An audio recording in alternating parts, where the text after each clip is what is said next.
Five Nights at Freddy's, The Silver Eyes, by Scott Cawthon and Kira Breed Wisely. Chapter 1. He sees me. Charlie dropped to her hands and knees. She was wedged behind a row of arcade games, cramped in the crawlspace between the consoles and the wall, tangled electrical cords and useless plugs strewn beneath her. She was cornered. The only way out was past the thing, and she wasn't fast enough to make it. She could see him stalking back and forth, catching flickers of movement through the gaps between the games. There was scarcely enough room to move, but she tried to crawl backward. Her foot caught on a cord. She stopped, contorting herself carefully to dislodge it. She heard the clash of metal on metal, and the farthest console rocked back against the wall. He hit it again, shattering the display, then attacked the next, crushing them almost rhythmically, tearing through the machinery, coming closer. I have to get out. I have to. The panicked thought was of no help. There was no way out. Her arm ached, and she wanted to sob out loud. Blood soaked through the tattered bandage, and it seemed as if she could feel it draining out of her. The console a few feet away crashed against the wall, and Charlie flinched. He was getting closer. She could hear the grinding of gears and the clicking of servos, ever louder. Eyes closed, she could still see the way he looked at her, see the matted fur and the exposed metal beneath the synthetic flesh. Suddenly the console in front of her was wrenched away. It toppled over, thrown down like a toy. The power cords beneath her hands and knees were yanked away, and Charlie slipped, almost falling. She caught herself and looked up just in time to see the downward swing of a hook. Welcome to Hurricane, Utah. Charlie smiled wryly at the sign and kept driving. The world didn't look any different from one side of the sign to the other, but she felt a nervous anticipation as she passed it. She didn't recognize anything. Then again, she hadn't really expected to, not this far at the edge of the town where it was all highway and empty space. She wondered what the others would look like, who they were now. 10 years ago they'd been best friends. And then, it happened, and everything ended, at least for Charlie. She hadn't seen any of them since she was 7 years old. They had written all the time as kids, especially Marla, who wrote like she talked, fast and incoherent. But as they got older they had grown apart. The letters had grown fewer and further between, and the conversations leading up to this trip had been perfunctory and full of awkward pauses. Charlie repeated their names, as though to reassure herself that she still remembered them.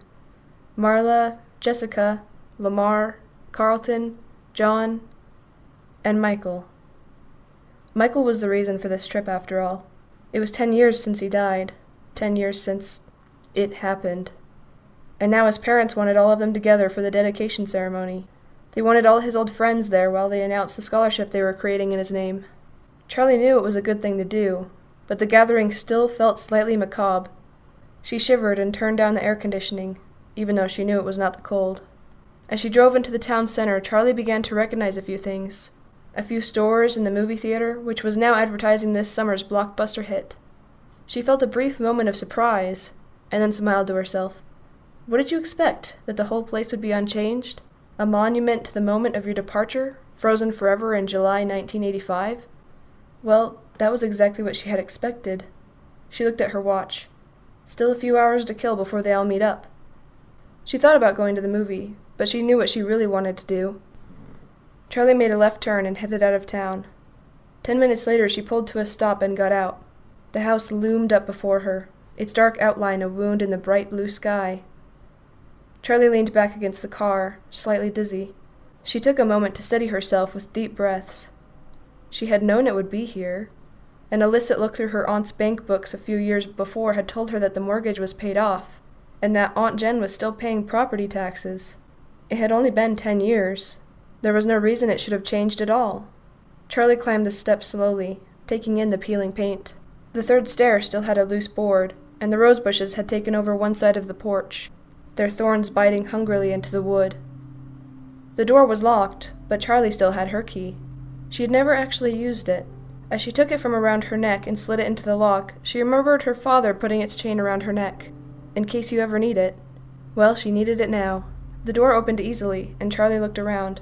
She didn't remember much about the first couple of years here. She had only been 3 years old, and all the memories had faded together in the blur of a child's grief and loss, of not understanding why her mother had to go away, clinging to her father every moment, not trusting the world around her unless he was there, unless she was holding tightly to him, burying herself in his flannel shirts, and the smell of grease and hot metal, and him. The stairs stretched straight up in front of her, but she did not move directly to them. Instead, she went to the living room, where all the furniture was still in place. She had not really noticed it as a child, but the house was a little too large for the furniture they had. Things were spread out too widely in order to fill the space. The coffee table was too far from the couch to reach. The easy chair was too far across the room to carry on a conversation. There was a dark stain in the wooden floorboards near the center of the room. Charlie stepped around it quickly and went to the kitchen, where the cupboards held only a few pots, pans, and dishes. Charlie had never felt a lack of anything as a child, but it seemed now that the unnecessary enormity of the house was sort of an apology, the attempt of a man who had lost so much to give his daughter what he could. He'd always have a way of overdoing whatever he did. The last time she was there, the house had been dark and everything felt wrong. She was carried up the stairs to her bedroom, although she was 7 years old and could have gone quicker on her own 2 feet. But Aunt Jen had stopped on the front porch, picked her up, and carried her, shielding her face as though she was a baby in the glaring sun. In her room, Aunt Jen set Charlie down and closed the bedroom door behind them. She told her to pack her suitcase, and Charlie had cried because all of her things could not fit into that small case. "We can come back for the rest later," Aunt Jen said, her impatience leaking through as Charlie hovered indecisively at her dresser, trying to decide which t-shirts to bring along. They had never came back for the rest. Charlie mounted the stairs, heading to her old bedroom. The door was open, and as she opened it, she had a giddy feeling of displacement, as though her younger self might be sitting there among her toys, might look up and ask Charlie, "Who are you?" Charlie went in. Like the rest of the house, her bedroom was untouched. The walls were pale pink, and the ceiling, which sloped dramatically on one side to follow the line of the roof, was painted to match. Her old bed still stood against the wall beneath a large window. The mattress was still intact, though the sheets were gone. The window was cracked slightly open, and the rotting lace curtains wavered in the gentle breeze from outside. There was a dark water stain in the paint beneath the window where the weather had gotten in over the years, betraying the house's neglect. Charlie climbed onto the bed and forced the window shut. It obeyed with a screech, and Charlie stepped back and turned her attention to the rest of the room, to her father's creations. Their first night in the house, Charlie had been afraid to sleep alone. She did not remember the night, but her father had told her about it enough that the story had taken on the quality of memory. She sat up and wailed until her father came to find her, until he scooped her up and held her, and promised her he would make sure she was never alone again. The next morning, he took her by the hand and led her to the garage, where he set to work keeping that promise. The first of his inventions was a purple rabbit, now gray with age from the years of sitting in the sunlight. Her father had named him Theodore. He was the size of a 3-year-old child, her size at the time, and he had plush fur, shining eyes, and a dapper red bow tie. He didn't do much, only waved a hand, tilted his head to the side, and said in her father's voice, "I love you, Charlie." But it was enough to give her a night watcher, someone to keep her company when she could not sleep. Right now, Theodore sat in a white wicker chair in the far corner of the room. Charlie waved at him, but not activated, he did not wave back. After Theodore, the toys got more complex. Some worked, and some did not. Some seemed to have permanent glitches, while others simply did not appeal to Charlie's childish imagination. She knew her father took those back to his workshop and recycled them for parts, though she did not like to watch them dismantled. But the ones that were kept, those she loved, and they were here now, looking at her expectantly, smiling. Charlie pushed a button beside her bed. It gave way stiffly, but nothing happened. She pushed it again, holding it down longer, and this time, across the room, and with the weary creak of metal on metal, the unicorn began to move. The unicorn, Charlie had named him Stanley for some reason she could no longer remember, was made of metal and had been painted glossy white. He trundled around the room on a circular track, bobbing his head stiffly up and down. The track squealed as Stanley rounded the corner and came to a stop beside the bed. Charlie knelt beside him on the floor and patted his flank. His glossy paint was chipped and peeling, and his face had given over to rust. His eyes were lively, gazing out of the decay. "You need a new coat of paint, Stanley," Charlie said.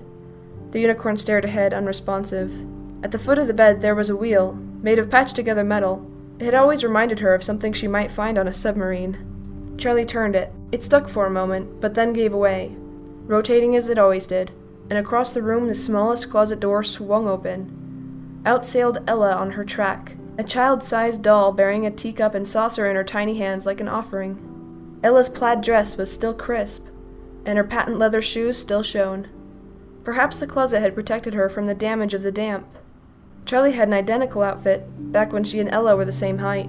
"Hi, Ella," she said softly. As the wheel unwound, Ella retreated to the closet again, the door closing behind her. Charlie followed her. The closets had been built to align with the slant of the ceiling, and there were 3 of them. Ella lived in the short one, which was about 3.5 feet tall. Next to it was one a foot or so taller, and a third, closest to the bedroom door, was the same height as the rest of the room. She smiled, remembering. "Why do you have 3 closets?" John had demanded the first time he came over. She looked at him blankly, confused by the question. "'Cause that's how many there are," she said finally. She pointed defensively at the littlest one. "That one's Ella's anyway," she added. John nodded, satisfied. Charlie shook her head and opened the door to the middle closet. Or tried to. The knob stopped with a jolt. It was locked. She rattled it a few times, but gave up without much conviction. She stayed crouched low to the floor and glanced up at the tallest closet. Her big girl closet that she would someday grow into. "You won't need it till you're bigger," her father would say. But that day never came. The door now hung open slightly, but Charlie did not disturb it. It hadn't opened for her. It had only given way to time. As she moved to stand, she noticed something shiny, half hidden under the rim of the locked middle door. She leaned forward to pick it up. It looked like a broken-off piece of circuit board. She smiled slightly. Nuts, bolts, scraps, and parts had turned up all over the place once upon a time. Her father always had stray parts in his pockets. He would carry something he was working on around, set it down and forget where it was, or worse, put something aside for safekeeping, never to be seen again. There was also a strand of her hair clinging to it. She unwound it carefully from the tiny lip of metal it was stuck on. Finally, as though she had been putting it off, Charlie crossed the room and picked up Theodore. His back had not faded in the sun like the front of his body, and it was the same rich, dark purple she remembered. She pressed the button at the base of his neck, but he remained lifeless. His fur was threadbare, one ear hanging loose by a single rotting thread, and through the hole she could see the green plastic of his circuit board. Charlie held her breath, listening fearfully for something. "I-O-Li," the rabbit said with a barely audible halting noise, and Charlie set him down, her face hot and her chest pinched tight. She had not really expected to hear her father's voice again. "I love you too." Charlie looked around the room. As a child, it had been her own magical world, and she was possessive of it. Only a few chosen friends were ever even allowed inside. She went to her bed and set Stanley moving on his track again. She left, closing the door behind her before the little unicorn came to a halt. She went out the back door to the driveway and stopped in front of the garage that had been her father's workshop. Half buried in the gravel a few feet away was a piece of metal, and Charlie went to pick it up. It was jointed in the middle, and she held it in her hands, smiling as she bent it back and forth. An elbow joint, she thought. I wonder who that was going to belong to. She closed her eyes, and the memory overwhelmed her. She was a little girl again, sitting on the floor of her father's workshop, playing with scraps of wood and metal as though they were toy blocks, trying to build a tower with the uneven pieces. The shop was hot, and she was sweaty, grime sticking to her legs as she sat in the shorts and sneakers. She could almost smell the sharp, metallic odor of the soldering iron. Her father was nearby, never out of sight, working on Stanley the Unicorn. Stanley's face was still unfinished, one side white and shining and friendly, with a gleaming brown eye that seemed almost to see. The other half of the toy's face was all exposed circuit boards and metal parts.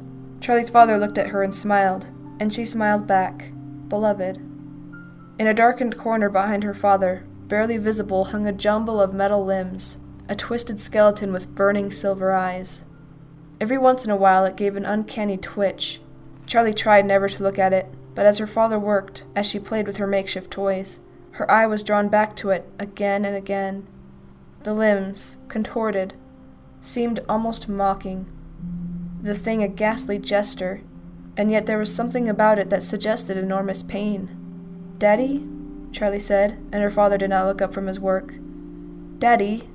she said again, more urgently, and this time he turned to her slowly, as though not fully present in the world. "What do you need, sweetie?" She pointed at the metal skeleton.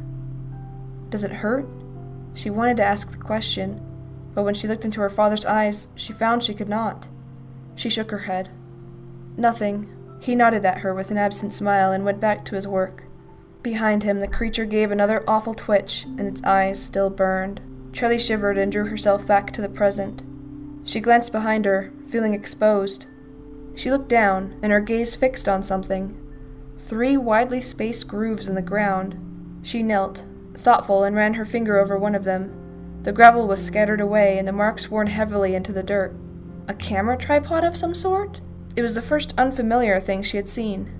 The door to the workshop was cracked open slightly, inviting, but she felt no desire to go inside. Quickly she headed back to the car, but she stopped as soon as she settled into the driver's seat. Her keys were gone, having probably fallen out of her pocket somewhere inside the house. She retraced her steps, merely glancing into the living room and kitchen before heading up to her bedroom. The keys were on the wicker chair beside Theodore the rabbit. She picked them up and jangled them for a moment, not quite ready to leave the room behind. She sat down on the bed. Stanley the unicorn had stopped beside the bed as he always did, and as she sat she patted him absently on the head. It had grown dark while she was outside, and the room was now cast in shadows. Somehow, without the bright sunlight, the toy's flaws and deterioration were thrown into sharp relief. Theodore's eyes no longer shone, and his thin fur and hanging ear made him look like a sickly vagabond. When she looked down at Stanley, the rust around his eyes made them look like hollow sockets, and his bared teeth, which she had always thought of as a smile, became the awful knowing grin of a skull. Charlie stood up, careful not to touch him, and hurried toward the door, but her foot caught on the wheel beside the bed. She tripped on the tracks and fell sprawling to the floor. There was a whir of spinning metal, and as she raised her head, a pair of small feet appeared under her nose, clad in shining patent leather. She looked up. There above her was Ella, staring down at her, silent and uninvited, her glassy eyes almost appearing to see. The teacup and saucer were held out before her in military stiffness. Charlie got up cautiously, taking care not to disturb the doll. She left the room, stepping carefully to avoid accidentally activating any other toys. As Charlie went, Ella retreated to her closet, almost matching her pace. Charlie hurried down the stairs, seized by an urgency to get away. In the car, she fumbled the keys 3 times before sliding it into place. She backed too fast down the driveway, running recklessly over the grass of the front yard, and sped away. After about a mile, Charlie pulled over on the shoulder and turned the car off, staring straight ahead through the windshield. Her eyes focused on nothing. She forced herself to breathe slowly. She reached up and adjusted the rearview mirror so she could see herself. She always expected to see pain, anger, and sorrow written on her face, but they never were. Her cheeks were pink, and her round face looked almost cheerful like always. Her first weeks living with Aunt Jen, she heard the same things over and over when Aunt Jen introduced her. What a pretty child. What a happy-looking child she is. Charlie always looked like she was about to smile, her brown eyes wide and sparkling, her thin mouth ready to curve up, even when she wanted to sob. The incongruity was a mild betrayal. She ran her fingers through her light brown hair, as though that would magically fix its slight frizziness and put the mirror back into position. She turned the car back on and searched for a radio station, hoping music might bring her fully back into reality. She flipped from station to station, not really hearing what any of them were playing, and finally settled on an AM broadcast, with a host who seemed to be yelling condescendingly at his audience. She had no idea what he was talking about, but the brash and annoying sound was enough to jar her back into the present. The clock in her car was always wrong, so she checked her watch. It was almost time to meet her friends at the diner they had chosen, near the center of town. Charlie pulled back on the road and drove, letting the sound of the angry talk radio host soothe her mind. When she reached the restaurant, Charlie pulled into the lot and stopped, but did not park.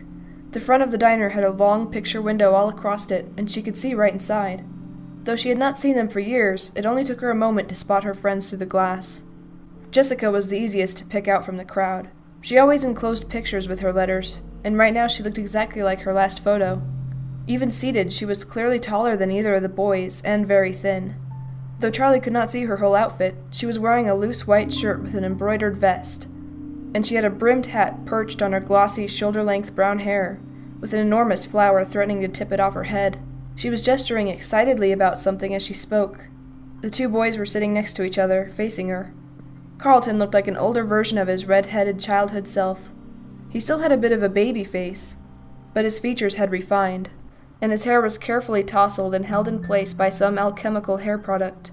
He was almost pretty, for a boy, and he wore a black workout shirt, though she doubted he'd ever worked out a day in his life.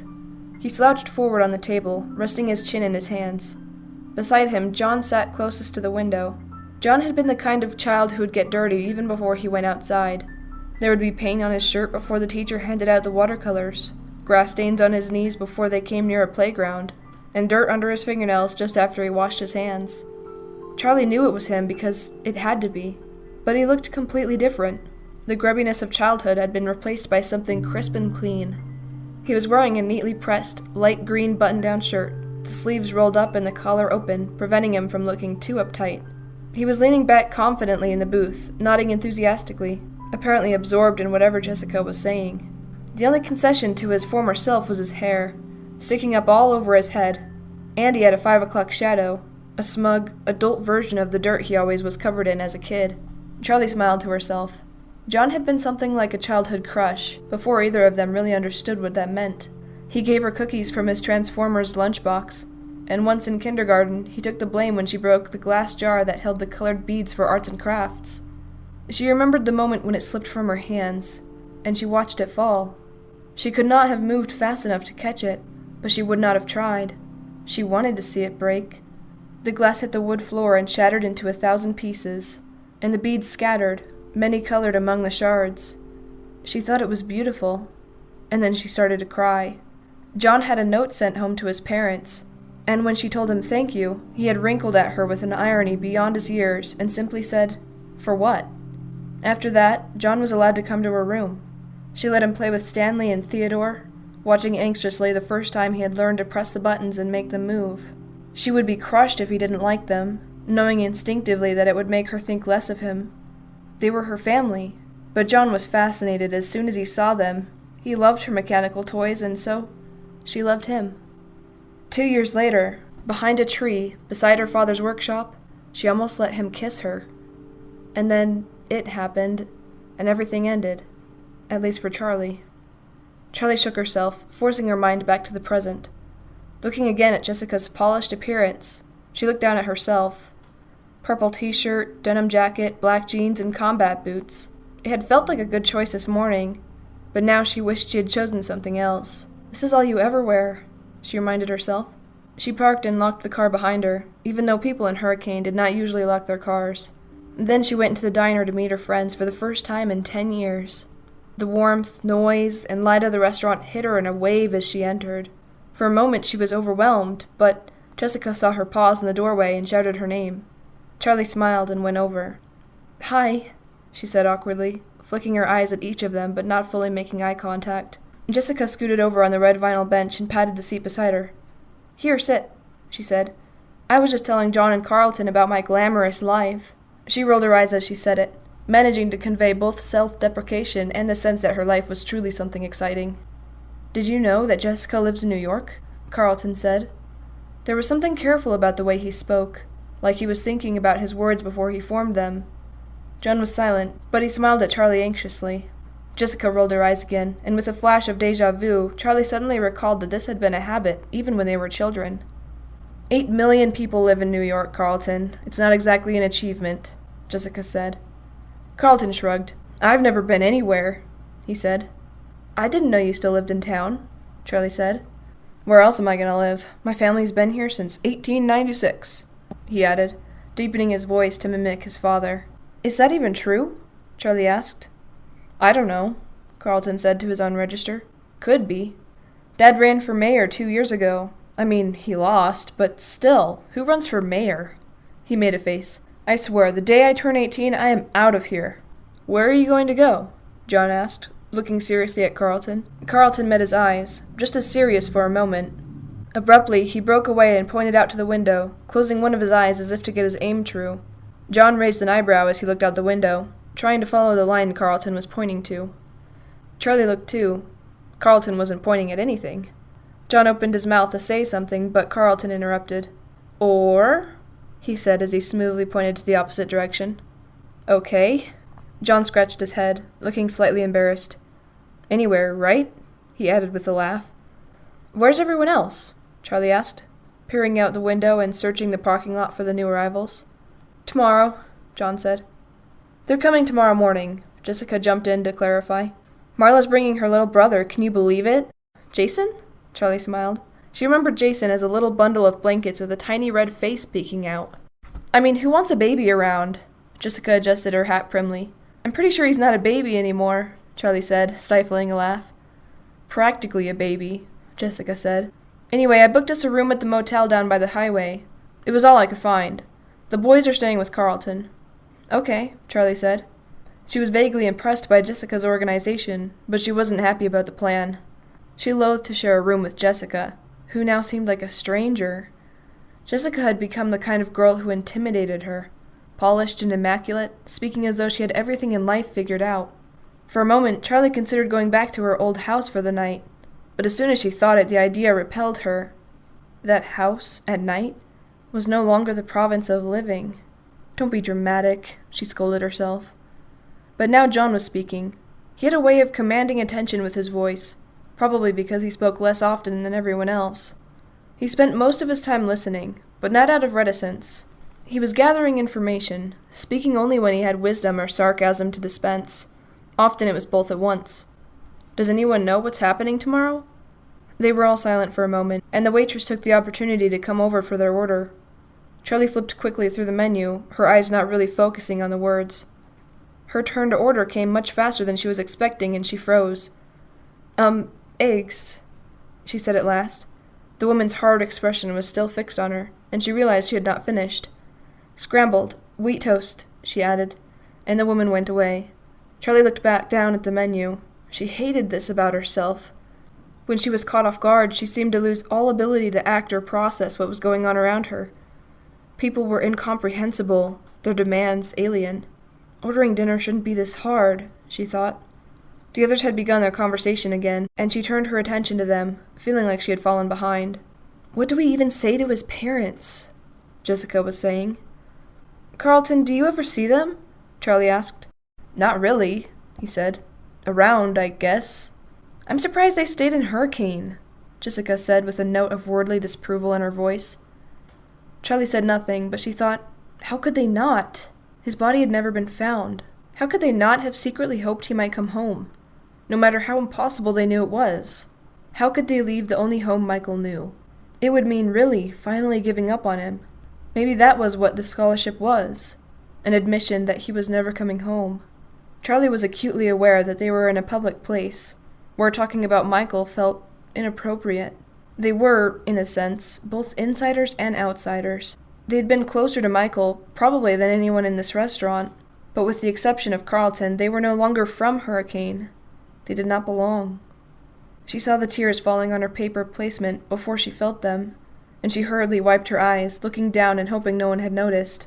When she looked up, John appeared to be studying his silverware, but she knew he had seen.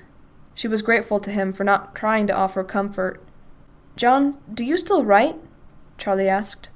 John had declared himself an author when they were about 6, having learned to read and write when he was 4, a year ahead of the rest of them. At the age of 7, he completed his first novel, and pressed his poorly spelled, inscrutably illustrated creation on his friends and family, demanding reviews. Charlie remembered that she had only given him 2 stars. John laughed at the question. I actually do my E's the right way around these days, he said. I can't believe you remember that. But I do, actually, yeah. He stopped, clearly wanting to say more. What do you write? Carlton obliged. And John looked down at his placemat, speaking mostly to the table. Short stories, mostly. I actually had one published last year. I mean, it was just a magazine, nothing big. They all made suitable noises of being impressed, and he looked up again, embarrassed but pleased. What was the story about? Charlie asked. John hesitated, but before he could speak, or decide not to, the waitress returned with their food. They had all ordered from the breakfast menu, coffee, eggs and bacon, blueberry pancakes for Carlton. The brightly colored food looked hopeful, like a fresh start to the day.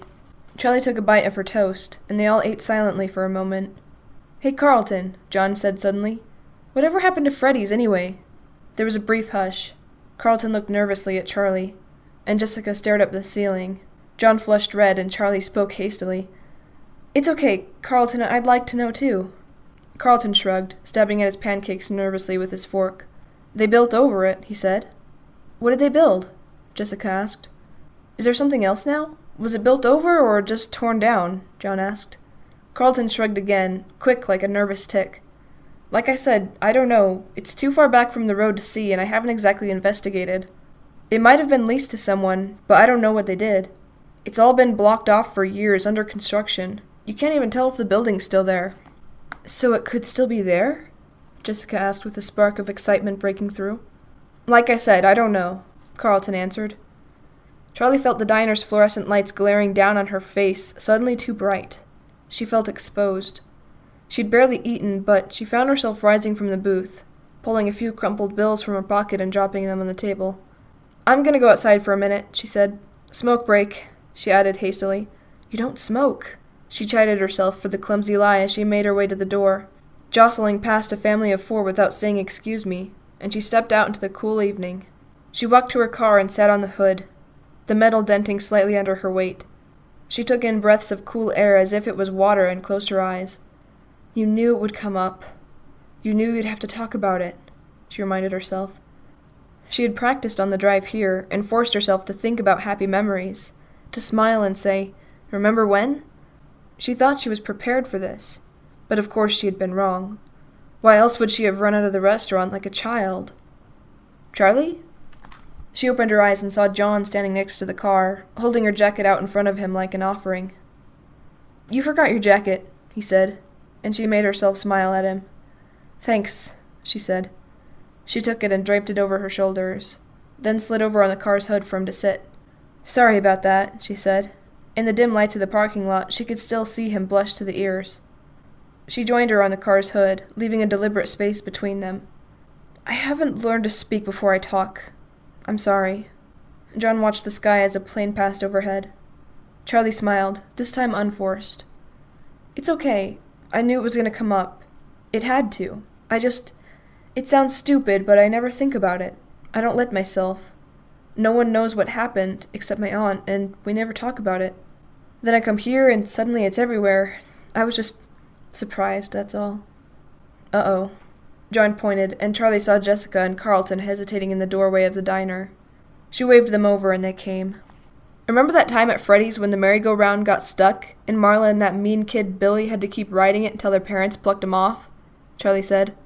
John laughed, and the sound made her smile. Their faces were bright red, like crying babies. She covered her face, guilty that it was so funny to her. There was a brief, surprised silence. Then Carlton started laughing. Then Marla puked all over him. Sweet justice, Charlie said. Actually, I think it was nachos, John added. Jessica wrinkled her nose. So gross, I never wrote it again. Not after that. Oh, come on, Jessica, they cleaned it, said Carlton. I'm pretty sure kids puked all over that place. Those wet floor signs weren't there for nothing, right, Charlie? Don't look at me, she said. I never puked. We used to spend so much time there. Privileges of knowing the owner's daughter, Jessica said, looking at Charlie with mock accusation. I couldn't help who my dad was, Charlie said, laughing. Jessica looked thoughtful for a moment before she continued. I mean, how could you have a better childhood than spending it all day at Freddy Fazbear's Pizza? I don't know, said Carlton. I think that music got to me over the years. He hummed a few bars of the familiar song. Charlie dipped her head to it, recalling the tune. I loved those animals so much, Jessica said suddenly. What's the proper term for them? Animals? Robots? Mascots? I think those are all accurate. Charlie leaned back. Well, anyway, I used to go and talk to that bunny. What was his name? Bonnie, Charlie said. Yeah, said Jessica. I used to complain to him about my parents. I always thought he had an understanding look about him. Carlton laughed. Animatronic therapy, recommended by 6 out of 7 crazy people. Shut up, Jessica retorted. I knew he wasn't real. I just liked talking to him. Charlie smiled a little. I remember that, she said. Jessica in her prim little dresses, her brown hair in 2 tight braids like a little girl out of an old book, walking up to the stage when the show was over, whispering earnestly to the life-size animatronic rabbit. If anyone came up beside her, she went instantly still, waiting for them to go away so she could resume her one-sided conversations. Charlie had never talked to the animals at her father's restaurant, or felt close to them like some kids seemed to. Although she liked them, they belonged to the public. She had her own toys, mechanical friends waiting for her at home who belonged to only her. I liked Freddy, said John. He always seemed the most relatable. You know, there are a lot of things about my childhood that I can't remember at all, Carlton said. But I swear I can close my eyes and see every last detail of that place. Even the gum I used to stick under the tables.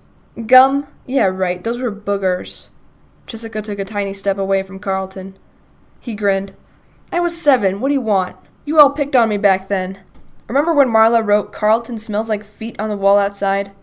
You did smell like feet, Jessica laughed with a sudden outburst. Carlton shrugged, unperturbed. I used to try and hide when it was time to go home. I wanted to be stuck there overnight so I could have the whole place to myself. Yeah, you always kept everyone waiting, said John. And you always hid under the same table. Charlie spoke slowly, and when she did, everyone turned to her, as though they had been waiting. Sometimes I feel like I remember every inch of it. Like Carlton, she said. But sometimes it's like I hardly remember it at all. It's all in pieces. Like, I remember the carousel, and that time it got stuck. I remember drawing on the placemats. I remember little things. Eating that greasy pizza. Hugging Freddy in the summer and his yellow fur getting stuck all over my clothes. But a lot of it's like pictures. Like it happened to somebody else. They were all looking at her oddly. Freddy was brown, right? Jessica looked to the others for confirmation. I guess you really don't remember it that well after all. Carlton teased Charlie and she laughed briefly. Right, I meant brown, she said. Brown. Freddy was always brown. Of course he was. She could see him in her mind now. But somewhere in the depths of her recall, there was a flash of something else. Carlton launched into another story, and Charlie tried to turn her attention to him. But there was something disturbing, worrisome, about that lapse in memory. It was 10 years ago. It's not like you've got dementia at 17, she told herself. But it was such a basic detail to have misremembered. Out of the corner of her eye, she caught John looking at her, a pensive expression on his face, as though she had said something important. You really don't know what happened to it? She asked Carlton with more urgency in her voice than she had intended. He stopped talking, surprised. Sorry, I didn't mean to interrupt you. It's okay, he said. But yeah, or no, I don't really know what happened. How can you not know? You live here. Charlie, come on, said John. It's not like I hang around that part of town. Things are different. The town has grown, Carlton said mildly, seeming unruffled by her outburst. And I honestly don't look for reasons to go around there, you know? Why would I? There isn't any reason, not anymore. We could go there, John said suddenly, and Charlie's heart skipped. Carlton looked nervously at Charlie. What? Seriously, it's a mess. I don't know if you can even get to it. Charlie found herself nodding. She felt as though she had spent the whole day weighed down by a memory, seeing everything through a filter of years, and now she felt suddenly alert, her mind fully present. She wanted to go. Let's do it, she said. Even if there's nothing there, I want to see. They were all silent. Suddenly John smiled with a reckless confidence. Yeah, let's do it. Chapter 2. Charlie pulled to a stop, feeling the soft give of dirt under her tires, and turned off the car. She got out and surveyed their surroundings. The sky was a rich, dark blue, the last trails of the sunset streaking off to the west. The parking lot was unpaved, and before them was a sprawling monster of a building, a rising acre of glass and concrete. There were lamps in the parking lot that had never been used, and no lights shone out onto the lot. The building itself looked like an abandoned sanctuary, entombed in black trees amidst the distant roar of civilization. She looked at Jessica in the passenger seat, who was craning her neck out the window. Is this the right place? Jessica asked. Charlie shook her head slowly, not quite certain what she was seeing. I don't know, she whispered. Charlie got out of the car and stood in silence as John and Carlton pulled up beside her. What is this? John stepped out of the car cautiously and stared blankly at the monument. Does anyone have a flashlight? He looked at each of them. Carlton held up his keychain and waved around the feeble glow of a pen light for a minute. Great, John muttered, walking away with resignation. Hold on a sec, Charlie said, and went around to her trunk. My aunt makes me carry around a bunch of stuff for emergencies. Aunt Jen, living but severe, had taught Charlie self-reliance above almost anything else. Before she let Charlie have her old blue Honda, she insisted that Charlie know how to change a tire, check the oil, and know the basic parts of an engine. In the trunk, In a black box tucked in next to the jack, spare tire and small crowbar, she had a blanket, a heavy police-issue flashlight, bottled water, granola bars, matches, and emergency flares. Charlie grabbed the flashlight. Carlton grabbed a granola bar. Almost by silent agreement, they began to walk the building's perimeter, Charlie holding up the light in a steady beam in front of them. The building itself looked mostly finished, but the ground was all dirt and rock, uneven and soft. Charlie shone the light on the ground, where grass had grown patchy in the dirt inches long. "No one has been digging here for a while," Charlie said. The place was massive, and it took a long time to circumnavigate. It wasn't long before the rich blue of the evening was overtaken by a blanket of scattered silver clouds and stars. The surfaces of the building were all the same smooth, beige concrete, and the windows too high up on the walls to see inside. "Did they really build this whole thing and then just leave?" Jessica said. "Carlton," said John, "you really don't know anything about what happened?" Carlton shrugged expansively. "I told you. I knew there was construction, but I don't know anything else." "Why would they do this?" John seemed almost paranoid, scouting the trees as though eyes might be looking back at him. "It just goes on and on." He squinted, gazing along the outside of the building, which seemed to stretch endlessly into the distance. He glanced back to the trees as if making sure they hadn't missed a building somehow. "No, it was here." He placed his hand on the drab concrete facing. "It's gone." After a moment, he gestured to the others and began to walk back the way they came. Reluctantly, Charlie turned back, following the group. They kept going until they could see their cars again up ahead in the darkness. "Sorry, guys. I hoped there had been at least something familiar," Carlton said exhaustedly, looking back to make sure they hadn't missed anything. "Yeah," Charlie said. She had known it would be, but seeing that Freddy's had been razed to the ground, it was still a shock. It was so paramount. Sometimes in her mind, she had wanted to get rid of it, wanted to scrub the memories, good and bad, from her head, as if they had never been. Now someone had scrubbed it from the landscape, and it felt like a violation. It should have been up to her. Right, she thought, because you had the money to buy it and preserve it, like Aunt Jen did with the house. "Charlie." John was saying her name, and it sounded like he was repeating it. "Sorry," she said. "What were you saying?" "Do you want to go inside?" Jessica asked. Charlie was surprised that they were only now considering this. But then again, none of them was usually prone to criminal activity. The thought was a release. And she took a deep breath. "Why not?" she said, almost laughing. She hefted the flashlight, her arms getting tired. "Anyone else want a turn?" She waved it back and forth like a pendulum. Carlton grabbed it and took a moment to appreciate its weight. "Why is this so heavy?" he said, passing it off to John. "Here you go." "It's a police flashlight," Charlie said absently. "You can hit people with it." Jessica wrinkled her nose. "Your aunt really wasn't kidding around, huh? Ever used it?" "Not yet." Charlie winked and made a half-threatening glance at John, who returned an uncertain half-smile, unsure how to react. The wide entrances were sealed with hammered metal doors, no doubt intended to be temporary until construction was finished. Still, it wasn't difficult to find a way in, since many large mounds of gravel and sand scaled the walls, leading right up to the edges of the large, gaping windows. "Not trying hard to keep people out," John said. "What's anyone gonna steal?" Charlie said, staring at the blank, towering walls. They climbed the hills slowly, the gravel shifting and sliding beneath their feet as they went. Carlton reached the window first and peered through. Jessica looked over his shoulder. "Can we drop down?" John asked. "Yes," said Carlton. "No," Jessica said at precisely the same time. "I'll go," Charlie said. She felt reckless. Without looking through to see how far the fall was, she put her feet through the opening and let herself drop. She landed, knees bent. The impact rocked her, but it did not hurt. She looked up at her friends, staring down. "Oh, hang on," Charlie called, pulling a short stepladder from a wall nearby and setting it underneath the window. "Okay," she said. "Come on." They dropped down one by one and looked around them.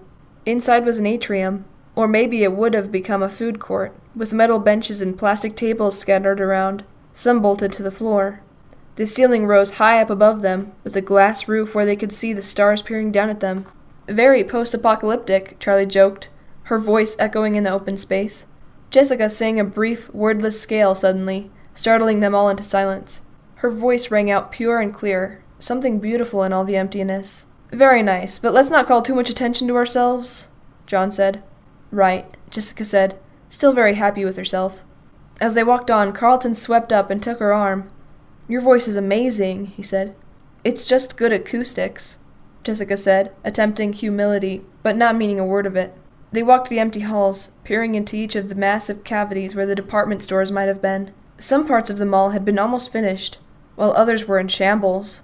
Some hallways were littered with piles of dusty concrete bricks and stacks of wood. Others were lined with glass-paneled storefronts, lights hanging in perfect rows above their heads. "It's like a lost city," John said. "Like Pompeii," said Jessica, "just without the volcano." "No," Charlie said. "There's nothing here."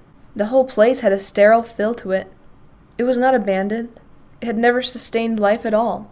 She looked in a store window across from her, one of the few with glass, wondering what that might have displayed. She imagined mannequins, dressed in bright clothing, but when she tried to picture them, all she could see were blank faces, concealing something. She suddenly felt out of place, unwelcomed by the building itself. Charlie began to feel restless, some of the luster wearing off of the adventure. They had come, Freddy's was gone, and so was the shrine she had kept in her thoughts, where she could still find Michael playing where she had last seen him. John stopped suddenly, turning off the flashlight as carefully as he could. He put a finger to his lips, motioning for silence. He gestured back the way they had come. In the distance they saw a small light bobbing in the darkness, like a ship in the fog. "Someone else is here," he hissed. "A night guard, maybe?" Carlton whispered. "Why would an abandoned building need a guard?" Charlie wondered. "Kids probably come here to party," Carlton said, then grinned. "I would have come here to party too if I had known about it. Or if I partied." "Okay, well, let's backtrack slowly," John said. "Jessica," John started, then made a zip-it motion across his lips. They continued down the hallway, this time with the only dimmer light of Carlton's keychain. "Wait." Jessica stopped with a whisper, looking intently at the walls surrounding them. "Something's not right." "Yeah, no giant pretzels, I know." Carlton seemed sincere. Jessica waved a hand at him impatiently. "No, something isn't right about the architecture." She took several steps back, trying to see the whole of it. "Something is definitely not right," she repeated. "It's bigger on the outside." "Bigger on the outside?" Charlie repeated, sounding puzzled. "I mean, there's a big difference between where the inside wall is and where the outside wall is. Look." Jessica ran along the length of wall between where two stores would have been. There would have been a store here and there. John pointed to the obvious, not understanding the problem. "But there's something in the middle!" Jessica exclaimed, beating her hands up against the empty portion of the wall. "This part juts out into the parking lot like the stores on each side, but there's no way into it." "You're right." Charlie started walking towards Jessica, studying the walls. "There should be another entrance here. And..." Jessica dropped her voice so that only Charlie could hear her. "About the same size as Freddy's, don't you think?" Charlie's eyes widened and she took a quick step back from Jessica. "What are you two whispering about?" Carlton stepped closer. "We're talking about you," Jessica said sharply, and they walked into one of the vacant department stores that seemed to sandwich the sealed space. "Come on," she said, "let's take a look." They started combing the wall as a group, clustered around the tiny light. Charlie was not sure what to hope for.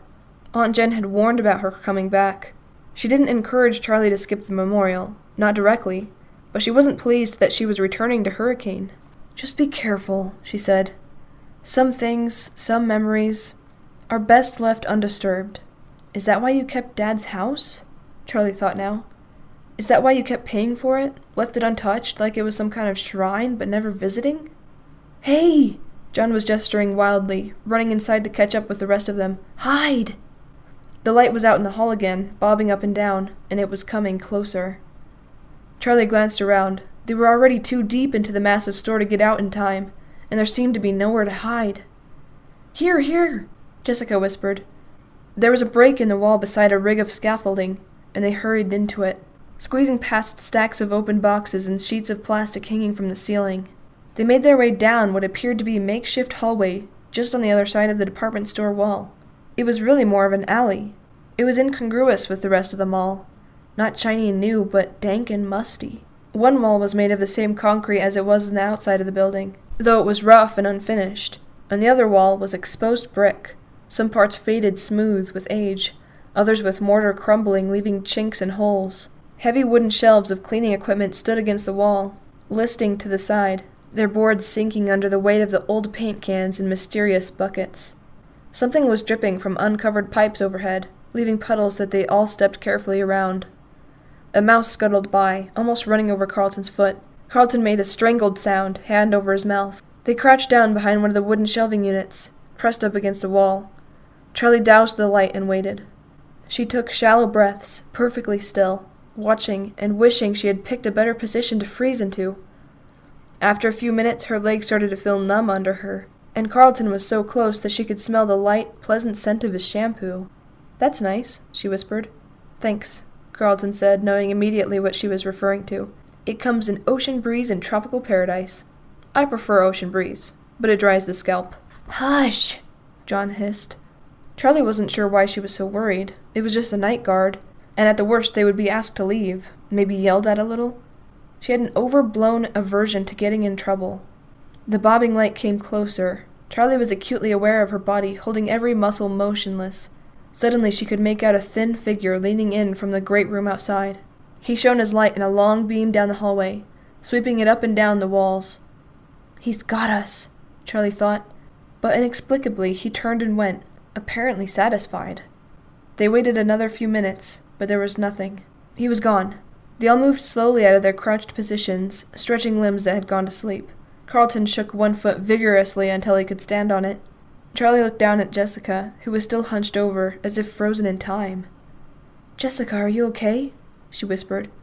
Jessica looked up, smiling. "You won't believe this." She was pointing at the wall, and Charlie leaned over to see. There, etched in worn brick, were clumsy letters, almost illegible in a child's handiwork. "Carlton smells like feet." "You have got to be kidding me," John whispered in awe, turning to face the wall and placing both hands against it. "I recognize these bricks," he laughed. "These are the same bricks." His smile faded. "They didn't tear it down. They built around it. It's still here." Jessica unsuccessfully tried to keep her voice down. "There has to be a way in," she added, her eyes wide with almost childish excitement. Charlie shone the flashlight up and down the hallway, playing the light off each wall, but there was no break, no door. "There was a back door to Freddy's," John said. "Marla wrote that right next to the back door, right? Why didn't they just knock it down?" Charlie pondered. "Does this hallway just lead nowhere?" Jessica said, puzzled. "It's the story of my life," Carlton said lightly. "Wait." Charlie ran her fingers along the edge of the shelf, peering through the odds and ends cramped into it. The wall behind it looked different. It was metal, not brick. "Right here." She stepped back and looked at the others. "Help me move it." John and Jessica pressed against one side in a unified effort, and she and Carlton pulled on the other. It was immensely heavy, laden with cleaning supplies and a large bucket of nails and tools, but it slid farther down the hall almost easily, without incident. Jessica stepped back, breathing hard. "John, give me the big light again." He handed it over and she turned it on, aiming where the shelf had stood. "This is it," she said. It was metal and rusting, splattered with paint, a stark contrast to the walls around it. There was only a hole where the handle had been. Someone must have removed it so the shelf could lie flush against the door. Suddenly Charlie handed the flashlight back to John, and he held it over her head so she could see. She slipped around the others and tried to squeeze her fingers into the hole where the doorknob once was, trying to pull it open, but with no avail. "It's not going to open," she said. John was behind her, peering over her shoulder. "Just a second." He squeezed himself into the space beside her and knelt carefully. "I don't think it's locked or anything," he said. "I think it's just rusty. Look at it." The door extended all the way to the floor, its bottom ragged and unfinished. The hinges were on the other side, and the edges were caked in rust. It looked as though it had not been opened in years. John and Charlie pulled on it together, and it moved a fraction of an inch. "Yay!" Jessica exclaimed, almost shouting, then covering her mouth. "Sorry," she said in a whisper, containing my excitement. They took turns pulling on it, leaning over one another, the metal scraping their fingers. The door held for a long moment, and then it came loose under their weight, swinging open slowly with an unearthly screech. Charlie looked nervously over her shoulder, but the guard did not appear. The door opened only about a foot wide, and they all went in, until all four were through. Inside, the air changed, and they all stopped short. Ahead of them was a dark hallway, familiar to them. "Is this—" Jessica whispered, not taking her eyes off the dark expanse. "It's here," Charlie thought. She held out her hand for the flashlight, and John handed it over to her wordlessly. She shone the light ahead of them, sweeping the walls. They were covered in children's drawings, crayon on yellowing, curling paper, She stared forward, and the others followed, feet shuffling on old tile. It seemed to take forever to traverse the hall, or perhaps it was just that they were moving slowly, with methodical, deliberate steps. Eventually, the hallway opened up into a larger expanse, the dining room. It was just as they remembered it, completely preserved. The big flashlight bounced off 1,000 little things reflective, glittered, or toppled with foil ribbon. The tables were still in place, covered in their silver and white checkered cloths. The chairs were pulled up to them haphazardly, some tables with too many and others with too few. It looked as though the room had been abandoned in the middle of lunch hour. Everyone had gotten up expecting to return, but never did. They walked in cautiously, breathing cold, stale air that had been trapped inside for a decade. The whole restaurant gave off a sense of abandonment. No one was coming back. There was a small merry-go-round barely visible in the distant corner, with 4 child-sized ponies still at rest from their last song. In an instant, Charlie froze in place, as did the others. They were there. Eyes stared back from the dark, large and lifeless. An illogical panic pulsed through her. Time held still. No one spoke. No one breathed, as though a predatory animal was stalking them. But as the moments passed, the fear waned, until she was back again, as a child, and with old friends, separated from one another for far too long. Charlie walked towards the eyes in a straight line. Behind her, the others were motionless. Hers were the only footsteps. As Charlie walked, she touched the cold back of an old party chair without looking at it, guiding it out of her path. She took one final step, and the eyes in the dark became clear. It was them. Charlie smiled.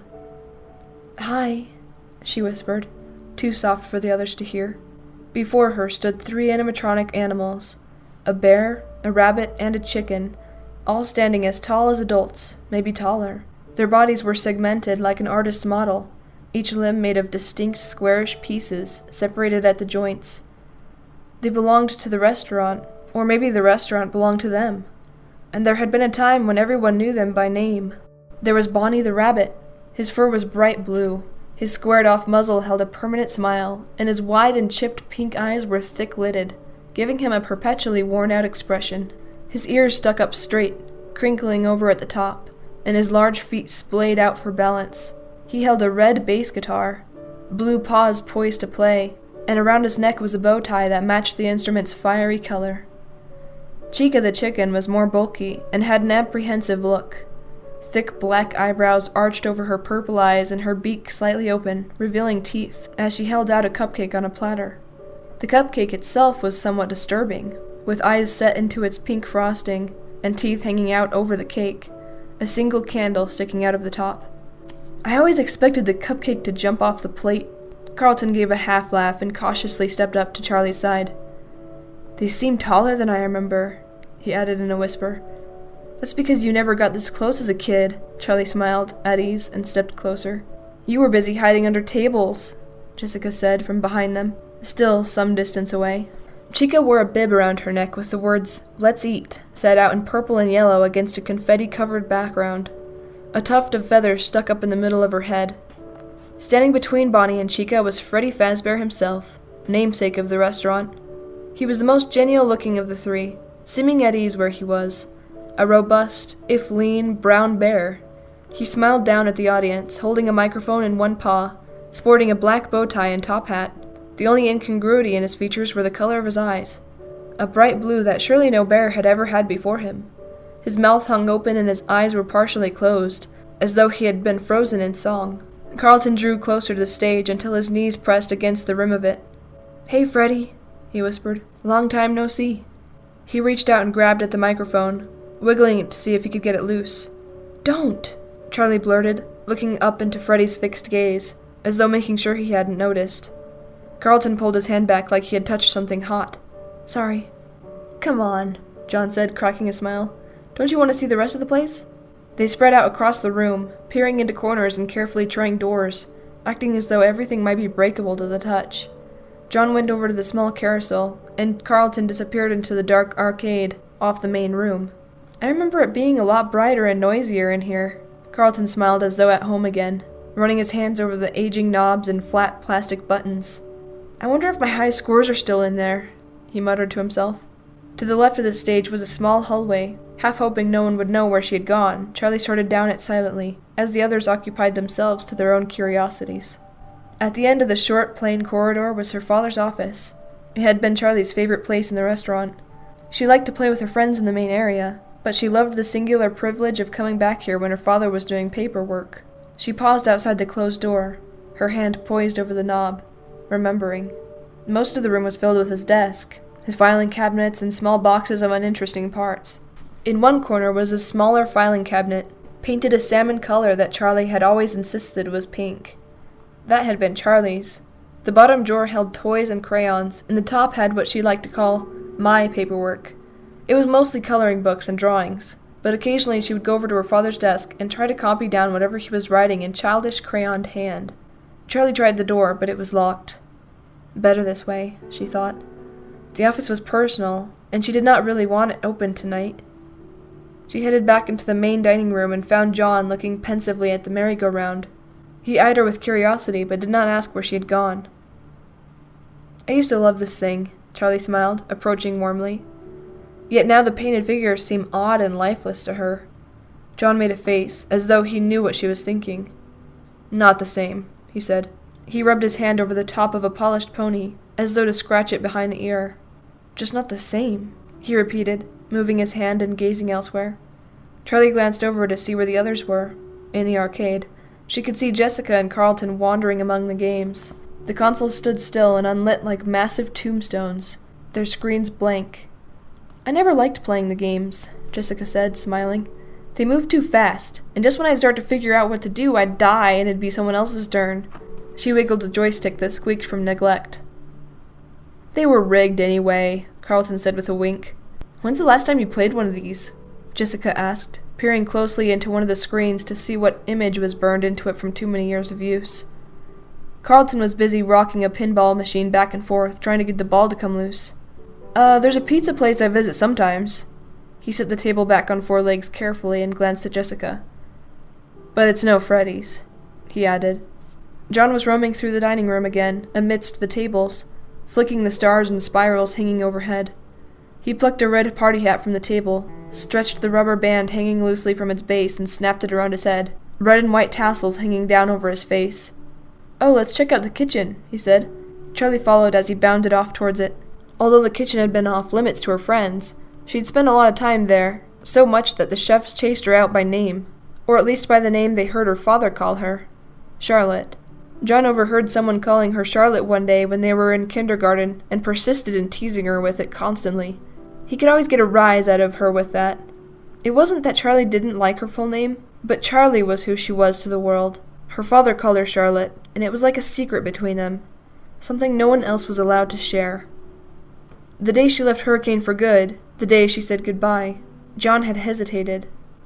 Bye, Charlie, he said. In their cards, letters, and phone calls, he never called her Charlotte again. She never asked why, and he never told her. The kitchen was still fully stocked with pots and pans, but it held little interest for Charlie in the midst of her memories. She headed back out into the open space of the dining room, and John followed. At the same time, Jessica and Carlton stumbled out of the arcade, tripping into each other as they crossed the thresholds between the rooms in the dark. Anything interesting? John asked. A gum wrapper, 30 cents. And Jessica, so not really, Carlton said. Jessica playfully gave him a punch to the shoulder. Oh, have we all forgotten? Jessica gave an evil smile, pointing to another hallway on the opposite side of the dining room. She headed toward it swiftly before anyone could answer, and they followed her. The hallway was long and narrow, and the further they went, the less the flashlight seemed to illuminate. At last the passage opened into a small room for private parties, set up with its own tables and chairs. As they entered, they were in a collective hush. There in front of them was a small stage, the curtain drawn. A sign was strung up across the front. Out of order. It read in neat, handwritten letters. They stood still for a minute. Then Jessica went up to it and poked the sign. Pirates Cove, she said. 10 years later and it's still out of order. Don't touch it, Charlie thought. I had one birthday back here, John said. It was out of order then, too. He took hold of the edge of the curtain and rubbed the glittered fabric between his fingers. No, Charlie wanted to say again, but stopped. You're being silly, she chided herself. Do you think he's still back here? Jessica said playfully, threatening to make the reveal with one giant swing of the curtain. I'm sure he is. John gave a false smile, seeming uncomfortable for the first time. Yes, he's still here, Charlie thought. She stepped back cautiously, suddenly becoming aware of the drawings and posters surrounding them like spiders on the wall. Charlie's flashlight carefully inched from picture to picture, all depicting different variations of the same character. A large and energetic fox, with a patch over one eye and a hook for a hand, usually swinging in to deliver a pizza to hungry children. This is the room where you were the one hiding under the tables, Jessica said to Charlie, trying to laugh. But you're a big girl now, right? Jessica climbed up to the stage unsteadily, almost losing her footing. John reached out a hand to steady her as she righted herself. She giggled nervously, looking down at the others as though for guidance, then grabbed hold of the tasseled edge of the fabric. She waved her other hand in front of her face as dust fell from the cloth. Maybe this isn't a good idea, she laughed, but there was an edge to her voice, like she really meant it, and she looked down at the stage for a moment, as though poised to climb back down. Still, she didn't move, taking the edge of the curtain again.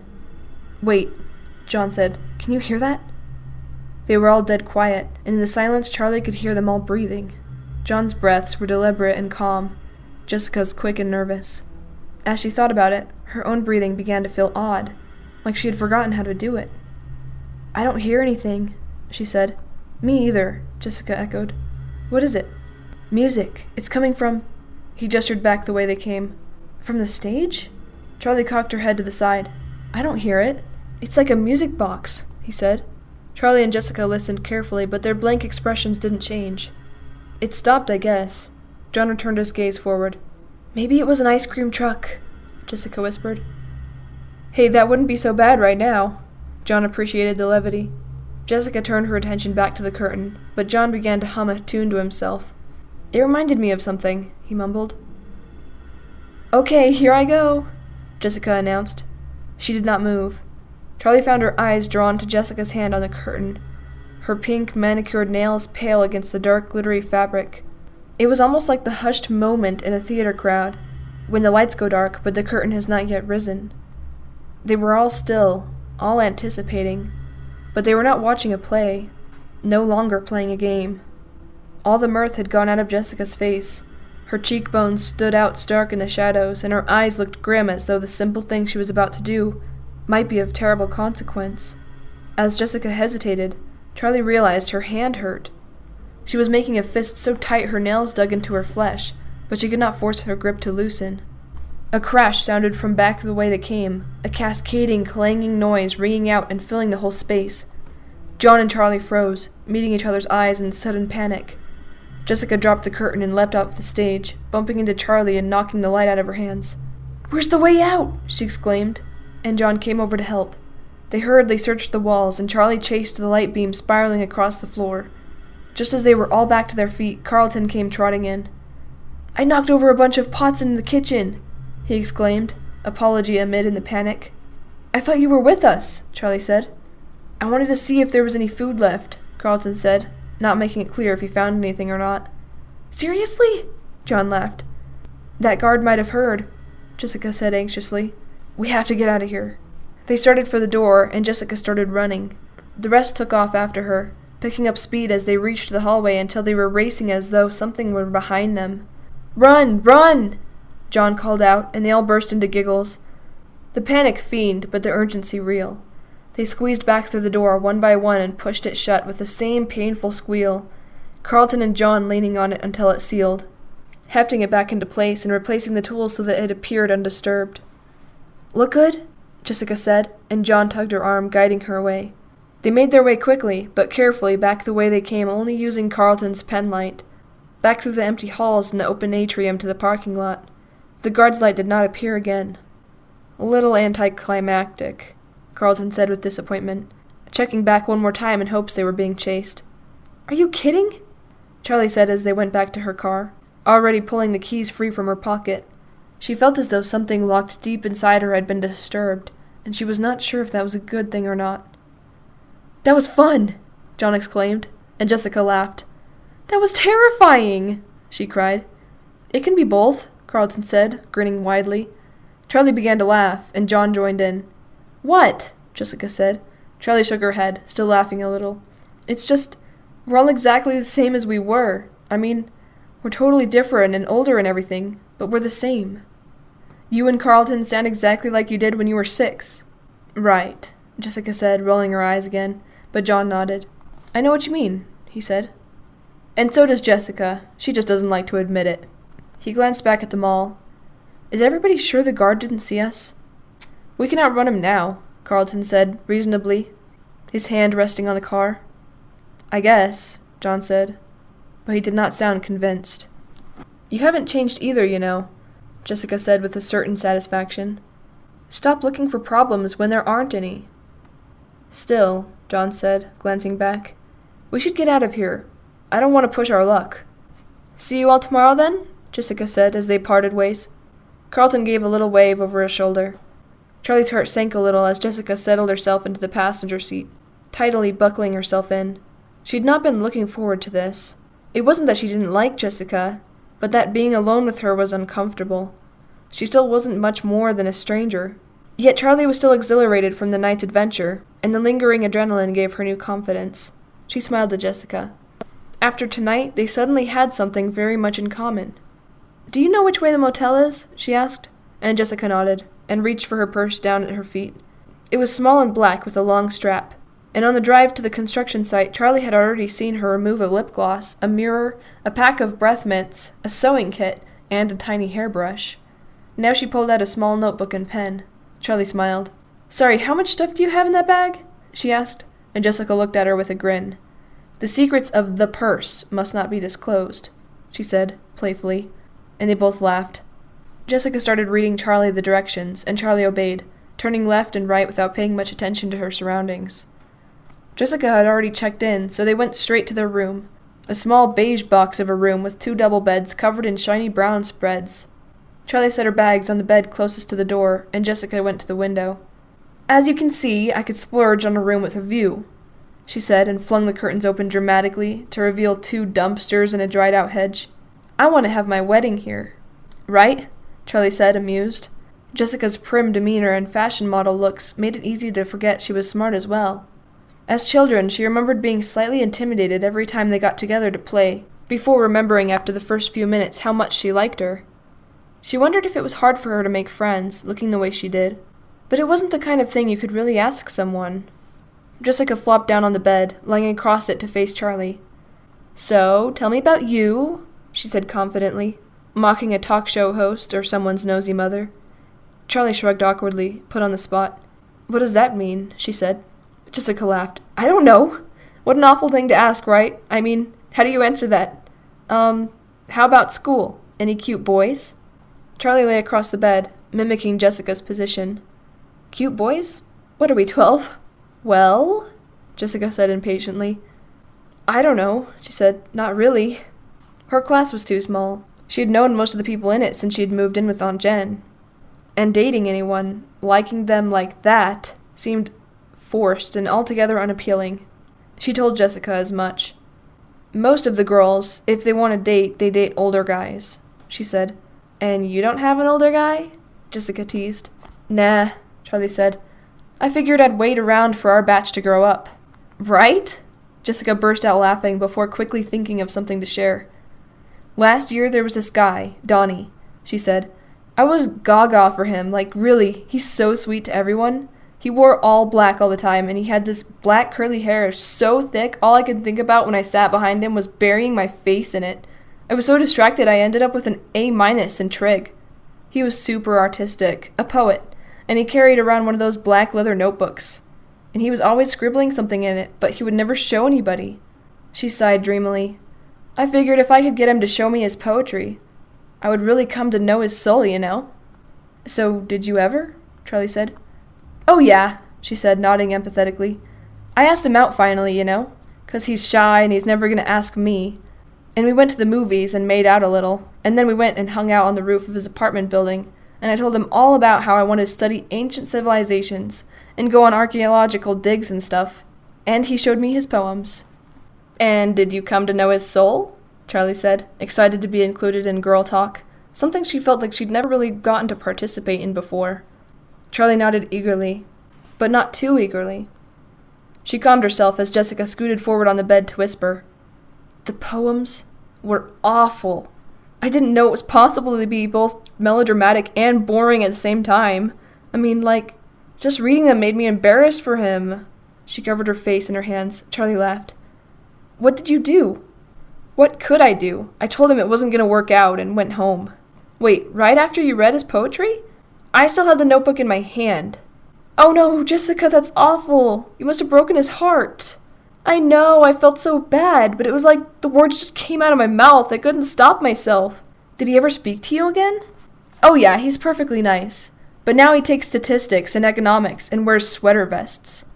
"You broke him!" Charlie threw a pillow at Jessica, who sat up and caught it. "I know. He'll probably be a millionaire stockbroker instead of a starving artist, and it's all my fault." She grinned. "Come on, he'll thank me someday." Charlie shook her head. "Do you really want to be an archaeologist?" "Yeah," Jessica said. "Huh," said Charlie. "Sorry, I thought—" She shook her head. "Sorry, that is really cool." "You thought I'd want to do something in fashion," Jessica said. "Well, yeah." "It's okay," Jessica said. "I did too. I mean, I do love fashion, but there's only so much to it, you know? I think it's amazing to think about how people lived 1,000 years ago, or 2,000, or 10. They were just like us, but so different. I like to imagine in other times, other places. I wonder who I would have been." "Anyway, what about you?" Charlie rolled over onto her back, looking up at the ceiling. The tiles were made of loose, stained styrofoam, and the one above her head was askew. "I hope there aren't any bugs in there," she thought.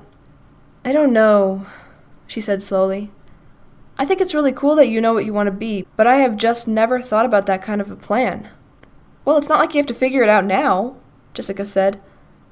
"Maybe," Charlie said, "but I don't know. You know what you want to do. John's known since he could hold a pencil that he wanted to be a writer, and he's already getting published. Even Carlton. I don't know what he has planned, but you can see that there's a scheme brewing behind all his kidding around. But I just don't have that kind of direction." "It really doesn't matter," Jessica said. "I don't think most people know at our age. Plus, I might change my mind, or not even get into college or something. You never know what's going to happen. Hey, I'm going to get changed. I want to get some sleep." She went into the bathroom, and Charlie's eyes stayed where she was, gazing at the sorry-looking ceiling. She supposed it was becoming a defect, her earnest refusal to consider the past or future.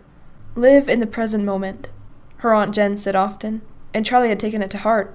Don't dwell on the past. Don't worry about things that may never happen. In 8th grade, she had taken a shop class, vaguely hoping the mechanical work might spark something of her father's talent, might unleash some inherited passion lying latent within her. But it had not. She had made a clumsy-looking birdhouse for the backyard. She never took another shop class, and the birdhouse only attracted one squirrel who promptly knocked it down. Jessica came out of the bathroom wearing pink striped pajamas, and Charlie went in to get ready for bed, changing and brushing her teeth hurriedly. When she came out again, Jessica was already under the covers, with the light by her head turned off. Charlie turned hers off too, but the light from the parking lot still shone in from the window, somehow filtering past the dumpsters. Charlie stared up at the ceiling again, her hands behind her head. "Do you know what's going to happen tomorrow?" she asked. "I don't really know," Jessica said. "I know it's a ceremony at the school." "Yeah, I know that," Charlie said. "Are we going to have to do anything? Do they want us to speak?" "I don't think so," Jessica said. "Why, do you want to say something?" "No, I was just wondering." "Do you ever think about him?" Jessica asked. "Sometimes. I try not to," Charlie said half-truthfully. She had sealed off the subject of Michael in her mind, locked him tight behind a mental wall that she never touched. It wasn't an effort to avoid the subject. In fact, it was an effort to think of him now. "What about you?" she asked Jessica. "Not really," she said. "It's weird, right? Something happens and it's the worst thing you can ever imagine, and it's just burned into you at the time, like it's going to go on forever. And then the years go by, and it's just another thing that happened. Not like it's important or terrible, but it's the past, just as much as everything else, you know?" "I guess," Charlie said. But she did not know. "I just try not to think about those things." "Me too. You know, I just went to a funeral last week." "I'm sorry," Charlie said, sitting up. "Are you okay?" "Yeah, I'm fine," Jessica said. I barely even knew him. He was just an old relative who lived 3 states away. I think I met him once, but I hardly remember it. We mostly went for my mom's sake, but it was an old-fashioned funeral parlor, like in the movies, with an open coffin. And we all walked by the coffin, and when it was my turn, I looked at him, and he could have been sleeping, you know? Just calm and restful, like people always say dead people look. There was nothing that I could have pointed out that made me think dead. If you asked me, every feature in his face looked the same as if he were alive. His skin was the same, his hair was the same as if he were alive. But he wasn't alive, and I just knew it. I would have known immediately, even if he wasn't, you know, in a coffin. I know what you mean. There's something about them when they're... Charlie said softly. It sounds stupid when I say it, but when I looked at him, he looked so alive, and yet I just knew that he wasn't. It made my skin crawl. That's the worst thing, isn't it? Charlie said. Things that act alive but aren't. What? Jessica said. I mean things that look alive but aren't, Charlie said quickly. We should get some sleep, she said. Did you set the alarm? Yes, Jessica said. Good night. Night. Charlie knew sleep was still a long way off. She knew what Jessica meant, probably better than Jessica did. The artificial shine and eyes that followed you as you move, just like a real person's would. The slight lurch of realistic animals who did not move in a way living things should. The occasional programming glitch that made a robot appear to have done something new, creative. Her childhood had been filled with them. She'd grown up in a strange gap between life and not life. It had been her world. It had been her father's world. Charlie closed her eyes. What did that world do to him?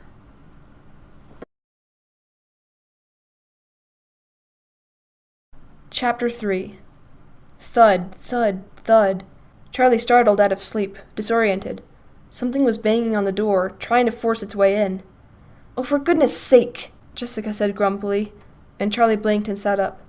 Right, the motel, Hurricane. Someone was knocking on the door. As Jessica went to answer the door, Charlie got out of bed and looked at the clock. It was 10 a.m. She looked out the window at the bright new day. She had slept worse than usual. Not nightmares, but dark dreams she could not quite remember. Things that stuck with her, just beyond the back of her mind. Images she could not catch. Charlie! Someone was screeching. Charlie went to the door and found herself immediately enveloped in a hug, Marla's plump arms gripping her like a vice. Charlie hugged back, tighter than she meant to. When Marla let go, she stepped back, grinning. Marla's moods had always been so intense that they were contagious, spreading out to whoever was in her path. When she was gloomy, a pall fell over all her friends, the sun gone behind her cloud. When she was happy, like now, it was impossible to avoid the lift of her joy. She was always breathless, always slightly scattered, always giving the impression that she was running late, though she almost never was. Marla was wearing a loose, dark red blouse, and it suited her well, setting off her fair skin and dark brown hair. Charlie had kept in better touch with Marla than the others. Marla was the type who made it easy to stay friends, even at a distance. Even as a little kid, she was always sending letters and postcards, undeterred if Charlie didn't respond to every one. She was resolutely positive and assumed that everyone liked her unless they made it clear otherwise, using the proper expletives. Charlie admired it about her. She herself, though not shy, was always calculating. Does that person like me? Are they just being polite? How do people tell the difference? Marla had come to visit her once when they were 12. She had charmed Charlie's aunt and made fast friends with her school friends while she was still making it abundantly clear that she was Charlie's friend, and that she was only there to see Charlie. Marla's gigantic smile turned serious as she studied Charlie, peering at her as if to spot the differences since they last met. You're as pale as ever. She took Charlie's hands into her own. And you're all clammy. Don't you ever get warm? She dropped Charlie's hands and proceeded to study the motel room skeptically, as though uncertain exactly what it was. It's the luxury suite, Jessica said, without expression, as she searched for something in her bag. Her hair was sticking up in all directions, and Charlie stifled a smile. It was nice to see something about Jessica in disarray, for once. Jessica found her hairbrush and held it up triumphantly. Ha! Take that, morning frizz! Come on in, Charlie said, realizing she and Marla were still in the doorway, the door wide open. Marla nodded. One sec. Jason! She shouted outside the door. No one emerged. Jason! A young boy came trotting up from the road. He was short and wiry, darker skinned than his half-sister. His Batman t-shirt and black shorts were made for someone twice his size. His hair was cut close to his head, and his arms and legs were streaked with dirt. "Were you playing in the road?" Marla demanded. "No," he said. "Yes, you were. Don't do that. If you get yourself killed, Mom's gonna blame me. Get inside." Marla shoved her little brother inside and shook her head. "How old are you now?" Charlie asked. 11, Jason said. He went to the TV and started fiddling with the buttons. "Jason, stop it," Marla said. "Play with your action figures." "I'm not a little kid," he said. "Anyway, they're in the car," but he stepped away from the television and went to look out the window. Marla rubbed her eyes. "We just got here. We had to leave at 6 this morning, and someone," she said pointedly, glancing over her shoulder at Jason, "wouldn't stop fiddling with the radio. I am so tired." She didn't seem tired, but then she never did. At their sleepovers as kids, Charlie remembered her bouncing around like a maniac while the rest of them were winding down for the night, then falling asleep abruptly, like a cartoon character who had been hit over the head with a rolling pin. "We should get ready," Jessica said. "We're supposed to meet the guys at the diner in an hour." "Hurry," Marla said. "We have to change too. I didn't want to get all gross while we were driving." "Jason, you can watch TV," Charlie said, and he looked at Marla. She nodded, and he grinned and turned it on, starting to flip through channels. "Please, just pick a channel," Marla said. Charlie headed into the bathroom to get dressed while Jessica fussed with her hair. A little less than an hour later, they pulled into the diner parking lot. The others were already there, in the same booth they'd been in the night before. When they got inside, Marla performed a second round of squeals and hugs, only slightly quieter now that they were in public. Overshadowed by her enthusiasm, Lamar stood and waved at Jessica and Charlie, waiting until Marla sat down. "Hi, guys," he said at last. He was wearing a dark tie and a dark gray suit. He was tall and thin, black with his hair shaved close to his head. His features were sharp and attractive, and he looked just a little older than the rest of them. It could have been the suit, but Charlie thought it was something about the way he stood, holding himself like he would be comfortable wherever he was. They had all dressed up for the little ceremony. Marla had changed at the motel, and she and Jessica were both wearing dresses. Jessica's was knee-length and covered in pastel flowers, a light fabric that moved as she walked. Marla's was simple, white with big sunflowers splashed over it. Charlie hadn't thought to bring a dress, and she hoped she didn't look too out of place, in black pants and a white button-down shirt. John was wearing a light purple shirt today, though he'd added matching tie in the slightly darker color, and Carlton seemed to be wearing an identical outfit as before, still all in black. They all sat down. "Well, don't we all look nice?" Marla said happily. "Where's Jason?" Jessica craned her head from side to side. Marla groaned. "I'll be right back." She scooted out of the booth and hurried out the door. "Lamar, what have you been up to?" Charlie asked. Lamar grinned. "He's an Ivy League man," Carlton said, teasing. Lamar looked briefly down at the table, but he was smiling. Early acceptance was all he said. "Which one?" Jessica said. "Cornell." "Wait, how did you already apply to college?" Charlie said. "That's not till next year. I don't even know where I want to go." "He skipped 6th grade," John said. There was a brief flicker of something across his face, and Charlie knew what it was. John liked being the clever one. Lamar had been kind of a goof-off when they were kids, and now he had leapt ahead.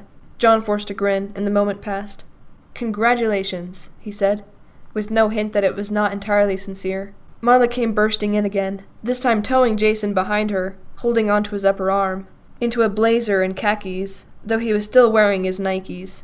"I'm coming, stop it," he whined. "Is that Jason?" Carlton said. "Yeah," Jason said. "Do you remember me?" Carlton said. "I don't remember any of you," Jason said unapologetically. "Sit there," Marla said, pointing over to the next booth. "Okay," he grumbled. "Marla, he can sit with us," Jessica said. "Jason, come on over." "I want to sit here," he said, and sat down behind them. He pulled a video game out of his pocket and was oblivious to the world. The waitress came over and they ordered. Marla told her to put Jason's breakfast on their check. When the food came, Charlie checked her watch. "We don't have a lot of time," she said. "We'll get there," Carlton said. "It's not far." A small piece of food fell out of his mouth as he gestured down the road. "Have you been back to the school?" Lamar asked, and Carlton shrugged. "I pass it sometimes. I know this is a nostalgia trip for all of you, but I just live here. I don't exactly go around reminiscing about kindergarten all the time." They were all quiet for a second, the beeps and pings of Jason's video game filling the silence. Hey, did you know Lamar's going to Cornell next year? Jessica said to Marla. Really? Well, aren't you ahead of the pack? She said. He looked down at his plate. When he looked up, he was a little flushed. All part of the 5-year plan, he said. They laughed, and his blush deepened. It's kind of weird to be back here, he said, hastily changing the subject. I think it's strange I'm the only one who still lives here, Carlton said. Nobody ever leaves Hurricane. Is it strange, though? Jessica said thoughtfully. My parents, you remember my mom's from New York originally, she used to joke about going back.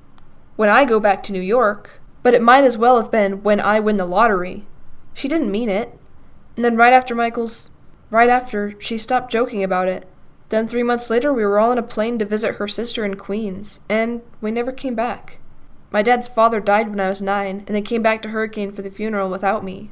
They didn't want me coming back here, and honestly, I didn't want to go. I was kind of anxious the whole time when they were gone.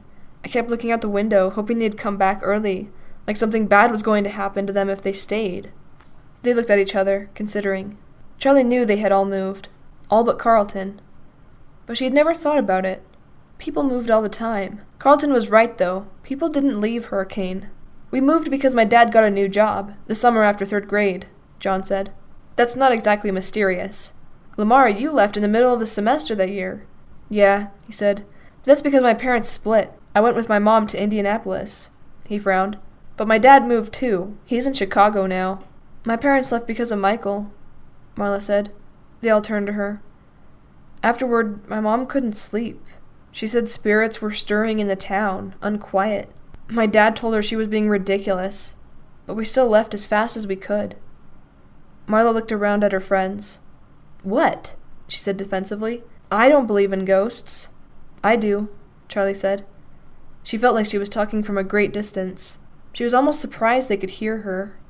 I mean, not ghosts, but memories? I think they linger, whether there's someone there or not. The house, her old house, was imbued with memory, with loss, with lingering. It hung in the air like humidity.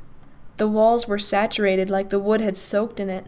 It had not been there before she came, and it was there now. It would be there forever. It had to be. There was too much, too great and vast a weight for Charlie to have brought it with her. That doesn't make any sense, Jessica said. Memory is in our brains, like literally stored in the brain. You can see it on a scan. It can't exist outside of someone's mind. I don't know, John said. Think of all the places that have atmosphere. Old houses. Sometimes places where you walk in and you feel sort of sad or nostalgic, even though you've never been there before. That's not other people's memories, though, Lamar said. That's subconscious cues. Stuff we don't realize we're noticing. That tells us we should feel some way. Peeling paint, old-fashioned furniture, lace curtains, details that tell us to be nostalgic. Mostly things we pick up from movies, probably. I got lost at a carnival when I was 4. I never got so scared in my life. But I don't think anybody's feeling suddenly desperate for their mom when they pass that Ferris wheel. Maybe they are, Marla said. I don't know. Sometimes I have little moments where it's like there's something I forgot. Something I regret, or something that I'm happy about, or something that makes me want to cry. But it's only there for a split second, and then it's gone. Maybe we're all shedding our fear and regret and hope everywhere we go, and we're catching up traces of other people's we've never met. Maybe it's everywhere. How is that different from believing in ghosts? Lamar asked. It's totally different, Marla said. It's not supernatural, and it's not like the souls of dead people. It's just people leaving their mark on the world. So it's the ghosts of living people? Lamar said. No. You're talking about people having some kind of essence that can hang around a specific place after the person's gone, Lamar said. That's a ghost. No, it's not. I'm not saying it right, Marla said. She closed her eyes for a minute, thinking. Okay, she said at last. Do you all remember my grandmother? I do, said Jason. She was my grandmother, too. She was my dad's mom, not yours, Marla said. Anyway, you were only a year old when she died. I do remember her, Jason said quietly. Okay, Marla said. So she collected dolls from the time she was a kid. She and my grandfather used to travel a lot after they retired, and she'd bring them back from all over the world. She had them from France, Egypt, Italy, Brazil, China, everywhere. She kept them all in their own special room, and it was full of them. Shelves and shelves of dolls. Some tiny and some almost as big as I was. I loved it. One of my earliest memories is playing in that room with the dolls. I remember my dad would always warn me to be careful, and my grandmother would laugh and say, toys should be played with. I had a favorite, a 21-inch red-haired doll in short, skinny white dress like Shirley Temple. I called her Maggie. She was from the 1940s, and I loved her. I told her everything, and when I was lonely, I would imagine myself in that room playing with Maggie. My grandmother died when I was 6, and my dad and I went to see my grandfather after the funeral. He told me I should just pick a doll to keep from the collection. I went to the room to get Maggie, and as soon as I walked through the door, something was wrong. It was as though the light had changed, became darker, harsher than it used to be. I looked around and the lively, playful poses of the dolls now seemed unnatural and disjointed. It was as though all of them were staring at me. I didn't know what they wanted. Maggie was in the corner, and I took a step toward her and then stopped. I met her eyes, and instead of painted glass, I saw a stranger. I turned and ran. I raced across the hall as though something might be chasing me, not daring to look back till I reached my father's side. He asked if I had picked a doll, and I just shook my head. I never went back into that room. Everyone was silent. Charlie was transfixed, still seeing the little Marla running for her life. What happened to the dolls? Carlton asked, only half breaking the spell. I don't know. I think my mom sold them to another collector when my grandfather died, Marla said. Sorry, Marla, Lamar said. It's still just tricks of the mind. You missed your grandmother, you were frightened of death, and dolls are inherently freaky. Charlie broke in, wanting to head off the argument. Is everybody done eating? We have to go soon. We still have plenty of time, Carlton said, looking down at his watch. It's like 5 minutes away. Something else fell out of his mouth, landing next to the first dropped bit of food. John looked around the table from person to person, as though he was waiting for something. We have to tell them, he said, looking at Charlie. Oh yeah, we totally do, Jessica said. Tell us what? Jason piped up, peeking over the back of Marla's seat. Shh, Marla said half-heartedly. She was looking at John. Tell us what? John dropped his voice, forcing everyone to lean in closer. Charlie did it too, eager to hear, even though she knew exactly what he was going to say. We went to Freddy's last night, he said. Freddy's is still there? Marla exclaimed, too loud. Shh, Jessica said, making frantic hand movements. Sorry, Marla whispered.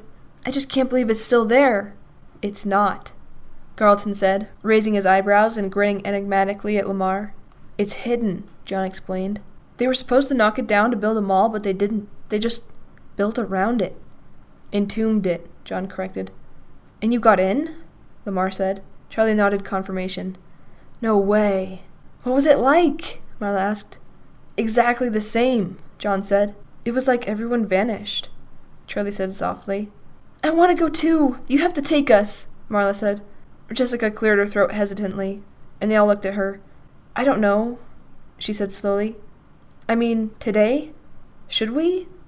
We have to see it, Lamar said. You can't tell us this and then not let us see it. I want to see it, Jason chimed in. What's Freddy's? They ignored him. His eyes were wide and he was hanging on to every word. Maybe Jessica's right, John said with reluctance. Maybe it's disrespectful to go tonight. There was a moment's pause, and Charlie knew that they were waiting for her to talk. She was the only one they were really afraid of offending. They needed her permission. I think we should go, she said. I don't think it's disrespectful. It's almost a way of honoring what happened. She looked around the table. Jessica was nodding. Charlie wasn't sure it was much of an argument, but they didn't need to be convinced. They wanted an excuse. Marla twisted herself to look back at Jason's plate. Are you done eating? She asked. Yup, he said. Marla pointed to the game in his hand. You know you can't play that during the ceremony, she said. Yep. I'm serious, Jason. I'm locking it in the car. Why don't you just lock me in the car? He muttered. I'd love to, Marla said under her breath as she turned back to the group. Okay, we can go. They headed to the school in a caravan, the boys in Carlton's car, Marla following, and Charlie bringing up the rear. We should have carpooled, Jessica said idly, staring out the window. It hadn't occurred to Charlie. I guess, she said. On the other hand, I'm not sure I want to ride with Marla and Jason, Jessica said plainly. They're kind of intense, Charlie agreed. When they arrived, the parking lot was already jammed full. Charlie parked on a side street in what she hoped was a legal spot, and they walked to the school along the familiar sidewalk. Jessica shivered. I've got goosebumps. It is weird to be here, she said. The school looked unchanged from the outside, but the fence was new and slick, a black, plastic-coated link chain. The whole town was like this, A mix of old and new, familiar and not. The things that had changed seemed so out of place, and the things that had remained the same made Charlie feel out of place. It must be so strange for Carlton to live here, she thought. This is a nostalgia trip for you, but I just live here, he had said. Somehow, Charlie was not sure she had believed that. When they got to the playing field behind the school, the bleachers were already full. Rows of folding chairs had been laid out in front of them to add more seating, and Charlie spotted Marla and the boys at the front. Oh, great, she said. I don't want to sit in the front row. I don't mind, Jessica said. Charlie looked at her. Of course you don't, she wanted to say. You're... you. Yeah, she said instead. No big deal. Half the town must be here, she observed as they made their way to the group, where 2 seats have been saved. There was one open in the front row next to Carlton, and one right behind it, beside Marla. Jessica winked at Charlie and sat down next to Carlton. She leaned toward him and they started whispering. Charlie repeated herself to Marla. There's a lot of people here. Yeah, Marla said. I mean, it's a small town, you know. Michael's... It was a big deal. Plus his parents still live here. People remember. People remember, Charlie echoed softly. There was a small raised stage set up in front of them, with a podium and 4 chairs. Behind the chairs, a screen was suspended. Projected on it was a larger-than-life picture of Michael. It was a close-up, just of his face. It was not the most flattering picture. His head was thrown back at an odd angle, his mouth open in laughter, but it was perfect. A joyful moment, snatched up and kept, not curated. He looked happy. Darn it, Marla said softly. Charlie looked at her. She was dabbing at her eyes with a tissue. Charlie put an arm around her. I know, she said. The sound system came on suddenly with a whine that slowly faded. 4 people walked on stage. A heavy-set man in a suit who went straight to the microphone, an elderly woman, and a couple, a man and a woman. The man in the suit stepped up to the podium, and the elderly woman sat down in one of the 4 chairs. The couple stayed back, but they did not sit. Charlie knew they must be Michael's parents, but she did not recognize them. When she was young, they had just been parents, a species that was for most part unremarkable. She realized suddenly that she didn't even know their names. Michael's parents had not gone out of their way to interact with their son's friends, and Charlie had literally spoken to them as Michael's mom and Michael's dad, as if those were appropriate forms of address. The man at the podium introduced himself as the school's principal. He said a few things about loss and community, and the fleeting preciousness of youth. He talked briefly about Michael's kindness, his artistic talent, and the impression he made, even as a small child, on everyone he met. It was true, Charlie reflected. Michael had been an unusually charismatic child. He wasn't exactly a leader, but they all found themselves wanting to please him, to make him smile, and so they often did the things they knew he wanted to do, just to make him happy. The principal finished and introduced Michael's parents, Joan and Donald Brooks. They stood at the podium awkwardly, each looking from face to face in the crowd, as if they were not sure how they had gotten here. Finally, Joan stepped forward. It feels strange to be up here, was the first thing she said, and a murmur of something like agreement swept quietly through the crowd. We are so grateful for all of you for coming, especially those of you who came out of town. She looked directly at the front row, talking to Charlie and the others. Some of Michael's friends have come from all over, and I think that is a testament to who he was, that 10 years later, with your lives on new paths, moving to a whole new stage of life. So close to the stage, Charlie could see that she was about to cry, tears wavering in her eyes, but her voice was steady. We are grateful you are here. We wanted to give Michael a legacy with this scholarship, but it's clear that he already has left one, all his own. Marla grabbed Charlie's hand, and Charlie squeezed back. I want to say, Joan continued, something about the families who are not here. As we all know, Michael was not the only child lost during those terrible few months. She read out 4 more names. 2 girls and 2 boys. Charlie glanced at Marla. They all knew there had been other children, but Michael's death had loomed so great in all their lives that they had never even talked about the other victims.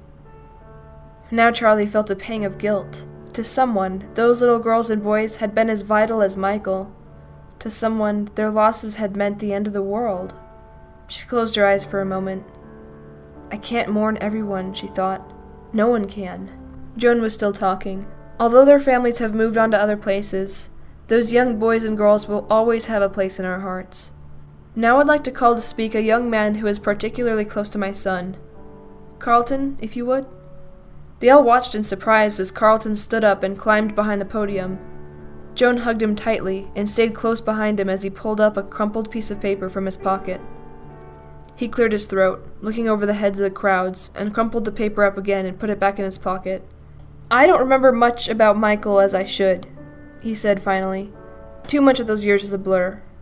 I know we met when we were still in diapers, but I don't remember that, thankfully." There was a soft titter through the crowd. "I do know that as far back as I have memories, Michael is in them. I remember playing superheroes, drawing, which he was much better at than me. And as we got older, I remember, well, playing superheroes and drawing. What I really remember, though, is that my days were always more exciting when he was in them. He was smarter than me. He was the one always coming up with new ideas, new ways to get in trouble. Sorry about those lamps, by the way, Mrs. Brooks. If I had jumped the way Michael said, I probably would have only broken one." Donald laughed, a gulping, desperate sound. Charlie shifted uncomfortably and pulled her hand from Marla's with an apologetic half-smile. Their grief, naked, was too much to watch. It was raw, an open wound, and she could not stand to look. Carlton came back down to sit with them. Michael's grandmother spoke, and then his father, who had recovered enough to share a memory of taking his son to his first art class. He told the crowd about the scholarship for a graduating senior who has demonstrated both excellence and passion in the arts. He told the crowd about the scholarship for a graduated senior who demonstrated both excellence and passion in the arts, and announced the winner of the first one, Anne Park, a slight Vietnamese girl who came quickly to the stage to accept her plaque and hugs from Michael's parents.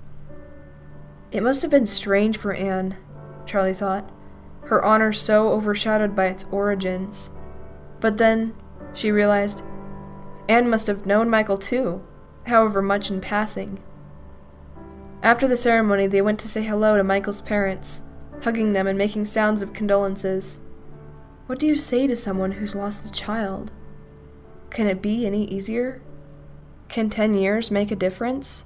Or do they wake up each morning as fresh with grief as the day he died? On a long cafeteria table by the stage, pictures and cards were collecting slowly. People had brought flowers, notes to Michael's parents or to him. Things they remembered, things they had wished they had said. Charlie went over and browsed through them. There were pictures of her and the others as well as Michael. It shouldn't have surprised her. They were all together constantly, as a group or in rotating groups of 2 and 3. She saw herself in the middle of a smiling pose. Her, Michael, and John all covered in mud, with Jessica behind them, still perfectly clean, refusing to go anywhere near them. Charlie smiled. That looks about right. In another, a 5-year-old Marla struggled to support the weight of her newborn little brother, with Lamar peering suspiciously at the tiny thing over his shoulder. Some of Michael's drawings were there too. Crayon scribbles, professionally incongruously framed. Charlie picked one up, a drawing of what she supposed was a T-Rex stomping through a city. It was actually, she realized now, almost amazing how talented he was. While she and the others were scribbling stick figures, Michael's drawings looked realistic, sort of. That's really good, John said over his shoulder. Charlie startled. You scared me, she said. Sorry. Charlie looked back at the drawing. Whatever it was better than she could draw now. Suddenly her chest tightened, gripped with loss and rage. It wasn't just that Michael died young. It was what that truly meant. He had to have been stopped in his tracks. Years, decades of life snatched and torn violently from him. She felt herself well up with youthful indignation, as if she were a child again, wanting only to whine. It's not fair. Taking a deep breath, Charlie set the picture back down on the table and turned away. The gathering was continuing, but she needed to leave. She caught Marla's eye, and Marla, as scarily intuitive as she was, nodded and caught Lamar's sleeve. From their various vantage points, they all headed for the parking lot. No one seemed to notice their departure, which made sense. Except for Carlton, they were all strangers here. In the lot, they stopped by Marla's car. She had somehow called down a miracle and found a space right next to the school. Can I play my game now? Jason said immediately. And Marla found her keys in her purse and handed them over. Don't drive away, she warned. Suddenly, Marla grabbed her brother and pulled him close, hugging him for a long minute. Geez, I'm only going to the car, he muttered when she let him go. Yeah, maybe I should let you drive away, she said, giving him a little push. She cleared her throat. "So are we going to Freddy's?" she said. They looked at one another. "Yeah," Charlie said. "I think we should." Somehow, following this, going back to Freddy's seemed like more than a game. It felt right. "Let's meet there at 10, she said. "Hey, Jessica, can you catch a ride with the guys or something? I'm going to go for a walk."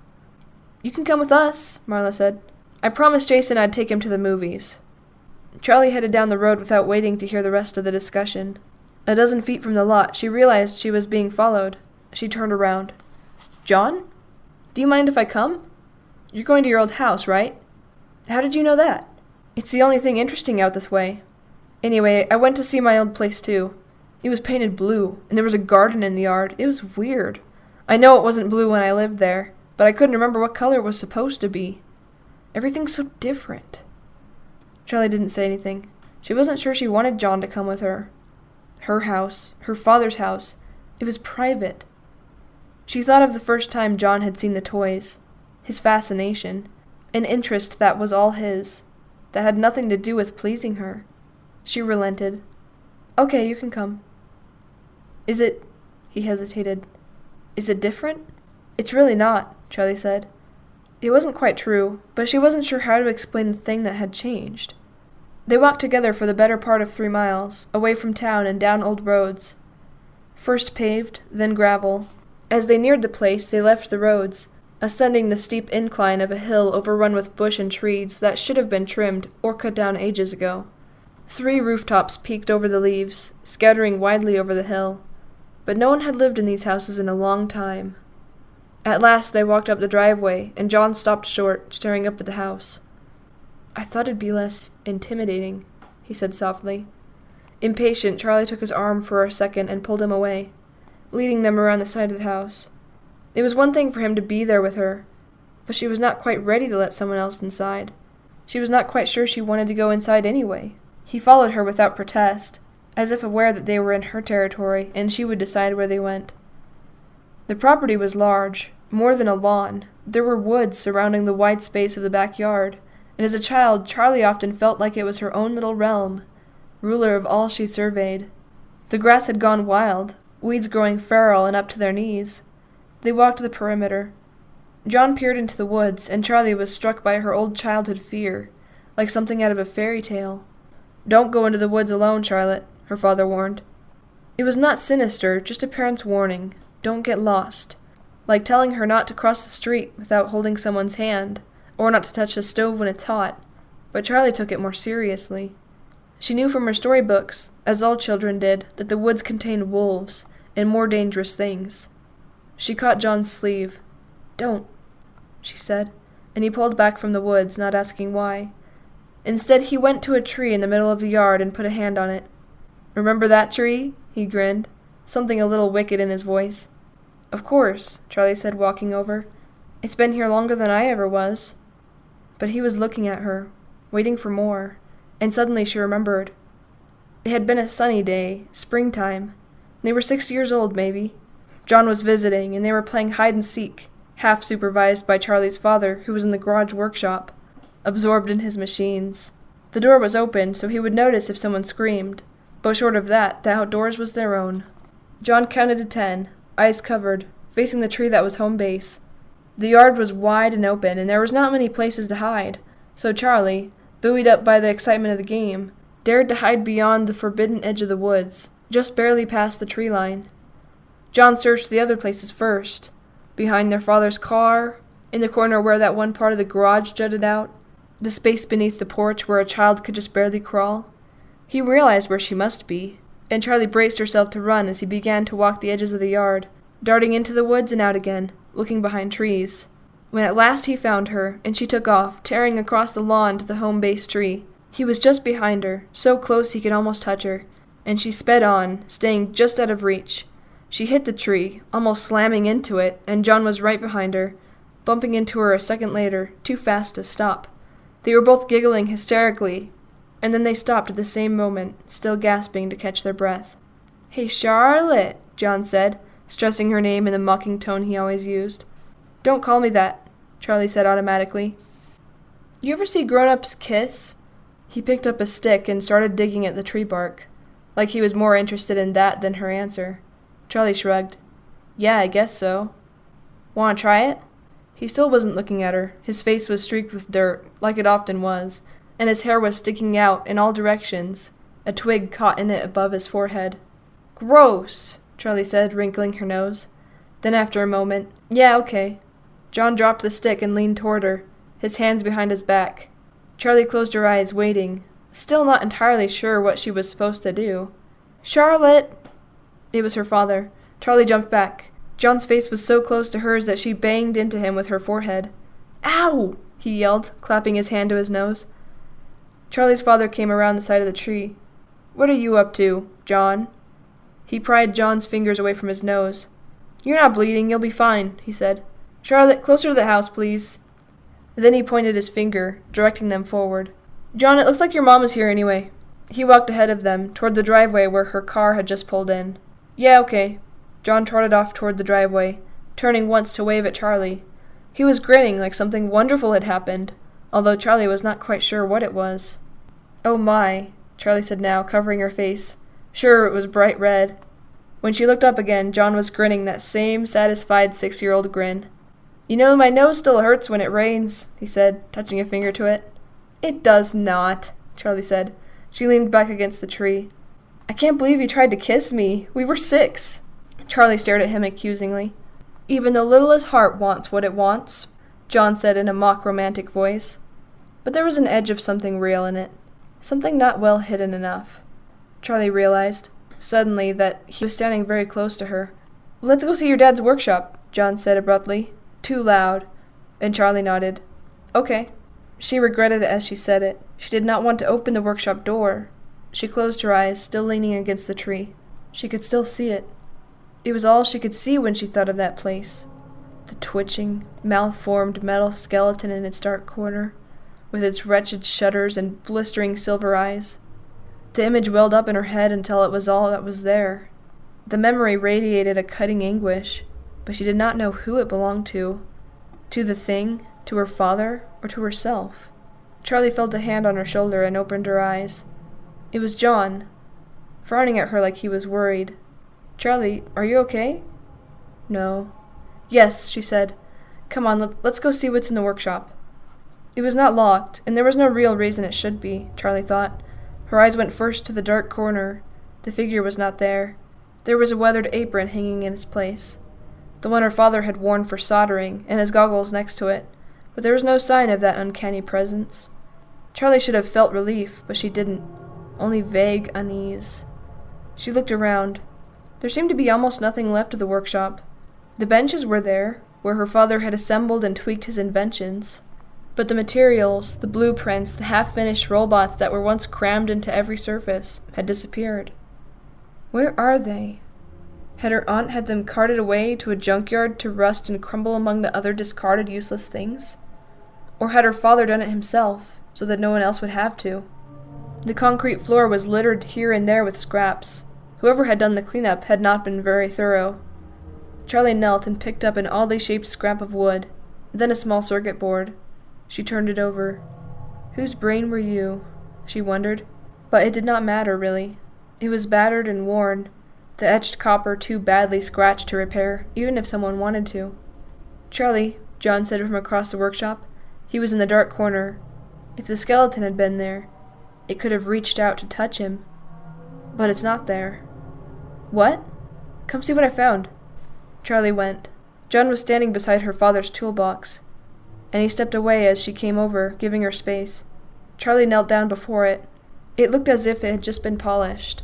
It was made of dark, stained wood, glossy with some kind of lacquer. She opened it gently. Charlie picked up an awl from the top tray and held it for a moment, the rounded wooden handle fitting into the palm of her hand as if it had been made for her to use. Not that she knew how. The last time she had picked it up, she could barely fit her fingers around the base. She picked up the tools one after another, lifting them from their places. The toolbox had wooden spaces carved out to fit the precise shape of each item. All the tools were polished and clean, their wooden handles smooth and their metal unrusted. They looked as though they had just been used that morning, wiped down and put away meticulously, like someone still cared for them. She looked at them with a fierce, unexpected joy, as if she had fought for what was returned to her. But her joy felt wrong, misplaced. Looking at her father's things set off balance. Something in the world was not as it should be. Seized suddenly with an unfounded fear, she thrust the awl back into its place in the box, dropping it like something burning. She closed the lid, but did not stand. Memory overtook her, and she closed her eyes, not fighting against it. Her feet were wedged in the dirt, and 2 large calloused hands covered her eyes. Suddenly there was a bright light, and Charlie squinted, squirming impatiently to see what was before her. 3 complete and gleaming figures towered over her, motionless, the sun reflecting off every edge and contour. They were blinding to behold. "What do you think?" She heard the question but could not answer it. Her eyes hadn't adjusted. The 3 masses of standing metal looked similar in structure, but Charlie had grown accustomed to seeing more than what was there, imagining the final result. For a long time now there had been 3 empty suits, hanging like carcasses from the rafter in the attic. Charlie knew they had a special purpose, and now she understood what it was. 2 long beams protruded from the top of the head of one of the hulking masses. The head itself was solid and skull-like. The beams looked as if they had been violently thrust there. "That's the rabbit!" Charlie squealed, proud of herself. "You aren't scared of him?" the voice asked. "Of course not. He looks like Theodore." Theodore, that's right. The figure in the middle was more clearly rendered. Its face was chiseled, its features distinct. It was clearly a bear, and a single metal beam stuck out from the top of its head as well. Charlie was puzzled for a moment, then smiled. "For the top hat," she said with confidence. The last form was perhaps the most frightening. A long metal clamp protruded from its empty face, in the place where a mouth might go. It was holding something on a platter, a metal structure that looked like a jaw, wires running like strewn spaghetti up and down the frame, in and out of sockets. "That one's scary," she admitted hesitantly. "Well, this part will look like a cupcake."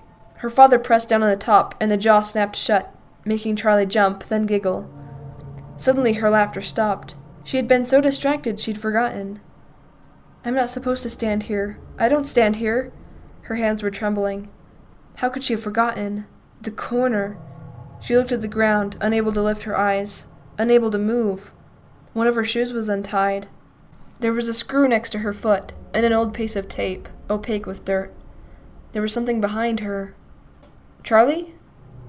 It was John. "Charlie!" She looked up at him. "Sorry, just lost this place." She stood up and took a step forward, positioning herself in the place she remembered. She glanced behind her as if the memory might manifest. The corner was empty. There was nothing. She knelt again and put her hand on the ground, fishing around until she found a small screw in the bare dirt. She palmed it, then looked closer. There were small holes in the ground, exposed when she moves the loose dirt. Charlie ran her fingers over them, thoughtful. "Charlie, I have to tell you something." There was something urgent in John's voice. Charlie looked around the workshop and stood up. "Can we go outside?" she said. "I can't breathe in here." "Yeah, of course," he said. He followed her out to the yard, and back to the hide-and-seek tree. She was tired, a wrung-out exhaustion deep inside. She'd be fine in a minute, but she wanted a place that held only silly childhood memories. She sat down in the grass, leaned against the trunk, and waited for John to talk. He settled himself, cross-legged in front of her, a little stiffly, smoothing his pants, and she laughed. "Are you worried about getting dirty? Times change," he said with a wry smile. "What do you have to tell me?" she asked, and his face grew serious. "I should have said a long time ago," he said. When something happens like that, you don't trust your memory, you don't trust your own mind." "What are you talking about?" Charlie asked. "Sorry." He took a deep breath. "I saw someone that night. The night Michael disappeared." "What do you mean?" "Remember when we were sitting at the table by the stage, and the animal started going crazy?" "I remember," Charlie said. "It had been bizarre, their movements upsetting. They were moving too fast.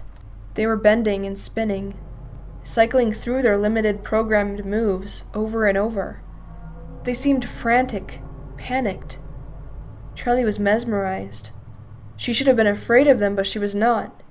She saw, in their juddering motion, a kind of desperation. She was reminded, for a moment, of dreams of running. Dreams when the world depended on her just going 10 steps forward, yet her body can only move in slow motion. Something was wrong. Terribly wrong. Chaotically, violently, the animatronic animals on stage thrashed robotic limbs in all directions, their eyes rolling in their sockets. "What did you see?" Charlie said to John now, shaking her head as though she could rid it of the image. "There was another mascot," he said. "A bear." "Freddy," Charlie interrupted without thinking. "No, not Freddy." He took her hands as if trying to calm them both, but he let go before he spoke again. "It was standing right near us, next to our table, but it wasn't looking at the stage like everyone else was. That technician came over, remember? And even he was just watching the animatronics. I guess he was trying to figure out what was happening. I looked over at the mascot, and it looked back at me."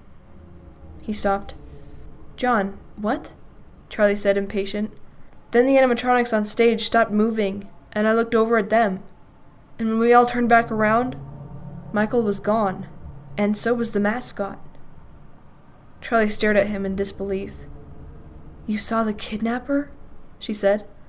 "I don't know what I saw," John said. "It was all chaos. I didn't even think about it. I didn't make the connection. It was just another animal at Freddy's. I didn't think about who might have been inside it. I was a kid, you know? You figure that the grown-ups already know everything you know." "Yeah," Charlie said, "I know. Do you remember anything? Like, what the person looked like?" John was staring up at the sky, as if he was seeing something Charlie could not. "Yes," he said. His voice was deliberate, steady. "The eyes. They were all I could see, but I still see them sometimes, like they're right there in front of me. They were dead." "What?"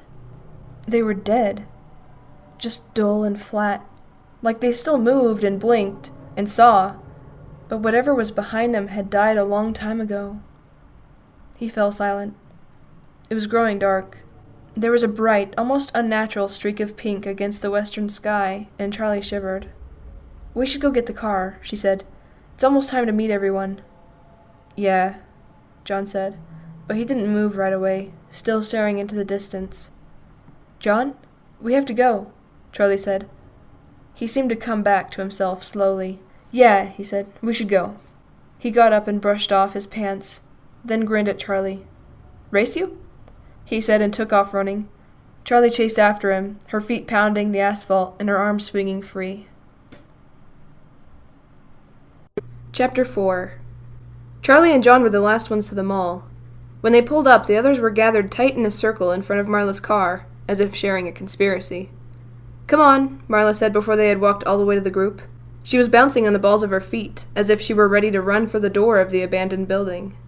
Everyone but Charlie and John had changed their clothing, wearing jeans and t-shirts, things more suited for exploration, and she had a brief moment of feeling out of place. "At least I didn't wear a dress," Charlie thought. "Let's go," she said. Marla's impatience seemed to be contagious, or maybe it just gave Charlie an excuse to let her real feelings come to the surface. She wanted to show Freddy's off to the others.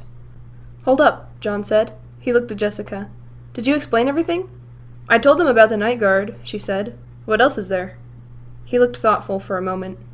"I guess nothing," he said. "I brought more lights," Carlton said, and held up 3 flashlights of varying sizes.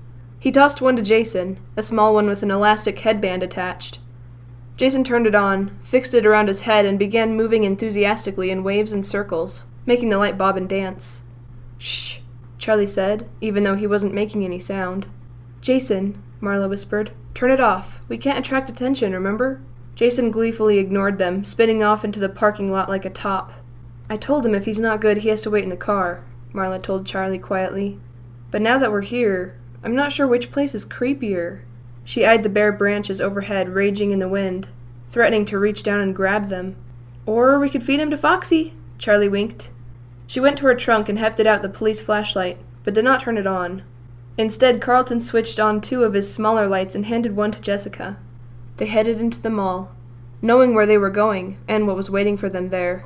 Charlie, John, Jessica, and Carlton moved through the empty spaces with a sense of purpose, but the others kept stopping to look around.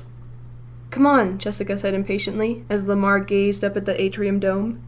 You can see the moon, he said, and pointed. Next to him, Marla nodded, mimicking his posture. It's beautiful, she said, although she couldn't see it. From a distance, they heard footsteps echo in the emptiness. Hey, over here, John hissed, and they hurried as quietly as they could. They could not run for fear of making noise, and so they walked, fast but careful, hugging the walls. They entered the black void of the department store, creeping along in the shadows until they reached the break in the wall. John held back the hanging plastic obscuring the opening as the others maneuvered around the scaffolding. Jason was slow, and Charlie put a hand on his shoulder to hurry him up. As she steered him into the opening, a strong beam of light swept into the room, scanning up and down the walls. They all ducked through the plastic and ran down the alley to where the others were crouched against the wall. He saw us! Jason whispered, alarmed, running straight to his sister. Shh, Marla said. They waited. Charlie was next to John this time, and after that moment by the tree, whatever it was, she was almost uncomfortably aware of him. They were not quite touching, but she seemed to know exactly where he was, an awkward sixth sense. She glanced at him, but his eyes were fixed on the opening to the hallway. They could hear the guard's footsteps now, clear in the empty space, each one distinct. He was moving slowly, deliberately. Charlie closed her eyes, listening. She could tell where he was from the sound, she thought, getting closer, then farther, crisscrossing the room like he was hunting for something. The steps came right up to the entrance of the alley, and stopped. They all held their breath. He knows, Charlie thought. But the steps started again, and she opened her eyes and saw the light receding. He was going away. They waited, still motionless, until they could no longer hear the tapping of his hard-soled shoes. She and John both stumbled a little as they stood, and she realized they had been leaning against one another without realizing it. She didn't look at him. Instead, she set to work taking the heaviest things off the wooden shelf. Will I be needing this? Lamar asked, as Charlie handed him a bucket with a saw sticking out of it. We have to move the shelf, Jessica said. Come on. Jessica, Charlie, Carlton, and John got back into place and moved the shelf. Lamar tried to find a place to help, but there was not really room. Marla just waited. I'm better suited to supervising, she said, when Charlie mock glared at her. This time the screaming of the metal door was not as loud, as if it no longer protested their entrance quite so strongly. Still, Marla and Jason covered their ears. You think that's not going to bring the guard? Marla hissed. Charlie shrugged. Didn't last time, she said. I know he saw us, Jason said again. The others ignored him. His flashlight went right over me, he insisted. It's really okay, Jason, Jessica said. We thought he saw us last night, too, but it was fine. Jason looked dubious, and Lamar bent over to his eye level. Hey, Jason, he said. What do you think the guard would do if he saw us? Shoot us? Jason whimpered, eyeing Lamar warily. Worse, Lamar said gravely. Community service. Jason wasn't sure what it meant, but he held his eyes open wide as though it was something terrible. Will you leave him alone? Marla whispered, clearly amused. He didn't see us, Jason reassured himself, although clearly unconvinced. Charlie turned on the big light and shone it down the hallway. Oh my! Marla gasped as the first light streaked across the interior of the pizzeria. Suddenly it became real, and her face flushed with awe and fear. They went in one by one. The temperature seemed to drop as soon as they walked into the hall, and Charlie shivered. But she did not feel ill at ease. She knew where they were now, and she knew what they would find. When they got into the dining room, Carlton spread his arms wide and twirled. Welcome to Freddy Fazbear's Pizza, he said in a booming announcer's voice. Jessica giggled, but the melodrama did not actually seem out of place. Marla and Lamar gaped at the room, awestruck. Charlie set the large flashlight on the ground, the beam facing up, and lit up the main interior room in a dim and ghostly illumination. Cool, Jason said. His eyes fell on the merry-go-round, and he raced for it and jumped onto the back of a pony before anyone could stop him. He was too big for it, his sneakers dangling all the way to the ground. Charlie smiled. How do I make it go? He shouted. Sorry, buddy, John said. Jason climbed off, disappointed. The arcade is over this way, Carlton said, motioning to anyone who might follow. Marla went with him, while Jason fiddled hopefully with the carousel's control box. Lamar had walked to the stage and was standing transfixed, staring up at the animals. Charlie went over to him. I can't believe they're still here, he said as she walked up. Yeah, she said. I'd forgotten this was a real place. Lamar smiled, for the first time resembling the little boy Charlie had once known. Charlie smiled back. There was something surreal about the place. She had certainly never told any of her school friends about it. She would not have known where to begin. Worse, she would not have known where to stop. Jessica poked her head out from the retracted curtain at the side of the main stage, and they both startled. "What are you doing?" Lamar asked. "Exploring," she said. "There's nothing back here but a bunch of wires, though." She disappeared into the folds of cloth again. After a moment, they heard a thud as she jumped to the ground, and she came strolling over. "Do they work?" Lamar asked, pointing to the animals. "I don't know," Charlie said. Truthfully, she had no idea how they worked.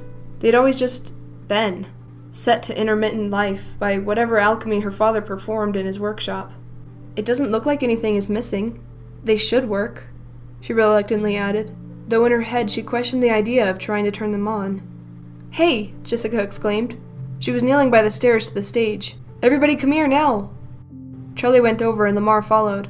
"What is it?" Charlie asked. "Look," Jessica said, shining her little light.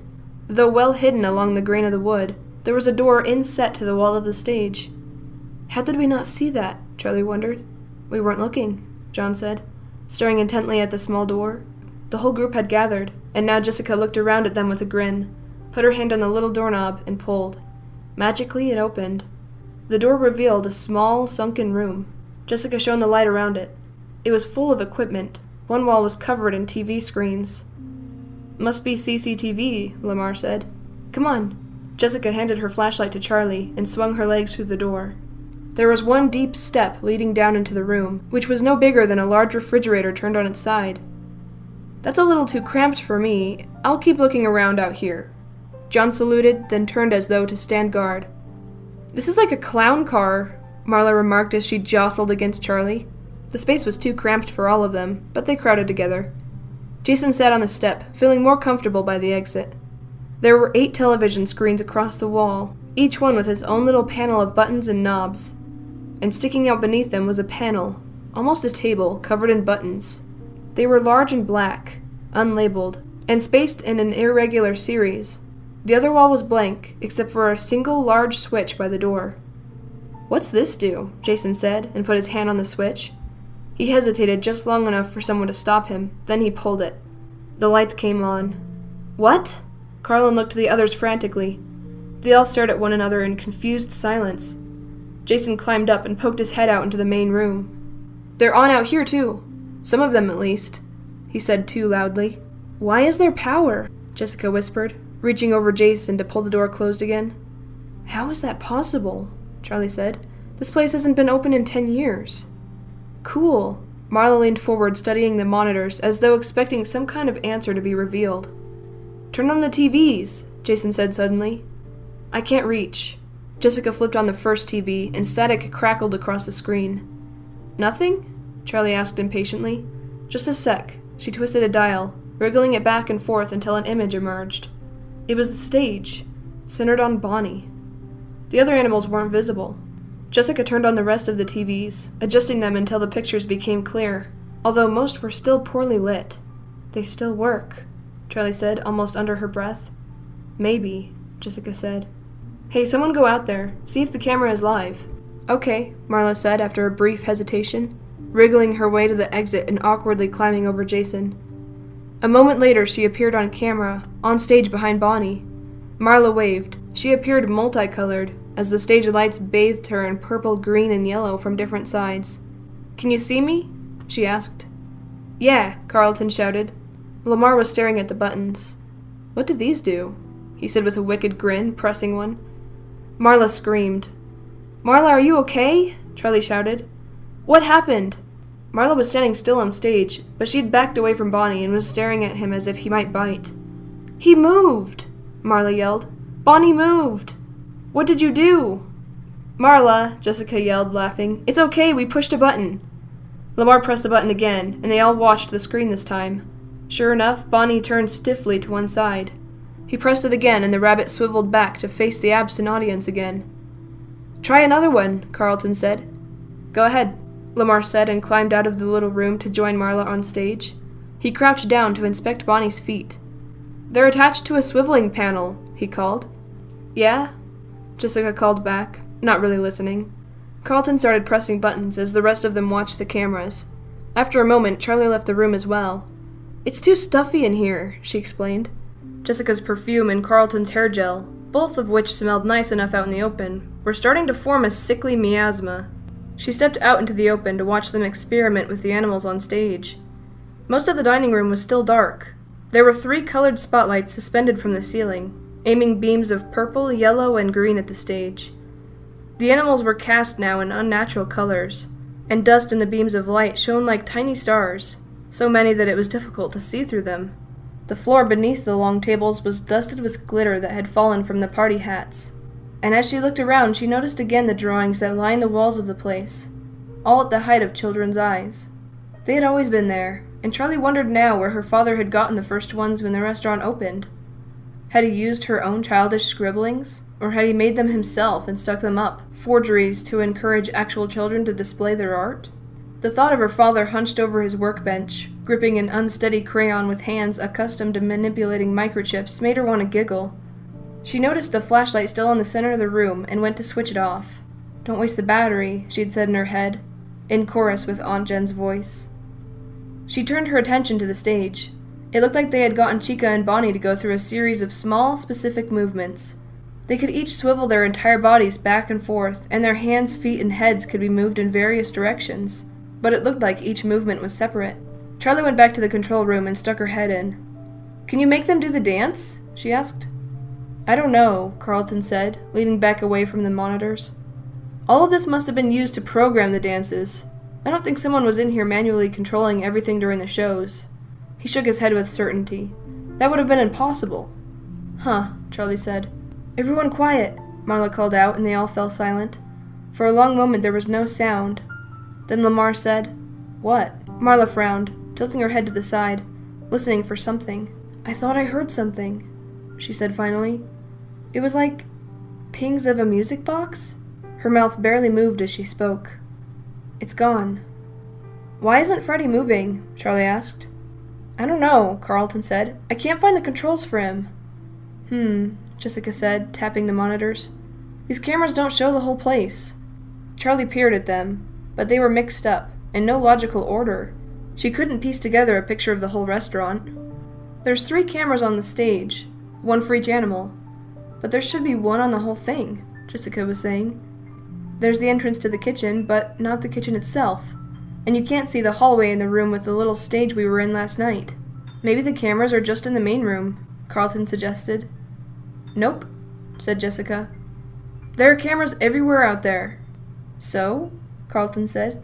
"So there's gotta be another control room," Jessica said triumphantly. "Maybe down the hall by the other stage." Charlie went back out into the main room again. She was feeling restless, less excited by the discoveries than the others, though she was not sure why. She watched the stage. Carlton was still playing with the buttons, Bonnie and Chica jerking in small, disjointed motions, as Freddy Fazbear remained motionless, his eyes half closed and his mouth slack, slightly open. "Hey," Lamar said suddenly. "Marla, the music. I hear it now." Everyone was silent again. Then Marla shook her head. "Creepy," she said, more excited this time, rubbing her hands together as though they were sharing campfire stories. Lamar looked thoughtfully at Freddy. "Let's go find the other control room," Jessica said, emerging with a determined look on her face. "Okay." Marla jumped off from the stage to join them, and they started scanning the rest of the stage, looking for a second door. "I'm staying here," Jason called from the first room. "This is so cool." Chica swiveled back and forth rapidly on the stage as he pushed her button repeatedly. Lamar went to join Jason. "Okay, my turn," he said, leaning in the door. He went in, not waiting for Jason's response. Charlie stayed where she was, still staring at Freddy, frozen in the middle of his act. John came up next to her, and she felt a flash of irritation. She did not want to be cajoled into joining in the search. He stood there for a moment, looking at Freddy, then leaned in close to her and whispered, "I'm counting to 100. You'd better hide." Surprised out of her thoughts, she looked at him for a moment, her irritation broken. He winked at her, then covered his eyes. It was absurd. It was childish. And in that moment, it was the only thing she wanted to do. Slightly giddy, Charlie took off, looking for a place to hide. Jason pushed a series of buttons again with increasing frustration. "I'm bored now," he announced. "How can you be bored?" Lamar said, wide-eyed. "They aren't working anymore." Jason continued to press buttons, no longer watching the monitors. Lamar studied the monitor. Bonnie's head was up and turned to the side, his eyes appearing to watch the camera. "Well, go find your sister then," he said Jason. "I don't need her permission to be bored." Impatiently, Jason climbed up and out of the control room. "Everyone is so sensitive," Lamar muttered, suddenly realizing he was alone in the control room. He climbed out, but Jason was already gone. Jessica was leading the exploration party, heading toward the little stage they had discovered the night before. Marla looked back and saw Jason skipping to catch up just before they disappeared into the long hall. "Hey, be careful!" she called over her shoulders as Jason branched off into his own direction. Lamar caught up to the group and followed them on their way to the hall. The main dining room was empty now, though Jason could hear Charlie and John's playful shouts echoing from the party rooms that extended off the main building. Left alone, Jason headed straight for the arcade. It was more dimly lit than the rest of the place, and without power, the arcade machines appeared as towering black monoliths in a forgotten graveyard. The air was stale and thin. Jason went to the nearest console and pressed a few buttons. Some stuck with age, but nothing happened. Plug it in, duh. He ducked behind the games to check, but even though the mounds of wires seemed impossibly tangled, it looked like they were plugged in. Maybe there's a switch for the whole room. He started checking the walls. There was no obvious switch, but as Jason scanned the walls, he became distracted by the children's drawings taped in clusters. Jason was too young to have any memories of his own from being at Freddy's. Even Hurricane itself was no more than a hazy set of impressions. But something about the pictures brought up a sense of nostalgia. They were all the same, really, the kinds of drawings he and every other kid had done. Figures with circles for bodies and sticks for arms, in a multitude of colors. Only a few details showed which figures were the animals. Chica with her beak, Bonnie with his ears. It seemed like there had been a bit more attention paid to the drawings of Freddy Fazbear. They were a little better. The children had been a little more careful to make the details right. Jason found himself looking at one drawing in particular. It was the same as others, maybe a little better. Bonnie the bunny hugging a child. There was no name at the bottom. Jason took the picture off the wall, uncertain why this one in particular interested him so much. John burst his head into the room with a wide grin and a deep breath. But then, seeing that it was only Jason inside, he quickly returned to his stoic demeanor. "What's up?" He nodded his head, playing it cool, then casually stepped away before silently returning to a sprint. Playing hide-and-seek like babies, Jason thought. I hope I never fall in love. He looked back at the drawings and squinted as though not seeing correctly. The child was now facing away from Bonnie. Jason stared for a long moment. Wasn't he hugging Bonnie before? He looked out at the main room, but Marla was out of sight, looking for the control room. Jason folded the drawing carefully and put it in his pocket. It was suddenly apparent how quiet it had become outside. Jason stepped out timidly and peeked into the dining room. "Guys?" he whispered, looking back once, then ventured out to find the group. Jessica, Lamar, Carlton, and Marla were still creeping slowly through the other half of the building. The spotlights from the dining room didn't reach this far, only accenting edges and corners, or specks of glitter. Jessica scanned the wall with her flashlight, looking for breaks in the plaster, and motioned to Marla to do the same. "We have to check for a hidden door," she said. "The last one wasn't really hidden," Carlton pointed out.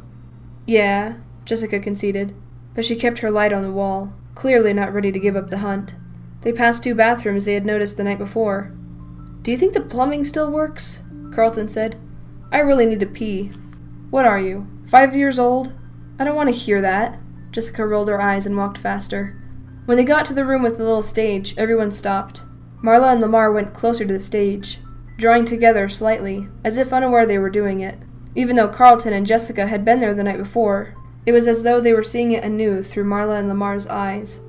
They still had not seen what was behind the curtain, Carlton realized suddenly.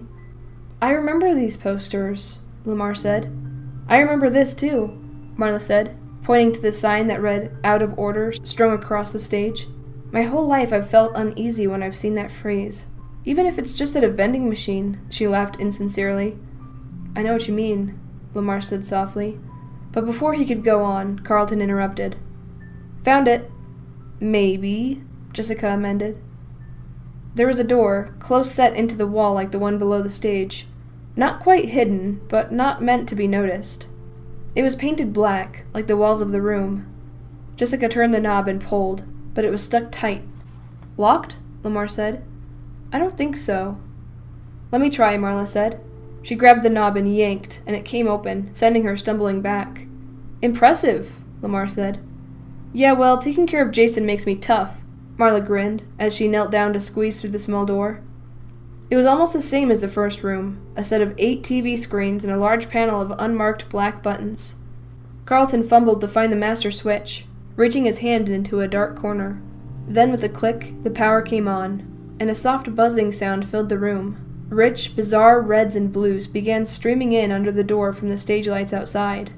Jessica and Carlton began switching the televisions on. They fiddled with the knobs until they were showing pictures, though most were very dark. From here they could see a long shot of the main stage, just as in the other room. But the rest of the cameras were showing other places and angles. While the first control room had only shots of the main dining room, here they could see the other areas of the restaurant. The private party rooms, which were all set up with glittery decorations for events that would never happen. Hallways, an office, and even what looked like a storage closet. The room behind them was visible as well. The camera trained on the out-of-order sign, now lit with unworldly shades, and the curtain behind it. On one screen they could see Jason ducking back into the arcade. Maybe I should go get him, Marla said, but no one responded. Carlton started pressing buttons. Spotlights appeared and vanished on the stage in the main dining room as he did, illuminating first one animal and then another, lighting up empty spaces where someone might have once stood. He flipped a switch, and it seemed for a moment that nothing happened. Then Lamar started laughing, pointing at one of the screens. The pizza decorations lining the walls were spinning wildly, as though they might leap off and go rolling away. I forgot they used to do that, Lamar said, as Carlton brought them slowly to a halt. There was a large black dial to one of the side buttons, and Carlton spun it, but it seemed to do nothing. Let me try, Lamar said. He elbowed Carlton to the side and pressed another button. There was a high-pitched whine, and they all jumped, and it quickly faded down to a static hum. Lamar pressed the button again, and the sound was gone. I guess we know what turns the speakers on, Carlton said. I bet we could figure out how to play the music, Jessica said. She reached forward and pressed something else, and stage lights popped up, while the main lights dimmed. The figures on the main stage suddenly stood out a little, commanding attention. She pushed it again, and the lights faded back to normal. I love that, Carlton said. What? Asked Marla. Stage lights, he said. One switch and it's like a whole nother world up there. Another button flickered the stage lights on and off in the room behind them, while another started and stopped the little merry-go-round, its tinkling music grinding too slowly, like the ride itself was trying to remember how the song went. They managed to get the speakers on again, without the feedback whine, but there was still only static. I have an idea, Jessica said, pushing out to the front of the group. She switched on the static again, and then started turning the knob back and forth. The hum grew lower in pitch, then higher, responding to her adjustments. Progress, Carlton said. It's still just static, Marla said, unimpressed. Jessica turned it lower again, then snatched her hand from the dial like she had been bitten and punched the button, shutting the speakers off. What? Marla asked. Jessica remained motionless, her hands still suspended in the air. What happened? Did it shock you? Carlton asked. It sounded like a voice, Jessica answered. What did it say? Marla asked, apparently interested again. I don't know. Let me try again. She turned the speaker on, calling forth the static, and lowered the hum as they all listened, intent on the sound. As it sank to a lower register, just below the range of a human voice, they all heard it, grinding in broken words, almost too slow and disordered to be considered speech. They looked at each other. What on earth? Marla said. No, it's just random static, Lamar said. He reached for the controls and dialed the pitch back up slowly. For another fleeting moment there was a purposeful sound. That sounded like singing, Carlton said. No, Lamar said, sounding more unsure this time. Do it again, Marla said. Lamar did, but this time the static was empty. Is that Charlie? Marla suddenly became focused on a blurry figure moving down the dark hall toward them. sliding along the walls as though to remain unnoticed. Charlie was hurrying, almost skipping, and trying to find another place to hide. She glanced behind her, vaguely suspecting that John might be cheating. She moved through the darkness and toward the colorful glow of the small stage curtain, which was throwing eerie reds and blues onto the tables and party hats. Going down this passage had always felt like a long and perilous journey, one not made to be alone. She kept her gaze fixed behind her, letting the wall beside her guide her step. She knew John was close, probably creeping up on her in the dark. Suddenly she backed into something, stopping short. She had been moving faster than she thought, or more likely the hall was not as long as she had remembered. She saw his shadow at the end of the hall. If he turned his head, he would see her. Without thinking, Charlie climbed up onto the platform that she had bumped into and ducked behind the curtain, tucking herself between the wall and the large, bulky prop, trying not to breathe. "Charlie?" he called, still far away. "Charlie!" Charlie felt her heartbeat quicken. There had been boys she liked, now and then, but this was something different. She wanted him to find her, but not quite yet. As she waited, her eyes adjusted to the darkness, and she was able to make out the shape of the curtain and the edge of the stage. She looked up at the object in front of her. No. Her body shuddered, then froze. It was standing over her. It was the thing from her father's workshop. The misshapen thing that hung in the corner, shaken by random convulsions as its eyes burned silver. Does it hurt? Now it was still, and its eyes were blank and dull. It was staring straight ahead, insensate, and its arm with its hook hung useless at its side. She recognized his eyes, but he was somehow worse now, encased in hollow body parts and matted red fur, with a stench of oil and glue. He had a name now. They called him Foxy, but she knew better. Charlie shrank away, pressing against the wall. Her heart was racing, her breath was shallow, too fast. Her arm had been touching his leg, and now she felt sudden itchiness from it, like she had been contaminated. She wiped her hand violently against her shirt as she began to panic. Run. She sprang away from it, pushing off the wall to get away, to move before it saw her. But the edge of the stage caught her foot. She stumbled forward, momentarily becoming entangled in the curtain. She struggled to get free when suddenly the thing's arm jerked up, and the hook slashed at her arm. She ducked away too late, and it cut her. The pain was shocking, like freezing water. She tripped forward and felt herself falling for long seconds, and then she was caught. "Charlie, are you okay?" It was John. He had caught her. She tried to nod, but she was shaking. She looked at her arm. There was a cut above the elbow, almost 4 inches long. It was bleeding freely, and she covered it with her hand, the gaps between her fingers welling over as her own blood leaked through. "What happened?" Marla asked, rushing up behind her. "Charlie, I am so sorry. I must have hit a button that caused it to move. Are you okay?" Charlie nodded, a little less shaky. "I'm fine," she said. "It's not that bad." She moved her arm around experimentally. "See? No nerve damage," she said. "I'll be fine." Carlton, Jessica, and Lamar came hurrying out of the control room. "We should take her to the ER," Carlton said. "I'm fine," Charlie insisted. She stood up, refusing John's help, and braced herself on the stage for a moment. She heard her Aunt Jen's voice in her head. "How much blood have you lost? You don't need to go to a hospital." She could move her arm just fine, and she would not bleed to death from this. She felt dizzy, though.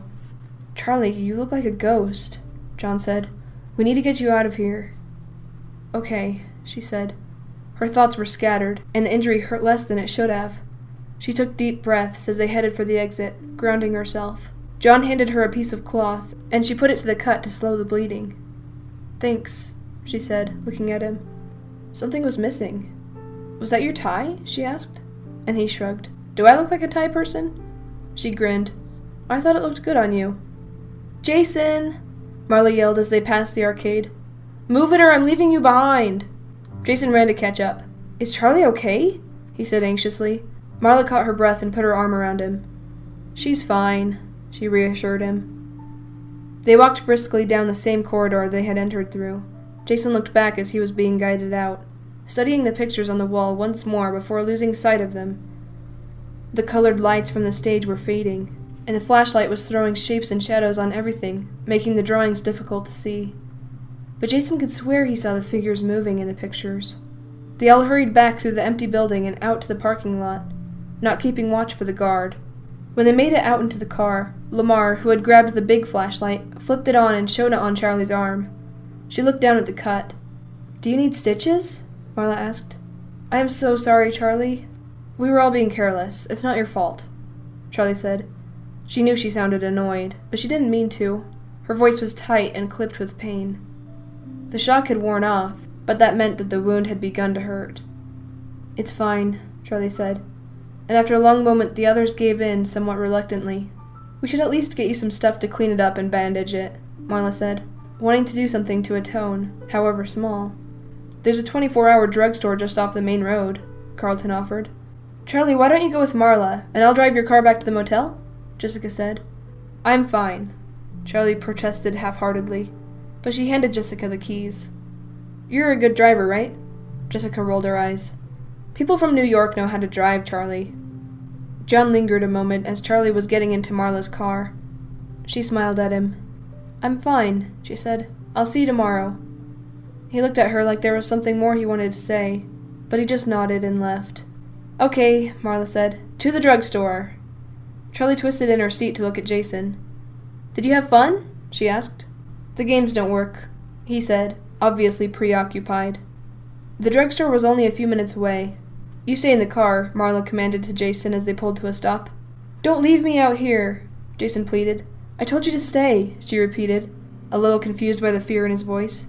He didn't answer, and she and Charlie headed inside. As soon as they were gone, Jason pulled the drawing out of his pocket. He held it up under the faint lights of the parking lot to examine. It had not changed back. Bonnie the Bunny was reaching toward a child, who was facing away from him. Curious, Jason scraped the crayon lines with his fingernail.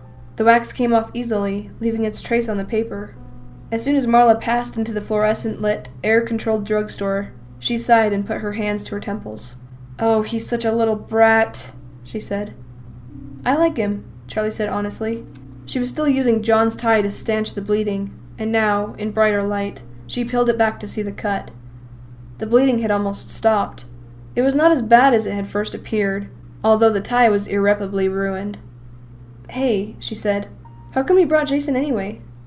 Marla didn't answer right away, setting her sights on the first aid aisle and heading for it. "Here we are," she said. "What do you think, Gauze?" "Sure, but don't call me Gauze."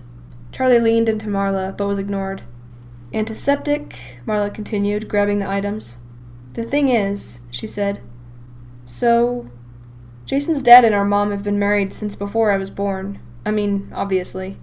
And they're probably getting divorced. I know about it, but Jason doesn't." "Oh no," Charlie said. "They're fighting all the time," Marla went on. "And it scares him, you know? I mean, my dad left when I was still a little kid, so I grew up with that. I was used to it. Plus I got to have a great stepdad. But for him, it's gonna feel like the end of the world. And they're sure not doing anything to make it easier. They're fighting right in front of us. So I didn't want to leave him alone for that week." "I'm so sorry, Marla," Charlie said. "Yeah, it's okay," Marla said. "I'm leaving in a year anyway. I'm just worried about the brat out there." "He's really not a brat," Charlie said, and Marla grinned. "I know, he's pretty great, right? I kinda like having him around." They paid for the supplies. The clerk, a teenage boy, didn't bat an eye at Charlie's moderately blood-splattered appearance. Outside, they sat on the hood of the car. Marla started to open the bottle of antiseptic, but Charlie held out a hand for it. "I can do it myself," she said. Marla looked like she was about to argue, but swallowed whatever she was about to say and handed Charlie the bottle and a piece of gauze. As Charlie awkwardly cleaned her arm, Marla smiled impishly. "Speaking of people who we like having around, are you having fun with John?" "Ow! That stings, and I don't know what you mean," Charlie said primly, suddenly putting all her attention to her task. "You do too. He's following you around like a little puppy and you are loving it." Charlie bit back a smile. "How about you and Lamar?" she retorted. "Me and who now?" Marla said. "Here," she held out a hand for the bloody gauze, and Charlie handed it to her, reaching for a clean strip. "You're going to have to let me tape it," Marla said. Charlie nodded and held the gauze in place as Marla reached for the tape. "Come on," Charlie went on. "I see the way you look at him." "Nope." Marla smoothed down the last piece of tape and put everything in the bag. "Seriously," Charlie said as they got back into the car, "you're adorable together, and your names are anagrams of each other. Marla and Lamar. It's meant to be!" Both laughing, they headed back to the motel. Chapter 5. When they all got to the motel, Jessica was already there, and so was John. He stood up when Charlie walked in. "I was worried about you. I thought maybe I could sleep on the floor?" He waited nervously for her reaction, as though he realized only upon seeing her that he might have overstepped her boundaries. On another day, in another place, Charlie might have been annoyed by his excessive concern, but here, in Hurricane, she was glad to have it. We should all be together, she thought. It's safer. She wasn't really afraid, but unease still clung to her like cobwebs, and John's presence had been a calming one ever since they arrived. He was still looking at her, waiting for a response, and she smiled at him. "As long as you don't mind sharing the floor with Jason," she said. He grinned. "Just let me have a pillow and I'll be fine." Marla tossed him one, and he stretched elaborately, set it on the ground, and lay down. They all went to bed almost immediately. Charlie was exhausted. Now that her injury had been cleaned and bound, the adrenaline of the night left her body all at once, leaving her drained and a little shaky.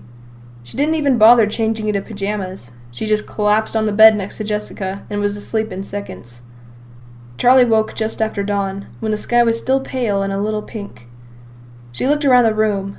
The others wouldn't be up for hours, she suspected, but she was too alert to try and fade back into sleep. She grabbed her shoes, and stepping over Jason and John's sleeping bodies, went outside. The motel was set a little way back off the road, trees spread thickly around and behind it. Charlie sat down on the curb to put her shoes on, wondering if she could go for a walk in the woods without getting lost.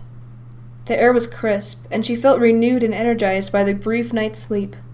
Her arm hurt, a dull, pulsing pain that kept drawing her attention, but it had not bled through the bandages. Charlie usually found it easy to ignore pain when she knew she was not in danger from it.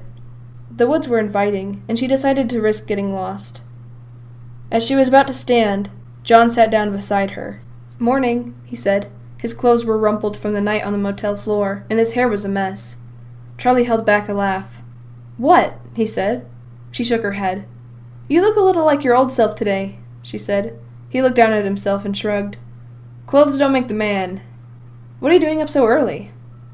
"I don't know. I couldn't sleep. What about you?" "Somebody stepped on me." Charlie winced. "Sorry," she said, and he laughed. "I'm just kidding. I was awake."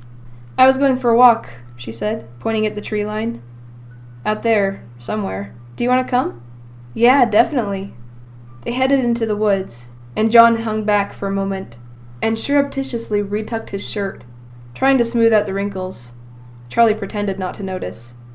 There was no path, so they made their way through the trees at random, glancing back now and then to be sure they could still make out the motel parking lot. John stumbled over a branch, and Charlie reached out with her good arm to catch him before he fell. "Thanks," he said. "Strong arm, too." "Well, you caught me yesterday, so it's only fair that I catch you back. Now we're even," she said. She looked around. The motel was scarcely in sight, and she felt concealed, made safe by the woods. She could say anything here, and it would be all right. She leaned back against a tree, picking idly at the bark behind her. "You know Freddy's wasn't the first restaurant." She said it abruptly, surprising herself, and John looked at her quizzically, like he had not quite heard her. She didn't want to say it again, but she forced herself to. "Freddy's. It wasn't my dad's first restaurant. There was a diner. A little one. It was before my mom left." "I had no idea," John said slowly. "Where was it?" "I don't know. It's one of those memories from when you're a little kid, you know. You only remember the things that are right around you. I remember the linoleum and the kitchen floor. It was this black and white diamond pattern. But I don't remember where the restaurant was, or what it was called." "Yeah," John said. "We took a vacation to a theme park when I was like 3, and all I remember is the backseat of the car." "So, were they there?" His voice dropped a little quieter when he said it, almost reflectively. Charlie nodded. "Yeah, there was a bear, and a rabbit, I think. Sometimes the details get mixed up in my head. They're not like normal memories," she said, needing him to understand the story's defects before she could tell him the rest. "It's like when you have a realistic dream, and in the morning you're not sure if it really happened or not. It's just impressions, little snatches of time. She trailed off. She wasn't explaining it right. She was choosing all the wrong words. She was reaching back too far in her memory to a time when she did not yet speak. It was a time when she did not have the words to name the things she saw, and so now, when she tried to recall them, the words could never be right. She looked at John. He was watching her patiently, waiting for her to go on. She wanted to tell him this story from her life that she had never told. It wasn't even a story. Not really. Just something that nagged at the edge of her mind. Something flashing by randomly in the corner of her eye. She was not entirely certain it was real, and so she told no one. She wanted to tell John, because she wanted to speak it to another person. Because he looked at her with trusting eyes, and she knew he would listen to and believe her. Because he had cared for her a long time ago. Because he had caught her when she fell, and he had come here to sleep and watch all night. And thought a pragmatic, slightly cruel part of her, because he was not part of her real life. She could tell him this, tell him anything, and when she returned home, it could be as though it had never happened. She wanted suddenly to touch him, have confirmation that he was really there, that this was not another dream. She reached out her hand to him, and, surprised but glad, he took it. He stayed where he was, as if afraid that moving in closer would scare her. They stayed that way for a moment, and then she let go. And she told him the story the way she spoke it in her head, the memories of a small child mixing with the things she had come to understand as she grew older. There was another restaurant, rustic and small, with red checkered cloths in the tables, and a kitchen you could see into from the dining area. And they all were there together, her father and her mother, and us. When Charlie was very, very young, she was never alone. There was Charlie, and there was the little boy. A little boy so close to Charlie that remembering him was like remembering a part of herself. They were always together. She learned to say we before she learned to say I. They played together on the floor of the kitchen, sometimes drawing pictures while hiding under a hardwood table. She remembered the shuffling of feet and the shadows of customers walking by. Light was broken by a slowly turning fan and thrown across the floor in ribbons. She remembered the smell of an ashtray and the hearty laughter of adults lost in a good story while their children played.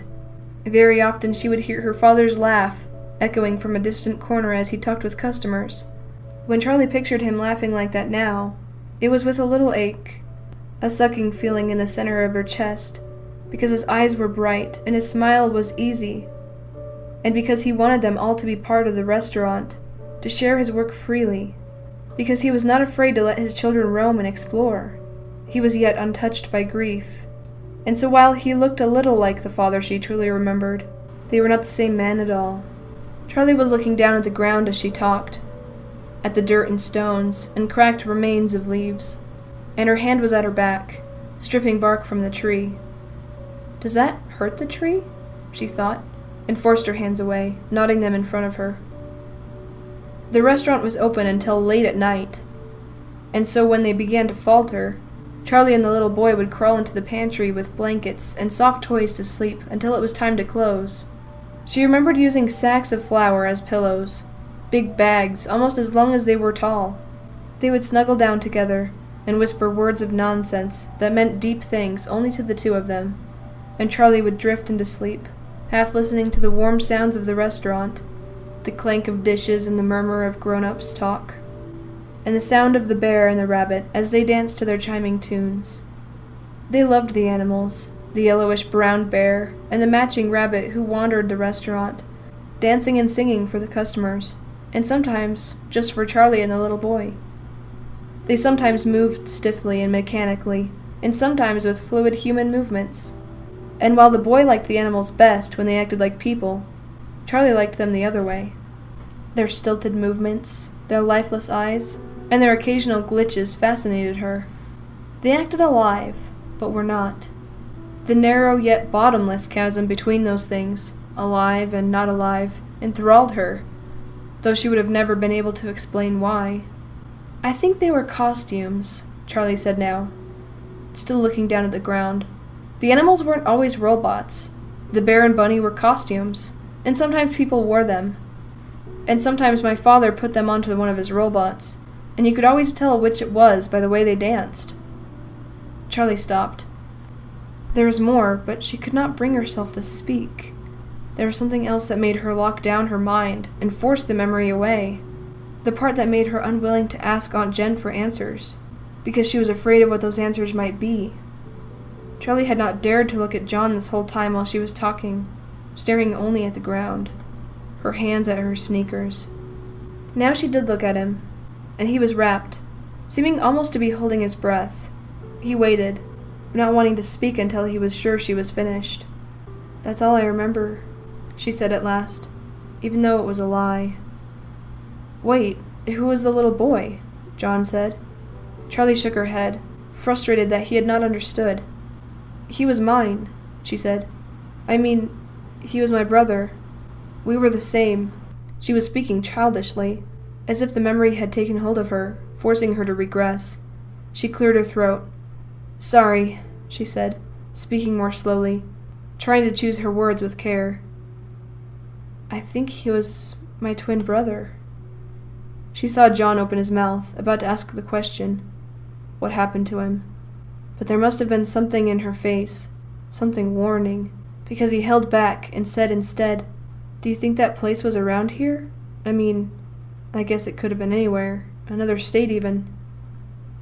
"I don't know," Charlie said slowly, looking over her shoulders, then up at the trees. "This all feels the same. It feels like I could walk around any corner and it could be there." Her voice began to break. "I want to find it," she added suddenly. And as soon as she said it, it was what she wanted to do. "Well, what do you remember about it?" John said enthusiastically, almost lunging forward like an eager dog on a lead. He must have been dying to go looking from the moment she mentioned the place.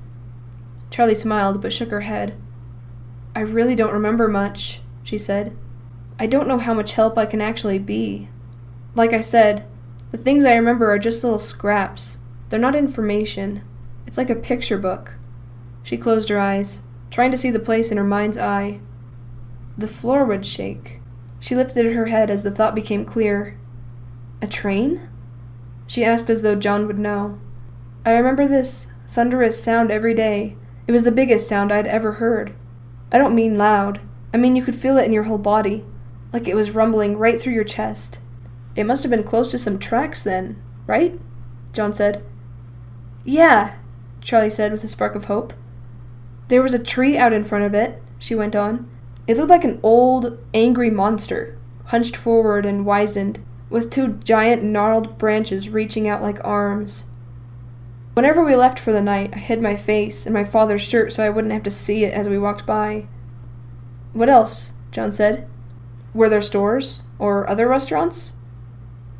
"No, I mean, I don't think so. I'm sorry." She scratched her head. "It's gone." "It's not enough," John said, a little frustrated. "It could be anywhere, a train in a tree. There must be something else you can remember. Anything?" "No," Charlie said. The more she pushed herself to remember, the harder it got. She was grasping blindly, and it was like trying to get hold of living creatures, as if the memory saw her coming and slipped away. She tossed out fragments as she managed to catch them. The tablecloths, red and white checkered, and made of real cloth, not plastic. She remembered grabbing at one, unsteady on her feet, and the whole table setting falling down on top of her, plates and glasses shattering around her as she covered her head. "Charlotte, are you okay?" Her father's voice seemed clearer than ever. There was a squeaky floorboard in the corner of the diner that Charlie liked to push on, making it sing as if it had made music. There was a picnic table out back where they used to sit in the sun, one leg of it sinking into the soft ground. There was the song her parents used to sing in the car whenever they came home from a trip. They would burst into it when they were a little way from home, and they'd start laughing as if they had done something clever. "It's nothing helpful," Charlie said. "Just kid stuff." She felt a little lightheaded. She had spent so many years avoiding these memories. Her mind shied away as if from snakes. Having done it, she had felt strange and a little guilty, like she had done something wrong. But she also felt something that might have been joy, in the things she never allowed herself to think of. The memories of that time were unsafe. They were traps and snares wrought into their very substance, but but there were precious things among them. "Sorry," she said. "I can't remember more." "No, that's really impressive. I can't believe you remember that far back at all," he said. "I didn't mean to push you," he added a little sheepishly, then looked thoughtful. "What was the song?" "I think it was the same one they danced to at Freddy's," Charlie said. "No, the one your parents sang in the car." "Oh," she said. "I don't know if I remember it. It wasn't really a song, you know? It was just a little line." She closed her eyes, picturing the car, trying to envision the backs of her parents' heads, as though she was still in the back seat. She waited, trusting her mind to give it up. And after a moment, it did. She hummed it, just 6 notes. "We're back in harmony," she sang. "And they'd, harmonize," she added, embarrassed by her parents even now. John's expression was blank for a moment, as the words at first seemed meaningless. But then his eyes lit with promise. "Charlie, there's a town north of here called New Harmony." "Huh," was all she said for a moment. She listened to the words in her head, wanting them to set off an inspiration, trip a memory, but they did not. "I feel like that should ring a bell, but it doesn't," she said. "Sorry, it doesn't sound wrong, but it doesn't sound right either." She was disappointed, but John still had a thoughtful look on his face. "Come on," he said, extending his hand. Charlie wiped her cheek and took a shaky breath, then looked at him. She nodded with an exhausted smile and got to her feet. "Should we wait for everyone to wake up?" John said as they emerged into the parking lot, after a brisk walk back. "No," Charlie said with an unexpected vehemence. "I don't want everyone there for this," she added in softer tones. Just the thought of the whole group going along made her anxious. It was too risky, too private. She had no idea what they might find, or what it might do to her, and she couldn't abide the thought of making those discoveries with an audience. "Okay," John said. "Just us, then." Just us. Charlie went inside and grabbed her car keys, moving slowly so as to not disturb the others. As she was heading back to the door, Jason stirred and opened his eyes, looking up at her like he wasn't quite sure who she was. She put a finger to her lips. He nodded sleepily and closed his eyes again, and she hurried out the door. She tossed the keys to John and got in the passenger's side. "There's a map in here," she said, jostling open the glove box door. The map fell out amidst a pile of hand warmers and emergency food rations. "Your aunt strikes again," John smiled. Charlie held the map just a few inches from her face. New Harmony was close, not even an hour away. "Think you can navigate?" he asked. "Aye, Captain," Charlie said. "Turn left out of the lot." "Thanks," he said wryly. They drove back through the town and out the other side, the houses farther and farther between as they went. Each one stood solitary, connected only by sagging power lines. Charlie watched the telephone poles and the dipping wires, repeating hypnotically as if they would go on forever, then blinked, breaking the spell. Ahead of them the mountains rose up, ancient and dark against the clear blue sky. They looked more solid than anything else around them, more real. Maybe they were. They had been here, watching, long before the houses, long before the roads, and they would be here long after they were all gone. "Nice day," John said, and she looked at him, tearing her gaze from the view. "Yeah," Charlie said. "I kind of forgot how beautiful it is out here." "Yeah," he said. He was quiet for a moment, then looked at her sideways, and Charlie couldn't tell if he was being shy or just keeping his eyes on the road. "It's weird," he said at last. "When I was a kid, the mountains kind of scared me, especially when we were driving in the dark. They were like some monstrous beast looming over us." He laughed a little, but Charlie did not. "I know what you mean," she said, and then grinned at him. "I think they're pretty much just mountains, though." "Hey," she said suddenly, "you never told me what your story was about." "My story?" He flicked his eyes at her again, a little nervous. "Yeah, you said you got a story published. What was it about?" It was just a little magazine, just local," he said, still reluctant. Charlie waited, and finally he continued. "It's called The Little Yellow House. It's about a boy," he said. "He's 10 years old. His parents are fighting all the time, and he's afraid they're going to get divorced. They fight, and he overhears them saying awful things to each other, and he hides in his room with his door shut, but he can still hear them. So he starts looking out the window, at the house across the street. They sort of keep their curtains open just enough so that he can glimpse inside. He watches them go in and out of the house, this family, and he starts making up stories about them. imagining who they were and what they do. And after a while they start feeling more real to him than his own family. He glanced at Charlie again, as if trying to gauge her reaction, and Charlie smiled. He went on. So summer comes and his family goes away for a week, and it's miserable, and when they get back, the family in the house across the street has moved away. There's nothing left. Just a for sale sign hanging out in front. Charlie nodded, waiting for him to continue, but he looked at her, a little sheepishly. That's the end, he said. Oh, she said. That's really sad. He shrugged. I guess. I'm working on something happy now, though. What's that? He grinned at her. It's a secret. Charlie smiled back. It felt good to be out here, good to just be driving out into the horizon. She cranked the window down and put her arm out into the air, enjoying the feeling of the rushing wind. It's not wind rushing, it's us, she thought. What about you? John said. What about me? Charlie said, still happily playing against the wind. Come on, what's the life of Charlie like these days? Charlie smiled at him and pulled her arm back into the car. I don't know, she said. Pretty boring. There was a part of her that did not want to tell him, for the same reason she wanted him with her now. She did not want her new life to be mixed with the old. But John had told her something real, something personal, and she felt like she owed him the same in return. It's all right, she said at last. My aunt is cool, even if she does sometimes look at me like she's not quite sure where I came from. School's fine, I have friends and all that, but it feels so temporary.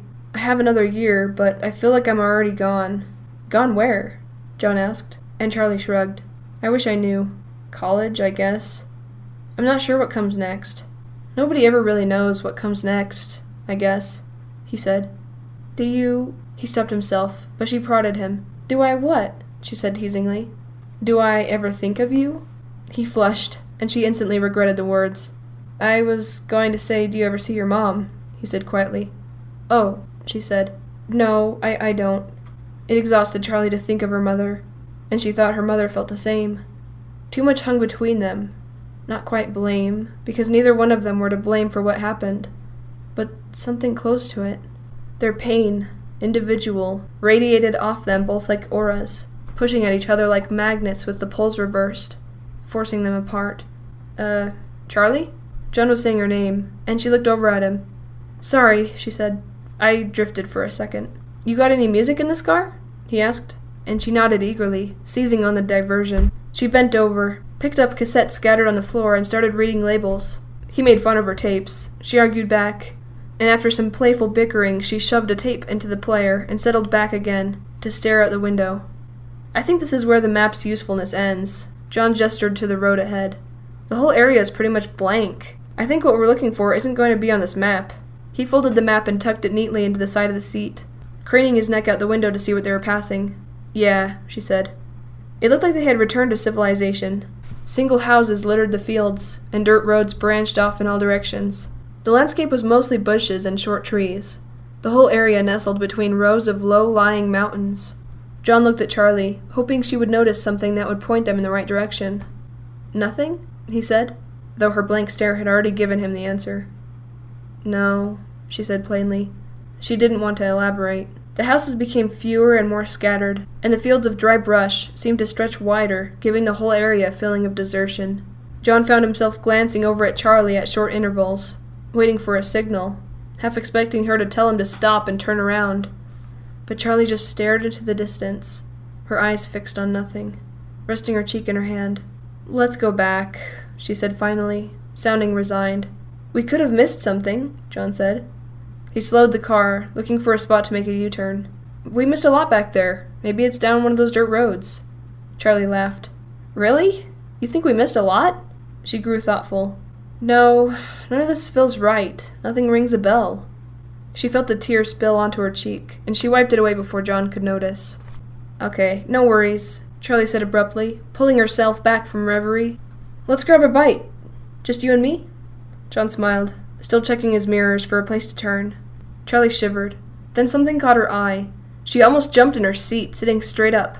Stop! She shouted. John slammed on the brakes, and the car skidded, dust billowing up all around it.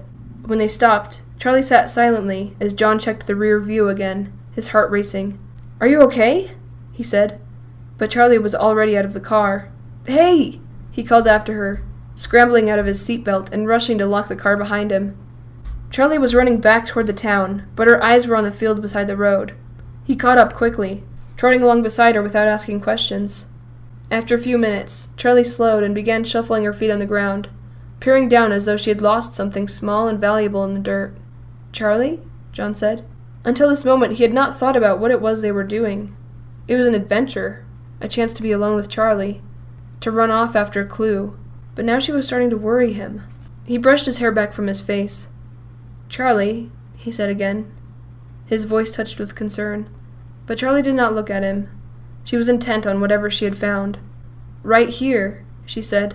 She made a sharp turn towards the edge of the road, where something protruded and snaked across the ground. John knelt carefully, brushing some of the loose dirt with his hand, and exposing a flat metal beam. He kept going, uncovering a track that stretched across the road and went off into the field in both directions. It took him a moment to speak. It was as though the earth itself had tried to conceal it from them. "Be careful," he thought with a minor pang of alarm. But he brushed aside the feeling. "I think we found your tracks," he said, looking up at Charlie. But she was nowhere in sight. "Charlie?" He took a quick look up and down the road, but there were no cars. "Charlie!" he called again, waving the dust away from his face and racing to catch up. When he reached her, he hung back a little, afraid to disturb her intense focus. There was a cluster of trees up ahead, gathered together as though around a campfire, tall and short, or thick and scraggly. Charlie dragged her foot along the track as she walked, as if it might vanish if she ceased to touch it. "What is that? An old station?" John asked, squinting and blocking the sun with his hand. There was a long building nestled in the trees, its color blending in with the small grove, making it difficult to spot. The tracks veered away, heading off towards the mountains, and Charlie stopped dragging her foot along them, letting them go. John finally caught up, and they walked through the dry grass together toward the grove of trees. Not far away now. There has to be a road. Charlie strayed almost randomly, heading away from the building. John hesitated. He gestured toward the building, then followed her, looking back to make sure he knew the way back to the car. But he gestured toward the building, then followed her, looking back to make sure they knew the way back to the car. Before long, the ground leveled out beneath their feet. Old pavement, broken with weeds and mounds of crumbling rocks, stretched across the field in a narrow, almost hidden path, leading once again towards the small building. "This is it," Charlie said softly. John approached her carefully, then stood at her side. They walked on the road together, dodging around the pillars of grass that shot up from the breaks and holes. The tree was there, the one with reaching arms and ghastly face, but it was no longer frightening, no longer as Charlie remembered. It must have already been dead when she was a child, she realized. Its limbs had fallen off, leaving jagged holes where they had been, and they lay where they fell, rotting into the ground. The tree seemed a frail and weak shade of its former self, only recognizable by the stumps and bulges on its side that had made its face. Now even the face looked tired. The building itself was long and dilapidated. It was a single story with a dark roof and weather-beaten walls. The place had once been painted red, but time and sun and rain had won over the paint. It was peeled and curling, long whole strips of it gone, and the wood beneath showing, dark with what might be rot. Its foundation was overgrown with tall grass, and Charlie thought it looked as if it were sinking, as though the whole structure was slowly being swallowed by the earth. Charlie grabbed John's arm as they neared it, then let go and straightened her back. She felt as though she were preparing for a fight, as if the building itself might attack if it sensed weakness. Charlie went warily up a few steps to the door, sticking to the edges and testing the wood before she let down her full weight. The stairs held, but there were soft, splintered patches in the middle she didn't want to try. John didn't follow her right away, sidetracked by something nearly hidden in the grass. "Charlie," he held it up. A battered metal sign with the painted words, "Fredbear's Family Diner," in red script. Charlie gave a gentle smile. "Of course this is it. I'm home." John came up the stairs behind her and set the sign down carefully by the door, and they went inside.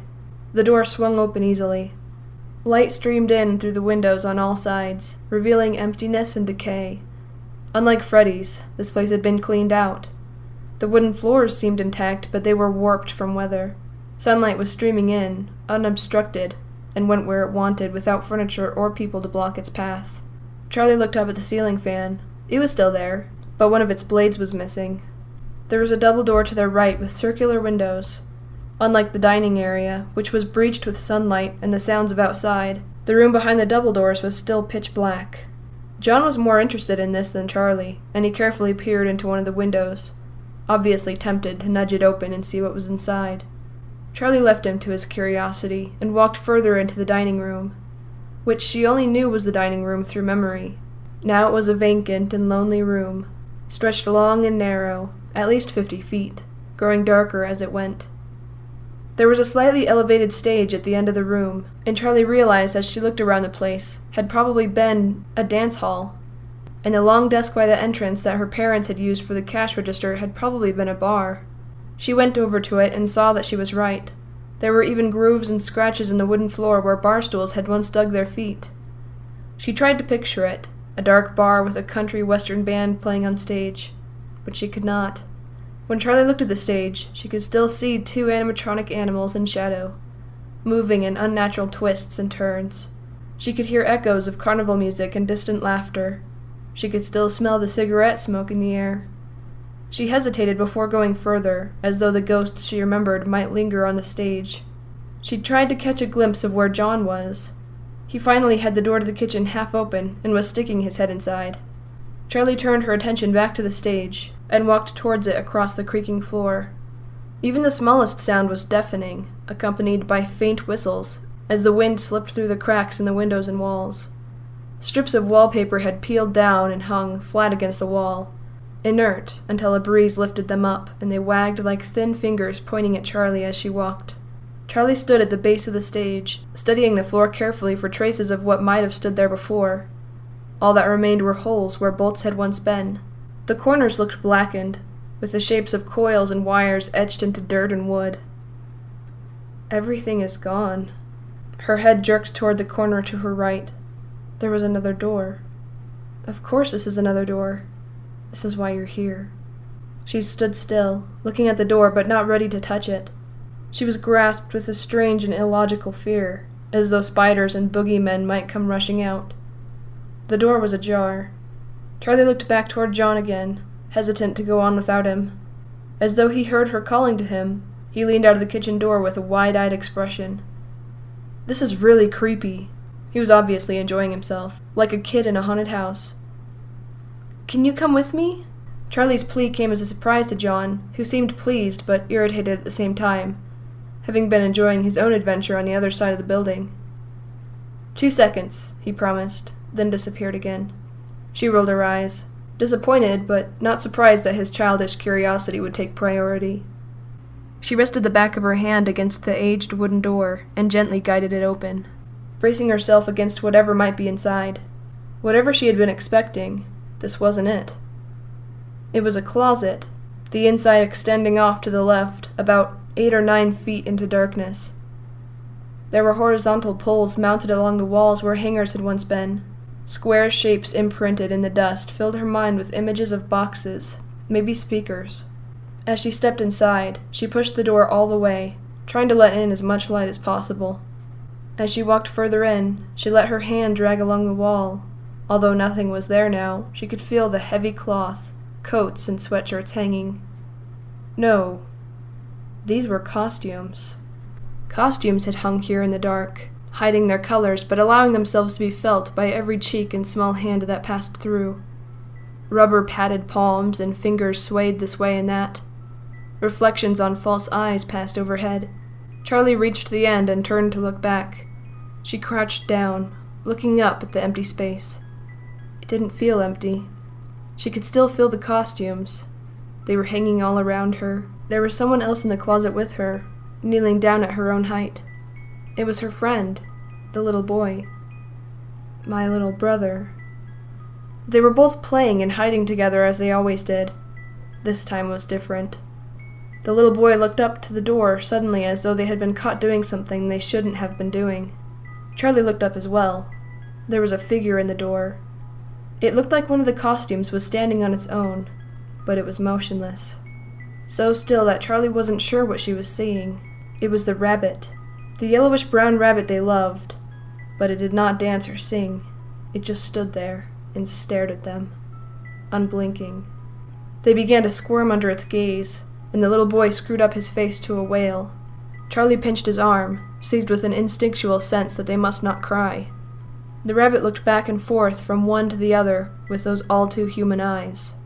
Ponderous, as though weighing and measuring them in some way that Charlie could not understand. It was like making a momentous decision.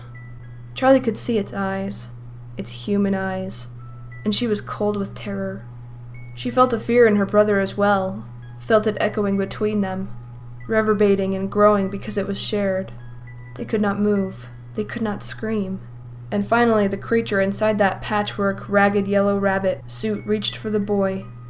There was a moment, one single moment, when the children still clung together, gripping hands, but the rabbit snatched the boy into his breast, yanking them apart, and fled. From that moment the entire memory shattered, with piercing and unrelented screams. Not her brother's, but her own. People rushed to help. Her father picked her up and held her, but nothing could console her. She screamed and screamed, louder and louder. Charlie snapped back from her dream, the sound still high and painful in her ears. She was crouched down in silence. John stood at the door, not daring to interrupt. She did not remember much of what had happened next. Everything was dark. It was all a blur of images and facts she had pieced together later, things she might remember and others she might have imagined. She was never in the restaurant again. She knew her parents shuttered the doors immediately. Then they moved to the new house, and Charlie's mother left a little while after that.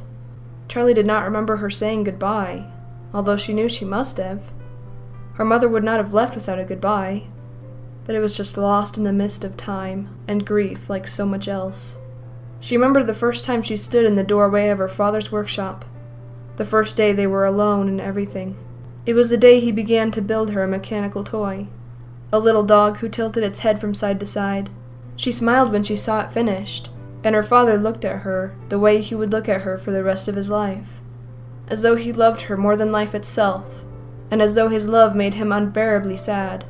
She knew even then that something vital inside him had broken, something that could never be repaired. Sometimes he seemed to look right through her, as if he couldn't see her, even though she was standing right in front of him. Her father never again spoke her brother's name, and so Charlie learned not to speak it either, as though to speak it would send them back to that time and unravel them both. She woke in the mornings and looked for the little boy, having forgotten in her dreams that he was gone. When she turned to where he would be, and saw only her stuffed toys, she would cry. But she would not say his name. She was afraid to even think it, and she trained her mind to shrink away from it until she truly forgot. But deep inside she knew it.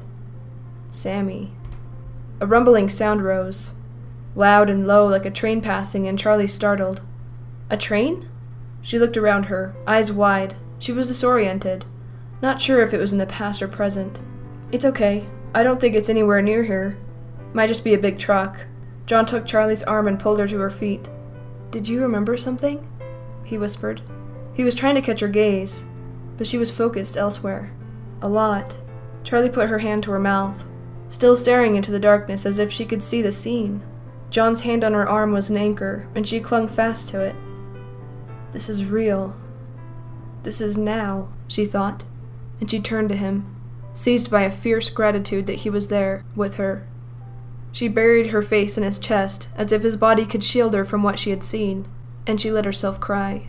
John hugged her tight, one hand on her head, cautiously stroking her hair.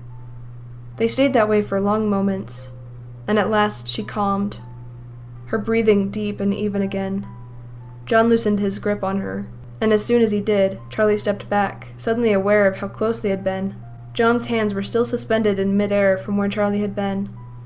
After a moment of shock, he lowered one, and used the other to scratch his head. So, he hoped for an answer to fill the silence.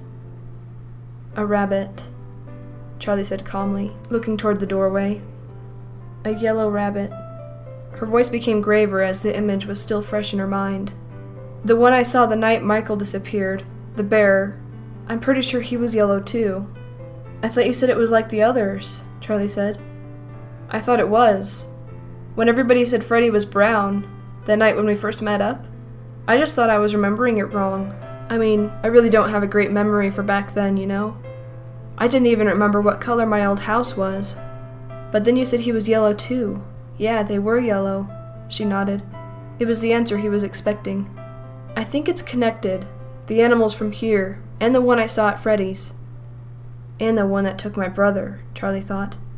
She took a final look around the place. Let's go back, she said. I want to get out of here. Okay, John said. As they headed to the door, a small object caught Charlie's eye and she snatched it up. It was a twisted piece of metal, and as John watched, close by, she stretched it out and let it snap back together with a loud snap, like a cracking whip. John jumped. What is that? He said, composing himself. I'm not sure, she said, but she slipped it into her pocket. John was watching her like there was something he wanted to say. Let's go, Charlie said. They began the trek back to the car. Sammy, then years later Michael and the other kids. Of course it's connected, Charlie thought. Lightning might strike twice, but not murder. Can you drive again? She asked after a long period of silence. The only sound so far had been their shoes crunching through dry grass. Yeah, of course, he said. John managed to get the car turned around in the constricted space, and Charlie settled against the window, her eyes half closed already. She watched the trees fly by outside her window and felt herself beginning to doze.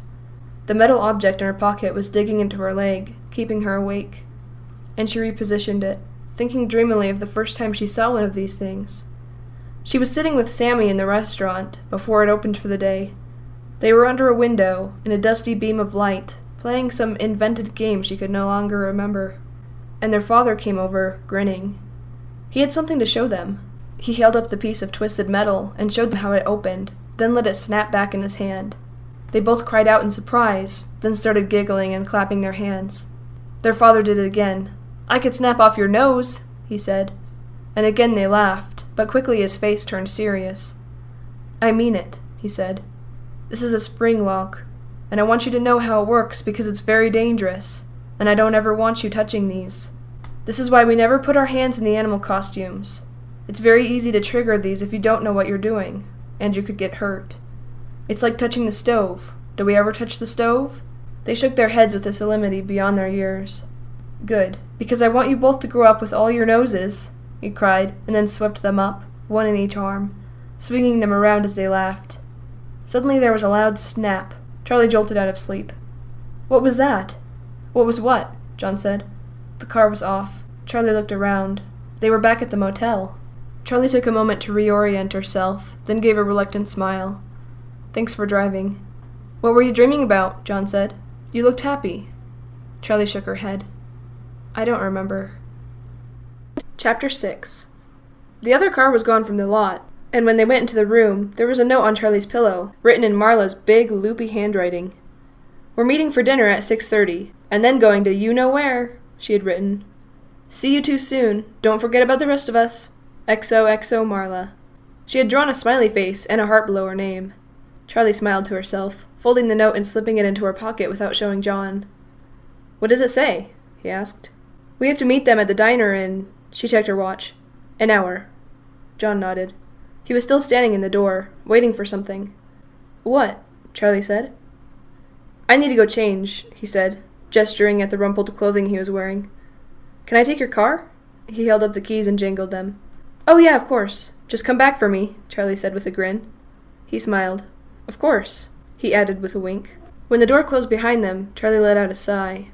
Alone at last. She was unaccustomed to so much company.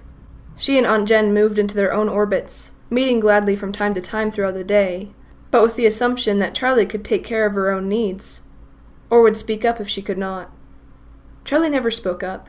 She could feed herself, go to school and back, and maintain her high grades and casual friendships. What could Aunt Jen do about the nightmares? About questions she did not really want the answers to? What could Aunt Jen tell her that was not more horrific than what she already knew? So she was not used to the sustained presence of other people, and it was a little tiring. She showered quickly, and pulled on the new clothes, jeans and a black t-shirt, then lay back on the bed, staring up at the ceiling. She had a vague sense that her mind should be racing with excitement or horror at their discoveries, going over and over the memories she had awakened, searching for something new. Instead, she just felt blank. She wanted to be alone, to push the memories to the back of her mind where they belonged. After what seemed like only a few short minutes, there was a knock on the door, and Charlie sat up, checking her watch. More time had passed than she had realized. It was time to leave. She let John in. "I have to put on my shoes," she said. She looked up at him as she knotted the laces. He had changed, this time into jeans and a t-shirt, a contrast with the formal clothes she had gotten used to. His hair was still wet, and there was something fresh and bright about him. She smiled a little. "What?" he said when he noticed. "Nothing," she said. "You still look dirty," she joked as she pushed past him. They got in the car. This time she drove. When they reached the diner, Charlie turned off the engine and hesitated, not moving to leave the car. "John," she said, "I don't want you to tell anything about Fredbear's." "But—" he stopped himself. "Yeah," he said. "I think we forget this is your life and not just some adventure." "It's fine, I can keep a secret." "It's all our lives," she said. "We were all there. We can tell them later. I just want to sort some of it out for myself right now." "You got it," he said, and he looked a little pleased. Charlie knew why. It was a secret between them, something she entrusted only to him. When they went inside, everyone was already halfway through dinner. Charlie realized with a sharp pang that she had not eaten all day, and found herself suddenly starving. The waitress spotted them as they sat down and came over immediately. They talked intermittently. Lamar, Jason, and Marla had gone to a movie, and Carlton and Jessica had played video games at his house. But their conversation was cursory, just filling the time as they ate. And she had the feeling that even those who were talking were paying little attention to their own words. There was an agitated energy among the group. They were all just waiting, their minds already focused on Freddy's. "What about you two?" Jessica asked, looking at Charlie and John. "Yeah, what about you two?" Marla echoed with a twinkle in her eye. "We just went for a drive," John said quickly. "Got lost for a while." "I bet you did," Carlton muttered into his burger, grinning slyly, even though his mouth was full. After dinner, the group hurried through the mall and toward the restaurant, hushed and cautious. As they passed the atrium, their shoes made only soft sounds on the tiled floor, and no one spoke. Charlie had left a big flashlight in the car. They knew their way well enough by now, and the guard had almost seen them the night before. There was no reason to risk drawing extra attention. They came to the end of the hall, and Lamar, at the front of the group, stopped short. Charlie bumped into Marla before she realized what was happening, and she murmured an apology, then froze. The night guard was blocking the alley behind Freddy's, his arms folded across his chest. He had no flashlight, and so he had been invisible, hidden in the darkness, until they were almost upon him. "I had a feeling you wouldn't leave it alone," he said, with an odd, uneven smile. Marla whispered something unpleasant under her breath. "I could have you arrested for trespassing," he said. "Saw you here last night, but I couldn't see where you got to. I guess now I know," he added with a smirk. There was something almost immediately off-putting about the man. He was tall and slightly too thin for his uniform, which bagged at the shoulders and waist, as if he had once been a more robust man, but had lost his form somehow to illness or tragedy.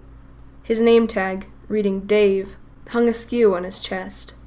His skin was sallow, and his eyes were undercut by heavy lines, adding to the impression of long-standing ill health. "What were you all doing back here anyway?" he demanded. "You kids partying? Drugs? I could have you arrested right now, you know."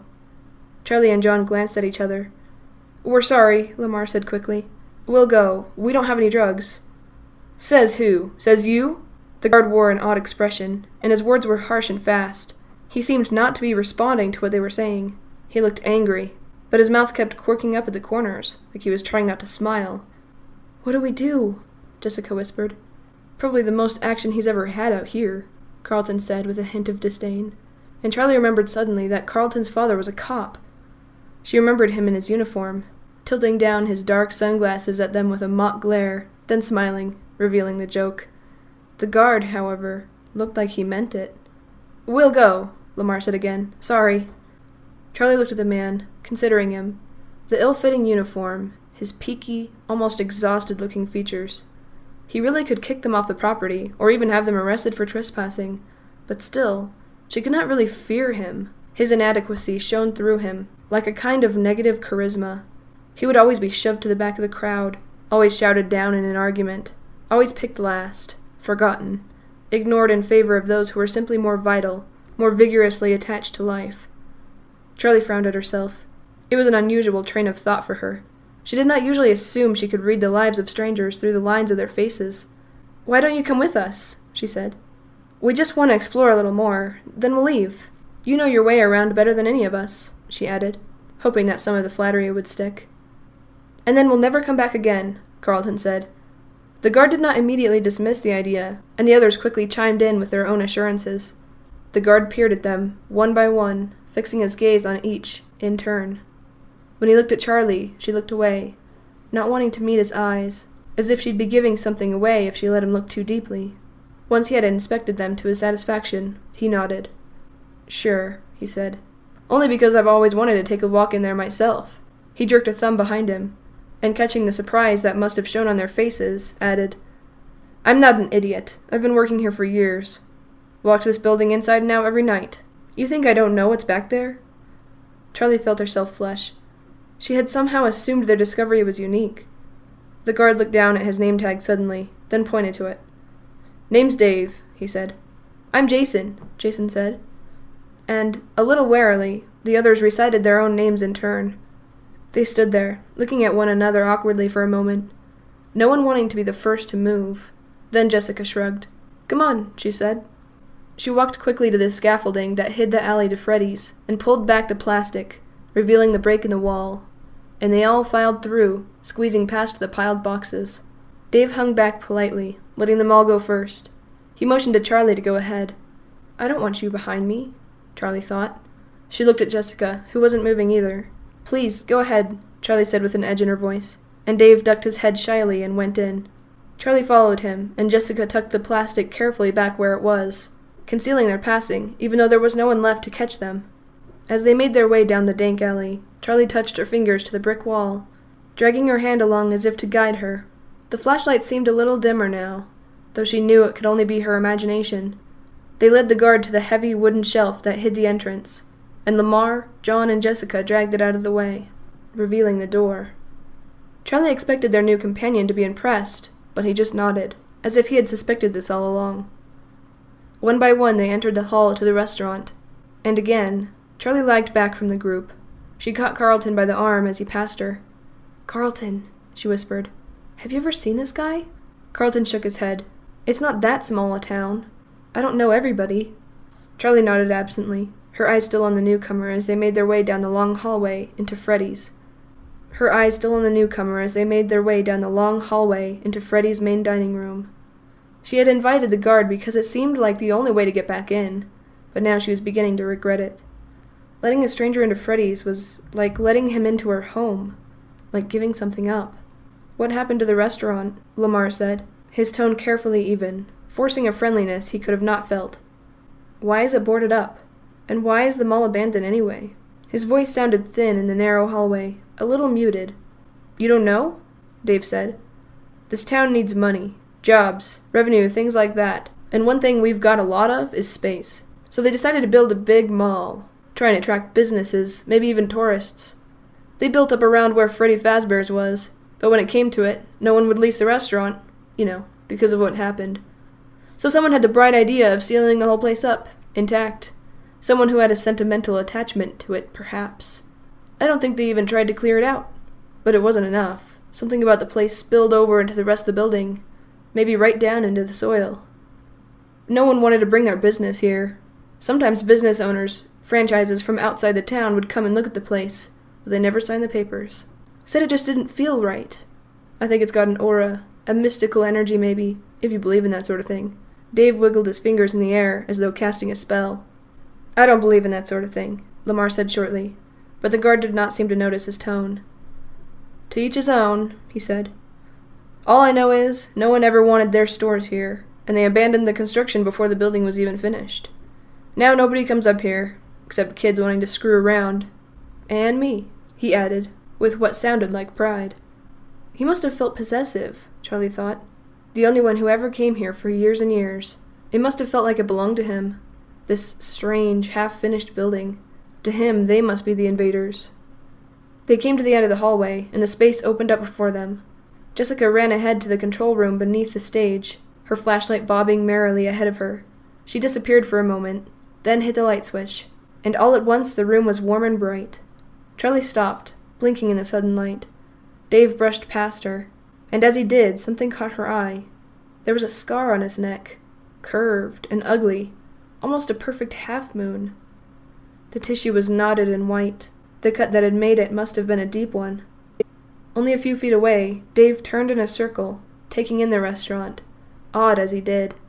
Charlie saw that the scar had a twin, the same half-moon in the same place on the other side of his neck. She shivered a little. The marks were too clean, too perfectly placed. They almost looked deliberate. The group fanned out. Carlton, for some reason, headed toward the kitchen, and Jason wandered away toward the arcade again. "Be careful!" Marla called after him, but she was already following Lamar to the control room to join Jessica. Charlie hung back, and John stayed with her. There was something different in the air, Charlie thought. It felt thinner, like she had to breathe deeper to get enough oxygen. It's just a guy, she told herself. But that was the problem. They had brought an outsider in with them, and now the restaurant felt less secure, no longer hidden away. Freddy's had been breached. Freddy, Bonnie, and Chica begun to jerk in their stiff, single movements. Charlie looked at Dave, but he did not appear surprised. He's been here before, she thought. Then, of course he's been here before. The whole town used to come here, back then.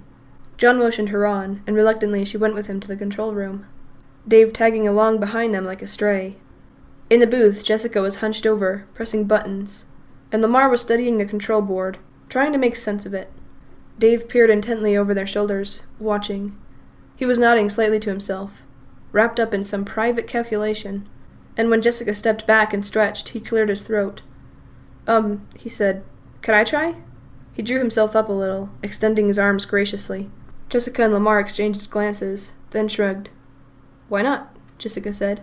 They shuffled around so that he could reach the board, and then he stared down at it for a long moment without moving, then touched a short series of buttons. A hum rose from the speakers, a long, low tone that did not waver. "Whoa," Jessica said and pointed to the monitors. Charlie saw movement on the screen and backed out of the control room to look for herself. On stage, the animals were dancing, crudely, awkwardly, without the grace or complexity Charlie remembered, but they were moving in sequences, not just one motion at a time. Charlie went back to the control room, but did not go beyond the door. "How did you do that?" she snapped, not caring if it was rude. Dave raised his hands in the air. "Beginner's luck," he said. "I just pressed some buttons." "Right," Charlie said. She rubbed her temples. "Can someone please turn the speakers off?" Lamar darted forward and flipped a switch, and the sound died. Despite the silence, Charlie felt as if she could still hear it, whining away inside her head. She closed her eyes for a moment, and when she opened them, Jessica and Lamar had gone back to working the controls. But there was a caution to their movements, and they glanced at one another every few seconds, as if seeking reassurance. Charlie looked at John. His arms were folded across his chest, and his eyes were trained on the back of Dave's head. In the arcade, Carlton pressed some random buttons on a game console, knowing nothing would happen, then turned around, finding himself the subject of an 11-year-old's resentful stare. "What?" he said. "I'm not a baby," Jason said. "You didn't have to watch me." "What?" "Jason, I'm not watching you. I'm just hanging out with you. I'm not Marla. Go stick your tongue in an electric socket for all I care." He wagged his eyebrows comically, and Jason laughed. "Okay then, maybe I will," he said. He scanned the baseboards for a socket, briefly considering calling Carlton's bluff. But when he glanced back, Carlton had already wandered off. Jason bit his lip and rocked on his heels, feeling foolish. After a moment, he went back to the drawings on the wall. There were too many drawings to pursue each one in turn, but Jason suspected he would not need to. As they had the night before, the drawings would come to him. They wanted to be found. All Jason had to do was look. The drawings in the arcade gave up nothing. They were just children's grubby art, faded with age. He went back out into the dining room, still hugging the walls and scanning them, hunting for something that was more than just crayon. "What are you up to, Jason?" Lamar was suddenly behind him. Jason turned around and studied him for a moment, considering. He liked Lamar, even if his friendliness could be traced easily to his interest in Marla. Lamar had bent down so his head was almost level with Jason's, and Jason leaned toward him and whispered, "The drawings are moving." Lamar drew back, and for a moment a look of real alarm crossed his face, but it was fleeting. Jason bit his lip, waiting, and Lamar grinned at him, then reached out to pat him on the head. "Okay, Jason, we'll get you the help you need," he said heartily, and Jason laughed and slapped Lamar's hand away. "Shut up," Seriously, Jason said with a hint of sheepishness, and Lamar patted his head again and headed off. As soon as Lamar was a few feet away, Jason rolled his eyes. What do you think I am, your pet? He gave his hair a violent tussle, as if he could shake loose whatever Lamar had done to him, then went back to the wall, concentrating. He had made his way all the way along one wall, and was turning the corner when it happened. A flicker, just out of the corner of his eye. Almost a shimmering. He stopped. Which one was it? He scanned the drawings again, going up and down the wall carefully, around the place he thought he had seen movement. But there was nothing. He started over, stopping to look at each crayon scribble, and then it happened again. He seized on it this time, his eye finding the drawing just as the shimmer of movement stopped. And just as he did, he saw another, so brief he would have ignored it. Just a trick of the light, he had not been watching for it. It was above the first, and maybe 2 feet to the left. His eyes darted back and forth, trying to see both at once. Suddenly there was a third movement and a drawing between the two. This one more noticeable. This time he almost saw the drawing shift before it was still again. Sitting back on his heels, Jason looked at the 3 drawings, each in turn. The crayon was black. They all looked like they had been drawn by the same kid. All with 2 figures in the foreground. A child and a rabbit. Jason glanced around the room. His sister and the others still seemed to be engaged by the stage. Lamar had gone back to join them. Jason pulled the drawing he had found from the night before from his pocket. He smoothed it out, pressing it to the surface of the floor. Then, slowly, he peeled its linty tape out flat and stuck the paper to the wall just at his eye level. He stared at the wall, waiting. Nothing happened. Jason frowned. He had been so certain these would tell him something. But they were just drawings. The child and the bunny stood in the middle of the paper, in one close together, in another far apart, but there was nothing there that could be called a story. Oh well. He started to look over the others again, and the highest one began to move. This time he saw the shift. The crayon lines twisted and slid on the page, moving of their own accord, too fast to follow. When the first stopped moving, another started. They continued one after the other until the last, the one he had just put back, was finished. Jason watched, eyes wide, his heart pounding, but by the time he had realized what was happening, it was over. The figures were fixed in place, and now they did tell a story. In the first, a child was sitting alone. In the second, Bonnie appeared behind the child. In the next, Bonnie had snatched the child, lifting it off the ground. In the last, the child was screaming. His eyes wide and his heart racing, Jason stepped back. He was transfixed. His body suddenly felt leaden, too heavy to run. A sound arose, like wind rustling the pages on the wall, though they hung motionless before him. The sound rushed and grew, louder and louder until wind gave way to screaming. Jason clapped his hands over his ears as pages began to drop from the walls, landing with loud crashes as if they were made of something far heavier than paper. As he watched, the fallen pages turned dark red, soaking through with color as they touched the floor. Jason turned to run, but his path was blocked as pages tumbled from the ceiling in a torrent. One landed on his shoulder, another on his back, and then another, as they clung to him, wrapping around him as if they would suffocate him. Jason felt his legs buckle under the weight, dropping at last to one knee. As he braced himself under the storm of paper, the room began to shake violently. Jason gritted his teeth, trapped, and suddenly it was over. The red-soaked papers were gone. There was nothing on his back, and Marla had him by the shoulder and was staring at him wide-eyed. "Jason, what on earth is wrong with you?" Jason scrambled to his feet, brushing himself off as if he were covered with invisible insects. "The pictures were falling on me," he said it urgently, still panicked. But as he looked back at the wall, he realized that the room was silent and still. A single picture had fallen from its place. Marla looked down at it, then back to her brother, and shook her head. She leaned close and hissed into his ear. "You embarrass me." She let loose her grip after a moment, her face almost blank, and walked away. Jason stumbled as he got to his feet, but followed as quickly as he could, keeping his eyes trained on the walls as they went. In the control room, Dave had his hands on the buttons, his fingers wandering lightly over them without pressing anything. The movement looked careless, instinctual, like a habit. Charlie leaned close to John. "He's been here before," she whispered. "Look at the way he touches the controls." "Maybe he's just good with computers," John offered, not sounding convincing. "Can you make them dance again?" Jessica asked. Dave barely seemed to acknowledge the question.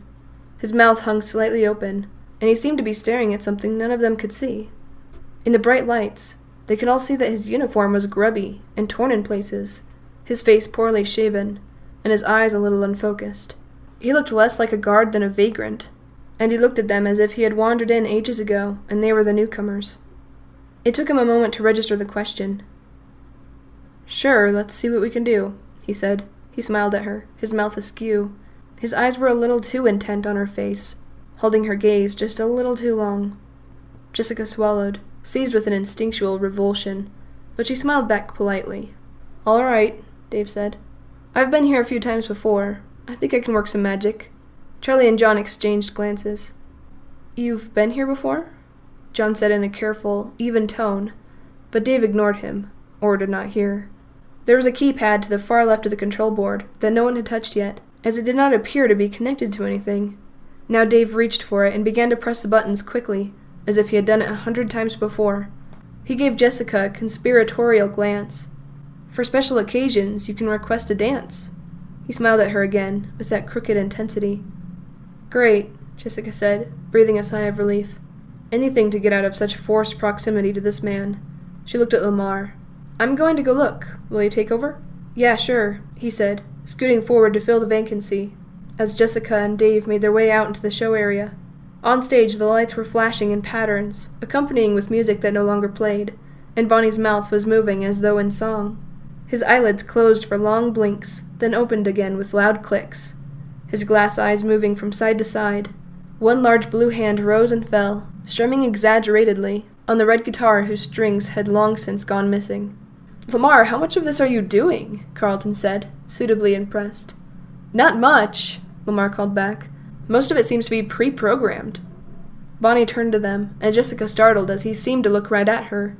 But he turned away just as quickly to face the rows of empty seats, lifting his head to sing. "It's strange seeing them like this," Jessica said, taking a step back to get a better view. Bonnie's foot tapped along in rhythm, and his mouth opened and closed with song. There was no voice. There was no music. There was only a strange humming coming from the speaker, and an orchestra of mechanical snaps and squeaks. Bonnie sped up, strumming and tapping faster. His eyes suddenly seemed out of sync, looking left while his head went to the right, then rolling back into his head. Dave approached the stage with deliberate steps. "Nervous little fellow, aren't you?" he smiled, seemingly unbothered as the rabbit moved faster and faster. "Hey, Lamar, can you take it down a notch?" Jessica called.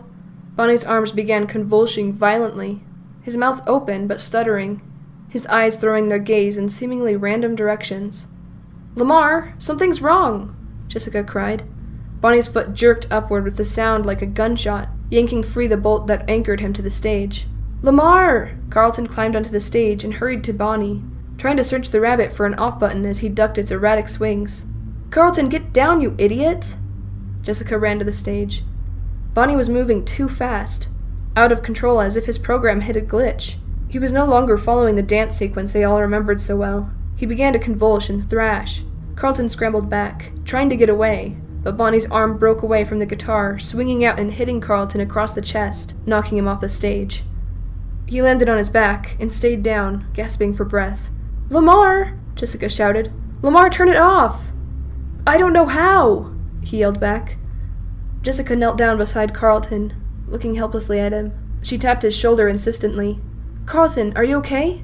Carlton, look at me!" Carlton gave a small laugh that sounded more like a cough, then grabbed her hand and pulled himself to a sit. "It's okay," he said. "Just got the wind knocked out of me." Jessica still looked worried. "I just need a minute," he assured her, the words still coming in little wheezes. In the control room, Lamar pressed button after button frantically, but on the screens he could still see Bonnie moving wildly and at random, not responding to anything he did. Charlie rushed in, pushing him out of the way, but it took her only seconds to see that the buttons were powerless. She locked eyes with Lamar for a moment. "We aren't in control," she thought. As one, they rushed from the control room to help the others. Jessica screamed, a short, high-pitched sound, and Marla and John ran to her, Charlie and Lamar arriving seconds later. All the animals now were moving in that same fitful way, cycling through their programmed movements at random, with a desperate, panicked air. The lights began to pulse, flickering rapidly on and off. The stage lights did the same, the colors appearing and disappearing, so that the whole space was washed first in bright gold, then a sickly green, then a bruised and vicious purple. They blinked like strobes, and the effect was nauseating. The speakers blared brief bursts of static, cutting in and out like the lights, and beneath the static was the same sound they had heard the night before.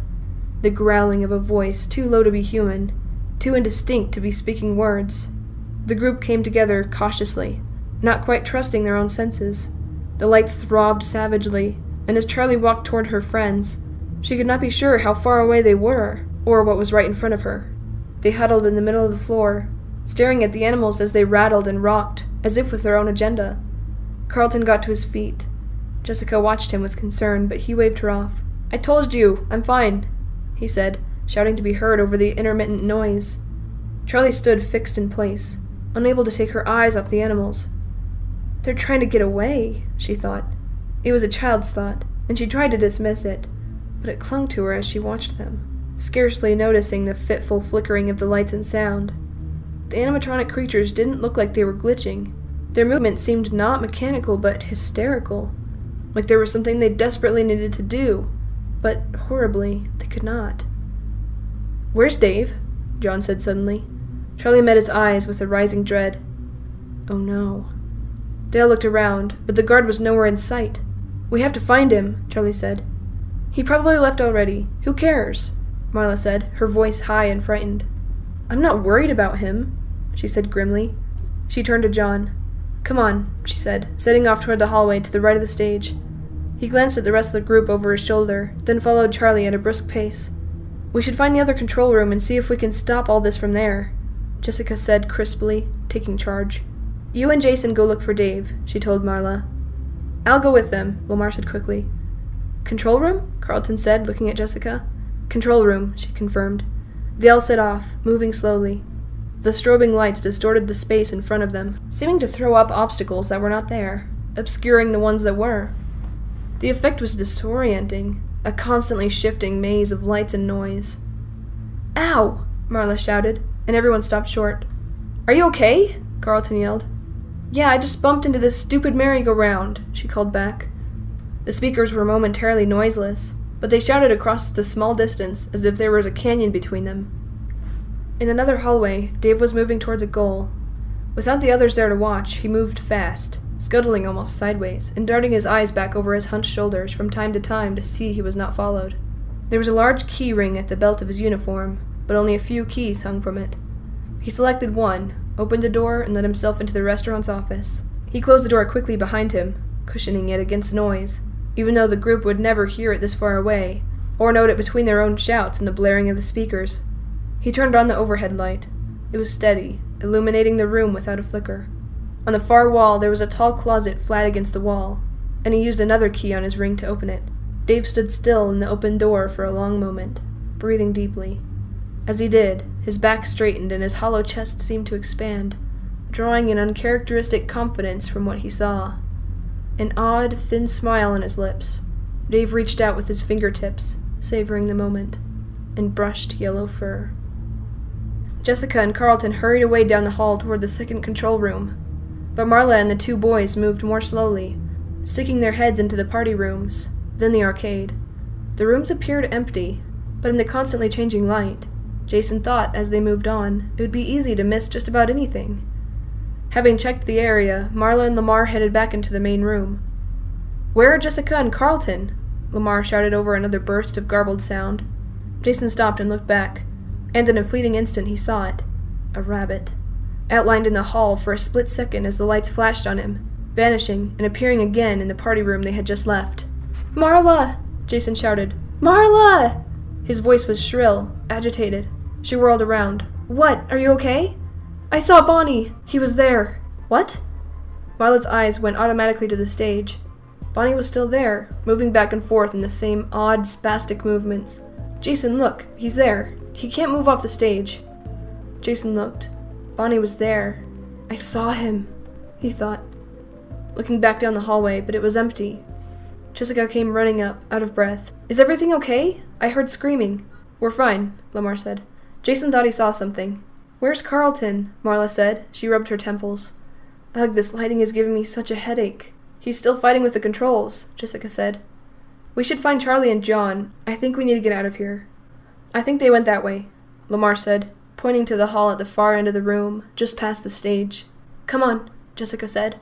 Jason followed as the group crossed the main dining room again, maneuvering cautiously around tables and chairs.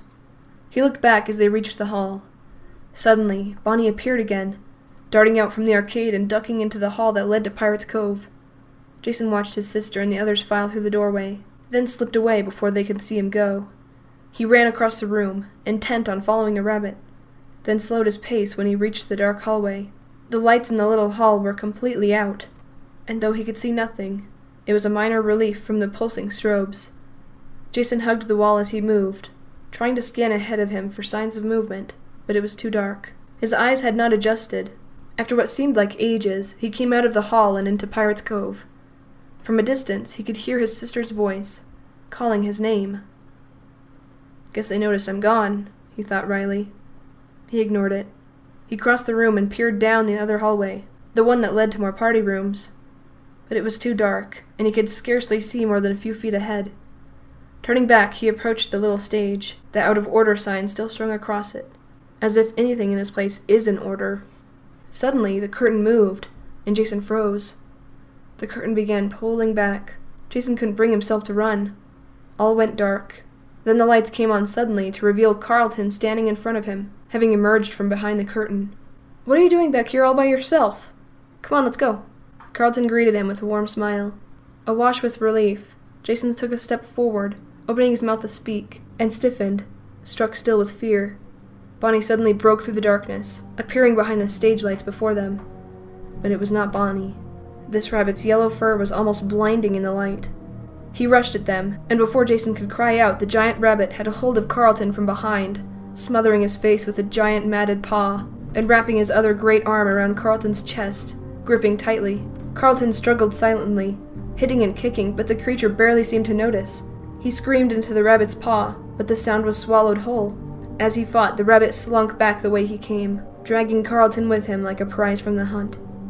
Jason watched them go, agape. His heart raced, and his breath was shallow. The stifling air around him made him lightheaded. A noise came from behind him, the grinding screech of rusted metal beginning to move, and he leapt forward and turned, moving just in time to avoid a hook as it plunged swiftly downward. Foxy's eyes flashed in synchrony with the lights above, and for a dizzy moment it seemed to Jason that those eyes were the controlling force behind it all, that if Foxy closed his eyes, every light might go out. The animal did not move like the others. It slowly, purposefully rose behind the gap in the curtains, its gleaming eyes reaching a staggering height. "Jason!" It was Charlie's voice, he knew, but he kept staring back and forth, first at Foxy, then the place where Carlton had been stolen away. "Jason!" she called again, and then she and John were beside him, touching him, shaking him out of his ghastly reverie. John grabbed his hand and pulled him into a run. In the main room, the others were already halfway down the hallway to the outside door, all but Marla, who was waiting anxiously at the entrance, her face flooding with relief when she saw Jason. "Marla, Bonnie took Carlton!" Jason yelled, but she just put a hand on his back and pushed him through the door and into the hall. "Go, Jason!" "But I saw Bonnie take Carlton!" he cried. But he ran, afraid to stop. They ran down the hall to the outside door, all bouncing with a frightened impatience as they filed through the alley one by one. There was no way to go faster. When they were all through, Charlie looked down the hallway for a long moment, but there was no one coming. She shoved the door closed and stepped out of the way as Lamar and John wrestled the shelf back into place, blocking it off. "No one saw Dave," Charlie said. It was not a question. They all shook their heads. "He must have taken off when the lights started going haywire?" Lamar offered, but he did not sound convinced. "Carlton!" Jason cried out again. "Carlton is still in there! Bonnie took him!" They all glanced around. Carlton was not with them. "Oh no," Jessica said. "He's still inside." "Bonnie took him," Jason said, choking out the words one by one, his voice shaking. "I saw it. Bonnie was there. He was in Pirate's Cove, and he grabbed Carlton and carried him away. I couldn't stop him." He scrubbed his sleeve across his eyes, wiping tears. "Oh, sweetheart." Marla hugged him, and he clung to her, hiding his face in her shirt. "No, it was a trick of the light. Bonnie couldn't do that. He's just a robot. He was on stage when we left." Jason closed his eyes. He had only glanced for a second at the main stage as they were leaving, but it was true. Bonnie had been there, moving in strange and clumsy twists and bends, stuck in place. He pulled away from his sister's arms. "I saw it," he insisted, more weakly. Bonnie took him. The others exchanged glances above his head. Charlie looked at Marla, who shrugged. "We have to go back in," Charlie said. "We have to get him." Jessica was nodding, but John cleared his throat. "I think we need help," he said. "It's not safe in there." "Let's get Carlton's dad," Marla said. "I'm not taking Jason back in there." Charlie wanted to protest, but she bit her tongue. They were right. Of course they were right. Whatever had just happened was beyond them. They needed help. Chapter 7.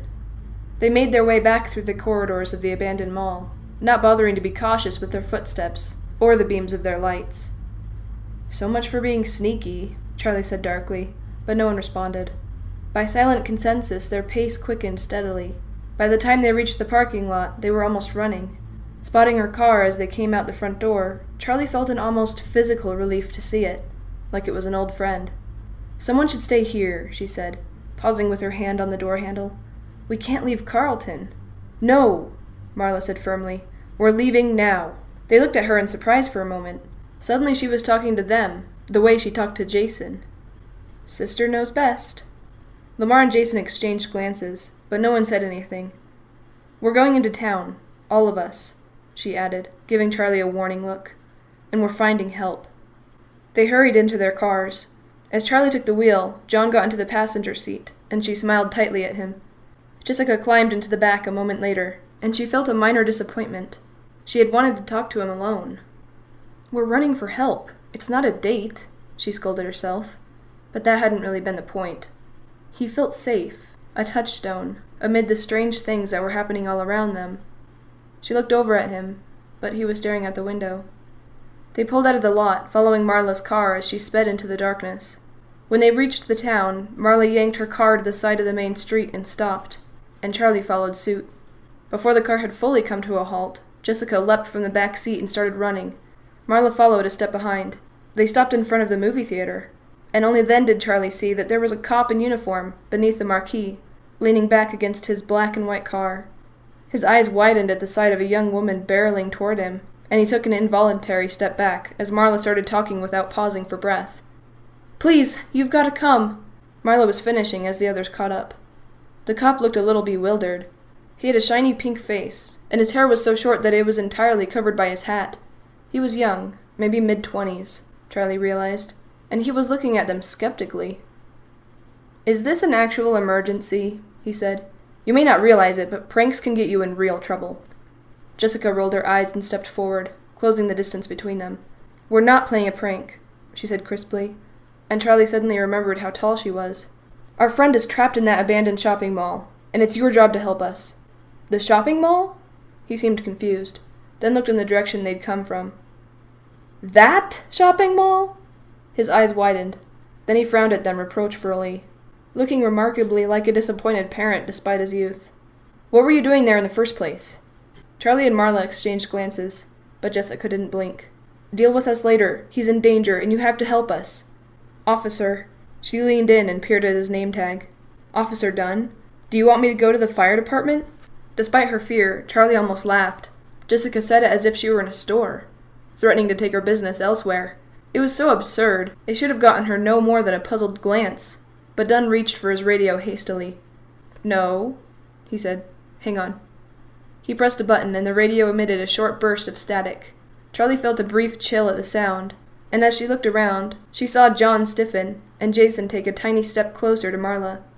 Not seeming to notice their reactions, Dunn barked incomprehensible sounds into his radio, talking in cop code, and Charlie suddenly had a flash of memory, of running around the yard, whispering into walkie-talkies with Marla. They could never understand each other on the cheap toys her father had found in the drugstore bargains bin, but they didn't mind. Actual communication was never the point. "Charlie, come on!" Jessica shouted at her, and Charlie came back to herself. Everyone was heading toward the cars and piling back in. Marla pulled out in front, and the cop followed her, with Charlie bringing up the rear. "Why doesn't he have the siren on?" Jessica said. Her voice was thin and brittle, as if her only choices were a sharp tongue or tears. "He doesn't believe us," John said softly. "He should have the siren on," Jessica said. This time it was almost a whisper. Charlie's knuckles were white on the steering wheel as she stared straight ahead at the cop's red taillights. When they got back to the mall, Jessica dashed ahead, forcing the rest of them to run behind her. Charlie didn't mind. In fact, it felt good to run, purposeful. Lamar was talking to the cop as they ran, shouting over the noise of their thudding feet. "The restaurant is all boarded up, but there's a door left open," he said, the words broken by his uneven breathing. "Behind the plastic. You move it. Dark alley. Carlton smells like feet." Officer Dunn's step stuttered briefly, but he regained his stride. When they reached the alley, they slowed their pace, moving more cautiously down the narrow hall, until they came to the door. "Right here," John said, and Dunn moved forward to help with the shelf. They drew it back too fast, the contents rattling and wobbling. The shelf pitched backward, and tools, cables, and paint cans full of nails crashed to the floor. "Ow!" John yelled as a hammer bounced off his foot. They all watched as the things scattered, some rolling away and vanishing down the dark corridor. "What?" Jason wailed, and they all looked up from the spill. He was pointing at the door. "What is this?" Marla gasped. The door had chains strung across it from top to bottom, 3 enormous padlocks holding them all together. The links were bolted into the metal frame of the door, and they were heavy, too heavy to cut without special tools. It was all rusty. The whole thing looked as though it had been there for years. Charlie walked up to the door and touched a chain, as if to be sure it was real. "This wasn't here," she said, the words sounding inane even as she spoke. "We have to get him out!" Jason cried haltingly, his hands covering his eyes. "Bonnie is going to kill him, and it's all my fault." "What's he talking about?" the police officer said, looking at them with renewed suspicion. "Who is Bonnie? And why is she going to hurt your friend?" It's a robot," Charlie said quickly. "The robots from Freddy Fazbear's are still there, and they still work." "Freddy Fazbear's?" Dunn's face flushed, and he looked at the door again. "I used to go there as a kid," he said softly, his tone caught between nostalgia and fear. He caught himself quickly and cleared his throat. "He came to life," Jason insisted, no longer making the effort to hide his tears. Dunn bent down to his height, his tone softening. "What's your name?" he asked. "We have to get him out," Jason repeated. "His name is Jason," Marla said, and Jason glared at her. "Jason," Dunn said. He put a hand on Jason's shoulder and squatted down to match his height, glancing at the others with obvious suspicion. "He thinks we made him say that," Charlie realized. Jason wriggled in Dunn's grasp, but the officer did not let him go, looking him in the eye to ask the next question. "Jason, did they tell you to say this? What's going on here?" Irritated, Jason pulled free and took a large step back. "That's what really happened," he said firmly.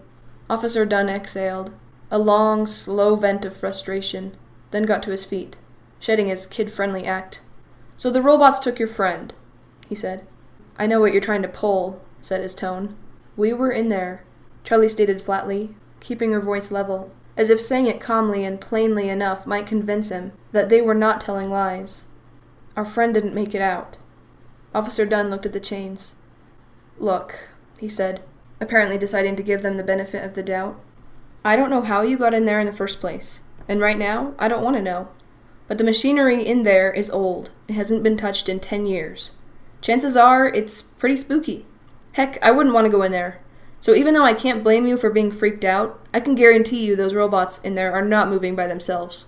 That place is dead, and it needs to be left alone," he said with a forced chuckle. Jason set his jaw, but he didn't say anything. "I think you all need to go home," Dunn finished, the statement sounding more like a threat than advice. They looked at one another. After a moment of uncomfortable silence, Jessica looked to Charlie. "These chains weren't here before, right?" she faltered, looking back at her friends for confirmation, like she was beginning to doubt her own memory. "No," Charlie said instantly. "They weren't. We aren't leaving, and we need your help." "Fine," Dunn said shortly. "What's his name?" He produced a notebook, seemingly from nowhere. "Carlton Burke," Jessica said. She was about to spell it for him, when suddenly Officer Dunn put down his pen and closed his eyes, his nostrils flaring. He glared at them, no longer looking quite so young. "I'm going to give you one more chance. Tell me exactly what happened." He spoke slowly, emphasizing the spaces between his words. He was in control again, no longer out of his depth, like he suddenly understood everything. They tried to explain all at once, talking over each other. Jessica's voice was the loudest and calmest, but even she could not keep her anxiety from bleeding through. Charlie hung back, Quiet. Tell me exactly what happened. Where were they supposed to start? With the night? With the week? With Michael? With the first time her father picked up a circuit board? How was anyone ever to respond to something like, "Tell me what happened"? The cop was nodding, and he picked up the radio again, but this time he spoke comprehensively. "Nora, call Burke. It's his kid. I'm up at the old mall site." There was an answering burst of static, but the officer turned his attention back to them. "Come on," he said. "Come on where?" John said. "Off the property." Marla started to protest, but Dunn interrupted. "I'm escorting you off the property," he said. He pulled the baton from his belt and pointed with it. "Come on," Lamar said. Jason was still staring sullenly at the ground, and Lamar gave him a gentle nudge on the shoulder. "Jason, come on. We have to do what he says now, okay?" "But Carlton!" Jason said loudly, and Lamar shook his head. "I know. It's okay. We'll find him. But we have to go now." He guided Jason toward the mouth of the alley, and everyone followed. The police officer walked behind, following Charlie a little too closely. She sped up, but so did he, and she resigned herself to being shadowed. When they got to the parking lot, he directed them to wait by the car, and walked off a few paces, speaking into the radio again, too far away to hear. "What's going on?" Jason said. He was beginning to whine. He heard the tone in his voice and tried to modulate it. "I am not a little kid," he reminded himself. No one answered, but Marla rubbed his back absently, and he did not move away. Long minutes passed in silence. Jessica sat on the hood of the car, facing away from the rest of the group. Charlie wanted to go to her, but she did not. In her distress, Jessica was closing down, going stiff and cold and snippy, and Charlie did not think she had what it took to break through that without breaking down herself. "Was he talking about Carlton's dad?" Charlie asked, but no one had time to answer. Headlights appeared, and a car pulled in beside them. The man who got out was tall and thin, and his light hair could have been either blonde or gray. "Carlton's dad," Marla whispered, a late answer to Charlie's question. The man smiled as he approached. "Carlton's dad," he confirmed. "Though since you're all grown up by now, you'd better call me Clay." They all muttered it, half in greeting, half just to test it out. Jason covered his mouth self-consciously, tonguing the invisible gap in his molars. "I thought our days of mischief would be behind us, no?" Clay said, his expression good-humored. Jessica slid off the hood of Charlie's car, her face drawn. "I'm so sorry he's missing," she said tightly. "I don't know what happened. He was right with us." "Bonnie kidnapped him!" Jason burst out. "I saw! The rabbit took him!" Clay started to smile, then stopped himself when he saw their faces. "Oh, kids, I'm sorry. You haven't been around in a while. I'm afraid Carlton is playing a joke on you. All of you." "What?" Lamar said. "Oh, come on. With you guys back in town, he couldn't resist," Clay said. "Whatever happened, I guarantee he set it up. He'll probably pop out of the bushes any minute now." There was a silence as they all waited against probability. Nothing happened. "Well," Clay said at last, "that would have been too much to ask. Come on, why don't you all come back to our place? I'll make you all some hot chocolate, and when Carlton finally shows up, you can tell him he's grounded." "Okay," Charlie said, without waiting for the consent of the others.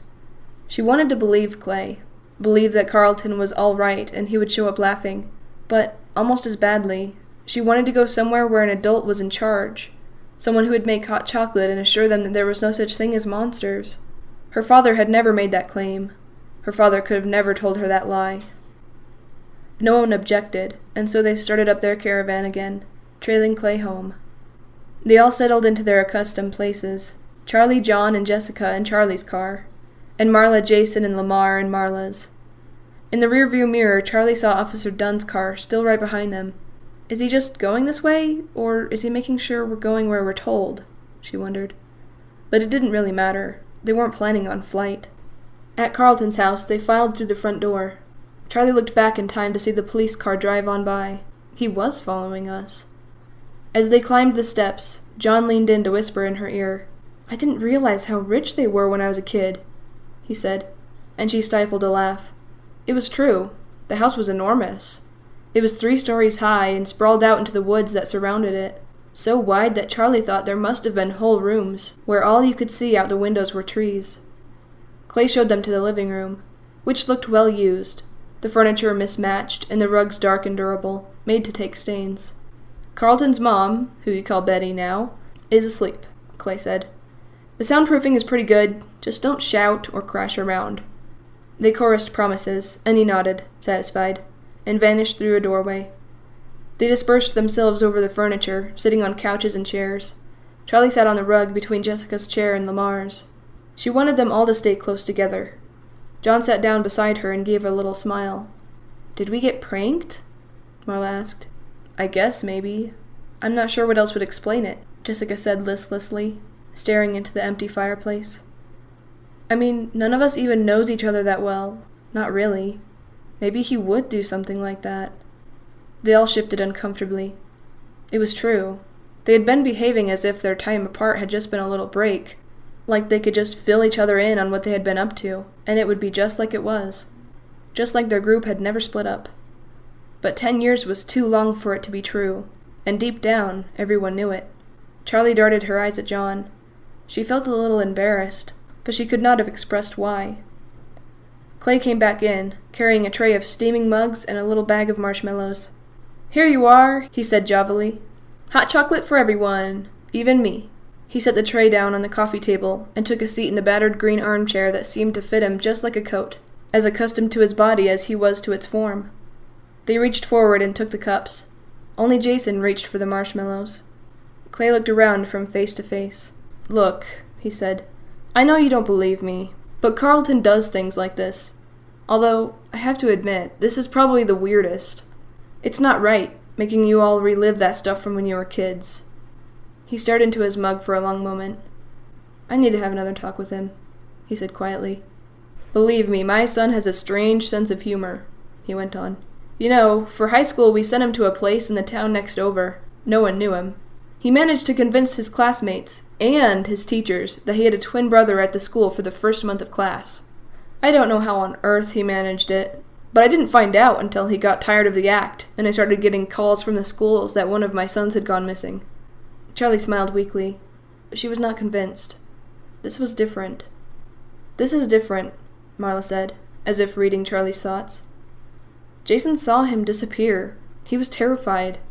It's cruel if it's a prank." Marla shook her head with anger and scratched her nails against the porcelain cup. "If it's a prank," she repeated in a softer tone. She looked at Charlie, her face stormy, and Charlie knew that if Carlton had in fact set all of this up, Marla would never speak to him again. Their happy reunion was over. "Yes," Clay said, "I know. But he doesn't see it that way." He took a sip of cocoa, searching for words. The twins, they had totally different personalities. Sean was this outgoing, cheerful guy. He was on the debate team. He played soccer for goodness sake. Carlton had never gotten near a sports game without being forced. I don't know how he kept it up. "Still," Marla said, but she sounded less convinced. "The worst part was," Clay went on, talking more to himself now than the teenagers, "Sean had a girlfriend. She really liked him too, but he was just playing the part. Poor girl had been dating a guy who didn't even exist. I think he was surprised when he realized how upset people were. He gets carried away and just assumes everyone is having as much fun as he is." Charlie looked at John, and he met her glance anxiously. "We don't know each other. Not really." "Maybe he did set it up," she said aloud. "Maybe," Jessica echoed. "I saw him!" Jason said loudly. Before anyone could respond, he stormed out of the room, disappearing through a doorway. Marla stood automatically and followed him, but Clay put up a hand. "Let him go," he said. "He needs some time to himself. And I want to talk to the rest of you." He set his mug down and leaned forward. "I know you were kidding around, but I don't want to hear you guys joking about Freddy Fazbear's. You know, I wasn't a chief back then. I was still a detective, and I was working on those disappearances. To this day, it's the worst thing I've ever had to see. It's not something to joke about." He looked at Charlie. His gray eyes were hard, and the lines of his face were immobile. He was no longer the friendly father figure, but the police chief, staring as if he could see right through her. Charlie had a sudden urge to confess, but she had nothing to confess to. "I'm especially surprised at you, Charlie," Clay said quietly. Charlie blushed, shame rising up in her with a flush of heat. She wanted to protest, to explain herself, to say anything that might soften the eyes that seemed to bore into her skull. Instead, she ducked her head and muttered an indistinct apology. Lamar broke the silence. Mr. Burke? Clay? Did they ever find out who did it? I thought they arrested somebody. Clay didn't respond for a long moment. He was still looking at Charlie, and she felt as if he was trying to tell her something, or else read something in her face. Clay? Marla said, and he seemed to come back to himself. He looked around the group, his expression dark. Yes, he said quietly. We did arrest somebody. I did, in fact, and I am as sure now that he was as guilty as I was then. So what happened? Lamar asked. There was a hush among the group, as if something very important was about to happen. There were no bodies, Clay Burke said. We knew it was him. There was no doubt in my mind, but the children had disappeared. They were never found, and without their bodies... He stopped talking, staring off into the middle distance as if scarcely aware that they were even there. But kidnapping, Charlie said. They disappeared! She was suddenly furious, appalled at the obvious injustice. How can this man be walking around somewhere? What if he does it again? She felt Marla's hand on her arm, and she nodded, settling back, trying to calm down. But the anger was still there inside, seething under the surface of her skin.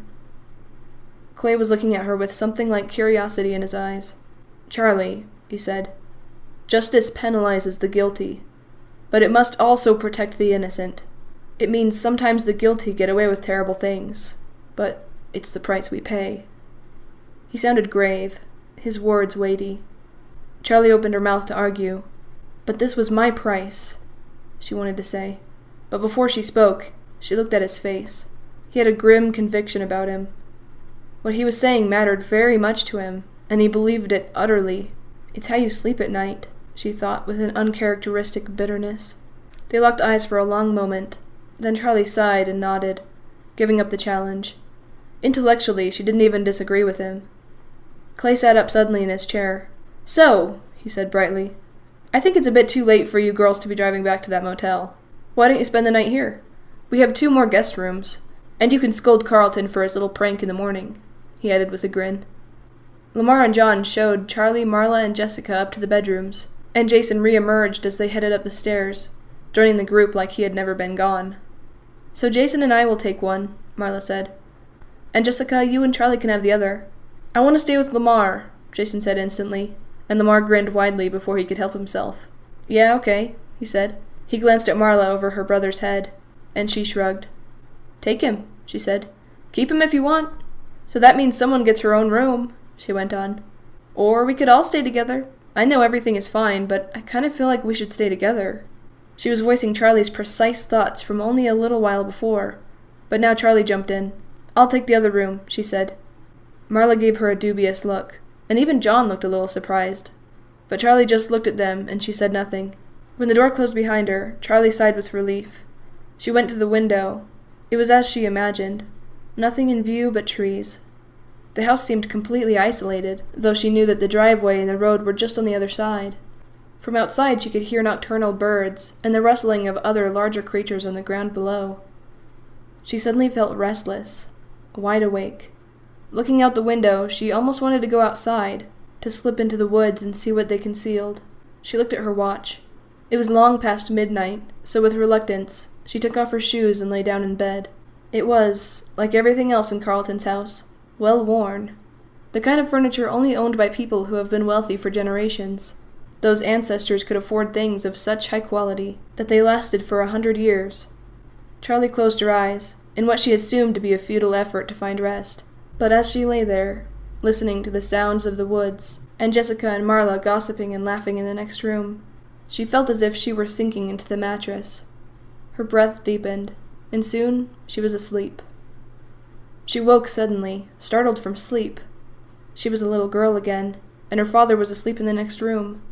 It was summer, and the windows were all open. It had started to rain, and the wind rushed into the room in great gusts, blowing her bedroom curtains in a frantic dance, and ushering in a fine mist. But that's not why she awoke. There was something in the air, something unshakable that gripped her. Something was very wrong. Charlie climbed out of bed, lowering herself carefully onto the floor. Beside her bed stood Stanley the unicorn, patient and deactivated, staring at her with lifeless eyes. She patted his nose, as if giving him comfort might bring it to her as well. Quietly she snuck past him and out into the hallway, uncertain what compelled her. She crept down the hallway, past her father's room to the stairs, and ducked down beside the wooden banister, as if its open slats could protect her from anything at all. She held fast to it as she made her way down the staircase, letting the rail take her weight as she avoided the boards that creaked. One by one she took the steps. It felt like ages, like years might pass before she reached the bottom. And when she arrived, she might be an old woman. Her whole life spun out in the descent of these stairs. At last Charlie reached the end of the stairs, and she looked down to see that she had changed.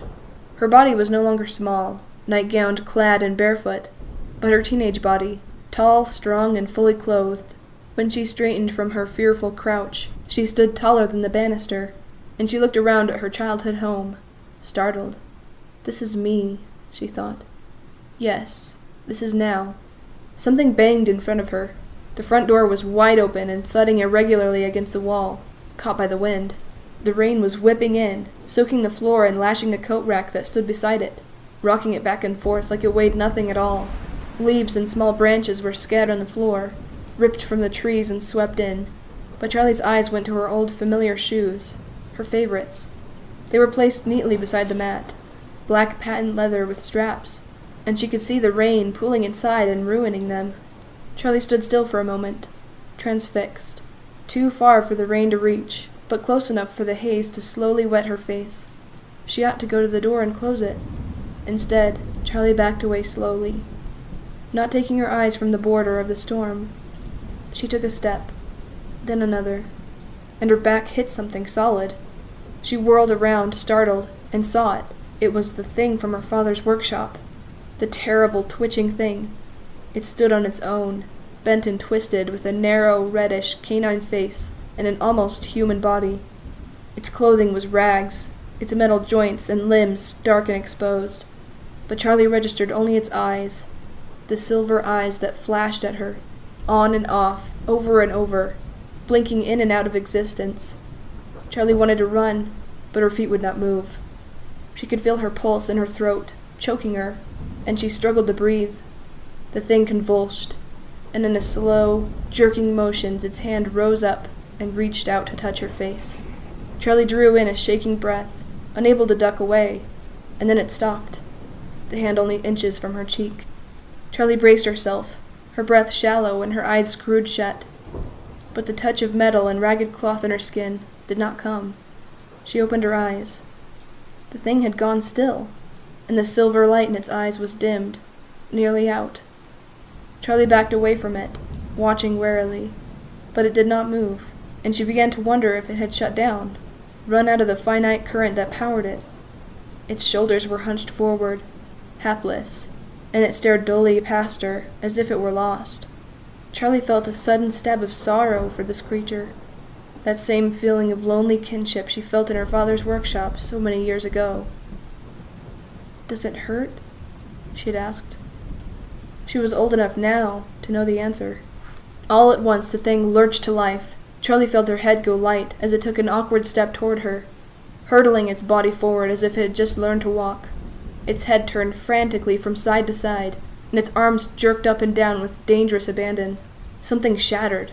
It was a lamp. The thing had knocked over a ceramic lamp, and the sound of it bursting on the wooden floor shook Charlie from her stupor.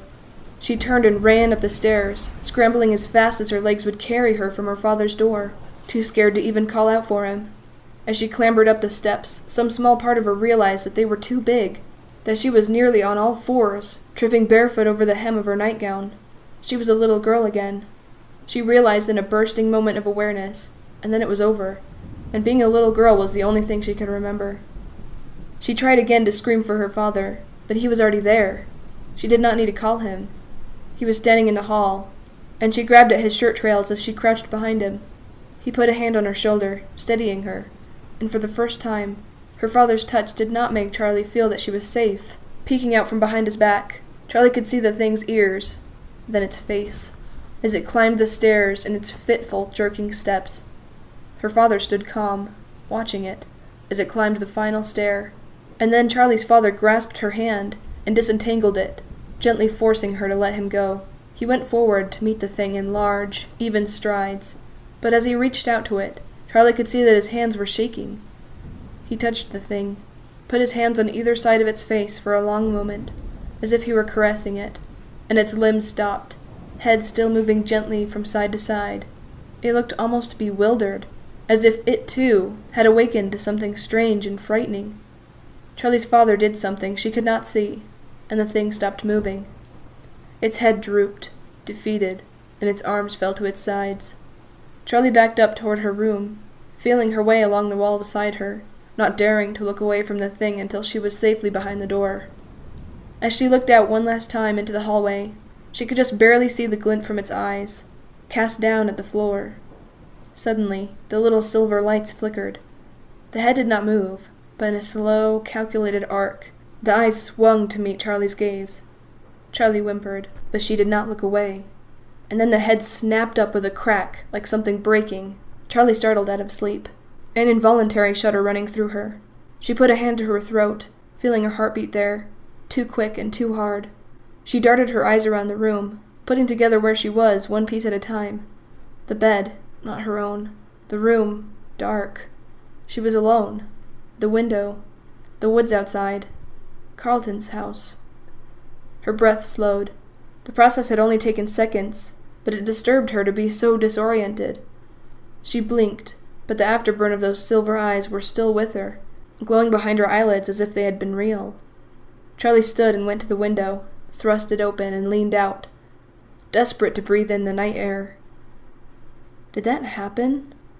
The dream felt like memory, felt like something that had happened just moments ago. But that was the nature of dreams, wasn't it? They felt real, and then you woke up. She closed her eyes and tried to catch the thread, but it was too difficult to tell what was the dream and what was not. She shivered in the breeze, though it was not cold, and brought herself back inside. She looked at her watch. Only a couple of hours had passed, and it was still hours more until daylight, but sleep felt impossible. Charlie put on her shoes and shuffled quietly through the hall and down the stairs, hoping not to wake her friends. She went out to the porch, sitting down on the front steps and leaning back to look up at the sky. There were traces of clouds overhead, but the stars still shone through, scattered overhead, uncountable. She tried to lose herself in them as she had as a child, but as she gazed up at the pinpoint lights, all she could see were eyes looking back at her. There was a noise behind her, and she jumped, whirling to press her back against the railing. John was standing behind her with a startled look on his face. They stared at one another for a moment, like strangers. Then Charlie found her voice. "Hey, sorry, did I wake you up again?" John shook his head and came to sit beside her. "No, not really. I heard you go out, or I figured it was you. I was awake, though. Jason snores like a guy about 3 times his size." Charlie laughed. "I had a weird dream," she said. John nodded, waiting for her to go on, but she did not. "What did people think of my father?" she asked instead. John leaned back and looked at the stars for a moment, then pointed. "That's Cassiopeia," he said, and she squinted in the direction of his finger. "It's Orion," she corrected. "John, I'm serious. What did people think about him?" He shrugged uncomfortably. "Charlie, I was a little kid, you know. Nobody told me anything." "I was a little kid once myself," she said. "Nobody tells you anything, but they talk in front of you like you're not there. I remember your mom and Lamar's mom talking, making bets on how long Marla's new stepdad would stick around." "What did they come up with?" John said, amused. "Your mom was banking on 3 months. Lamar's mom was more optimistic," Charlie said, grinning, but then her face grew serious again. "I can tell you know something," she said quietly.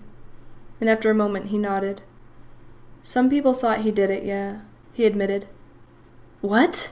Charlie was aghast. She stared at him, eyes wide, scarcely breathing. "They thought what?"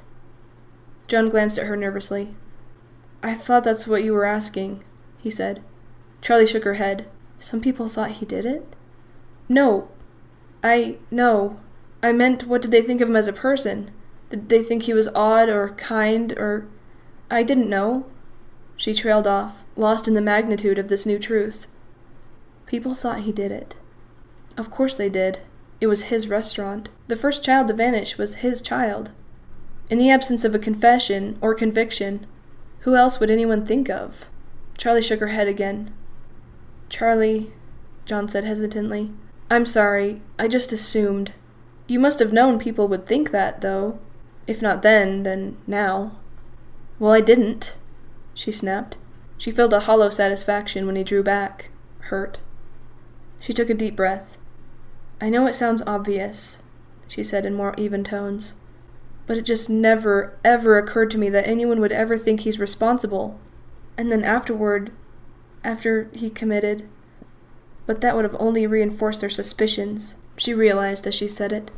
People thought it was because of the guilt, John said, almost to himself. It was. Charlie felt anger welling up inside her, the dam about to burst, and she held it back, biting off words in short, sharp bursts. Of course he felt guilt.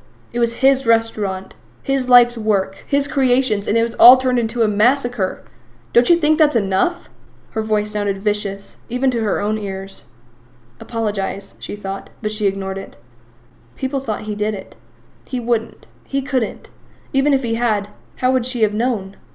I knew him, she thought fiercely. But did she?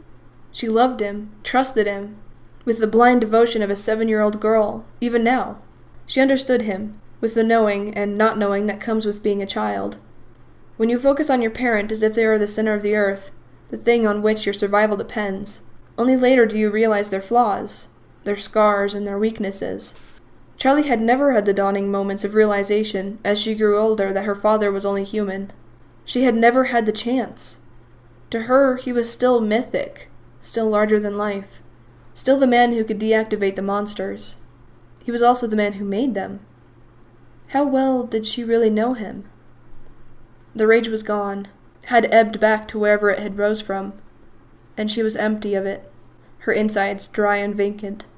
She closed her eyes and put her hand to her forehead. I'm sorry, she said, and John touched her shoulder for a brief moment. Don't be, he said. Charlie put her hands over her face. She did not feel like crying, but she didn't want him to see her face. She was thinking of things that were too new, too awful, to think in front of someone else. How would I have known if he did?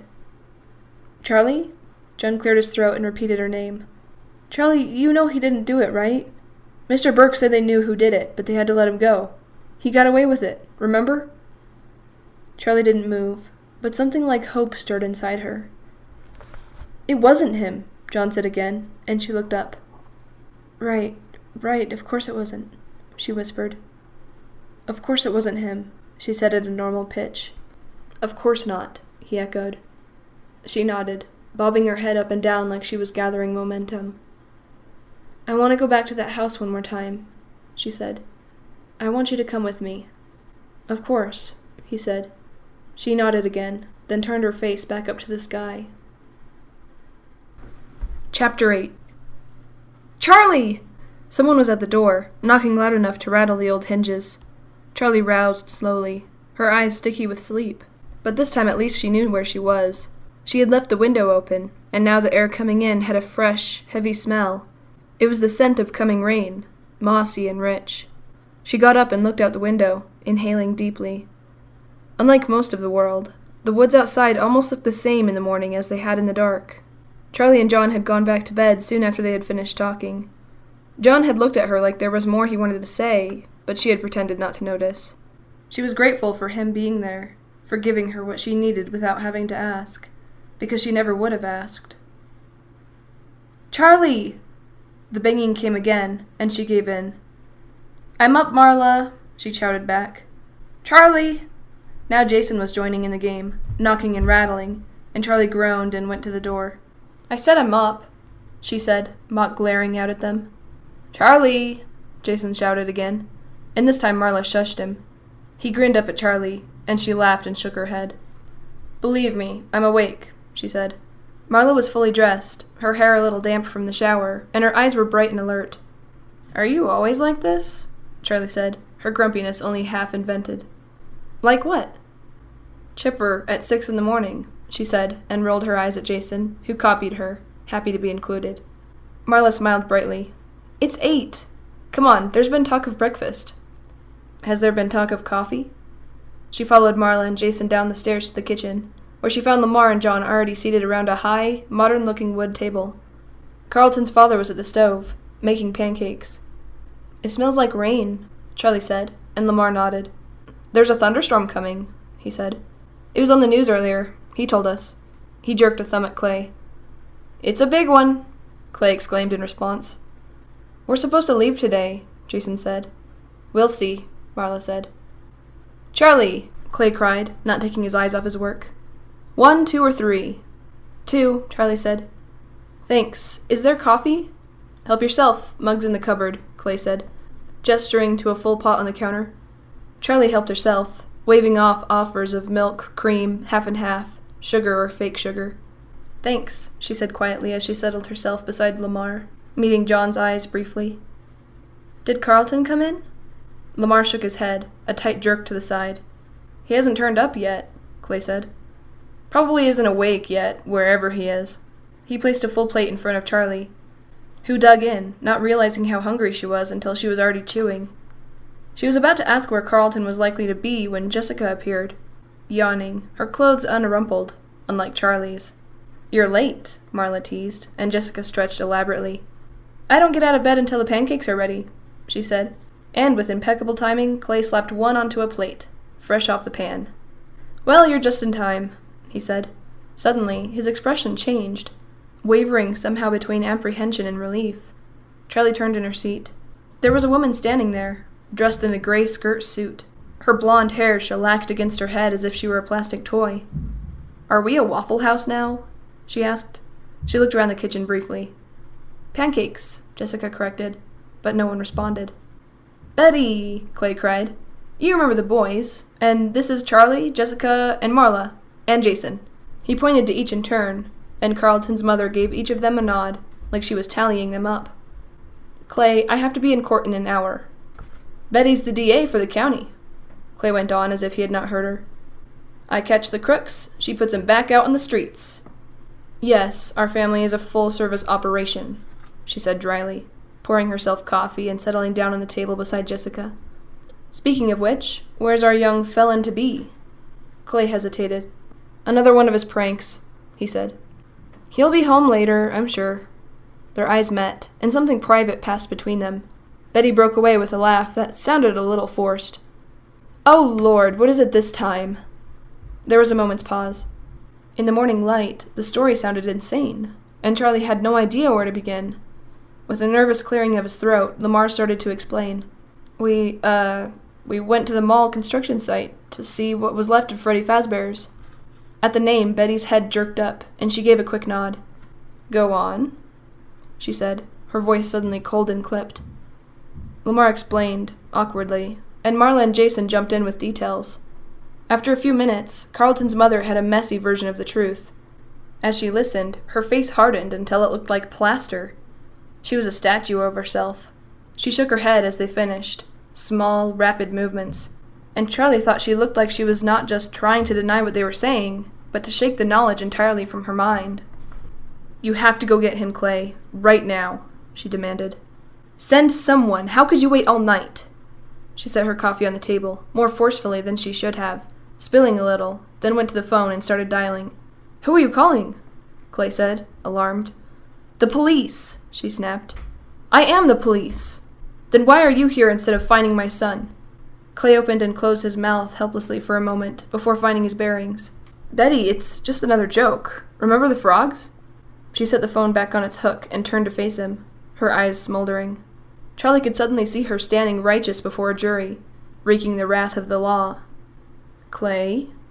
Her voice was low and steady, a dangerous calm. How could you not wake me up? How could you not tell me this? Betty, you were asleep. It's just Carlton being Carlton. I didn't want to disturb you. Did you think I would be less disturbed when I woke up and found him missing? I thought he would be back by now, Clay protested. This is different, she said with finality. It's Freddy's. I don't understand Freddy's? I know what happened there. What happened to those kids, he retorted. I don't understand? For goodness sakes, Betty, I saw Michael's blood streaked across the floor where he was dragged from. He stopped, realizing too late that he was surrounded by the teenagers. He looked around at them, near panic, but his wife had not noticed. Or, Charlie thought, she just did not care. "Well, you didn't see him," Betty snapped. "Do you remember what you told Carlton? Be tough. Be brave, little soldier." So he was brave. He was a little soldier for you. He was shattered, Clay. He lost his best friend. Had Michael snatched right away in front of him. Let me tell you something, Chief. That boy has thought about Michael every single day of his life for the last 10 years. I have seen him stage jokes so elaborately, they deserve to be mounted as performance art pieces. But there is no way on earth that Carlton would desecrate Michael's memory by making Freddy's a joke. Call someone, right now. Clay looked slightly shocked, but he gathered himself quickly and left the room. Charlie heard a door shut slam behind him. Betty looked around at the teenagers, breathing hard as if she had been running. "Everything's going to be fine," she said tightly. "If he is trapped in there, we will get him out. What do you kids have planned for the day?" The question was inane, as if they were all going to hang out at the park or go to a movie while Carlton might be in danger. "We were supposed to leave today," Marla said. "Obviously we won't," Lamar said hastily, but Betty did not seem to be listening to them. "I'll have to call into work," she said distractedly, and went to the phone to make the call. Charlie looked at John, who jumped to the rescue. "We were going to go to the library," he said. "We had some things we wanted to investigate. Research." He blushed faintly when he said it, and Charlie knew why. It was absurd to be talking like this, about cases and disappearances and murders, but Marla was nodding. "Yeah, we'll all go," she said, and Charlie's heart sank. There was no reason she couldn't just tell them all that she wanted to go back to her old house, just her and John. No one would be hurt. But that wasn't the problem. Even sharing the knowledge felt too much like exposure. Carlton's mother hung up the phone, done with her call. "I hate this," she announced to the room in general, her careful, controlled voice almost shaking. "I hate this!" Charlie and the others jumped in unison, startled by the sudden outburst. "And now, like always, I get to sit here by myself hoping and praying that everyone will be okay." Charlie looked at Marla, who shrugged helplessly. Lamar cleared his throat nervously. "I think we'll stick around for another day," he said. There was a pause. Then Marla and Jessica jumped in to help. "Yeah, traffic is crazy out there," Jessica said, high-pitched and forced. "Yeah, and also because of the storm. And it's not like we're going to have fun knowing he's missing," Marla said. "I guess you're stuck with us." Jessica flashed an anxious smile at Carlton's mother, who did not seem to register it. "Come on," John said before anyone else could speak. He and Charlie hurried out of the house and got into the car. Charlie heaved a sigh of relief as she started the engine. "That was awful," she said.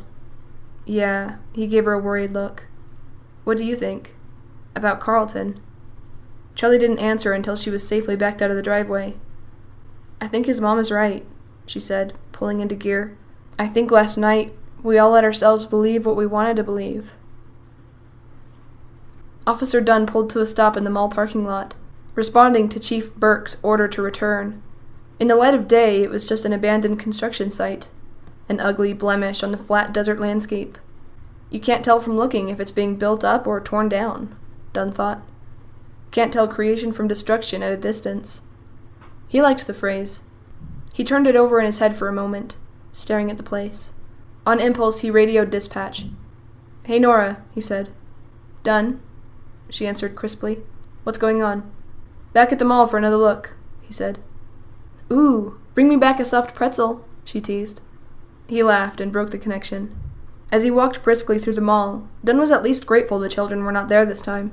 As the youngest member of the Hurricane Police Department, Dunn always took care to think of teenagers as children, even though he knew how small the gap between them was.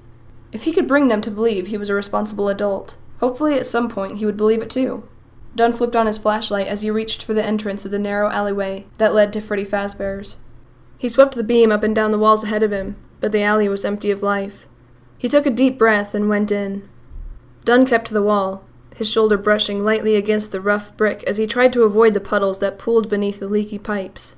The bright beam of his flashlight illuminated the alley almost as well as overhead bulbs, but somehow the light was not comforting. It only made the place look stark and grim, the shelves of tools and rejected paint cans now woeful and exposed. As he moved toward the door of the restaurant, something tiny and cold landed on its head, and he startled. swinging his light up like a weapon and pressing his back against the wall as defense against the threat. Another cold drop of water landed on his cheek. He took deep breaths. When at last he reached the outer door of the restaurant, the shelf that had blocked it was gone. The chains that had seemed so permanently fixed in place were hanging loose, and the door was cracked open slightly. The immense rusted padlock lay in the dirt, its shackle hanging open. Dunn kicked it away from the door. He dug his fingers into the gap, prying until he could get a grip on it, then pulled at the door with both hands until it screeched open wide enough for him to enter. He crept down the inner passage, with his light held out in front, hugging the wall tight to one side. The air seemed to change as he moved closer to the interior of the restaurant, and Dunn felt a crawling chill that penetrated his uniform and fed his growing anxiety. "Don't freak out, Dunn," he said out loud, then felt instantly foolish. He reached the main dining area and stopped, sweeping the light over each wall in turn. The light seemed dimmer inside, swallowed by the space. The room was empty, but it was just as he had remembered from when he was a kid. He had been 10 when the tragedies started, 11 when they had ended. His birthday party was supposed to be at Freddy's, but after the first disappearance, his mother had canceled it, inviting his friends to his house, and hired a clown, which proved equally terrifying. "Smart move, Mom," Dunn thought. The beam played over the little carousel, which he had never ridden, claiming he was too old for it. Just before the beam of light reached the stage, Dunn stopped, swallowing hard. "The rabbit took him," the kid had said. Dunn shook himself and played the light across the stage. The figures were there, just as he had remembered. And, unlike the carousel, they did not seem diminished in size. They were exactly as he recalled, and for a moment an almost painful nostalgia swelled in his chest. As he gazed at them, remembering, he noticed that their eyes were all fixed oddly forward, like they were watching something on the far side of the room. The flashlight trained in front of him. Dunn approached the stage until he was only standing a few feet from it, and he stared up at each of the animals in turn. Bonnie was holding his guitar jauntily, as if he might start strumming whenever the mood struck him, and Chica and her cupcake seemed to be sharing some arcane secret. Freddy, with his microphone, stared out into the distance, unblinking. Something moved behind him, and Dunn whirled around, his heart racing. The flashlight found nothing, and he swept it nervously from side to side, revealing only empty tables. He glanced back nervously at Bonnie, but the rabbit was still frozen in his own inscrutable reverie. Dunn took shallow breaths, holding himself completely still, and listened. His senses kicked into high gear with adrenaline. After a moment, the noise came again, a shuffling sound, this time coming from off to the right. He swept the light instantly toward it, and there was an open doorway, and beyond it a hall. Crouching down, Dunn made his way down the hall, keeping to the side as though something might come running past. "Why am I here alone?" He knew the answer. His sergeant hadn't taken the search seriously. In truth, neither had Dunn. After all, it was just the chief's son again, making trouble. "It's probably just Carlton," Dunn reminded himself. He reached the end of the hall, where a door stood ajar. With one hand, Dunn gave the door an inward push, dropping low into the side as he did. The door swung in, and nothing happened. He pulled the nightstick from his belt. Its heft was unfamiliar. He had never had much need for it in Hurricane. Now, though, he gripped its hard rubber handle like a lifeline. The office was not quite empty. There was a small desk, and a folded-up metal chair leaned against it. A large cabinet stood against one wall. Its door opened just a crack. There were no exits other than the one Dunn was standing in. He swept the light up and down the length of the cabinet and took a deep breath. He bounced his nightstick lightly in his hand, reassuring himself of its presence, and carefully assessed the small space. Standing to the side, he used the stick to open the door, moving slowly. It came open easily, and again, everything was still. Relieved, Dunn looked inside. The cabinet was empty, except for a costume. It was Bonnie, or rather, it wasn't. The face was the same, but the rabbit's fur was yellow. It was slumped lifelessly against the back of the wall of the cabinet. Its eyes dark, gaping holes. The rabbit took him. The kid hadn't been lying then. Carlton must have gotten someone to dress up in this outfit to help him play his trick. Still, Dunn's unease did not abate. He did not want to touch the thing. He lowered his light and stuck his nightstick back into his belt, intending to go. Before he could turn, the costume pitched forward, landing on Dunn with the lifeless weight of a heavy corpse. For a moment it did not move. Then all at once it was writhing violently. grabbing at him with strong, inhuman hands. Dunn screamed, a desperate, high sound, struggling as the rabbit gripped his shirt, then his arm. Dunn felt a sudden, vicious pain, and a small, detached part of his mind thought, "He broke it. He broke my arm." But the pain was washed numb by terror as the rabbit swung him around and slammed him into the cabinet door, taking Dunn's weight as easily as if he were a child. Dunn struggled to breathe. The rabbit's arm was pressed against his neck so tightly that every movement choked him. Just when he thought he was at the brink of passing out, the pressure lifted, and Dunn gasped with relief, clutching his throat. Then he saw the knife. The rabbit held a slim silver blade. His big, matted paws should have been too clumsy, but Dunn knew as he stared down at it that he had done this before, and would easily do it again. Dunn screamed, an indistinct shriek. He had no hope that he would be heard. It was only guttural, despairing noise. He breathed deep and did it again, a bestial sound, his whole body vibrating with it, as if this could somehow be defense against what happened next. The knife went in. Dunn felt it tear through skin and muscle, felt it sever things he could not name to plant itself deep in his chest. As he seized with pain and terror, the rabbit pulled him close, almost in an embrace. Dunn's head went light. He was losing consciousness. As he looked up, he could see 2 rows of smiling teeth, horrid and yellow, the costume peeling at the edges of the mouth. 2 gaping holes for eyes looked down at him. They were dark and hollow, but the creature drew near enough that Dunn could see smaller eyes peering back at him from deep within the mask. They held Dunn's gaze patiently. Dunn felt his legs go numb, his vision clouding. He wanted to scream again, to somehow voice his final outrage, but he could not move his face, could not raise the breath to cry out. The rabbit held him upright, supporting his weight, and his eyes were the last thing Dunn ever saw. Charlie unlocked the front door to our old house and looked back down the front steps. "You coming?" John was still standing on the bottom step, staring up at the house. He shivered a little before hurrying to join her. "Sorry," he said sheepishly. "I just had a weird feeling for a second." Charlie laughed without much humor. "Just for a second?" They went inside and John stopped again, looking around the front room like he had just stepped into a sacred place, somewhere that merited a humbling pause. Charlie bit her tongue, trying not to be impatient. It was how she had felt as well. She might have felt that way now if she were not overwhelmed by a sense of urgency.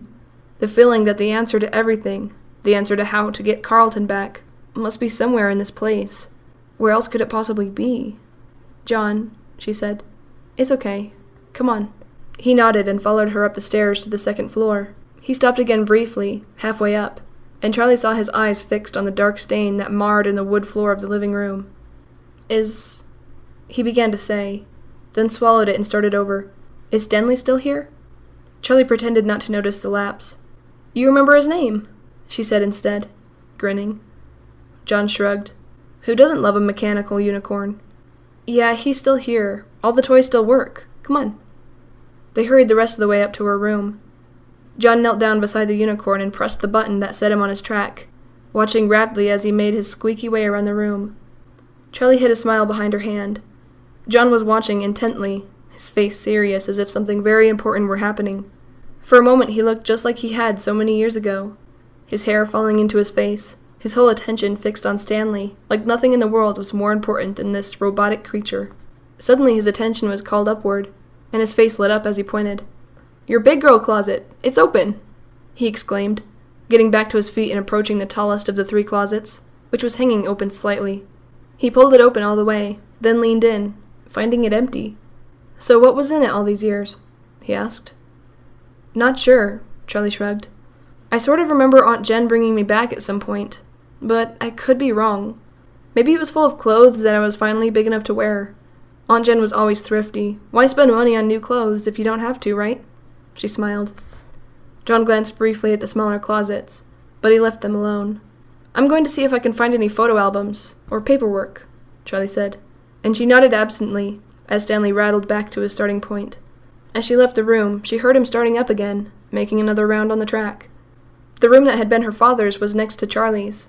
It was at the back of the house, and it had too many windows. In the summer it was too hot, and in the winter the cold dribbled in like a persistent leak.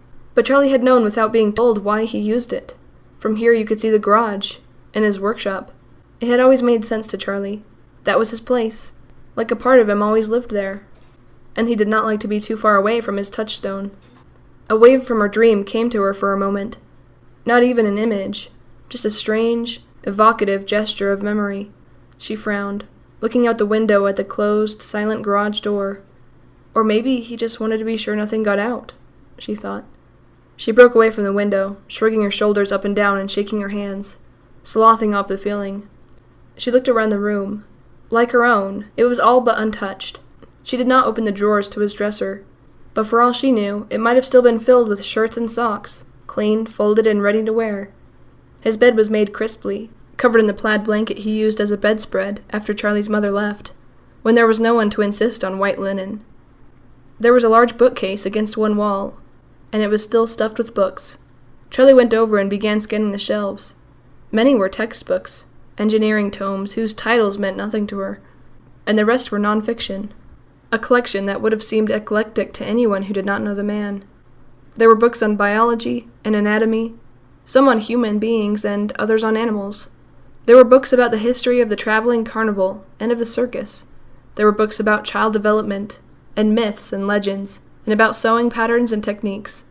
There were volumes that claimed to be about trickster gods and quilting bees, and about football cheering squads and other mascots. On the very top shelf were stacks of file folders, and the bottom shelf was empty, except for a single volume, a photo album, leather-bound, and as pristine as time and dust could allow. Charlie grabbed it, and it stuck for a moment, almost too tall for the low shelf it had been given. After a minute, it came out free, and she headed back to her bedroom, leaving the door open with a sudden sense that if she closed it, she might never go back in. John was sitting on the bed when she returned, looking at Stanley with his head tilted to the side. "What?"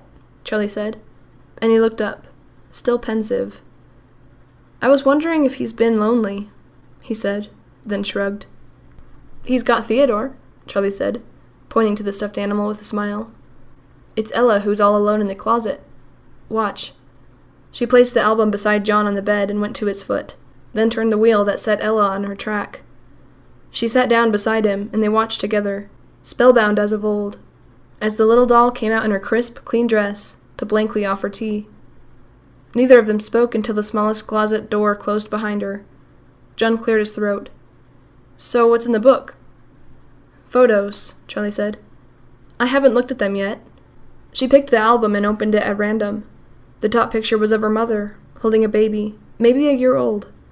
She held the child above her head, flying it like an airplane, her head thrown back in midst of a laugh, her long brown hair swinging out in an arc behind her. The baby's eyes were wide, its mouth open in delight. John smiled at her. "You look so happy," he said, and she nodded. "Yeah," she said. "I guess I must have been. If that's me," she did not add aloud. She opened to another page, where the only picture was a large family portrait, stiffly posed at a studio. They were dressed formally. Charlie's father was wearing a suit. Her mother was in a bright pink dress with padding that lifted her shoulders almost to her ears, and her brown hair was straightened flat in place. Each of them was holding a baby, one in a white frilly dress, and one in a sailor suit. Charlie's heart skipped, and beside her she heard John take a sharp, quick breath. She looked at him with a feeling like the floor was dropping away beneath them. "It was real," she said. "I didn't imagine him." John said nothing in response, just nodded. He put a hand on her shoulder briefly, and then they turned back to the photo album. "We all looked so happy," Charlie said softly. "I think you were," John said. "Look, you had such a goofy smile." He pointed, and Charlie laughed. The whole book was like that, the first memories of a happy family, who expected there to be many more. They were not arranged chronologically, so Charlie and Sammy appeared as toddlers, then as newborns, then at various stages in between. Except on formal occasions when Charlie was put into a dress, of which there seemed to be few, it was impossible to tell which baby was which. There were no traces of Fredbear's family diner. Near the back of the book, Charlie came to a Polaroid of her and Sammy together, infants, bright red and squalling on their backs, wearing nothing but diapers and hospital wristbands. On the white space below the picture, someone had written, "Mama's boy and Daddy's girl." The rest of the pages were blank. Charlie went back again, opening at random to find a strip from a photo booth. 4 shots of her parents alone. They smiled at each other, then made faces at the camera, then laughed. missing the chance to pose and blurring their faces. Last, they smiled into the lens. Her mother was beaming happily at the camera, her face alight and flushed, but her father was staring into the distance. A smile fixed on his face, like he had left it there by mistake. His dark eyes were intense, remote, and Charlie resisted a sudden urge to look behind her, as if she might see whatever it was he was looking at. She peeled back the cellophane from the album's page and took the strip out, then folded it in half, careful to place the creases between pictures, leaving them intact. She slipped the pictures into her pocket and looked at John, who was watching her again as if she were some kind of unpredictable creature he needed to be careful around. "What?" she said. "Charlie, you know I don't think he did it, right?" "You said that. I'm serious. It's not just what Carlton's dad said.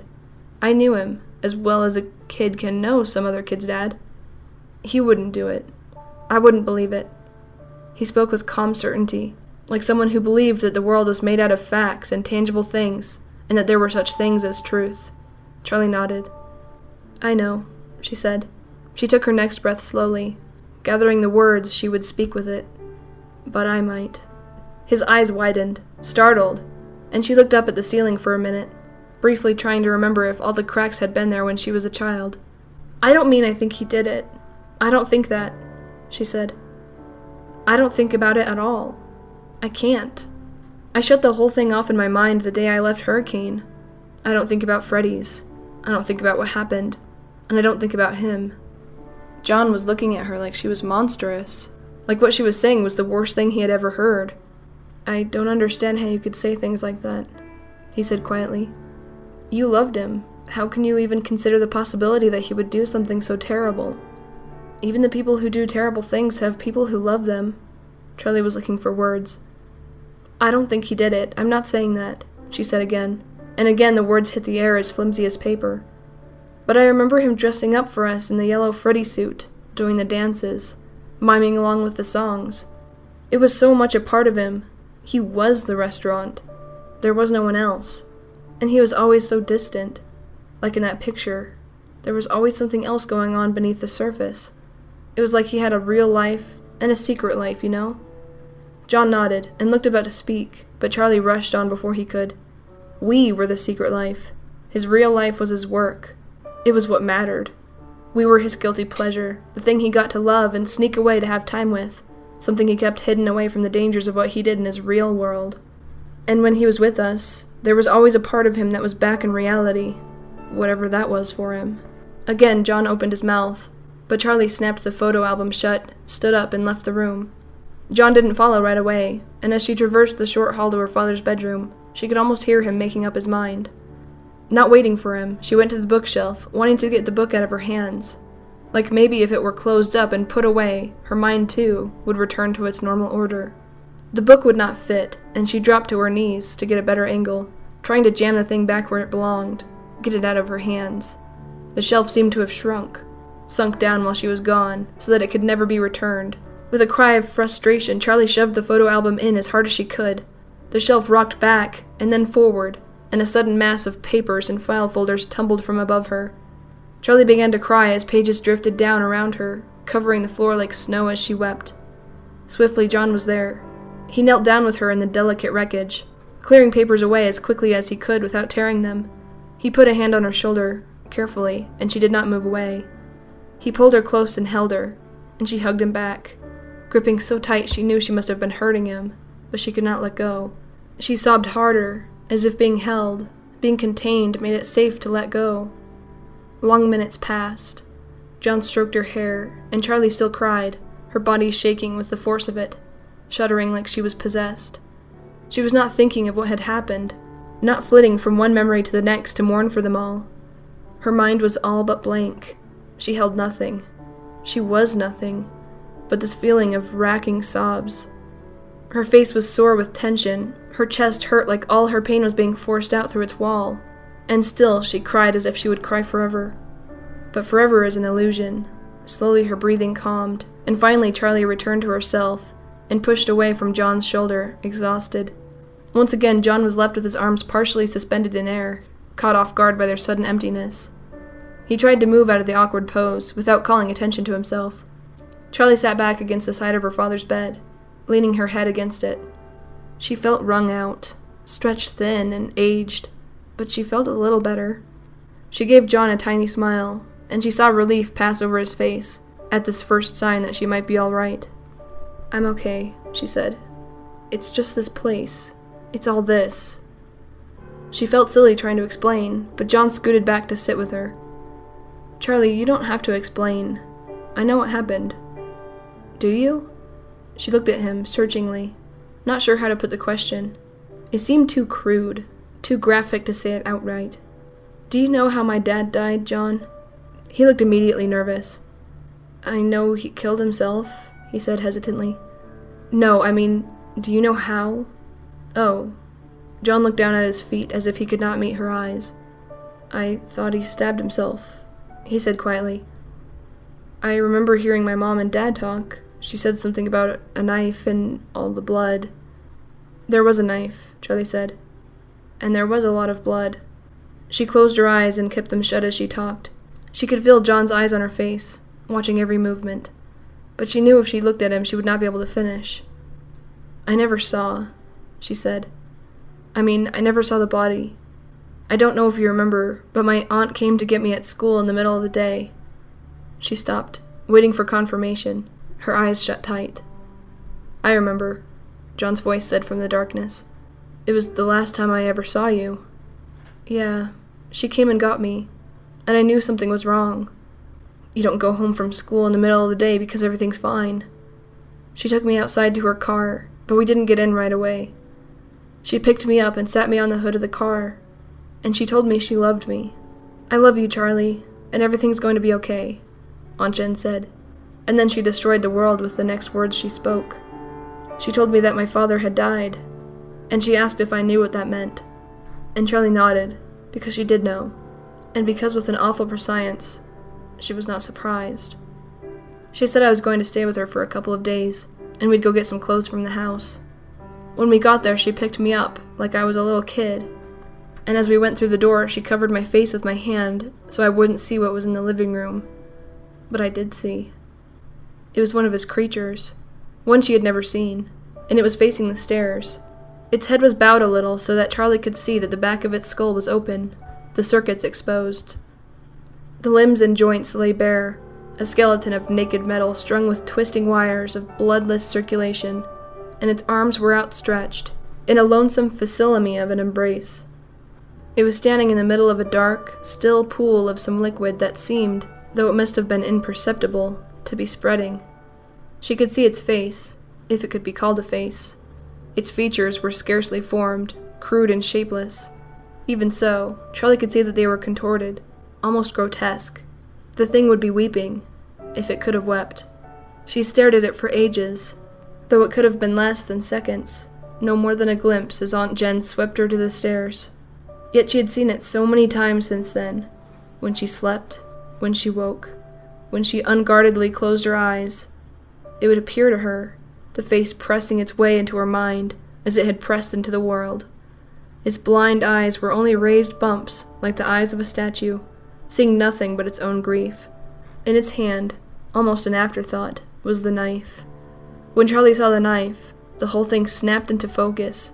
She knew what the thing was, and she knew what it had been built for. John was staring at her, horror creeping in. "That's how he trailed off. Charlie nodded. "Of course." He made a move to comfort her again, but it was the wrong thing to do. Without thinking, Charlie moved slightly, slipping out of reach, and his face fell. "Sorry," she said quickly. Sorry." John shook his head quickly and turned to the jumble of papers on the floor. "We should look through these, see if there's anything here," he said. "Sure," she said brusquely, diminishing his attempts at reassurance. They begun randomly. Everything had fallen in such a mess that there was no other way to begin. Most of the papers were engineering blueprints and pages of equations, incomprehensible to them both. There were tax forms, which John took up eagerly, hoping for information about Fredbear's Family Diner, but he gave up with a sigh after 15 minutes, flinging the papers down. "Charlie, I can't figure this out. Let's check through the rest, but I don't think puzzling at it's going to turn us into mathematics or accountants." Stubbornly, Charlie kept picking through the papers, hoping for something that she would understand, She picked up a sheaf of paper, trying to straighten the next stack, and a photograph fell out from the pile. John snatched it up. "Charlie, look!" he said, suddenly excited. She took it from his hand. It was her father, in his workshop, wearing the yellow Freddy Fazbear costume. The head was tucked under his arm, staring sightlessly into the camera. But Charlie's father was smiling, his face pink and sweaty, as if he had been in the costume for a long time. Beside him was a yellow Bonnie. "The yellow rabbit," Charlie said. "Jason said there was a yellow rabbit, but your father's in the bear costume." "The rabbit must be a robot," Charlie said. "Look at the eyes. They're red." She peered closer. The eyes were glinting red, but they weren't glowing, and in a moment she saw why. "It's not red eyes. It's Red Eye. There's a person in there." "So who? Who was in the suit?" Charlie finished the question for him. "We have to go to the library," John said, jumping to his feet. Charlie stayed where she was, still staring down at the picture. "Charlie?" "Yeah," she said. He held out a hand to pull her up. As they descended the staircase, John hung back briefly, but Charlie did not turn around. She knew what he was imagining, because she was picturing it too. The stain on the floor, slowly spreading. Charlie drove fast to the library, a grim urgency hanging over her. The promised storm was in the air, the smell of it rising like a warning. In a strange way, the worsening weather satisfied something in Charlie. Storms inside, storms outside. "I've never been this eager to get to the library," John joked, and she smiled tightly, without humor. The main library in Hurricane was next to the elementary school, where they had gone for the memorial ceremony, and as they got out of the car, Charlie glanced at the playground, envisioning children screaming and laughing as they ran circles, immersed in their games. We were so young. They hurried up the few steps to the library together, a square modern building that looked as if it had come paired with the school beside it. She only remembered the library vaguely from her childhood. They had gone infrequently, and Charlie had spent all her time there sitting on the floor in the children's section. Being able to see over the information desk was slightly disconcerting. The librarian was young, Charlie thought, an athletic-seeming woman in slacks and a purple sweater. She smiled brightly. "What can I do for you?" she said. Charlie hesitated. The woman was maybe in her late 20s. Charlie realized that ever since she returned to Hurricane, she'd been paying attention to age, scrutinizing each face and calculating how old they had been when it happened. This woman would have been a teenager. It doesn't matter, she thought. You still have to ask. She opened her mouth to ask for information about Fredbears, but what came out instead was, "Are you from Hurricane?" The librarian shook her head. "No, I'm from Indiana." Charlie felt her body relax. She wasn't here. "Do you have any information on a place called Fredbear's Family Diner?" Charlie asked, and the woman frowned. "Do you mean Freddy Fazbear's? They used to have one of those here, I think," she said vaguely. "No, that's not the one," Charlie said, ready to be endlessly patient with the librarian, who was blessedly, probably the only person in town who was somehow unaware of her history. "Well, for town records, things like incorporation and licensing, you'd have to go to City Hall. But it's..." She checked her watch. "It's after 5, so not today anyway. I have newspapers all the way back to the 1880s, if you want to look at microfilm," she said eagerly. "Yeah, okay," Charlie said. "I'm Harriet," the woman said as she led them to the door at the back of the building. They recited their names dutifully, and she chattered on like a child about to display her favorite toy. "So you know what microfilm is, right?" "It's because we can't keep stacks and stacks of papers here. There's no room, and eventually they would rot, so it's a way to preserve them. They take pictures and save the film. It's almost like a movie reel, you know? Very small, so you need a machine to see it." "We know what it is," John cut in when she paused. "We just don't know how to use it." "Well, that's what I'm here for," Harriet declared and threw the door open. Inside was a table with a computer monitor. The monitor sat on top of a little box, with a small wheel on each side. 2 handles stuck out in front. Charlie and John looked at it bemusedly, and Harriet grinned. "You want the local paper, right? What years?" Charlie counted backward. 1979 to 1982? She hazarded. Harriet beamed and left the room. John bent forward to peer at the machine, rattling the handles a little. "Careful," Charlie warned jokingly. "I think she might be lost without that thing." John raised his hands to his shoulders and stepped back. Harriet reappeared with what looked like 4 small movie reels and held them up. "What year do you want to start with?" she said. 1979? "I guess," Charlie said, and Harriet nodded. She went to the machine and threaded the film through expertly. She flipped a switch, and the screen came to life. A newspaper appeared. January 1st, 1979, John announced, leaning forward to read the headlines. Politics, somebody won a sports game, and there was some weather. Also, there was a bakery giving away free cookies to celebrate the new year. Sounds like now, except no cookies. You use these to see more, Harriet said, manipulating the controls. Let me know if you need help switching the reels. Have fun, you two. She winked conspiratorially and closed the door behind her as she left. Charlie positioned herself in front of the machine, and John stood behind her, his hand on her chair. It felt good to have him close, like he would stop anything that tried to sneak up on her. This is pretty cool, he remarked, and she nodded, scanning the paper for answers. Okay, let's narrow it down, he said grimly. What's the thing most likely to make the papers? I was looking for an opening announcement, Charlie said. Yeah, but what's gonna make the papers? Sorry, he added. I didn't want to say it, but we have to. Sammy, Charlie said. We should have started with Sammy. We moved to the new house when I was 3. It's gotta be 1982. Carefully they switched the reel. Charlie eyed the door as they did, as if nervous that Harriet might catch them making a mistake. When's your birthday? John said, sitting to take her place. Don't you know? She teased. He screwed up his face in an exaggerated mime of thinking. May 13th, he said at last. She laughed, startled. How did you know? He grinned up at her. Because I know things, he said. But why does it matter? You remember being 3 when you moved, but you didn't turn 3 until May, so we knocked out 5 months. Do you remember anything about the restaurant that night Sammy disappeared? Charlie felt herself flinch with an almost physical pain. Sorry, she said. Her face felt too hot. You startled me. Let me think. She closed her eyes. The restaurant. The closet. Hung full with costumes. Her and Sammy. There, safe in the dark until the door opened. And the rabbit appeared, leaning over them with its awful face, its human eyes. Charlie's heart was racing. She slowed her breath and held out her hand. John took a hold of it. She held on tight, as if he could anchor her. The rabbit leaning over them, the yellow teeth beneath the mask. What was behind the rabbit? The restaurant was open. She could hear voices, people. There were more people in costumes. Other performers? Robots? No. She almost had it. Scarcely breathing, Charlie tried to coax out the thought, scared to frighten it away. Move slowly. Speak softly. She had it, snatched it from the depths of her mind and held it wriggling in her fingers. Her eyes snapped open. John, I know when it was, she said. Earlier that night when they were still wide awake, the closet opened, and her mother looked in. She was hallowed from the light behind her, smiling down at her twins, radiant in her long, elegant dress, her flowing hair, her gleaming tiara. Mommy's a princess, Charlie murmured sleepily, and her mother bent down and kissed her cheek. Just for tonight, she whispered, and then left them in the dark to sleep. She was a princess, she said excitedly. What? Who? My mother, Charlie said. She was dressed up as a princess. It was a Halloween party. John, go to November 1st. John struggled briefly with the controls, and it was there.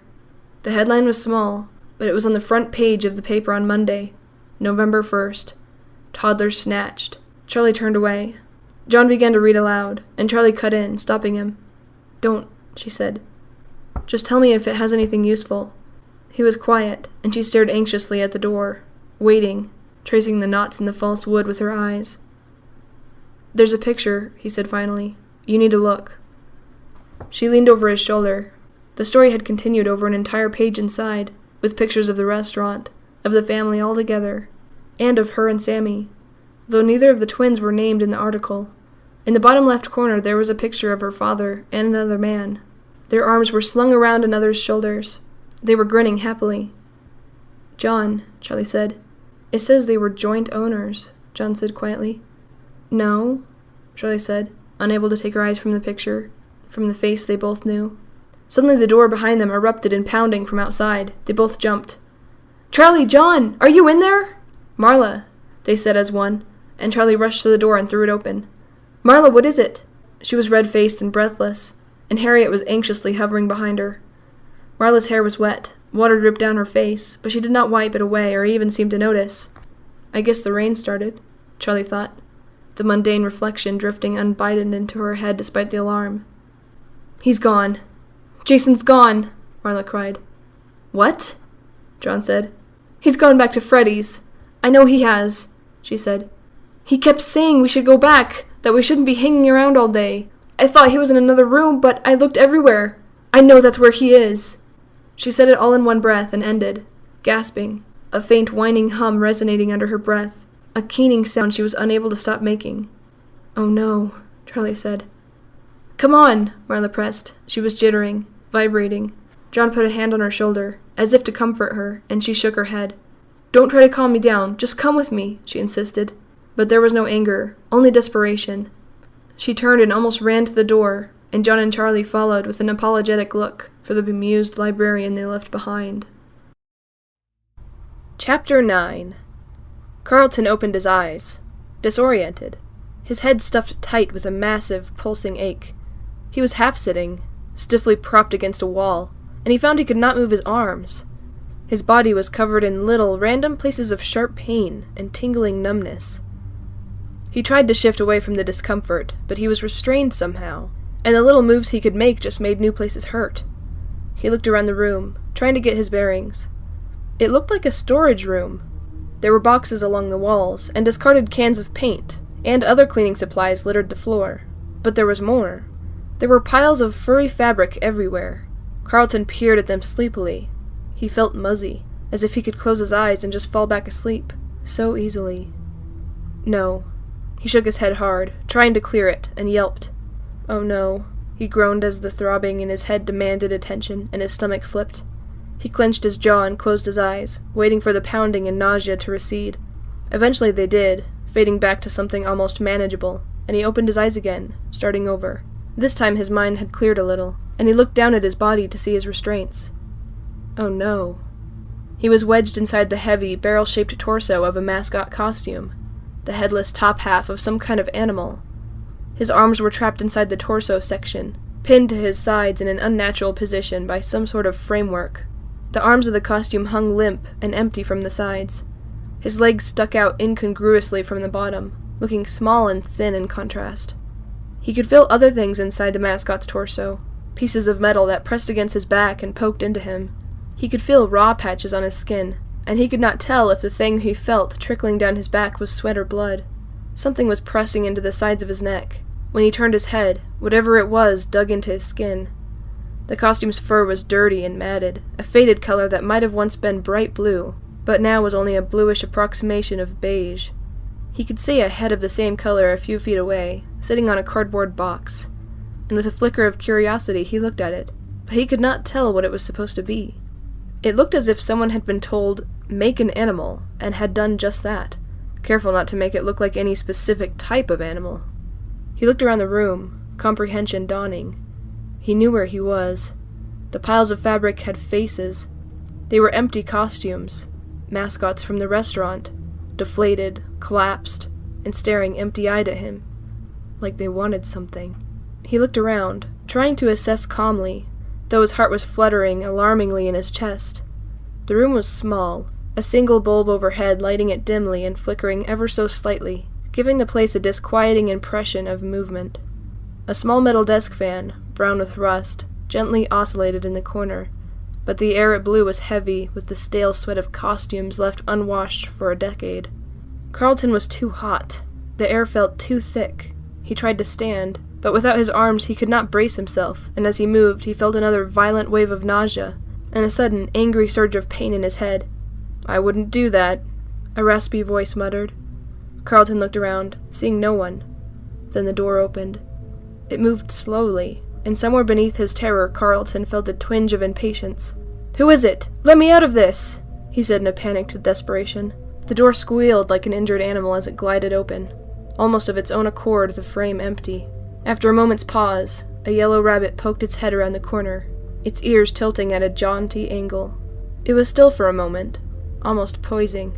Then it came in with a bouncing walk, graceful, with none of the stiff, mechanistic movements of the animatronic animal. It did a small dance step, spun, and took a deep bow. Then it reached up and took off its own head, revealing the man inside the costume. "I guess I shouldn't be surprised," Carlton said, his nerves triggering an automatic wisecrack. "Never trust a rabbit, I say." It didn't make sense, it wasn't funny, but the words were coming out of his mouth without any input from his brain. He felt sick. His head still ached, but he had a sudden, visceral clarity. This is what happened to Michael. You are what happened to Michael. Don't speak, Dave said. Carlton opened his mouth to answer back, but the smart remark died on his tongue when he saw the guard's face. He had seemed somehow faded when they met, depleted and ineffectual. But now, as he stood over Carlton in his absurd-looking rabbit's costume, he looked different. His face was the same, technically. His gaunt features and sunken eyes. His skin that seemed to have been worn thin, ready for snap from strain. But now there was a mean, undeniable strength in him, a Rodentine vitality that Carlton recognized. It had occurred to Carlton years before that there were two types of nasty people. There were the obvious ones, like his 6th grade English teacher who yelled and threw erasers, or the kid in 5th grade who picked fights with smaller children after school. That type was easy, their offenses public, brutal, and undeniable. But then there was another type of petty tyrant, those who grew spiteful with their small scraps of power, feeling more and more abused by the year, by family who did not appreciate them, by neighbors who slighted them in their imperceptible ways, by a world that left them, somehow lacking something essential. Before him stood someone who had spent so much of his life fighting like a cornered rat that he had taken on the mantle of bitter sadism as an integral part of himself. He would strike out against others and revel in their pain, feeling righteously that the world owed him his cruel pleasures. The guard's face, with its malevolent delight in Carlton's pain and fear, was one of the most terrifying things he had ever seen. He opened and closed his mouth, then valiantly found his voice. "What kind of a name for a serial killer is Dave?" he said. It came out as a trembling croak, lacking even the echo of bravado. Dave did not seem to hear him. "I told you not to move, Carlton," he said calmly. He set the rabbit's head down on the plastic crate and began fiddling with the fastenings on the back of his neck. "It's not an order. It's a friendly warning. Do you know what I've put you inside?" "Your girlfriend," Carlton said, and Dave made a thin curve of a smile. "You're amusing," he said with distaste. "But no, you're not wearing a costume, Carlton. Not precisely. You see, these suits were designed for two purposes. To be worn by men like me," he gestured fluidly toward himself, with something that might have been pride, and to be used as working animatronics like the ones you see on the stage. Do you understand? Carlton nodded, or began to, but Dave's raised eyebrow stopped him. "I said don't move," he said. The neck of his costume came open, and he began to undo his second fastenings at his back as he talked. "You see, all the animatronic parts in that suit are still in it. They are simply held back by spring locks, like this." Dave went to a pile of costumes and selected one, bringing the fuzzy green top, headless, over to Carlton. He held out the costume, waggling two twisted pieces of metal that were attached to the sides of the neck. "These are spring locks," he said, bringing the piece of metal so close to Carlton's face he could almost not focus his eyes on it. "Watch." He did something, touched some piece of the lock so imperceptibly that Carlton could not see what he had done, and it snapped shut, with a sound like a backfiring car. Carlton stiffened, suddenly taking the order not to move deathly seriously. "That's a very old costume. One of the first ones Henry made. You can trip these spring locks very, very easily, if you don't know what you're doing," Dave went on. "It takes almost no movement at all." "Henry?" Carlton said, trying to focus on what he was being told. He could still hear the snap, as if it had lodged in his head, like a song that kept repeating. "I'm going to die," he thought for the first time since waking. "This man will kill me. I will die. And then what? Will anyone even know?" He set his jaw and met David's eyes. "Who's Henry?" "Henry?" Dave repeated. "Your friend Charlie's father." He looked surprised. "Did you not know that he made this place?" "Oh, right, well," Carlton said confusedly. "I just always thought of him as Charlie's dad." "Of course," Dave said, the kind of polite murmur people made when they didn't care. "Well, that's one of his first suits," he said, gesturing at Carlton. "And if you trigger those spring locks, two things will happen. First, all the locks will snap right into you, making deep cuts all over your body, and a split second later, all of the animatronic parts they've been holding back, all that sharp steel and hard plastic, will instantly be driven into your body. You'll die. But it'll be slow. You'll feel your organs punctured, the suit will grow wet with your blood, and you will know you're dying for long, long minutes. You'll try to scream, but you'll be unable to. Your vocal cords will be severed, and your lungs will be filled with your own blood until you drown in it. There was a faraway look in his eyes, and Carlton knew with chilling certainty that Dave wasn't predicting. He was reminiscing. How... Carlton's voice broke. Then he tried again. How do you know that? He said, managing a raspy whisper. Dave met his eyes and smiled widely. How do you think? He set the costume he was holding down and reached up to undo the final piece of his own. It took time. Carlton watched for several minutes as Dave romanced whatever mechanism laid under that collar. He took the costume top off with a flourish, and Carlton made an involuntary sound, a helpless and frightened mule. Dave had been shirtless under the costume, and now his bare chest was clearly visible, even in the dim, flickering light. His skin was horribly scarred, with raised white lines that scored his flesh in a symmetrical pattern, each side of his body mirroring the other. Dave saw him looking and laughed, a sudden, happy sound. Carlton shivered at it. Dave raised his arms out in front of his body and turned slowly in a circle, giving Carlton ample time to see that the scars were everywhere, covering his back like a faint lace shirt, stretching to the waist of the rabbit pants as if they continued all the way down. On the back of his neck, where they were largest and most visible, 2 scars like parallel lines were etched from the nape of his neck all the way up his scalp, disappearing into his hair. Carlton tried to swallow. His mouth was so dry he could not have spoken, even if there had been anything to say. Dave smiled unpleasantly. Don't move, he said again. He's here! He has to be here! Marla cried, staring despairingly at the door to Freddy's. She was collapsing and unclasping her hands, the knuckles going white. Charlie watched her helplessly. There was nothing to say. The door was no longer covered in chains. Instead, it was simply no longer a door. It had been welded over. The metal was melted seamlessly into the frame, and the hinges were gone, covered in crude, patchy solder. They all stared, not fully able to comprehend what they were looking at. Charlie shifted her feet. She had stepped in a puddle as they had hurried from the car, and now her shoes and socks were soaked and freezing. It seemed unforgivable to be focused on her own discomfort in such a moment, but she could not stop her attention from drifting to it. This is insane, Marla said, her mouth agape. Who does this? She threw up her hands in frustration. Who does something like that? She was almost shouting. Someone did that. Someone welded this shut. What if Jason is in there? Marla put her hands over her face. Jessica and Lamar stepped forward to comfort her, but she waved them away.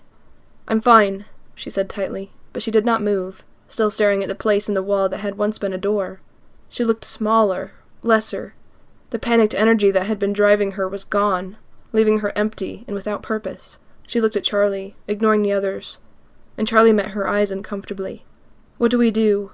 Marla asked. Charlie shook her head. I don't know, Marla, she said uselessly. If he's in there, we have to get him out. There has to be a way.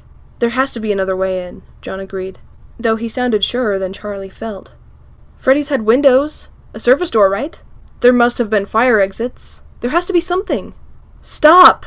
Marla cried, and they all froze in place. She was pointing at the floor. What is it? Charlie asked, coming up next to her. It's Jason's footprint, Marla said. Look, you can see the imprint. It's those silly shoes he'd spent a year's allowance on. Charlie looked. Marla was right. There was a muddy footprint about Jason's size, still fresh. Marla's face was alive again, fiery and determined. He must have just been here, Marla said. Look, you can see the tracks turn and leave again. The door must have been already welded when he got here. He's probably still here somewhere. Come on. Jason's tracks were headed further into the alley, into the darkness, and the group crouched low to the ground, following his trail. Charlie hung back, not really helping but keeping an eye on the bobbing flashlight ahead. There was something she was forgetting, something she should know, something about Freddy's. Noticing that she was apart, John let the others move ahead. You okay? He asked in a low voice, and Charlie shook her head. I'm fine, she said. Go ahead. He waited for her to say more, but she was staring ahead into the dark. Another way in. Found it! Jessica's voice pierced the dark, and Charlie came back to herself and jogged to catch up with the others. Lamar had the flashlight again, and he was aiming it in an air vent close to the ground. The vent was old and rusty, and its covering lay flat on the ground amidst scattered footprints and clumps of mud.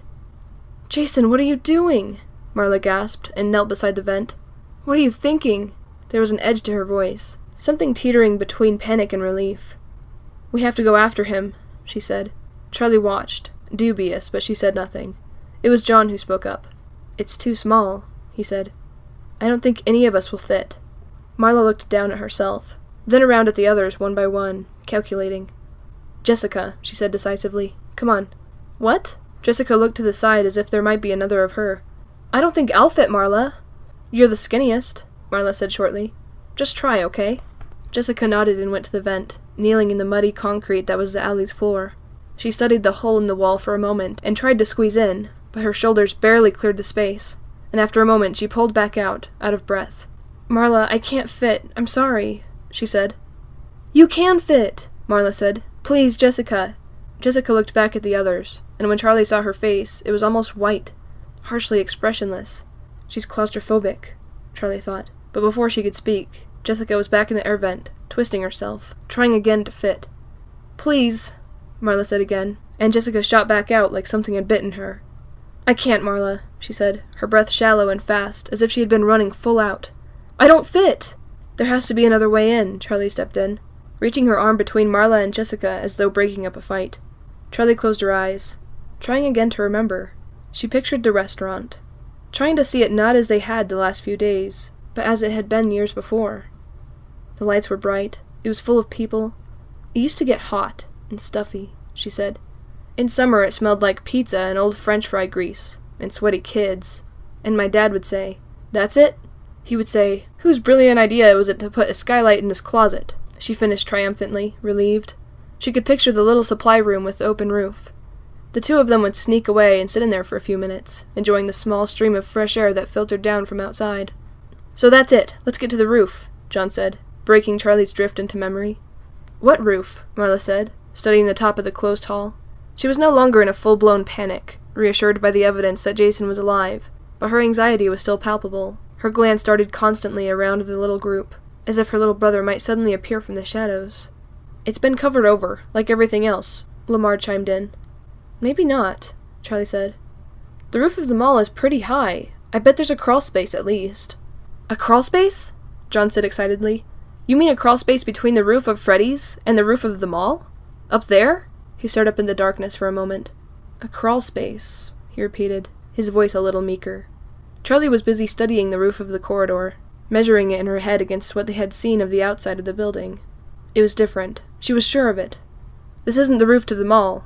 It's not high enough," she said, feeling a spark of encouragement. She set off briskly down the hall, not waiting for the others. They followed, trailing behind her, and the space above her suddenly illuminated as Lamar caught up and cast the beam of flashlight upward. Charlie was going back and forth, looking from wall to ceiling and back again while trying to picture the space outside. "The ceiling of this hall is probably level with the roof of Freddy's." Jessica's voice came from behind Charlie, who startled briefly. She had been so intent on her pursuit that she had lost track of her friends. "We have to get up there," Charlie said, turning back to the group expectantly. They looked blankly at her for a second. Then Lamar's arm moved reflexively, like he was about to raise his hand. He caught himself and cleared his throat instead. "I hate to point out the obvious, but," Lamar said, gesturing. A maintenance ladder rested against the old brick. Charlie grinned and hurried to the ladder, waving for John to follow. They grabbed it together. It was heavy, metal, and covered with splatters of paint, but it was manageable to carry. When Charlie had a firm grip on one side of the ladder, she turned her face back to the ceiling, searching. "There is probably a hole, or a hatch, or something," she said. "A hole or hatch or something," John echoed with half a smile as he lifted the other end of the ladder. "Do you have a better idea? Now come on." She jerked the ladder forward so hard John stumbled and almost fell. They moved slowly.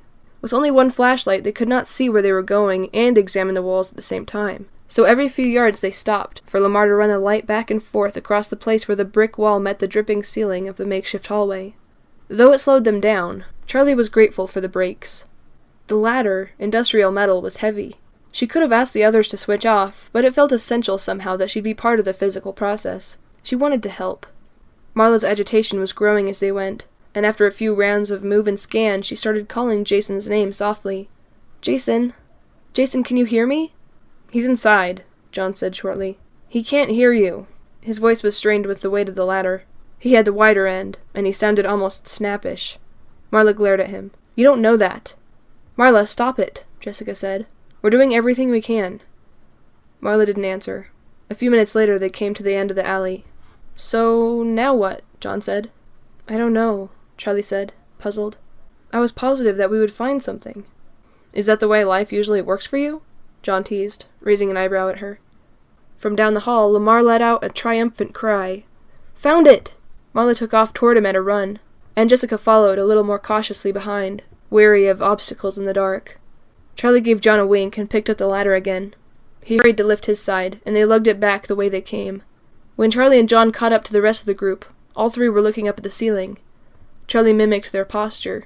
Sure enough, there was a square trapdoor, big enough for an adult to pass through, its edges barely visible in the darkness. Without speaking, they set up the ladder. It was perhaps 10 feet high and rose close enough to the ceiling to access the door easily. Marla climbed up first as Lamar steadied the ladder on one side, Jessica on the other. John and Charlie watched as Marla ascended. "So the trapdoor there," John pointed up at it. "The trapdoor of this hallway is right next to Freddy's. That will get us onto the roof of Freddy's, which is under the roof of the mall in a crawlspace. And on Freddy's roof there's a skylight, which we will find by crawling through the crawlspace." He drew an invisible diagram in the air with his finger as he spoke, and his tone was edged with skepticism. Charlie did not respond. Marla's footsteps on the ladder sounded through the hall, heavy, tiny thuds that echoed unsteadily all around them. "Once we find the skylight in the crawlspace," John went on, not certain if Charlie was even listening, "we are going to drop down through the skylight into Freddy's, possibly with no way of getting back out." At the top of the ladder, Marla fiddled with something on the ceiling that the others could not see, making little mutters of frustration. "Is it locked?" Charlie called up. "Okay, sure," John said, aware by now that he was talking only to himself. "This makes sense." "The bolt is just stuck," Marla said. "I need... Ha!" A dull snapping sound rang out. "Got it!" she cried. She raised her hands over her head and pressed upward, and slowly the door opened above her until it tipped over and fell with a thud. "So much for sneaking in," John said dryly. "It doesn't matter," Charlie said. "We still have to go. Besides, do you really think whoever is in there doesn't know we're coming?" Above them, Marla was navigating her way through the door. She braced her arms on either side of the space and pushed up off the ladder. It swayed dangerously, and Lamar and Jessica clutched it, trying to stabilize it, but it was not necessary. Marla was already up and through, on the roof. They waited for her to say something. "Marla?" Jessica called finally. "Yeah, I'm fine," Marla said. "What do you see?" Charlie called. "Throw me the light." Marla's arm emerged from the trapdoor, flapping impatiently. Lamar got a bit closer and carefully lobbed the flashlight up. Marla snatched it out of the air, and immediately the beam vanished. The light had gone out. In the crawlspace, Marla sat in the dark, trying to fix the flashlight. She shook it, rattling the batteries, and flipped the switch on and off uselessly. As she unscrewed the top of the light and blew into the battery cage, she felt a rising panic. Since realizing Jason had gone, Marla's entire being had been focused on him.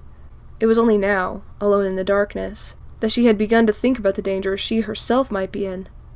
She screwed the top back onto the flashlight, and it came on instantly. The light flashed in her eyes, briefly clouding her vision. She pointed it away, then carefully swept it in a circle around her, revealing a sprawling void in all directions. It was the roof of Freddy Fazbear's Pizza. "What do you see?" Charlie called again. "You were right. There's a space, but not much. It's so dark, and it smells awful up here." Her voice sounded shaky, even to her own ears, and suddenly she was desperate not to be alone in this place. "Hurry! Don't leave me up here by myself." "We're coming," Jessica called up to her. "Me next," Charlie said, stepping forward. The ladder was rusty, and it made squeaking complaints as she climbed, protesting her weight as she moved from step to step. But it felt sturdy, and quickly she reached the trapdoor, and did as Marla had done. She stood on the top step, so that she had her head and shoulders through the door, braced her arms on either side, and pushed off the ladder, almost jumping to land on Freddy's roof. There was not room to stand, scarcely room to sit. The space between the restaurant's roof and the mall's roof above it was less than a yard. Something was rattling above them, as if stones were falling overhead, and it took Charlie a moment to realize that it was the rain thundering on the uninsulated tin. Water dripped in on her head, and when she looked up she saw the place where the metal seams had not been joined, two corrugated sheets simply lined up next to each other, allied by circumstance. She wiped her palms to her jeans, the shingles of the roof were wet, and her hands were covered in grit, dust, and something slick and more unpleasant. She looked toward Marla, who was a few feet away. "Here, come on, get out of their way," Marla said, motioning her over, and Charlie hurried on her hands and knees. Jessica's head appeared in the trapdoor, and carefully made her way into the crawlspace. Safely on the roof, Jessica looked around as if gauging something. Concerned, Charlie remembered her fear in the air vent, but Jessica took a long, deep breath. "I can handle this," she said, though she did not sound as if she believed her own words. A moment later, Lamar was next to them. He quickly reclaimed the flashlight, and quickly aimed it back to the trapdoor. After a moment, John scrambled up into the crawlspace, and something banged loudly beneath them, the sound repeating. Everyone but John startled at the sound. "Sorry," he said. "That was the ladder." "Charlie, which way?" Marla asked. "Oh." Charlie closed her eyes again, retracing her steps as she had while they had searched for a way in. "Straight across, I think," she said. "As long as we get to the far side, we'll find it." Without waiting for responses, she started crawling in the direction she thought was right. A second later, light appeared ahead of her. "Thanks," she called back softly to Lamar, who was studying the flashlight, trying to anticipate where Charlie would go. "I don't have anything else to do," he whispered. The crawlspace was wide. It should have felt spacious, but there were support beams and pipes strewn at random, intersecting the space or running across the roof below them, so it was a little like navigating a very cramped forest, ducking vines and climbing over felled trees. The roof of Freddy's had a shallow upward slope. They would have to go down again once they reached the middle. The shingles beneath their hands and feet were soggy in a deep, swollen way that suggested they had not been truly dry in years, and a moldy smell rose from them. Every once in a while Charlie wiped her hands on her pants, knowing they would be clean for only a moment. From time to time she thought she heard something skitter by. Sounds a little too far away to be coming from their group, but she ignored them. "They have more right to be here than we do," she thought, though she was not certain what species they might be. The roof above them followed a bizarre pattern, sloping up and down without regard to the roof beneath, so that at one point it opened 4 feet above their heads, then at another plunged downward so close that it grazed their backs, forcing them to duck their heads and wriggle awkwardly through. Jessica was right behind Charlie, and from time to time she could hear her friend make soft, frightened noises, but every time she looked back, Jessica just nodded, stone-faced. They continued until they reached the wall that marked the edge of the roof. "Okay," Charlie called, half turning behind her. "It should be near here. Let's spread out and look." "No, wait, what's that?" Marla said, pointing. Charlie could not see what Marla had spotted, but she followed the direction until she came to it. The skylight was a flat glass pane in the roof, framed like a small window, a single panel with no visible handles, hinges, or latches. They leaned over it, trying to see into the room below, but the glass was too covered in grime for anything to show through. John reached forward and tried to clean it with his sleeve. He came away with the arm of his shirt black, but it had done no good. At least half of the dirt was on the other side, and the skylight was still opaque with filth. "It's just a closet, it's okay," Charlie said. "But is anyone in the closet?" Lamar said. "It doesn't matter," said Marla. "We don't have a choice." Everyone looked at Charlie, who thoughtfully studied the skylight. "It swings in," she said. "You pull down on this side," she pointed, "and it swings. There's a latch on the inside, right there." She touched the side of the skylight, thinking. "Maybe if we—" She pushed on it, and it gave way almost instantly, jolting her with a sudden panicked sense of falling, even though her weight was solidly on the roof. "That's kind of narrow," John said. The skylight did not open all the way. The glass just tilted inward a little, barely enough for a person to slip through. "I didn't build it," Charlie said, slightly irritated. "This is it, so if you're going, go." Without waiting for a response, she swung her legs over the sill and lowered herself down, dangling for a moment in the dark, closing her eyes and hoping the floor was not as far away as she had remembered. She let go and fell. She landed. The shock of impact ran through her legs, but it passed quickly. "Bend your knees when you land," she called up as she got out of the way. Marla dropped through, and Charlie went to the door, trying to find a light switch. Her fingers stumbled across the switch, and she flipped it up. The old fluorescent lights clicked and buzzed. Then a slow and dim, unreliable glow filled the space. "All right," she whispered, with a thrill of excitement. She turned around, and as something brushed her face, she had a fleeting impression of big plastic eyes and broken yellow teeth. She screamed and leapt back, clutching for balance at shelves that swayed as she grabbed them. The head she had touched, an uncovered wire frame for a costume, was nothing but eyes and teeth to decorate it, wobbled precariously on the shelf beside Charlie, then fell to the ground. Her heart still pounding, Charlie brushed at herself roughly as if she were covered in spider webs, her legs unsteady as she moved back and forth with agitation. The head rolled across the floor, then came to rest at her feet, looking up at her with its cheerful, sinister smile. Charlie jerked back from the ghastly grin, and something grabbed her from behind. She tried to yank free, but she was stuck. A pair of metal arms wrapped around her. The The bodiless limbs clung to her shirt, their hinges biting into the cloth, and as she tried to wrest herself away, her hair was caught too, tangling her deeper into the wire until she felt like she would be consumed. Charlie screamed again, and the arms reached out further, seeming to grow as she struggled against them. She fought back with all her strength, fueled by terror and a base, frantic fury that this thing would hurt her. "Charlie, stop!" Marla cried. "Charlie!" Marla grabbed her arm, trying to stop her frantic movement, using one hand to disengage Charlie's hair from the metal frame. "Charlie, it's not real, it's just robot parts," she said. But Charlie pulled away from Marla, still in a panic, and smacked her head into a cardboard box. She cried out, startled as the box overturned. Eyes the size of fists fell to the ground like rain, showering down with a clatter and rolling everywhere, covering the floor. Charlie stumbled and stepped on one of the hard plastic orbs, sending her feet out from under her. She grabbed at a shelf, missed, and fell on her back, landing with a thud that took the wind out of her. Stunned and gasping, she looked up. There were eyes everywhere. Not just the floor, but in the walls. They looked out at her from the dark, deep-socketed, shadowed eyes peering down from the shelves all around her. She stared, unable to look away. "Charlie, come on!" Marla was there, kneeling anxiously over her. She grabbed Charlie's arm again and pulled until Charlie was upright. Charlie still did not have her breath back, and as she inhaled thinly, she began to cry. Marla hugged her tightly, and Charlie let her. "It's okay! It's okay!" Marla whispered as Charlie tried to calm herself, looking around the storeroom for distraction. "It's not real," she told herself. They were in a storeroom, just a closet, and these were all spare parts. The air was thick with dust, and it tickled at her nose and throat as it poured off the shelves restlessly. The rest of the group dropped through the skylight one by one. John came last, landing in the middle of the room with a thump. Jessica sneezed. "You okay?" John said as soon as he saw Charlie.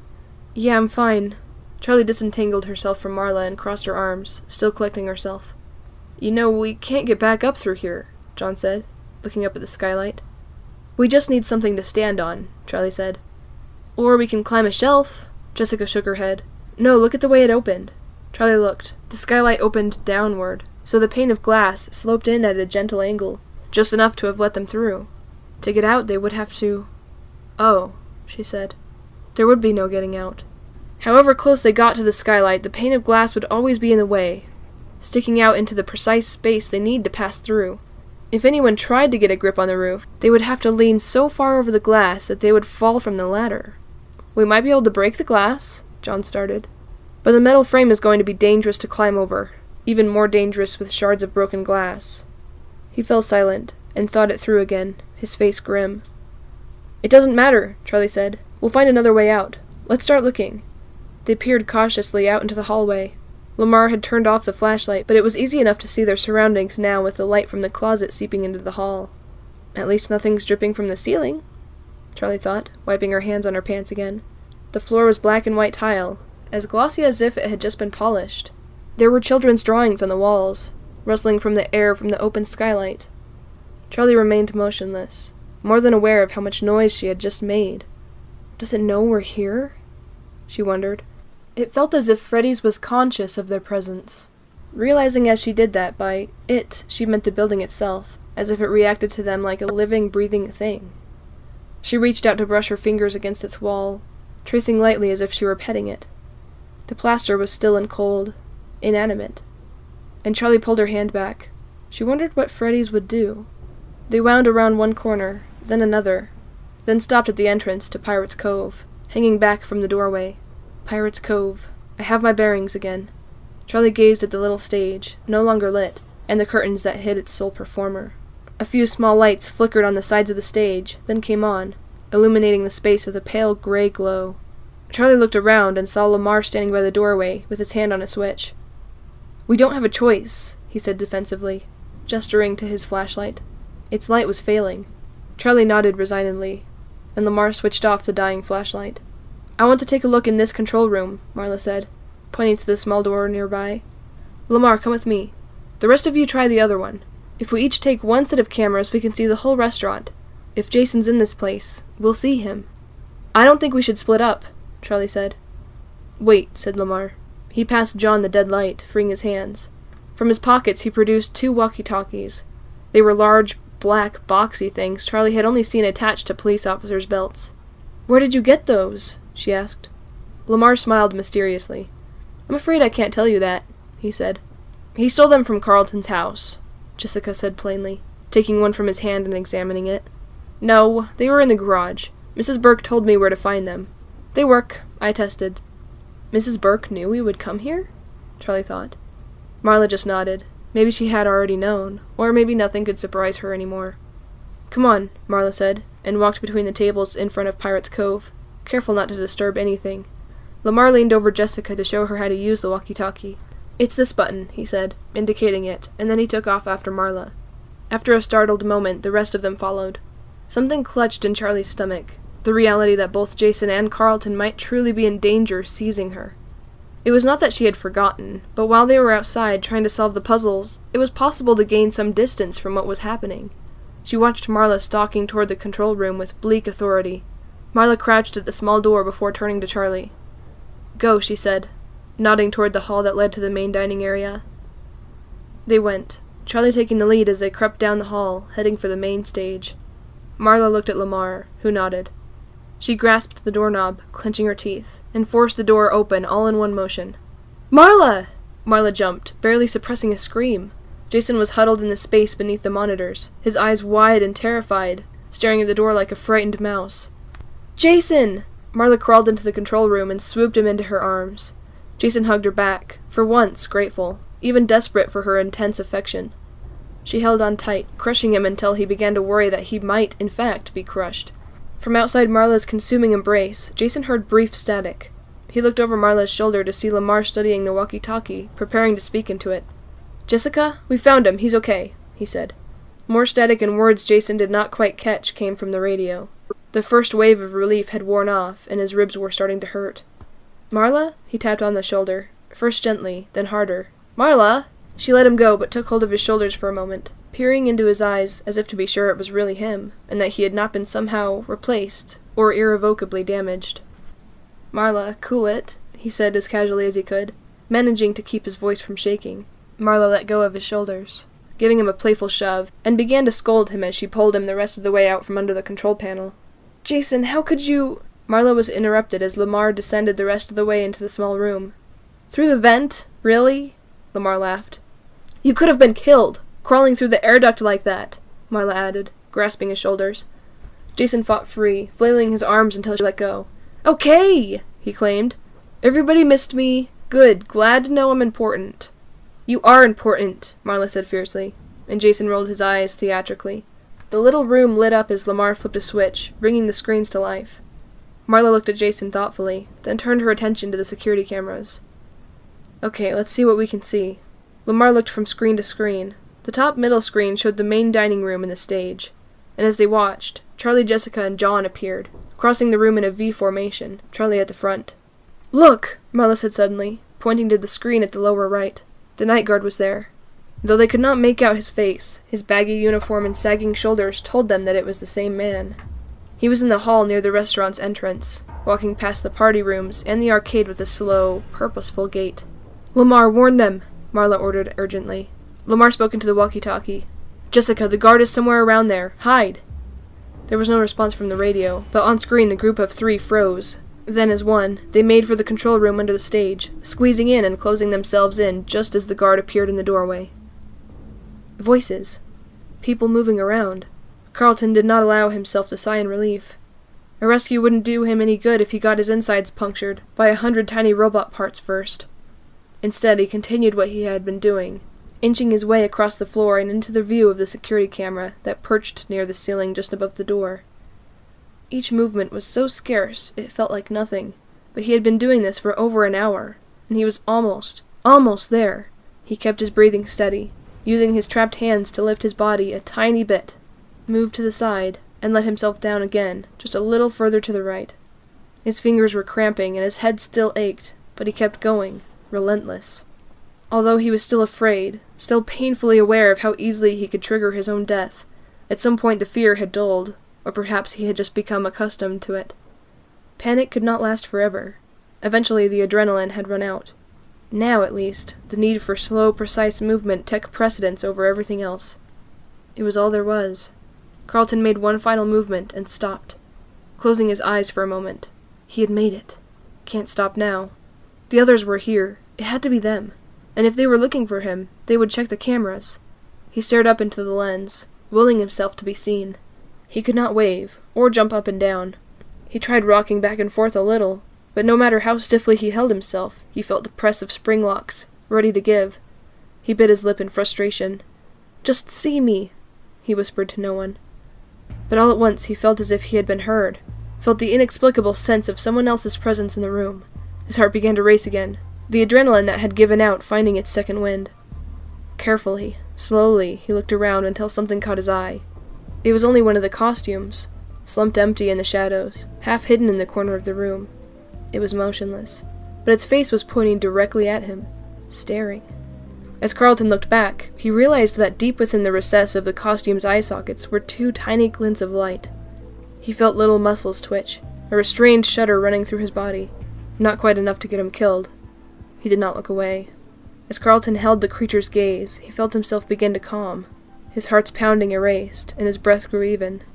It was though suddenly he was safe, though he knew the suit he was wearing was still only one flinch, one startled jump from killing him. Carlton kept looking at those two pinpoints of light, and as he did, he heard a voice. In a gasping instant, all the air was sucked from his lungs, as the voice spoke, the voice that he would have known anywhere, that voice he would have given anything to hear again. Carlton began to weep, using all his will to keep his body from shaking. The eyes in the dark were intent on his face, as the voice went on, speaking secrets to Carlton in the ringing silence, telling him things that he dreaded, things that someone had to hear. Chapter 10. The screens lost all their pictures and flipped to static. "Hey!" Marla cried. She banged against the side of the monitor and the image lurched, distorted, then spurted and went out again. She hit it again, and with another spasm of static the image slowly cleared. As it resolved, the stage appeared. "Something's wrong," Lamar said, and all three leaned in forward to get a better look. "Bonnie," Jason said in a grave tone. "Bonnie," Marla echoed, looking at Lamar with alarm. "Where's Bonnie?" Lamar hit the button on the walkie-talkie. "Charlie?" he said urgently. "Charlie, don't leave the control room." In the control room under the stage, Charlie and Jessica peered at the monitors, scanning for signs of life. "It's too dark. I can't see anything on these," Jessica complained. "There," Charlie said, pointing. Jessica blinked. "I can't see anything," she insisted. "It's Carlton right there. I'm going to get him." Not waiting for a response, Charlie crawled toward the exit. "Charlie, wait," John said, but she was already out the door. It slammed shut behind her, and all three of them heard the dull metal thud of the drop lock falling into place. "Charlie!" John yelled again, but she was already gone. "It's bolted shut," John grunted as he pulled on the door. The walkie-talkie sputtered, and Lamar's voice came choppily from the little box. "Charlie, don't leave. Jessica and John exchanged a glance, and John picked up the radio. "Too late," he said, looking to Jessica as he lowered the walkie-talkie. Charlie made her way unsteadily between chairs, but after only moments she realized she had gotten herself turned around. The lighting had changed. Now a single blinding blue light was strobing on and off above the stage. Over and over the room flashed with a blinding burst, like lightning, then was instantly dark again.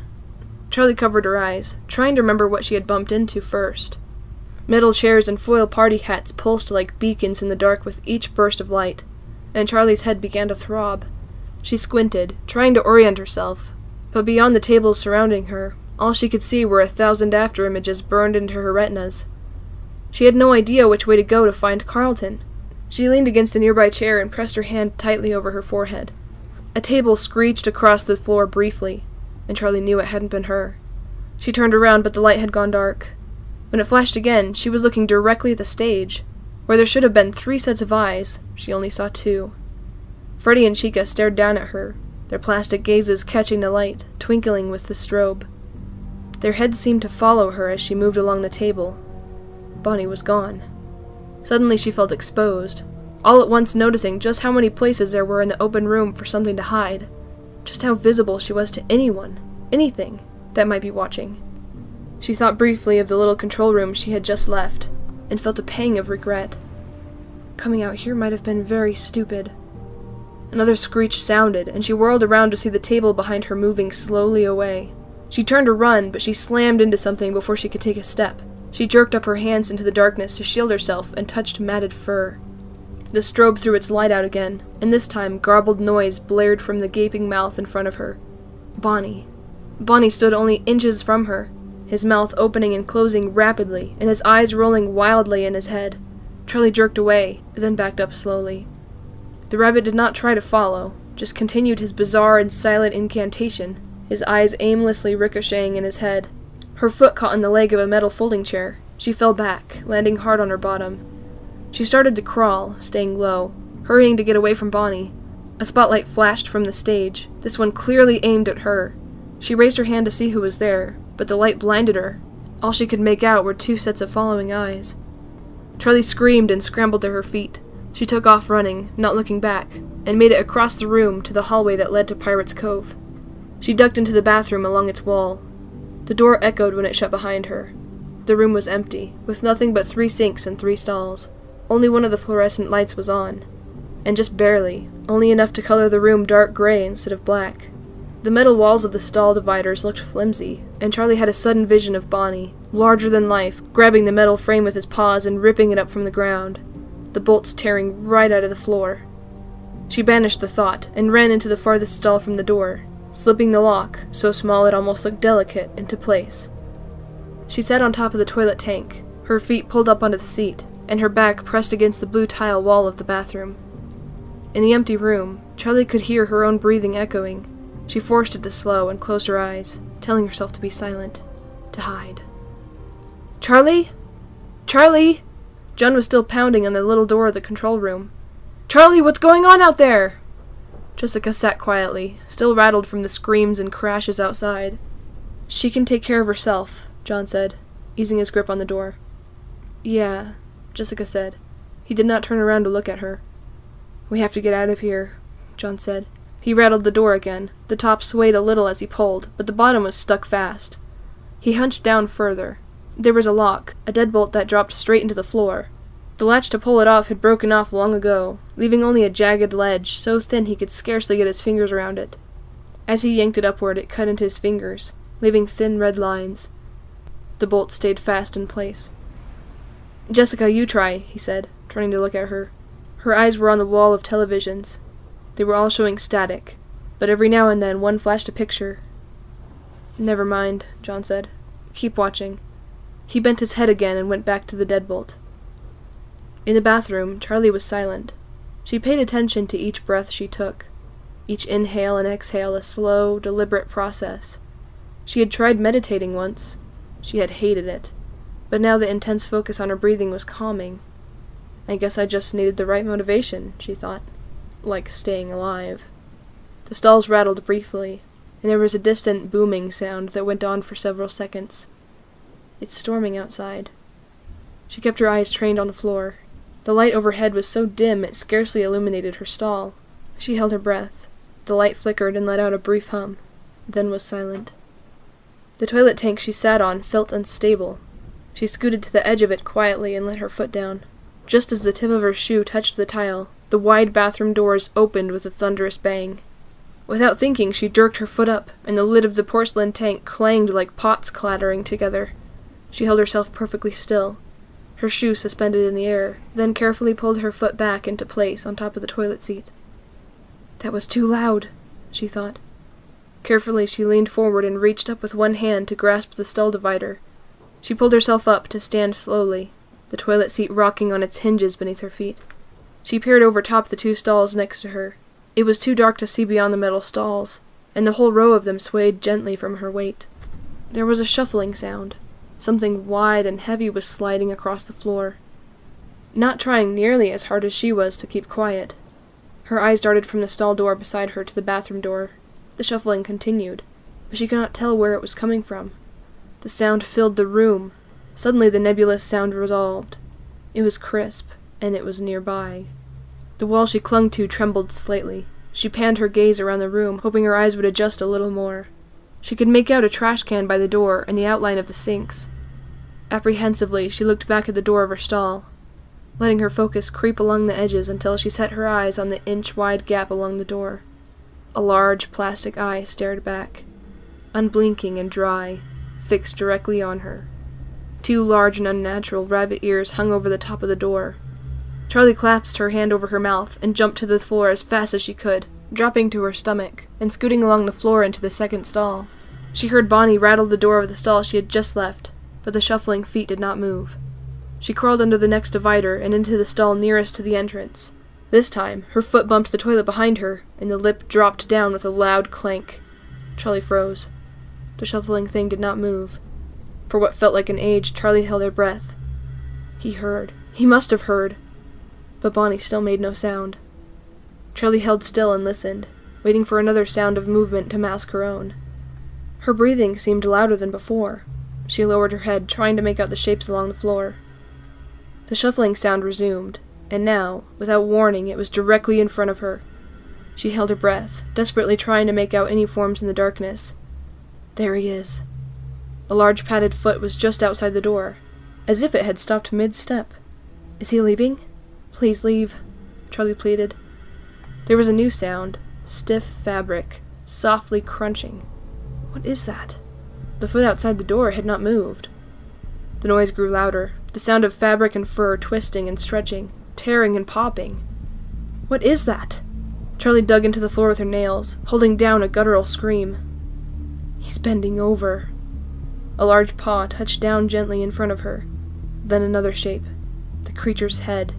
It was massive, filling the space under her door. Gracefully, Bonnie lowered himself to the floor and turned his head sideways until his eye met Charlie's. His giant mouth was wide open with a ghoulish excitement, as though he had found someone in a game of hide-and-seek. A warm burst of air rolled in under the stall door. Breath? Charlie clasped her hand over her nose and mouth. The stench was unbearable. Another wave of it hit her face, hotter and more putrid. She closed her eyes, on the point of relinquishing the hope of escape. Maybe if she kept her eyes closed long enough, she would wake up. Another gust of hot air hit, and she jerked back, hitting the back of her head on the toilet. She recoiled in pain and threw her arm in front of her, shielding her face against attack. No attack came. She opened one eye. Where is he? Suddenly the metal walls all around her swayed with a resounding bang. Charlie startled and covered her head as Bonnie struck again. The stalls rocked on their legs, and the bolts screeched as they yanked free from the floor, the whole assembly seemingly ready to collapse. Charlie scrambled under the last divider and climbed to her feet, grasping for the door handle to pull it shut as she ran out. She ran back into the main dining area, darting toward the control room. Her eyes no longer adjusted to the light, she ran with her hands in front of her, unable to see further than her next steps. "John!" she cried, grabbing the doorknob and yanking at it, pushing. Nothing happened. "Charlie, it's stuck!" John shouted back from inside. As Charlie struggled with the door, she glanced up at the stage. Chica was gone. "John!" Charlie shouted with desperation. Without waiting for a response, Charlie took off again, running for a hall to her left, trying to get as much distance from the bathroom as possible. The hall was almost completely dark, and as she ran, open doorways yawned at her with their wide black mouths. Charlie did not stop to look inside any of them, instead only praying that nothing jumped out at her. She reached the last door and paused for a brief moment, hoping against hope that it would be unlocked. She grabbed the knob and twisted. Thankfully, it fell open easily. She slid through the door and closed it rapidly, trying not to make a sound. She stood watching the door for a long moment, half expecting it to be flung open. And then finally she turned. It was only then that she saw him. Carlton was there. His eyes widened in surprise when he saw her, but he did not move. And after her eyes adjusted to the dim light, she understood. He was trapped, wedged somehow into the top half of one of the animatronic suits, his head poking out from the wide shoulders of the costume. His face was white and exhausted, and Charlie knew why. The spring locks. She heard her father's voice for a moment. "It could snap off your nose." "Carlton?" Charlie said cautiously, as if her voice alone might set off the mechanisms. "Yep," he said with the same faltering tone. "That costume is going to kill you if you move." "Thanks," he wheezed, half attempting a laugh. Charlie forced a smile. "Well, today is your lucky day. I'm probably the only person who knows how to get you out of that thing alive." Carlton exhaled a long, shaky breath. "Lucky me," he said. Charlie knelt at his side, studying the costume for long moments without touching it. "These two spring locks at the neck aren't holding anything back," she said at last. "He just rigged them to snap and pierce your throat if you try to move. I have to undo those first. Then we can open the back of the costume and get you out. But you can't move, Carlton. Seriously." Yeah, serial killer man explained the not moving to me, he said. Charlie nodded and went back to looking at the costume, trying to devise an approach. Do you know who I'm wearing? Carlton asked, almost casually. What? The costume. Do you know what character it was supposed to be? Charlie studied it, then looked around until she saw the matching head. No, she said. Not everything he built made it to the stage. Her fingers suddenly stopped working. Carlton? Charlie carefully surveyed the array of costumes and parts that lined the walls in varying stages of completion. Carlton, she repeated. Is he in here? With a new sense of dread, Carlton struggled to get a look behind him without moving. I don't know, he whispered. I don't think so, but I've been kind of in and out. Okay, stop talking, I'll try to work fast, Charlie said. She had the mechanism figured out, or at least she thought she did. Not too fast, Carlton reminded her. Carefully, slowly, she reached into the costume's neck and took hold of the first spring lock, maneuvering it until her fingers were wedged between the lock and Carlton's neck. Careful with that artery. I've had it since I was a kid, Carlton said. Shh, Charlie whispered. When Carlton spoke, she could feel his neck move. He was not going to set off the locks by talking, she thought, but the feelings of his tendons moving under her hands was unsettling. Okay, he whispered. Sorry, I talk when I'm nervous. He clamped down his jaw and bit his lips together. Charlie reached down further into the costume's neck and found the trigger. With a stinging snap, the lock sprung against her hand, so hard that it numbed her fingers. One down, she thought, as she pulled it, harmless out of the neck of the costume. She flexed her finger until the feeling came back into them, then crawled over to Carlton's other side and began the process again. She looked over her shoulder from time to time, making sure every costume was still in its place against the wall. His skin was warm under her touch, and even though he was not speaking, she could still feel movement, feel the life in him. She could feel his pulse against the back of her wrist as she worked, and she blinked back unexpected tears. She swallowed hard and focused on the task, trying to ignore the fact that she was touching someone who would die if she failed him. She worked open the spring lock again, taking the impact on the palm of her hand and pulling the disabled device free of the costume. Carlton took a deep breath in, and she startled. Carlton, don't relax! He stiffened and exhaled slowly, his eyes wide and frightened. Right, he said. Still a death trap. Stop talking, Charlie pleaded again. She knew exactly how much danger he was still in, and she could not bear to hear him speak now, if he was about to die. Okay, she said. Almost there. She crawled around behind him, where a series of 10 leather and metal fasteners held the back of the costume together. She considered it for a moment. She needed to keep the costume still, exactly as it was, until the last moment. She sat down behind him and bent her knees, positioning herself so that she could hold the costume in place with her legs as she opened it. I didn't know you cared, Carlton muttered, as though attempting to put a joke together, but too tired and too scared to finish it. Charlie didn't answer. One by one, she worked the fasteners free. The leather was stiff, the metal tightly fixed, and each one fought back as she worked, clinging together. When she was halfway up the back of the costume, she felt its weight begin to shift. She gripped it tighter with her knees, holding it together. Finally, she undid the last one, at the nape of his neck. She took a deep breath. This was it. Okay, Carlton, she said. We're almost done. I'm going to open this and throw it forward. When I do, pull out of it as fast as you can, okay? 1, 2, 3. She yanked the costume open, and thrust it away with all her strength, and Carlton jerked back from it, toppling roughly onto her. Charlie felt a sharp, quick pain on the back of her hand as she pulled free, but the costume skittered halfway across the room, leaving them clear. A series of snaps sounded, making a noise like fireworks, and they both cried out, leaping back and banging into a heavy metal shelf. Together they watched as the empty costume writhed and twisted across the floor, the animatronic parts snapping violently into place. When it came to a stop, Charlie stared, fixated. The thing was just a torso, just an object.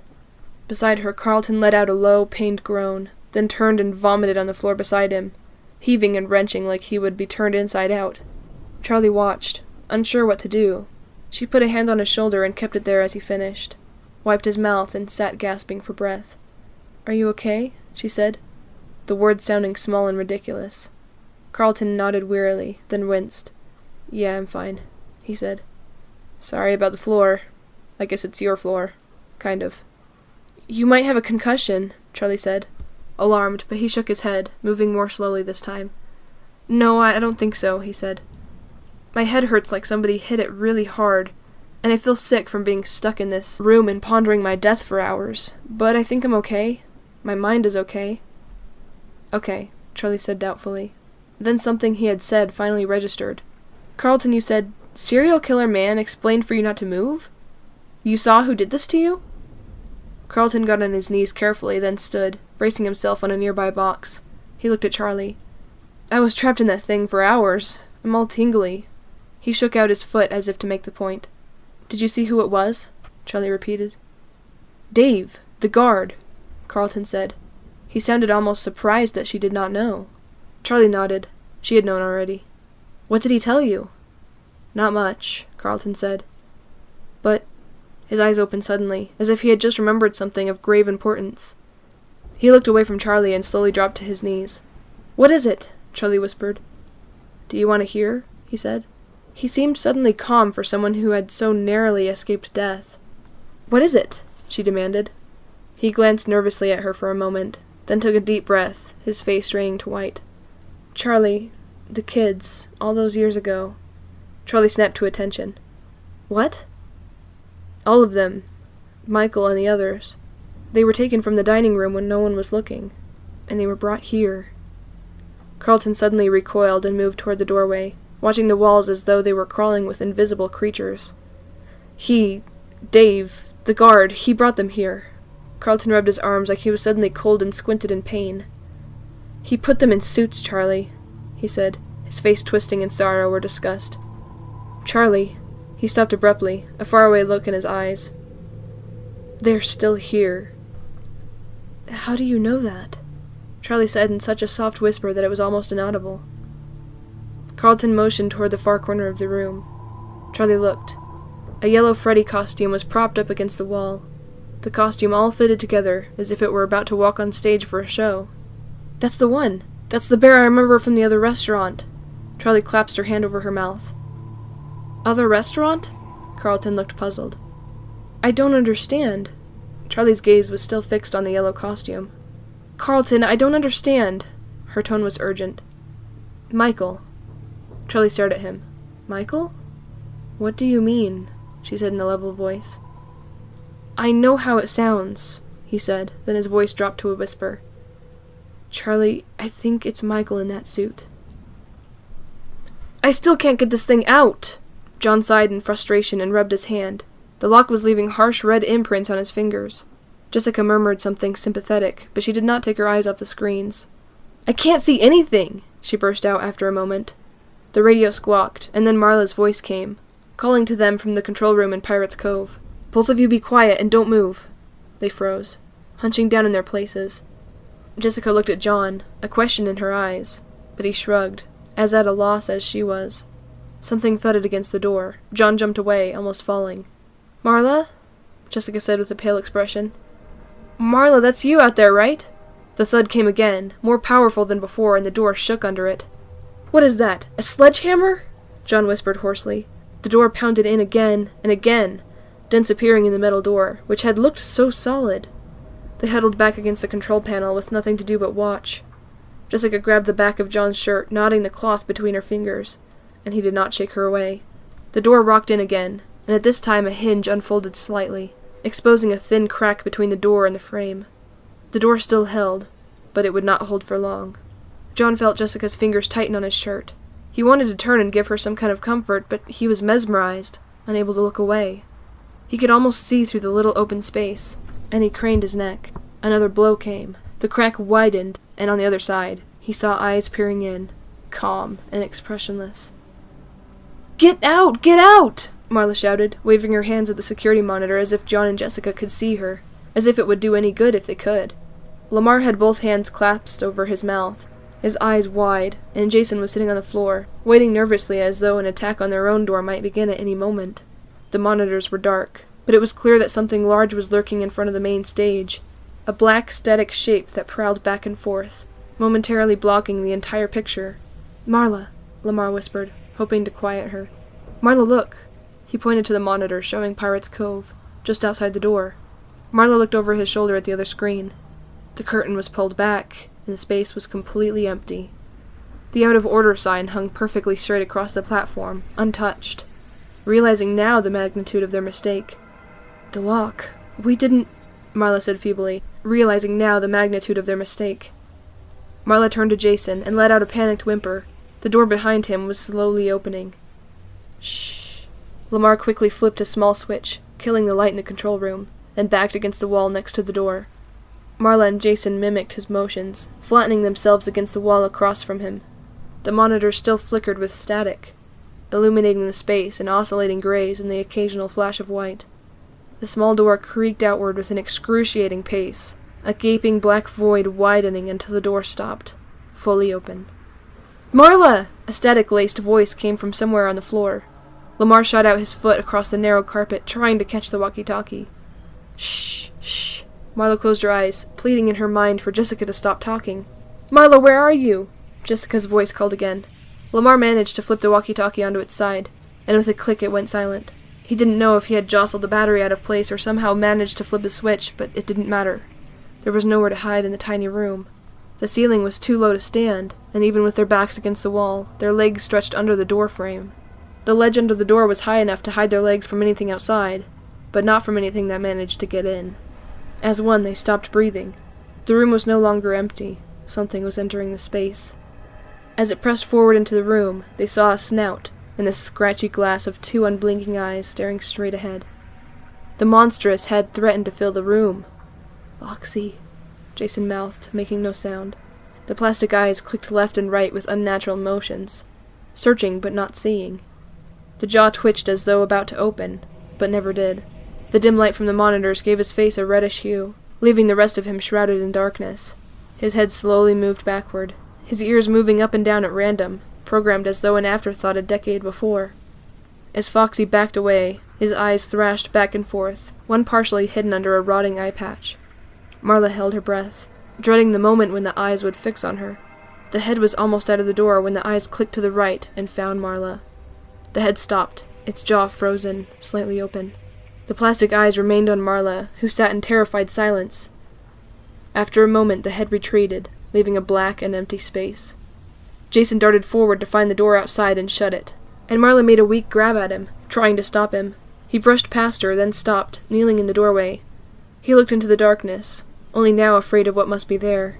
He crawled slowly forward, his torso disappearing temporarily as he reached outside for the doorknob, then pulled himself back in and gently closed the door. Marla and Lamar closed their eyes and let out a deep breath at the same time. Jason looked at them. He was almost smiling, when in a blur the door burst open again and an ugly metal hook sank into his leg. He screamed in pain. Marla leapt to grab him, but she was too slow. She watched helplessly as Jason was dragged through the doorway. "Marla!" he cried, clawing futilely at the floor, and she howled in despair as he was taken from her again. Nothing visible of his assailant, but the awful glimmer of his hook. Marla dove toward the door after him, falling to her knees and crawling toward the thing, but Lamar grabbed her shoulder and yanked her back, taking hold of the door. Before he could pull it shut, it was ripped from his hands with an inhuman strength. Suddenly Foxy was there before them, coming inside. He was full of life, a different creature, and he turned to look at Marla with his silver eyes appearing to comprehend. His face was a canine rictus, the scrappy orange fur insufficient to cover up his skull. He looked between them, turning his ghoulish smile first on Lamar, then on Marla. His eyes flared and dimmed, and he snapped his jaws with a sound like something breaking. They stared, backed up against the control panel. Then Lamar suddenly realized what he was looking at. "He can't fit all the way in," he whispered. Marla looked. It was true. Foxy's shoulders were jammed into the doorway, his head the only part he could wedge through the door. Lamar lunged forward and kicked the animatronic, bracing himself against the wall and striking out with his foot 3 times before Foxy gave a low whine, a sound more machine than animal, and slunk back into the dark. Lamar snapped the door shut behind him and slid the deadbolt into place. They stared at one another for a long moment, breathing hard. "Jason!" Marla screamed. Lamar put his arms around her. She let him hug her, but she did not cry, just closed her eyes. "What do you mean it's Michael in the suit?" Charlie said softly, as if she might be talking to someone who had gone mad, while also desperate to hear the answer. Carlton looked at the yellow bear for a long moment, and when he turned back to Charlie, his face was calm. He opened his mouth to speak, and Charlie put a finger to her lips. Something was coming. She could hear footsteps out in the hall, moving toward them. Deliberate, heavy steps, the approach of someone who did not mind if anyone heard. Charlie looked wildly around the room and spotted a pipe in the corner. She grabbed it and hurried to stand behind the door, where whoever opened it would not see her. Carlton picked up the torso, as though to use it as a weapon somehow. He looked confused, like he was not thinking clearly. "Don't!" Charlie warned in a low voice, but she was too late. Something snapped inside the suit. Carlton dropped it and stepped back, a shimmer of blood on his hand. "Are you okay?" Charlie whispered. He nodded, and then the doorknob turned. Dave appeared in the doorway, his head held high and his face grim. It should have been imposing, but he just looked like a man walking through a door.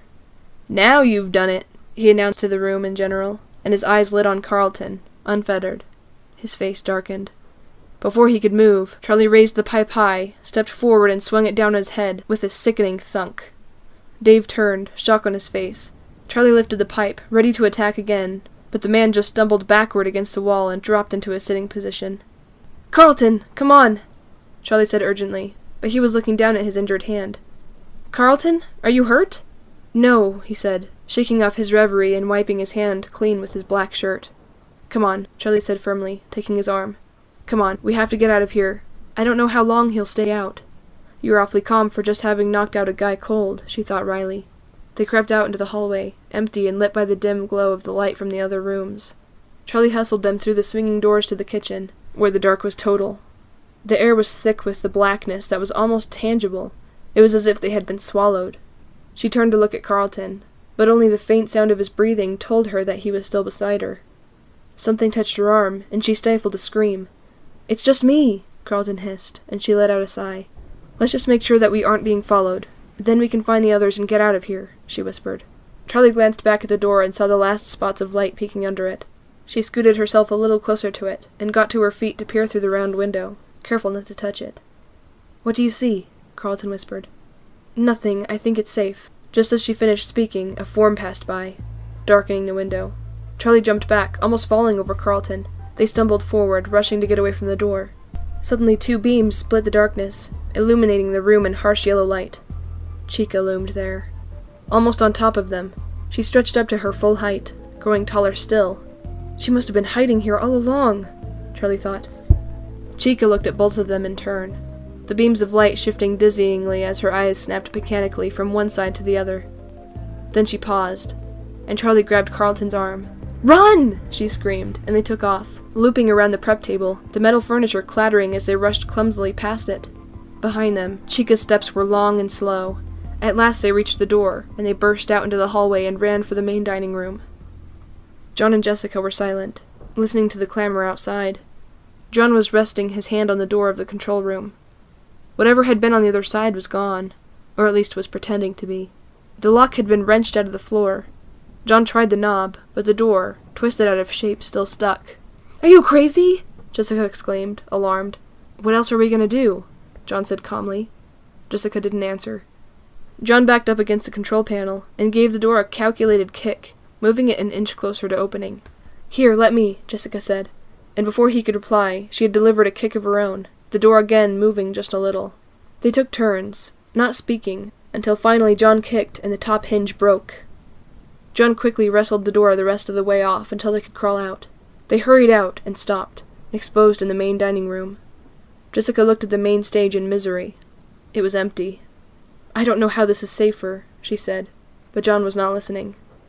"Charlie!" he cried, then covered his mouth with his hand. Too late.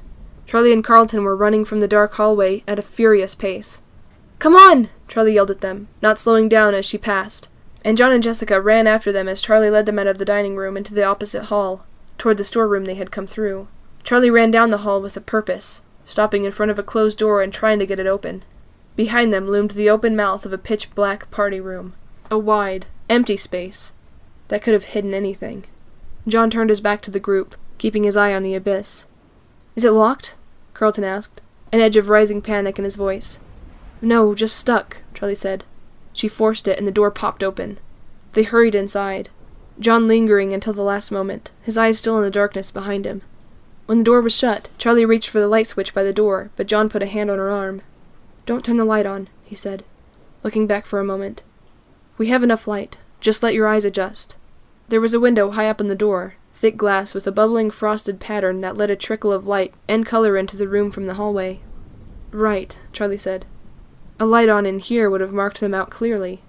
In the semi-darkness, she surveyed the room. It had been an office, though not one she remembered visiting often. She was not sure who had used it. There were cartons here and there on the floor, overstuffed to bulging with papers, their lids perched sheepishly on the top of the mess inside.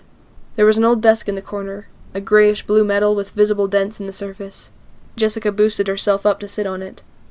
"Lock the door," Jessica said in an irritated tone, and Charlie did. There was a button set into the knob, which she knew would be useless, and a flimsy bolt lock, the kind in bathroom stalls and on picket fences. "I guess it's better than nothing," she said. Chapter 11. They sat silently for a few minutes in the little office, everyone eyeing the door, waiting. It's just another place to be trapped, Charlie thought. We have to get out of here, Jessica said softly, echoing Charlie's thoughts. Suddenly Carlton made a small noise of distress. Spasmodically he grabbed a cardboard box, tipping it over to dump out some of the contents, and vomited into it. His stomach was empty. He retched futilely, his guts clenching and seizing to no effect. At last he sat back, gasping. His face was red, and there was tears in his eyes. "Carlton, are you okay?" John asked, alarmed. "Yeah, never better," Carlton said as his breathing returned slowly to normal. "You have a concussion," Charlie said. "Look at me." She knelt down in front of him and looked at his eyes, trying to remember what the pupils were supposed to look like if someone had a concussion. Carlton waggled his eyebrows. Oh, ow! He ground his teeth and ducked his head, clutching it as if someone might try to take it away from him. "Sorry," he said after a moment, still bent over in pain. "I think it was all that running. I'll be okay." "But—" Charlie started to protest, but he cut her off, straightening with a visible effort. "Charlie, it's fine. Can you blame me for being a little out of sorts? What about you?" He pointed at her arm, and she looked down, confused. There was a small, bright red patch leaking through the bandage on her arm. The wound must have opened while they were fleeing. "Oh," Charlie said, suddenly a little nauseated herself. John moved toward her to help, but she waved him away. "I'm fine," she said. She moved the arm experimentally. It ached with the same dull pain that had been radiating through it the last few days, but it did not seem worse. The spot of blood wasn't growing very fast. There was another rumble of thunder outside, and the walls trembled. "We have to get out of here. Not this room, out of this building!" Jessica exclaimed. "Carlton needs a doctor," John added. Jessica's voice rose in pitch, sounding frantic. "We're all going to need a doctor if we don't leave!" "I know," Charlie said. She felt a rising irritation of this self-evident statement, and she tried to tramp it down. They were scared, and they were trapped. Snipping at one another would not help. "Okay," she said. "You're right. We need to get out. We could try the skylight." "I don't think we'll be able to get out that way," John said. "There's got to be a ladder in this place somewhere," Charlie replied, her fear receding as she considered the options. She sat up straighter, gathering herself together. "It won't help," Jessica said. "Air vents," John said hastily. "The ones Jason got through were too small, but there have to be others." "Windows. Freddy's had windows, right? They have to lead somewhere." "I think it's safe to say that they've all been bricked up." Charlie shook her head and looked at the floor for a moment. Then she met John's eyes. "This whole place has been sealed." The walkie-talkie crackled to life, and they all jumped. Lamar's voice came over the radio. "John?" John grabbed the radio. Yeah, I'm here. I'm with Charlie, Jessica, and Carlton. We're in an office." "Good," Lamar said. "Listen." There was a brief scrabbling noise, then Marla's voice came through. "Good," she said. "Listen, I'm looking at the monitors, and it looks like all the robots are on the main stage again." "What about Pirates Cove?" Charlie put in, leaning over John to talk into the receiver. "Is Foxy there too?" There was a brief pause. "Curtain is closed," Marla said. "Marla, is everything okay?" Charlie said. "Yeah," she answered shortly, and the background static vanished abruptly. She had turned the walkie-talkie off. Charlie and John exchanged a glance. "Something's wrong," Carlton said. "Other than the obvious, I mean." He gestured in a vague circular motion, indicating everything around them. "What are you talking about?" Jessica was losing her patience. "With Marla, I mean," he said. "Something's wrong. Call her back." John pressed the call button. "Marla? What's going on?" There was no reply for a long minute. Then Lamar replied, "We don't know where Jason is." His voice began to break. "He's in danger." Charlie felt a jolt through her stomach. "No." She heard John take a deep breath. There was a shuddering sound from the other end of the radio. Marla was crying. She started to speak, broke off, and tried again. "Foxy," she said, her voice a little loud as she had forced the words out. "Foxy took him." "Foxy?" Charlie said carefully. "The figure standing in the front hallway. The rain whipping past it, the silver eyes burning in the dark." She took the walkie-talkie from John's hand. He gave it up without protest. "Marla, listen, we're gonna find him. Do you hear me?" Her bravado echoed emptily, even in her own ears. The walkie-talkie made no sound. Agitated, needing to move, to do something, Charlie turned to the others. "I'm going to check the skylight one more time," she said. "Jessica, come with me. You've got the best chance of fitting." "Right," Jessica said reluctantly, but she got to her feet. "You shouldn't go alone," John said, standing to go with them. Charlie shook her head. "Someone has to stay with him," she said, gesturing at Carlton. "Hey, I'm a big boy. I can stay by myself," Carlton said, speaking to a shelf. "Nobody is staying by themselves," Charlie said firmly. John gave her a brief, precise nod, something just short of a salute, and she returned it. She looked back at Carlton, whose face was drawn, tight with pain. "Don't let him fall asleep," she told John in a low voice.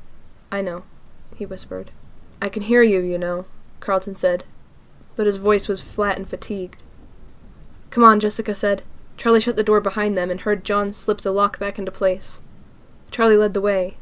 The closet with the skylight wasn't far, and they crept down the hallway through the doors without incident. The skylight. Look, there's no way to climb through it, even for me. To get to the roof, I'd have to pull all my weight on the glass. It would break. Even if we had a ladder, this isn't the way out, Jessica said. "We could take the skylight window off," Charlie suggested weakly. "I guess we could break out all the glass, but that just brings us back to the ladder question. We need to look around." A sudden knock on the door caught John's attention, and he sprang to his feet and listened carefully. Charlie knocked again, briefly regretting that they had not come up with some sort of signal. "It's me," she called softly, and the lock slid back. John looked worried. "What is it?" Charlie said, and he cast his eyes in Carlton's direction. Carlton was huddled on the floor, his knees drawn up tight to his chest and his arms wrapped oddly around his head. Charlie knelt down beside him. "Carlton?" she said, and he made a small whimper. She put a hand on his shoulder, and he leaned into her a little. "Charlie, sorry about all this," he whispered. "Shh. Tell me what's going on," she said. She had a sick feeling of dread. Something was really wrong, and she did not know how much was his injury and how much was just exhaustion, pain, and terror. "You're gonna be okay," she said, stroking his back and hoping it was true. After a long moment, he pushed at her, and she drew back, slightly hurt, until she saw him pitch forward over the cardboard box, retching again. She looked up at John. "He needs a doctor," he said in a low voice, and she nodded. Carlton sat up again and wiped his face with his sleeve. "It's not that bad. I'm just so tired." "You can't go to sleep," Charlie said. "I know, I won't. But I didn't sleep last night, and I haven't eaten since yesterday. It just makes everything worse. I had a bad moment, but I'm okay." Charlie looked at him dubiously, but did not argue. "Now what?" Jessica said. Charlie didn't answer right away, even though she knew the question was for her. She was picturing the guard, his eyes rolling back in his head as he collapsed, his thin face going slack as he fell. They needed answers, and he was the one who had them. "Now let's hope I didn't accidentally kill that guard," Charlie said. "I don't want to go back out there," Jessica said. "We have to go back where I found Carlton." "Hang on," John said, pulling out the radio again. "Hey, Marla, are you there?" There was a blip of static, then Marla's voice. "Yeah, we're here. We need to go to the supply room. It's off the main dining room, past the stage. Can you see that area?" There was a pause as Marla searched her screens. "I can see most of it. Where are you?" "I can't see you." "We're in an office. It's—" John looked at Charlie for help, and she took the radio. "Marla, do you see another hall leading from the main room? Sort of the same direction as the closet, but next to it?" "What? There are too many hallways." "Hang on. Can you see this?" Over the protests of the others, Charlie opened the office door and poked her head out cautiously. When she saw that the space was clear, or at least that she was fairly sure it was clear, she stepped out into the open, looked up, and waved. There was nothing but a quiet, steady static from the walkie-talkie. Then Marla's voice came through excited. "I see you! Charlie, I can see you!" Charlie ducked back into the little room, and Jessica caught the door and shut it behind her, double and triple checking the lock. "Okay, Marla," Charlie said. "Follow the cameras. You can see that hall. Can you see the main dining room?" "Yes," she said instantly. "Most of it. I can see the stage and the area around it, and I can see the second hallway. The one parallel to yours?" Can you see the door at the end? Yes, but Charlie, I can't see into the supply room. We'll just have to take our chances with what's in there, Charlie answered. Marla, she said into the receiver, are we clear to get to the dining room? Yes, Marla said after a moment. I think so. Charlie took the lead, and all four of them made their way slowly down the hall. Jessica hung back a little with Carlton, staying so close to him he almost tripped over her feet. Jessica, I'm fine, he said. I know, she said quietly, but she did not move away, and he did not protest again. When they reached the end of the hallway, they stopped. Marla? Charlie said into the radio. Go ahead. No, stop! She cried, and they froze, pressing their bodies up against the walls as if it might make them invisible. Marla whispered over the walkie-talkie, her hushed tones distorting her voice even more. Stay quiet. She said something else, but it was unintelligible. Charlie craned her neck to see out into the room, and what might be lurking there. Some murky form, lumbering heavily in the shadows, poised to attack. There was a long rumble outside, and the panels on the ceiling rattled as if they were about to fall. Marla, I don't see anything, Charlie said into the walkie-talkie. She looked at the stage, where all the animatronics were back into position, staring sightlessly into the distance. Me neither, John whispered. Sorry, Marla said. Not to overstate the obvious, but it's creepy in here. It feels like it's been midnight for hours. Does anyone know what time it is? Charlie checked her watch, squinting into the little hand. It's almost 4, she said. AM or PM, Marla said. She didn't sound like she was joking. PM, Lamar's voice came over the radio. Hard to hear, like he was not close enough to the receiver. I told you, Marla, it's daytime. It doesn't feel like daytime, Marla sobbed, shrieking as the building shook with the crash of thunder. I know, he said softly, and the radio clicked off.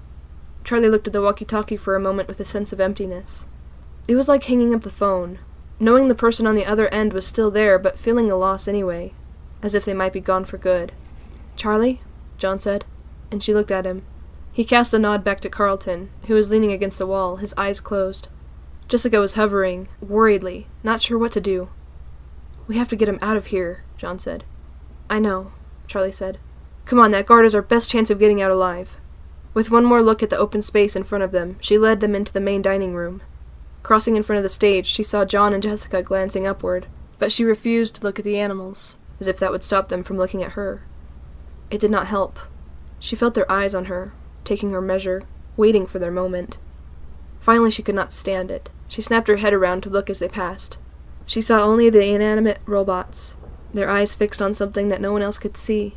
They paused again at the hall entrance, waiting for Marla to guide them, and after an anxious moment her voice came over the radio, calm again. Go ahead, the hall is clear. They went. They were almost there, and Charlie felt a tightness in her stomach, like a living knot, something snake-like that was fighting to be free. She thought of Carlton, retching on the floor of that office, and she felt for a moment like she might do the same. She stopped a few feet from the door, holding up a hand.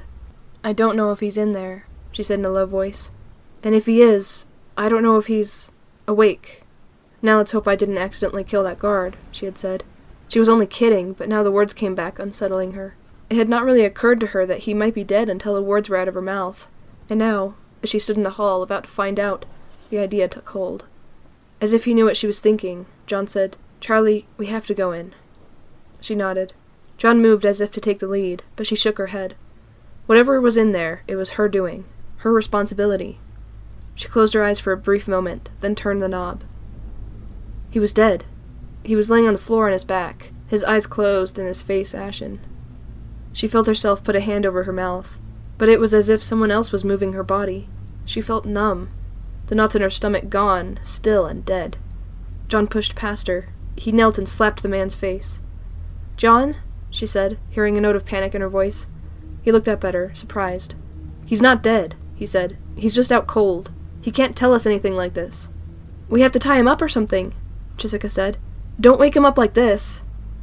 Yeah, gotta agree with that, Carlton said. His eyes searched the room for devices, tools, or costumes. Anything that Dave could, and probably would, use against them, given the opportunity. Charlie just stared, the numb feeling lingering. He's not dead. She shook herself all over like a dog, trying to rid herself of the remnants of shock, and cleared her throat. Let's find something to tie him up with, she said. This place seems to have everything. Jessica headed to the back of the room, where costume pieces were piled haphazardly, empty mascot heads staring out from odd angles with ghastly eyes. Careful touching the costumes, Charlie called toward Jessica. We could always put him in one of them, like you did to me, Carlton said. There was an uncharacteristic edge to his voice, something hard and painful. Charlie didn't think it was from his injury. He sat down on a box, his face strained and his arms wrapped around his body as if he was holding himself together. Suddenly Carlton's face lit up with alarm. "Don't touch!" he shouted and pushed Charlie out of the way. He stumbled past Jessica, who was searching through the clutter, and started tearing his way through the mess, picking up boxes and pushing things out of the way, scrambling in a desperate search. "Charlie, where is it?" he demanded, his gaze roaming around the room futilely. Charlie went to him, following where he looked, and realized what they were missing. The yellow bear suit that had been slouched in the corner. "What?" John said, confused. "Charlie, where is it? Where is Michael?" Carlton sat with a thud on the cardboard box that sagged a little but held his weight. He was only looking at Charlie, as if they were the only people in the room. "Michael?" John whispered. He looked at Charlie, but she returned his gaze silently. She had no answers to offer him. Michael was here. Carlton pressed his lips firmly, rocking himself back and forth. "I believe you," Charlie answered calmly, her voice quiet. John put his hands on his knees and let out a breath. "I'm going to help Jessica," he muttered and stood up without resignation. "There has to be rope around here somewhere." "Be right there," Charlie smiled at Carlton, hoping to reassure him. Then joined the others, heading for the boxes in the corner beside the door. The first just held more paperwork. Official forms with tiny print, but underneath was a box of tangled extension cords. "Hey, I found something," Charlie said, but she was cut off by a banshee scream. Charlie was on her feet instantly, ready to run, but everyone else was still. Jessica was pointing to something in the corner, almost shaking. John was behind her, his eyes wide. "What is it?" Charlie demanded, and when they did not answer, she rushed over and looked down at a pile of empty costumes, to where Jessica was pointing. It was hard to sort out what was in the pile of mascots. She stared blankly at the jumble, seeing nothing but fur and eyes, and beaks and paws, and then it was resolved before her eyes. A dead man. He looked young, not much older than they were, and he looked familiar. "That's the cop! The one from yesterday!" John said, recovering his voice. "What?" Carlton said, snapping to attention. He came over to look. "That's Officer Dunn! I know him!" "Your dad sent him to look for you," Charlie said quietly. "What do we do?" Jessica said. She had been inching slowly backward, and now her foot bumped against Dave and she jumped, stifling another scream. It pulled Charlie's eyes away from Dunn, and looking away was enough to recall her to their task. "There's nothing we can do," she said firmly. "Come on. We don't know how much time we have before he wakes up." John and Jessica followed her across the room, Jessica catching up and keeping close to Charlie, as if afraid to get too far away from her again. Charlie grabbed a handful of cords and tossed it to John. It was a long and tedious process. They propped Dave into a sitting position against the wall, but he kept sliding sideways until John took a hold of his shoulders. John bent him forward as Charlie tied his hands behind his back. She finished to look up and see John with a faint smile on his face. "Do my knots amuse you?" she said as lightly as she could manage. The feel of Dave's flesh, alive yet limp and heavier than it should have been, was disturbing, and as she let go of him, she could still feel the traces of his clammy skin on her palms. He shrugged. "All those times we played cops and robbers seemed to have paid off." "I forgot about that," she laughed. He shrugged sagely. "And yet I still bear the scars of the rope burns you gave me," John smiled. "And that was before I was even a Girl Scout," Charlie said. "Stop complaining and pick up his feet. Let's hope my skills haven't been atrophied." She finished tying Dave up, pretending a confidence she did not really have. The cords were thick and stiff. They were hard to manipulate, and she was not sure how long they would hold. When she was as sure as she could be, she stepped back. John looked around for a moment, as though searching for something, then slipped out of the door without a word. Carlton was on his knees, and he walked toward Dave without standing. A clunky, unsteady walk. He looked like he might tip over at any moment. "Wakey, wakey, sleepyhead," he whispered. "We've got this, Carlton. Thanks. You just relax." Charlie rolled her eyes towards Jessica, then turned her attention back to Dave, slapping his face lightly, but he remained inert. "Hey, dirtbag, wake up!" She slapped him again. "Here, try this." John reappeared with a can of water. "Water fountain." It was the only explanation he offered. "The can didn't hold much," he added. "That's okay," Charlie said. She took it from him and held it over Dave's head, letting the small streams of water dribbling from the holes in the tin fall on his face. She aimed for his mouth, and after a few moments he sputtered, his eyes opening. "Oh good, you're awake," Charlie said, then dumped the rest of the water on his head. He said nothing, but his eyes remained open in a stiff, unnatural stare. "So, Dave," she said, "how about you tell us what's going on?" His mouth opened slightly, but no words came out. After a moment, he became still again, so still that Charlie reluctantly pressed her fingers to his neck to check for a pulse. "Is he alive?" John said, creeped out by what seemed to be an on-again, off-again animated corpse. He moved closer to the man, kneeling so their eyes were level, and looked at him gravely, searching for something. "His pulse is normal," Charlie reported. She pulled her hand back, more startled than if he had been dead. "Charlie, there's something different about him," John said urgently. He reached out and grasped Dave's chin, turning his head back and forth. Dave did not resist. He just kept staring without expression, as if the world around him was not really there. "What do you mean?" Charlie said, though she saw it too. It was as if the guard, the man they had met, had been stripped away, and what sat before them was nothing but a blank canvas. John shook his head and released the guard's chin, wiping his hands on his pants. He stood and stepped back, putting a distance between them. "I don't know," he said. "There's just something different." "Why don't you tell us about the kids?" Carlton was leaning back against the wall, emboldened but still not completely balanced. "The kids you killed? You stuffed them into those suits over there." Carlton motioned toward the stage outside. "Carlton, shut up!" John said angrily. "Everything you're saying is nonsense." "No, it's true," Charlie whispered. John gave her a searching look, then turned to the others, who had no more answers than Charlie. He looked back at Dave with an expression of renewed disgust. Seeing John's face, Charlie was suddenly struck with the weight of memory. Michael, who had been a cheerful, careless little boy. Michael, who had drawn portraits of all of them, passing them around with a solemn pride. Michael, who had been killed, whose final moments must have been all pain and terror. Michael, who had been killed by the man before them. She looked to the others, and on each of their faces she saw the same single thought. This was the man who killed Michael. Without warning, John's arm shot out like lightning, and struck Dave across the jaw with a loud crack. Dave slumped back, and John lunged and almost fell from the impact of the strike. John regained his posture and bounced a little on the balls of his feet, alert, waiting for a reaction, or a chance to strike again. Dave's body moved upright, straightening, but the movement was too smooth. He seemed to make no effort, use no muscles, and exert no energy. Slowly his posture corrected, unfolding to his slumpened state, his mouth hanging open. Carlton stumbled forward. "Take that, jackass!" He swung his arm into the air and swayed on his feet. Jessica leapt forward just in time to catch him in her arms. Dave continued to stare, and it was only after a moment that Charlie considered that he might actually be staring at something. She turned, following his line of sight. Then suddenly she recoiled. On the table along the wall sat a rabbit's head. "That's it? You want that?" Charlie stood and approached the mask. "You need this?" she added in a whisper. She picked it up carefully, the light catching the edges of the spring locks that filled the mascot head. She picked it up and carried it almost ceremoniously to Dave, who tipped his head down in a barely noticeable fashion. Charlie placed it over his head, not being nearly as cautious as she had been with Carlton. When the mascot head was fully resting on his shoulders, the large face raised itself until it was almost completely upright. Dave's eyes opened steadily, glassy and without emotion, like the robots on the stage outside. Lines of sweat began to trickle down from under the mask, a stain darkening in the collar of his uniform shirt. "My dad trusted you," Charlie said. She was on her knees now, looking intently at the rabbit's face. "What did you do to him?" Her voice broke. "I helped him create." The voice came from inside the mask, but it was not Dave's, not the pitiful, sour tone they had recognized. The voice of the rabbit was smooth and rich, almost musical. It was confident, somehow reassuring, a voice that might convince you of almost anything. Dave cocked his head to the side, and the mask shifted so that only one of his bulbous eyes could peer through the sockets.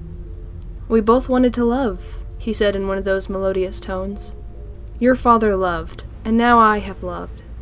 "You killed," Carlton said, then burst out with something that sounded like laughter. He seemed more lucid now, as if anger was focusing his mind. He shook loose of Jessica's hands on his arms and knelt down on the floor. "You're a sick bastard," Carlton sputtered. "And you've created monsters. The kids you killed are still here. You've imprisoned them." "They are home, with me." Dave's voice was coarse, and the large mascot head slid forward and tilted as he spoke. "Their happiest day." "How do we get out?" Charlie placed one hand on the mascot head and pushed it back into position on Dave's shoulders. The fur felt wet and sticky. as though the costume itself were sweating. There isn't a way out anymore. All that's left is family. His round eye reappeared through one of the sockets, glimmering in the light. He locked eyes with Charlie for a moment, struggling to lean in closer. "Oh," he gasped. "You're something beautiful, aren't you?" Charlie recoiled as if he had touched her. "What's that supposed to mean?" She took another step back, fighting a surge of revulsion. "Well, then you're trapped too, and you're not going to be hurting anyone else," John said in response to the veiled threat. "I don't have to," Dave answered. "When it gets dark, they will awaken. The children's spirits will rise. They will kill you. I'll just walk out in the morning, stepping over your corpses, one by one." He looked at each of them in turn, as if relishing in the bloody scene. "They'll kill you too," Jessica said. "No, I am quite confident that I will survive." "Really?" John said suddenly. "I'm pretty sure they're the spirits of the kids you killed," he all but spat. "Why would they hurt us? It's you they're after." "They don't remember," Dave said. "They've forgotten. The dead do forget. All they know is that you're here, trying to take away their happiest day. You are intruders." He lowered his voice to a hush. "You are grown-ups." They looked at one another. "We're not," Jessica began. "You're close enough. Especially to a vengeful, confused, and frightened child. None of you will survive the night." "And what makes you think they won't kill you?" John said again, and Dave's eyes took on something shining, almost beatific. "Because I am one of them," he said. Chapter 12. They all stood staring at the man on the floor. Jessica took an involuntary step back. Charlie was glued to the spot. She could not look away from him. "Because I am one of them?" As if he could tell what she was thinking, John stepped up beside her. "Charlie, he's insane," he said quietly, and it was enough to break her away from that dreadful, ecstatic gaze. She turned to John. "We have to get out," she said. He nodded, turned back to the group, and gestured to the walkie-talkie in his hand. "I'm going back to the control room," he said. "These things are police radios. There has to be a way to get them to reach outside. Maybe I can use the equipment in there to get a signal somehow." "I'll go with you," Charlie said instantly, but he shook his head. "You have to stay with them," he said, barely audible. Charlie looked over at Jessica and Carlton. He was right. Carlton needed someone with him, and Jessica was holding it together, but she couldn't be left alone in charge of both of their safety. Charlie nodded. "Be careful," she said. He didn't answer. Instead, he tucked the walkie-talkie into his belt, gave her a wink, and left. Clay Burke was in his office, reviewing the week's case files. There was not much. Traffic violations, 2 petty thefts, and 1 confession to the murder of Abraham Lincoln. Clay shuffled through the papers and sighed. Shaking his head, he pulled open the bottom drawer of his desk and removed the file that had been plaguing him all morning. Freddy's. When he closed his eyes, he was there again. The cheerful family restaurant, its floor streaked with blood. After Michael disappeared, he had worked 14-hour days, sometimes sleeping in the station. Every time he came home, he went to look at Carlton, who was usually asleep. He wanted to grab his son and hold him close, and never let him go. It could have been any of the children there that day. It was blind, dumb luck that the killer had spared his own. At the time, it was the first murder that the department had dealt with. It was a 16-person department, usually charged with small thefts and noise complaints. And to be handed a gruesome murder made them all feel like little kids whose toy guns had suddenly turned real. Clay opened the file, knowing what he would find. It was only a partial report. The rest of it was in the storage room in the basement. He scanned the familiar words, the bureaucratic language that tried but failed to obscure the point. There had been no justice done. Sometimes the guilty get away with terrible things, but it is the price we pay. He had said that to Charlie. He cringed a little now. To her, of all people. He picked up the phone, calling the front desk in a moment of urgency, rather than walking 20 feet to ask in person. "Has Dunn reported back from Freddy's?" he asked before the officer on the other end could speak. "No, sir," she said. He hung up, not waiting for her to finish. Clay stared restlessly at the wall for a long moment. Then he grabbed his coffee cup and headed down to the basement. He didn't have to search for the box of evidence from the Freddy's disappearances. He had been here before. There was no one around, and so instead of taking it upstairs to the office, Clay sat down on the concrete floor, spreading papers and photographs around him. There were interviews, witness statements, and reports from the on-scene officers, Clay included. He sifted through them aimlessly. He didn't know what he was looking for. There was nothing new here. There was nothing to find, really. They knew who did it. At first they had suspected Henry, just like so many others around town. It was a terrible thought, but it was a terrible crime. There was no solution that would not be shocking. He had not been the one to question Charlie's father, but he had read the transcript. The man had been almost incoherent, so shaken that he could not give straight answers. He sounded as if he were lying, and to most people that was proof enough, but Clay had resisted, and delayed having him arrested. And sure enough, they came to William Afton, Henry's partner. Afton seemed like the normal one in the venture, the businessman. Henry was the artist. He always seemed to be off in another world, some part of his mind thinking about his mechanical creatures, even when he was holding a conversation about the weather or the kids' soccer games. There was something off about Henry, something almost shell-shocked. It seemed like a miracle he could have produced a child as apparently normal as Charlie. Clay had remembered when Henry had moved to town and begun construction of the new restaurant. Someone had told him that Henry had a kid who had been abducted several years prior, but he didn't know much else. He seemed like a nice enough guy, though he was obviously terribly alone, his grief visible even at a distance.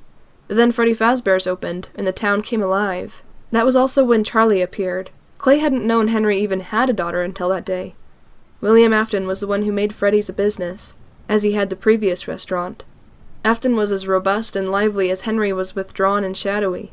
He was a hefty man, who had the ruddy geniality of a financially shrewd Santa Claus. And he had killed the children. Clay knew it. The whole department knew it. He had been present for each abduction, and he had mysteriously and briefly vanished at the same time each child went missing. A search of his house had found a room crammed with boxes of mechanical parts and a musty yellow rabbit suit, as well as stacks of journals full of raving paranoia, passages about Henry that ranged from wild jealousy to near worship. But there had been no evidence. There had been no bodies, and so there could be no charge. William Afton had left town, and there was nothing to stop him. They did not even know where he had gone. Clay picked up a picture from the pile. It had been taken, framed, from the wall of Henry's office at the restaurant. It was a picture of the two of them together, Henry and William grinning into the camera in front of the newly opened Freddy Fazbear's. He stared at it. He had stared at it before. Henry's eyes did not quite match his smile. The expression looked forced, but then, it always did. There was nothing unusual here, except that one of the men had turned out to be the killer. Suddenly, Clay felt a shock of recognition, something indistinct he could not quite catch. He closed his eyes, letting his mind wander off like a dog off the lead. Go on, find it. There was something about William, something familiar, something recent. Clay's eyes snapped open. He shoved everything back into the evidence box, cramming it in messily, keeping out only the photograph. Clutching it, he took the stairs up 2 at a time, almost running by the time he got to the main floor of the station. He headed straight for a particular filing cabinet. Ignoring the greetings of his startled officers, he tore open the drawer, pawing through it until... There it was. Employee background checks requested by businesses from the last 6 months. He pulled out the stack and flipped through it, looking for photos. In the 3rd folder, he found it. He picked up the picture and held it next to the one of Henry and William, turning so his body did not block the light. It's him! The background check application was labeled Dave Miller, but it was unmistakably William Afton. Afton had been fat and affable. The man in the picture was sallow and thin, his skin sagging and his expression unpleasant, as if he had forgotten how to smile. He looked like a poor facsimile of himself.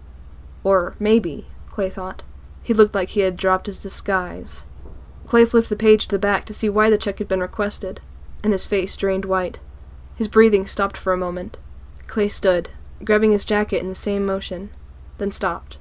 Slowly he sat, letting the jacket fall from his fingers. He took the partial file back out of its drawer, and delicately he lifted one of the photos out. It had been taken in the aftermath, when the place was no more than a crime scene. He paused for a moment and closed his eyes. Then he looked again at the picture, willing himself as if to see it for the first time. There was a glimmer of light he had never noticed before. One of the animatronics on stage, the bear, Freddy, was looking toward the cameraman. One of his eyes illuminated with a smear of light.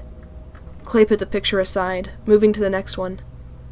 This one was from a different angle, but the side of the main stage was still in frame. Chica's body was facing away from the camera, but her face was turned directly toward it. and another smear of light streaked across her left eye. Clay rubbed it with the tip of his finger, making sure it wasn't a defect in the paper. The next photo showed Bonnie in the darkness behind the chairs. A pinpoint of light, like a star, shone from one of his eyes, as though reflecting a spotlight that wasn't there. What is this? Clay could feel his face flush. He realized he hadn't been breathing. He shuffled his hands on his desk like a conjurer calling forth the picture to reveal itself. One did. The last picture had been taken in Pirate's Cove. Tables had been disturbed, he remembered. The scene was chaotic. The tables and chairs in disarray, clutter strewn through the halls. But unlike so many other times he had stared at this picture, he ignored the disorder and focused only on the stage. The curtain was pulled back slightly, a figure barely visible in the recess behind it, one eye presumably illuminated by the flash of the camera. Clay studied the rest of the pictures, looking for more reflections, but found none. There was no flash. Jason opened his eyes. His leg hurt. It was a steady, dull pain. He flexed it tentatively, and found he could move easily. The injury could not be too bad. He was laying on something lumpy, and his whole body felt stiff, like he had been asleep on a pile of... He looked at what he was lying on, a pile of extension cords and wires. He sat up. It was dark, but he could dimly see what was around him. He bent over to examine his leg. His jeans were ripped where Foxy's claw had gouged him, and the gash in his leg was ugly, but it was not bleeding badly. The hook had mostly gotten a hold of his jeans. Jason felt a little relief. Satisfied, he began to examine his surroundings. He was in a corner, and there was a heavy black curtain strung from one wall to the other, cutting the space off from the room outside. He crawled forward over the cables cautiously, careful to make no sound. He made his way to the edge of the curtain, where there was a tiny sliver of gap between it and the wall. Jason took a moment to steel himself, then peeked out, conscious of his every movement. He was on the stage in Pirate's Cove, behind the curtain. He could hear something moving out there, something large. But from his position he could only see an empty room. He pushed his head out a little further, craning his neck to look.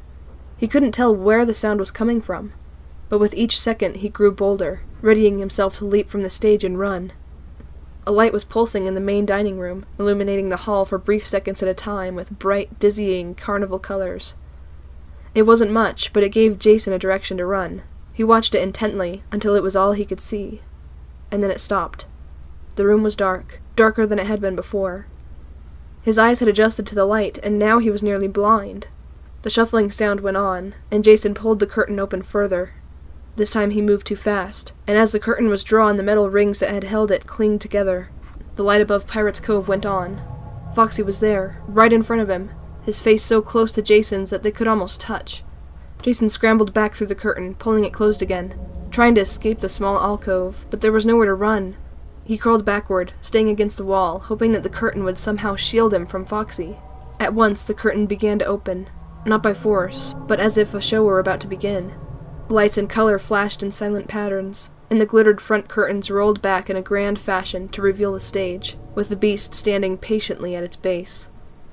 Foxy cocked his head to the side as if considering something. Then he began his approach.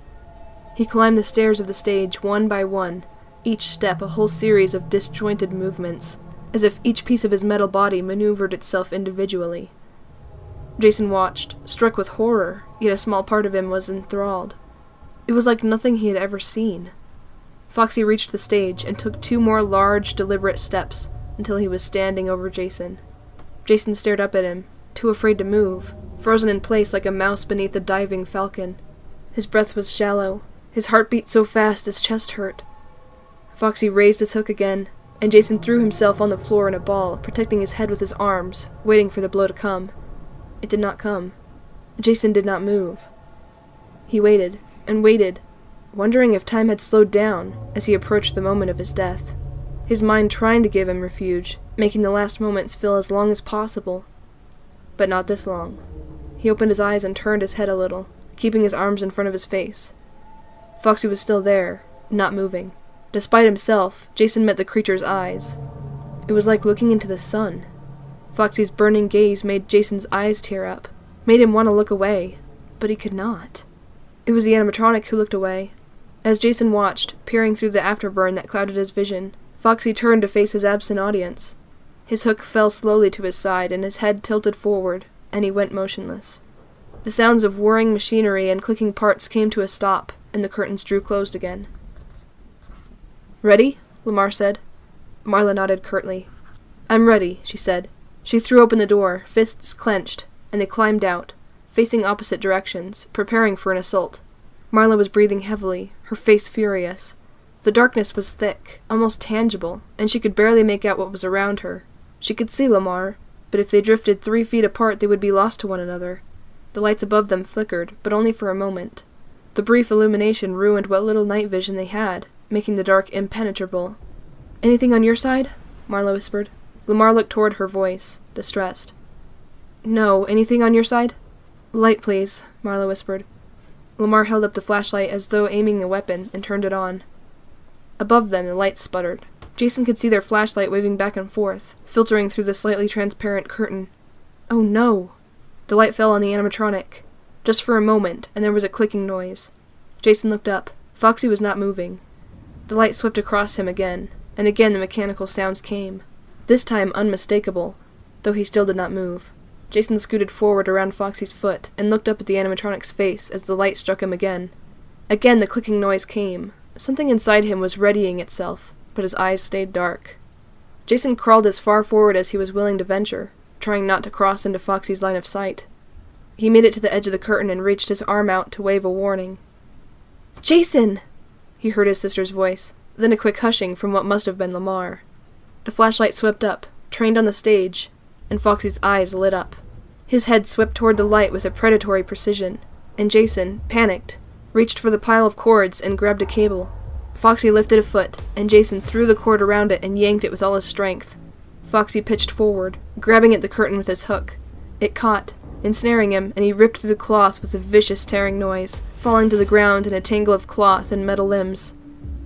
Jason scrambled past the struggling creature and ran toward the light. Marla reached for him, but he brushed her aside. "Run!" he panted, and the 3 of them took off down the hall.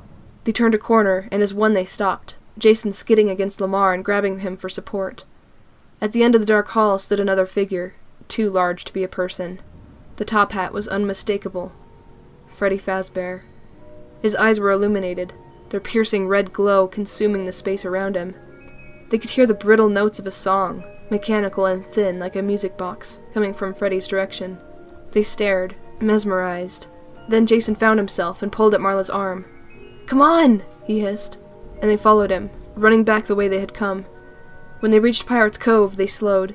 Foxy had thrown off the curtain and was beginning to right himself. The 3 exchanged glances, and they ran past him. Jason held his breath until they were through the next doorway, invoking some old superstition. Lamar motioned to one of the party rooms, and they ducked inside. He switched off the flashlight, and they stood still for a moment, their eyes adjusting.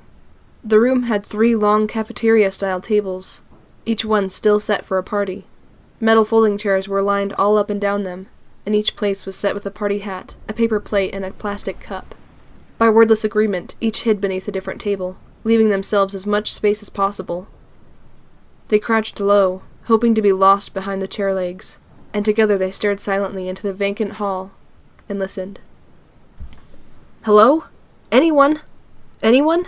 John repeated into the radio, but there was only static. He had managed to hook the walkie-talkie into the sound system, but getting a signal to the outside seemed impossible. Freddy's was sealed off from the world. He looked at the monitors again. On one screen he could see 3 figures crouched under tables. Marla, Lamar, and Jason, he thought. They found Jason, he realized with a profound relief, letting go of a tension he had not known he felt. Everything on screen was lit with unnatural grays and whites. These must be night vision cameras, he said to no one, squinting to see through the static. He watched the blurry figures crawl and come to a stop beneath the long party tables. Then movement from another screen caught his eye. There was a figure in the hallway, moving steadily toward the room they were in. John could not tell what it was, but the way it moved wasn't human. It stopped beside a doorway, and with a sudden jolt of realization, John looked again at the party room where his friends were hiding. He grabbed the walkie-talkie and flipped the speaker system on, jamming the volume control as high as it would go. "Lamar," he said calmly, trying to sound commanding. He heard the reverberation of his own voice through the walls of the control room. "Lamar, don't move." John's voice blared over the speaker, blurred with static, but intelligible. "Lamar, don't move." Lamar, Marla, and Jason looked over at one another across the distance between the tables. The room lit up with a burning red glow, and they watched, as still as they could be, as Freddy Fazbear entered the room. His movements were mechanical and graceless as he walked with deliberate steps to the middle of the room and stopped between two tables, Marla on one side and Jason on the other. Jason looked at his sister, and she put a finger to her lips. Jason hadn't realized that there were tears on his cheeks until now. He watched as Freddy surveyed the room. His head, with eyes like spotlights, whirred to one side, stopped with a click, and then turned to the other. There was a long pause. The two padded feet were motionless, the legs like black trees in a forest. There was a sound of twisting fur and crinkling fabric, and the feet began to pivot. Freddy turned around and headed for the door, each step shaking the floor beneath them. As Freddy passed by, Jason shrank back instinctively, his foot hitting one of the metal chairs. It made a scraping sound. Jason's heart raced. Frantic, he looked across the space at Marla, who beckoned to him urgently. Freddy had stopped, but they could still hear the sound of fabric and fur scrunching and moving. Freddy began to bend down. His motions were slow, and in those precious few seconds, Jason pushed the two chairs in front of him apart, making a gap just wide enough for him to be able to crawl behind Freddy as soon as he had the chance.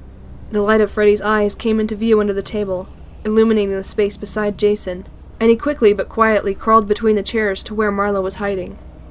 Freddy stood again, training his eyes on the floor just as Jason pulled his foot out of sight. Freddy began to pivot toward the table they were under. Marla put a hand on Jason's arm, steadying him. There was another pause. Lamar, under the table opposite them, beckoned to Marla and Jason, urging them to his own table further away from Freddy. Marla shook her head, not wanting to risk making noise. Maybe he's leaving, she told herself. Jason was beginning to breathe normally again when it struck them. Freddy was ducking down again, this time silently. His eyes had gone dark, but as soon as they spotted him, his gaze lit up again, illuminating the room. Marla and Jason scrambled around the metal chairs as fast as they could without touching them. They crawled across the thin carpet between tables until they came across an opening in the chairs and crawled under the table beside Lamar. Marla and Lamar looked at each other, at a loss. Freddy was straightening up again and beginning to circle around the third table. "We have to run for the door," Marla whispered. Lamar nodded, then motioned to them to follow his lead. He watched, waiting until Freddy was bending down once again, and then gestured to the middle table. They caught their breath, trying not to gasp, and Lamar looked toward the door. Could they make it? Marla put a hand on Jason's shoulder, and he started to shrug her off, but she was gripping him tightly, her fingers digging into him. He moved to brush her away, then looked at her. She was terrified, even more than he was. He let her hold on to him while keeping his eyes on Freddy, waiting for the next opening. It didn't come. As they waited, poised for flight, Freddy turned away, his deliberate steps taking him to the doorway. The room went dark, and Jason's heart skipped before he understood what had happened. The lights were gone because Freddy was gone. "Marla," he whispered, his voice little more than a breath of air. "He's gone." Marla looked at him and nodded, but she did not let go of his shoulder. "Are you okay?" she asked in the same almost soundless way. He nodded, then pointed to his leg and shrugged theatrically. She smiled at him and took her hand from his shoulder to muss his hair. Suddenly Lamar was tapping Marla's arm. He pointed to his ear, and she gave him a puzzled look. Jason stiffened, realizing what it was, and in a second Marla did too. There was music in the room, a tinny, labored sound like a music box. The gaps between the notes just a little too long. The room lit up again, a drowning red, and before they could move, the table was wrenched away. Freddy stood over them. He shoved the table aside, almost hurling it. They screamed, not a scream for help, but the last, futile act of defiance. Jason clung to his sister, and she pulled his head down against her, shielding his eyes so he wouldn't have to see. Suddenly Freddy stumbled off balance and lurched to the side. He tried to right himself, but another jolt from behind sent him flying forward, falling face first into the tables. Marla, Lamar, and Jason looked up to see Charlie and John, their faces flushed with effort. "Come on," Charlie said. "Let's go." Dave shrugged out of his bonds quickly. The knots were sturdy, but the cords had too much give. A few twists and turns, and he was free. He crawled to the door on his hands and knees and held his ear to the crack, careful not to jostle the door and give himself away. The loudspeaker blared, and then the sound he had been waiting for. Footsteps. Running away. He waited just until the sound faded, then got purposefully to his feet. "Where are we going?" Marla panted as they raced back to the main dining room. "The office," Charlie called. "It's got a real door. We can barricade ourselves in." She glanced at John, who nodded shortly. What they would do once they were barricaded inside was another question, but they could worry about that once they were safe. They ran through the dining room. Charlie glanced at the stage, blurred in passing, but she saw what she knew she would. It was empty. They reached the narrow hall that led to the office, and Charlie's heart lifted when she saw the door, light shining from its small window like a beacon. Wait, light? She slowed her pace. They were 10 feet from the door. She lifted a hand, signaling to the others to stop, and they approached the door slowly. Steeling herself, Charlie grabbed the knob and turned. It was locked. She looked helplessly at the others. "Someone's in there," Jason whispered, moving closer to Marla. "There's no one else here?" Marla said softly, but it sounded like a question. Charlie was about to try the door again, but stopped herself. "Don't draw their attention." "He's got loose," Jessica said, her voice hoarse, and Charlie felt a chill. "She's right." She didn't say it. "We have to go back," she said. Without waiting for a response, she turned, pushing between Lamar and John to take the lead. She took 2 steps forward, then stopped dead as she heard the others gasp. It was Chica, her eyes like burning orange headlights. She stood at the other end of the short hall, blocking their only way out. Her body filled the space. They could not even try to run past her. Charlie glanced behind her, even though she knew there was no other way out. Before she could react, John was running at the animatronic. He had no weapons, but he hurtled himself toward the thing and leapt up, trying to grab hold of her neck. He caught it briefly, struggling to hold on as Chica thrashed her head back and forth. Chica bent forward and swung to the side, slamming John into the wall, and John let go, crumpling to the floor. The cupcake on Chica's platter snapped its mouth as if laughing, its eyes rolling in their tiny sockets. "John!" Charlie cried as she thrust the flashlight back for someone else to take. She felt its weight leave her hands, but she didn't look back to see who took it. She looked up. There was an electrical cord dangling above their heads, parts of the rubber worn away and exposing stretches of bare wire. Chica was slowly advancing. Charlie jumped up, but she could not get high enough to reach it. She looked to either side. Is it narrow enough? She glanced at Chica. She was moving slowly, with measured steps. They were trapped, and she did not need to hurry. Charlie planted one foot against the wall, then stretched her leg across the narrow hallway, and did the same on the other side. Bracing between the walls to climb, she inched upward, her legs shaking with the effort. She looked up, struggling to retain her balance as she reached for the cord. Careful to touch only the rubber, she closed her fingers around it and dropped to the ground. Chica lunged forward, her arms extended and her teeth contorted in a mechanical smile. Charlie sprang up, the electrical cord brandished in front of her, and shoved it into the space between Chica's head and her torso. Chica jerked backward, sparks flying, and for a horrible moment Charlie could not move. Her hand throbbed with the electrical current, and she was caught there, unable to make her hand let go of the wire. She stared down at it, willing her fingers to open. Is this how I die? Lamar grabbed her and pulled her away, and she looked up at him wide-eyed. The others were already running. Chica was deactivated, or so it appeared, slumped forward, her eyes dark. Lamar gave her arm a tug, and they took off after the others. With a pleased smile, Dave watched the confrontation through the window in the office door. Just a matter of time now, he thought.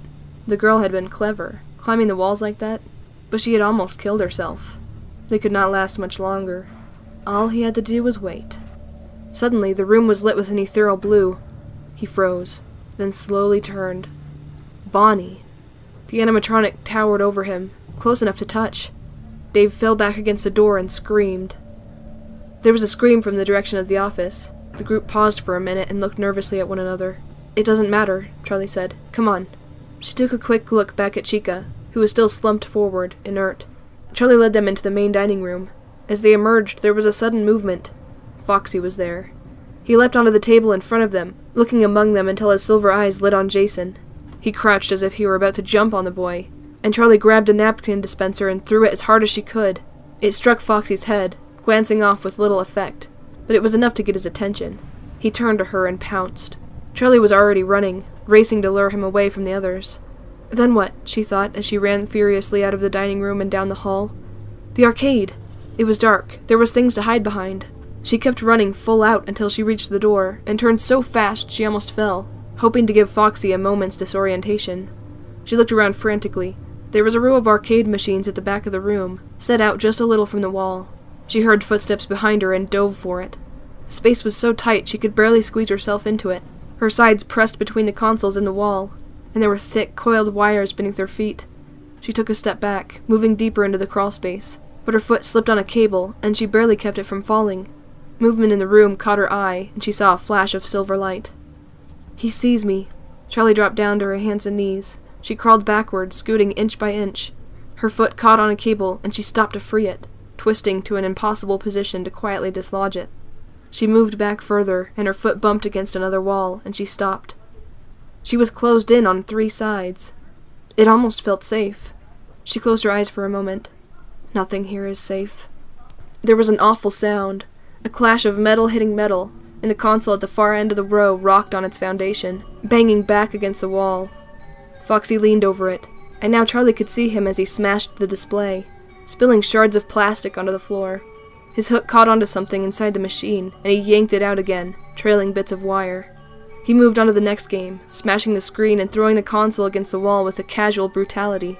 Charlie felt the impact of it echoing through the wall as he moved closer. "I have to get out. I have to." But there was no way out. Now that she was sitting in one place, she realized that her arm was stiff with pain, but only now did she look at it. The bandage was soaked through with blood. The wall beside her was streaked with a line of it where her arm had pressed.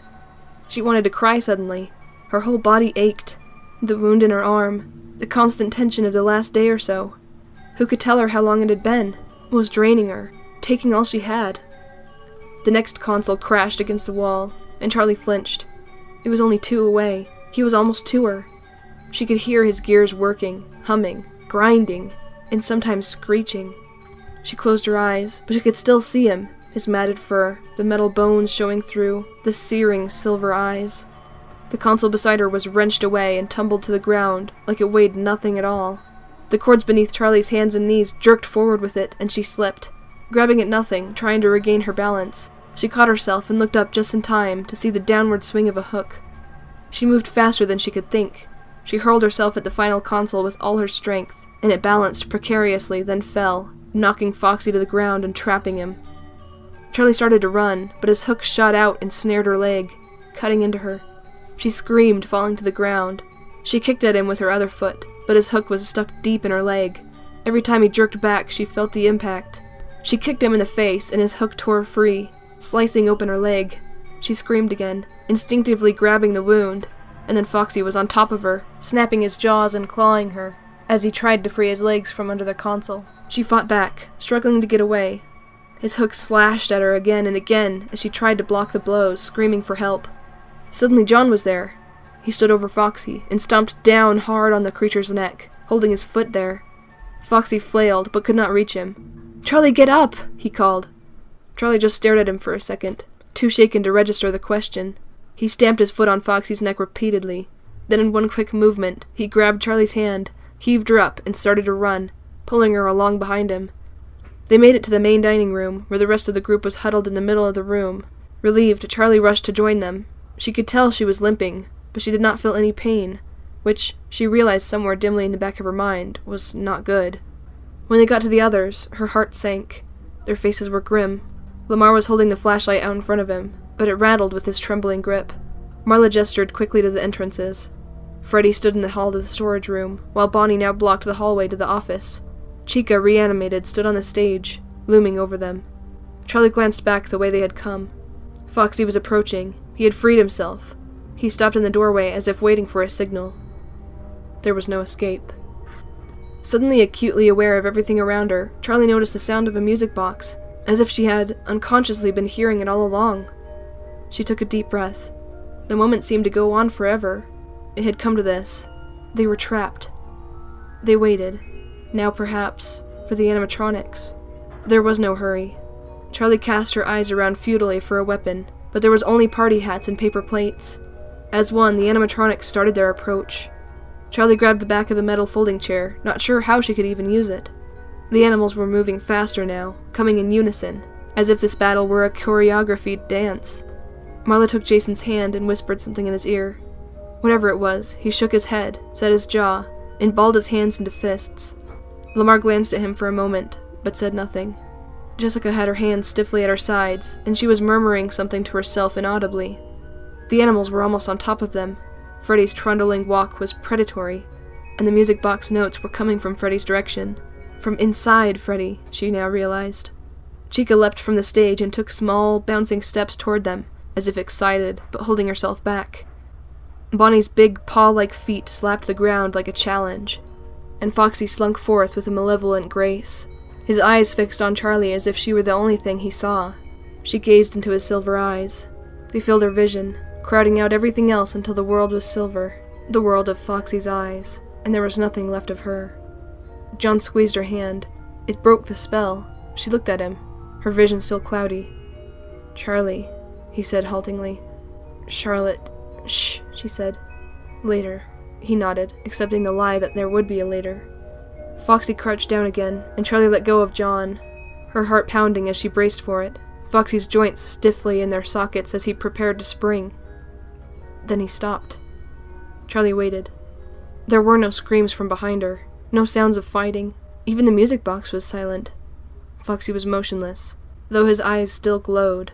She looked around, and then she saw. It was Freddy. Not the one they all knew.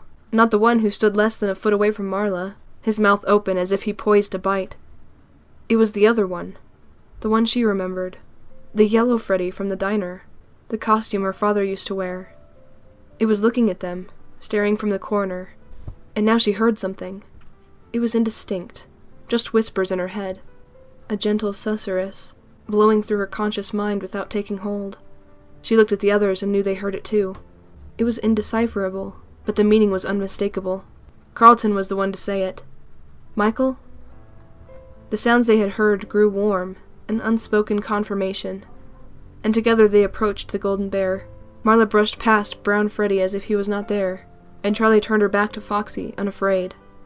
There was only one thought in her mind. "Michael, it's you." They were almost to him. All Charlie wanted to do was fling her arms around him, hold him close, and to be again the little girl she was so long ago. To embrace him again, this beloved child who had been ripped from their lives on that carefree afternoon. To do it all over. And this time to rescue him, this time to save his life. "Michael," she whispered. The yellow bear stood motionless. Unlike the others, there seemed to be nothing inside of it. It stood of its own accord, by its own will. There was nothing to hold the costumed jaw closed, and its eyes were empty. Suddenly aware that their backs were to the other animals, Charlie startled and turned, apprehensive. Freddy, Bonnie, Chica, and Foxy stood at rest, almost as if they were back on their stages. Their eyes were locked on Charlie, but they had halted their approach. "It's the kids," Carlton whispered. "Foxy wasn't attacking Jason," Marla gasped. "Foxy was trying to protect him." John took hesitant steps toward the middle of the dining room, then approached more boldly, looking at each of the robots in turn. "It's the kids," he echoed. All of them. Their faces were no longer animalistic, no longer lifeless, as if some spirit inhabited them. Suddenly there was a crash from the sealed exit door. They all startled, turning as one as the wall beside the welded entrance shook with the force of a dozen blows.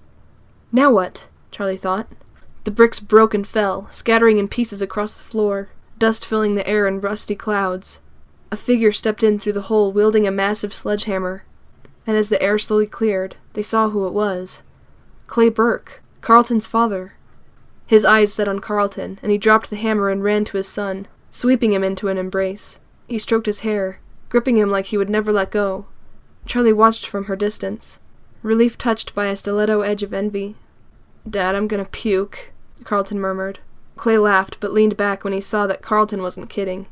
Carlton bent over, hands on his knees, fighting the urge to retch, and Clay's face took on alarm. Carlton straightened. "I'm good." Clay was not listening anymore. He was looking around the room at the animals. All of them were frozen in time, displaced. "Okay, kids," Clay said, his voice low and his words careful. "I think it's time for us to go." He started toward the exit he had made. They glanced at each other. The whispers were gone. Whatever he had been, the yellow Freddy was slouched again, in an empty suit, though no one had seen it move. Charlie nodded toward Clay, and the rest started forward, heading almost reluctantly to the hole in the wall. Charlie hung back.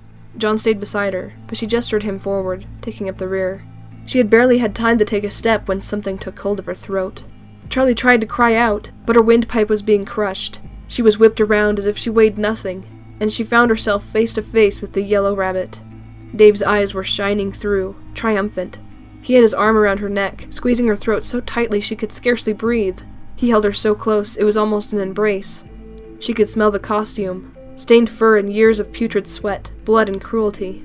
He spoke, still staring at Charlie. "You are staying."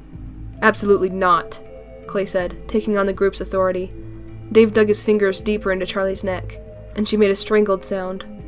"I will kill this one right here, as you watch, unless you do as I say," he said, and his voice was almost pleasant. Clay looked at him for a long moment, calculating, then nodded. "Okay," he said, his voice calm. "We'll do as you say. What do you want?" "Good," Dave said. He relaxed his grip on Charlie's neck, and she took a shaky breath. Clay began to move toward them, and the others followed. Charlie looked up at the man in the rabbit suit, and he met her gaze. "It was you. You killed Michael. You killed Sammy. You took them from me." His eyes should have held something fierce and dangerous. They should have been windows to the rotten core inside, but they were only eyes, flat and empty. Charlie plunged her hands into the gap beneath the costume's head. Dave drew back, but she held on. "If you want to be one of them, then be one of them," she shouted, and tripped the spring locks. Dave's eyes widened, and he screamed. Charlie jerked her hands free, barely evading the locks as they snapped open and plunged into his neck. She took a step back, watching as Dave crumpled to the ground, still screaming as the costume released. Part by part, the animatronic inside pierced his flesh, ripping up his organs, tearing through his body as if it were not even there. At some point he stopped screaming, but he still writhed on the floor for what felt like long minutes before he was still. Charlie stared, breathing hard as if she had been running. The form on the ground had seemed unreal. John was the first to make a move. He came beside her, but, still staring down, she waved him off before he could touch her. She could not bear it if he did. Jessica gasped, and they all looked up. The animatronics were moving. The group drew back, huddling together, but none of the animals were looking at them. One by one they took hold of the broken body on the floor and began to drag it away toward the hall, to Pirate's Cove. As they disappeared down the hallway, Charlie noticed that the yellow Freddy was gone. "Let's go," she said quietly. Clay Burke nodded, and they filed out of the restaurant for the last time. Chapter 13. The sun was rising as they emerged into the open air. Clay put his arm around Carlton's shoulder, and for once Carlton didn't brush him away with a joke. Charlie nodded absently, blinking in the light. "Carlton and I are taking a drive to the ER," Clay continued. "Is there anyone else who needs a doctor?" "I'm fine," Charlie said reflexively. "Jason, do you need to go to the hospital?" Marla asked. "No," he said. "Let's see your leg," she insisted. The party stopped as Jason held out his leg for Clay to examine. Charlie felt an odd relief wash through her. A grown-up was in charge now. After a moment, Clay looked up at Jason with a serious face. "I don't think we're going to have to cut it off," he said. "Not just yet." Jason smiled, and Clay turned to Marla. "I'll take care of him. It might leave a scar, but that'll just make him look tough." Marla nodded and winked at Jason, who laughed. "I need to change my clothes," Charlie said. It seemed like a petty thing to be worrying about, but her shirt and pants were wet with blood in some places, dry and stiff in others. It was beginning to itch. "You're a mess," Carlton pointed out redundantly. "Will she get a ticket if she drives like that?" "Charlie, are you sure you don't need to go to the hospital?" Marla said, turning her laser-like concern on her friend now that her brother had been declared safe. "I'm fine," Charlie said again. "I just need to change my clothes. We'll stop at the motel." When they reached the cars, they split into what had become their habitual groups. Marla, Jason, and Lamar in Marla's car, Charlie, John, and Jessica in Charlie's. Charlie opened the door to the driver's side and stopped, looking back at the building. It wasn't just her. Out of the corner of her eye, she could see all of them gazing at it. The empty mall was dark against the pink-streaked sky, long and squat, like something brutish and slumbering. They all turned away, getting into cars without speaking. Charlie kept her eyes on it. She watched as she started her car, waiting to turn her back to it until the last possible moment. She pulled out of the lot and drove away. Along the road, the cars split off. Clay and Carlton took the other turn out of the parking lot, heading to the hospital, and Charlie turned off toward the motel, while Marla continued to the Burke's house. "I call first shower," Jessica said as they got out of the car. Then, seeing Charlie's face, "I'll make a special exception in your case. You go first." Charlie nodded. In the room, she grabbed her bag and took it to the bathroom with her, leaving John and Jessica to wait. She locked the door behind her and undressed, deliberately not looking at the gashes on her arm and leg. She didn't need to see what was there, just to clean and bandage it. She got into the shower and let out a quiet yelp as the stinging water hit her open cuts, but she gritted her teeth and cleaned herself, washing her hair over and over until it was rinsed clean.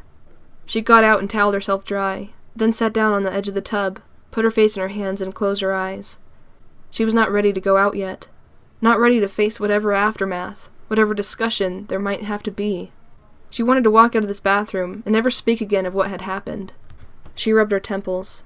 She didn't have a headache, but there was a pressure inside there, something that had yet to emerge. You can't stay here forever. Charlie still had the gauze and tape from the first time around, so she took it from her bag, wiped both wounds clean with a hotel towel, and bound her arm and leg, using all the gauze. I probably need stitches, she thought, but it was only an idle thought. She would not do it. She got up and went to look in the mirror. There was a cut across her cheek. It had stopped bleeding, but it was ugly. She didn't know how she could cover it up, but she didn't really want to, for the same reason she didn't want stitches. She wanted them to heal wrong. She wanted them to scar. She wanted proof, displayed on her body. This happened. This was real. This is what it did to me. She dressed quickly in her jeans and her last remaining clean t-shirt, and emerged from the bathroom to find Jessica and John carrying suitcases out to the car. I figured there was no point of leaving stuff here, Jessica said. We're all going in the morning. We may as well all bring it to Carlton's. Charlie nodded and grabbed Jason's backpack, taking it out to the car along with her own. Carlton and his father were already back by the time they had arrived, and again they entered Carlton's living room, now almost familiar. Carlton was curled up in an armchair by the fireplace, where someone had lit a fire, and Marla and Lamar were on the couch. Jason sat right in front of the fireplace, staring in at the licking flames. Charlie sat down near him, arranging herself stiffly. John joined her, looking at her with concern, but she ignored him and said nothing. "Are you okay?" Charlie asked, reaching up and rubbing Carlton's arm for a moment. He looked at her sleepily. "Yeah, it's a mild concussion," he said. "I'll be fine as long as no one else tries to murder me." "So, now what?" Jessica asked as she took the chair beside Carlton. "I mean," she paused, searching for words. "What happens?" she said finally. They looked at each other. It was the question they all had. What do you do after something like this? Charlie looked at Clay, who was standing in the doorway, only half in the room. "Mr. Clay, what happens now?" she said quietly. He looked off into the distance for a minute before answering. "Well, Charlie, I'm going back to Freddy's. I have to get my officer," he said gravely. "I won't go alone." He forced a smile, but no one joined him. "What do you think should happen?" he asked her. He was looking at Charlie, asking her this impossible question as if she could ever answer it. She nodded, accepting responsibility. "Nothing," she said. "It's over. I want to leave it that way." Clay gave her a nod, his face impassive. She could not tell if it was the answer he was looking for, but it was all she had. The others were silent. Marla and Lamar were nodding, but Jessica looked as if she wanted to protest. "Jessica, what?" Charlie said gently, realizing with unease that her friend wanted permission to disagree. "It just seems wrong," she said. "What about everything? I mean, people should know, right? That's how it works. That guard, he murdered all those kids, and people should know." "No one will believe us," Jason said, without looking up. "Officer Dunn," Jessica said. "Officer Dunn, he died in there. What will you tell his family? Will you tell him the truth?" She looked at Clay. "Officer Dunn died at the hands of the same man who killed your friends. I can prove that now." A silence fell over the room. "It won't bring them back," Clay said softly, "but maybe it will give them some rest." Clay turned his eyes to the fire, and a few minutes passed before he spoke again. "You kids have been carrying Freddy's with you all these years. It's time you left it behind," he said. He was stern, but his commanding tone was reassuring. "I'm going to see to it that Officer Dunn is given a proper burial." He paused, collecting himself, as though what he said next required effort. "Your friends, too." His brow furrowed.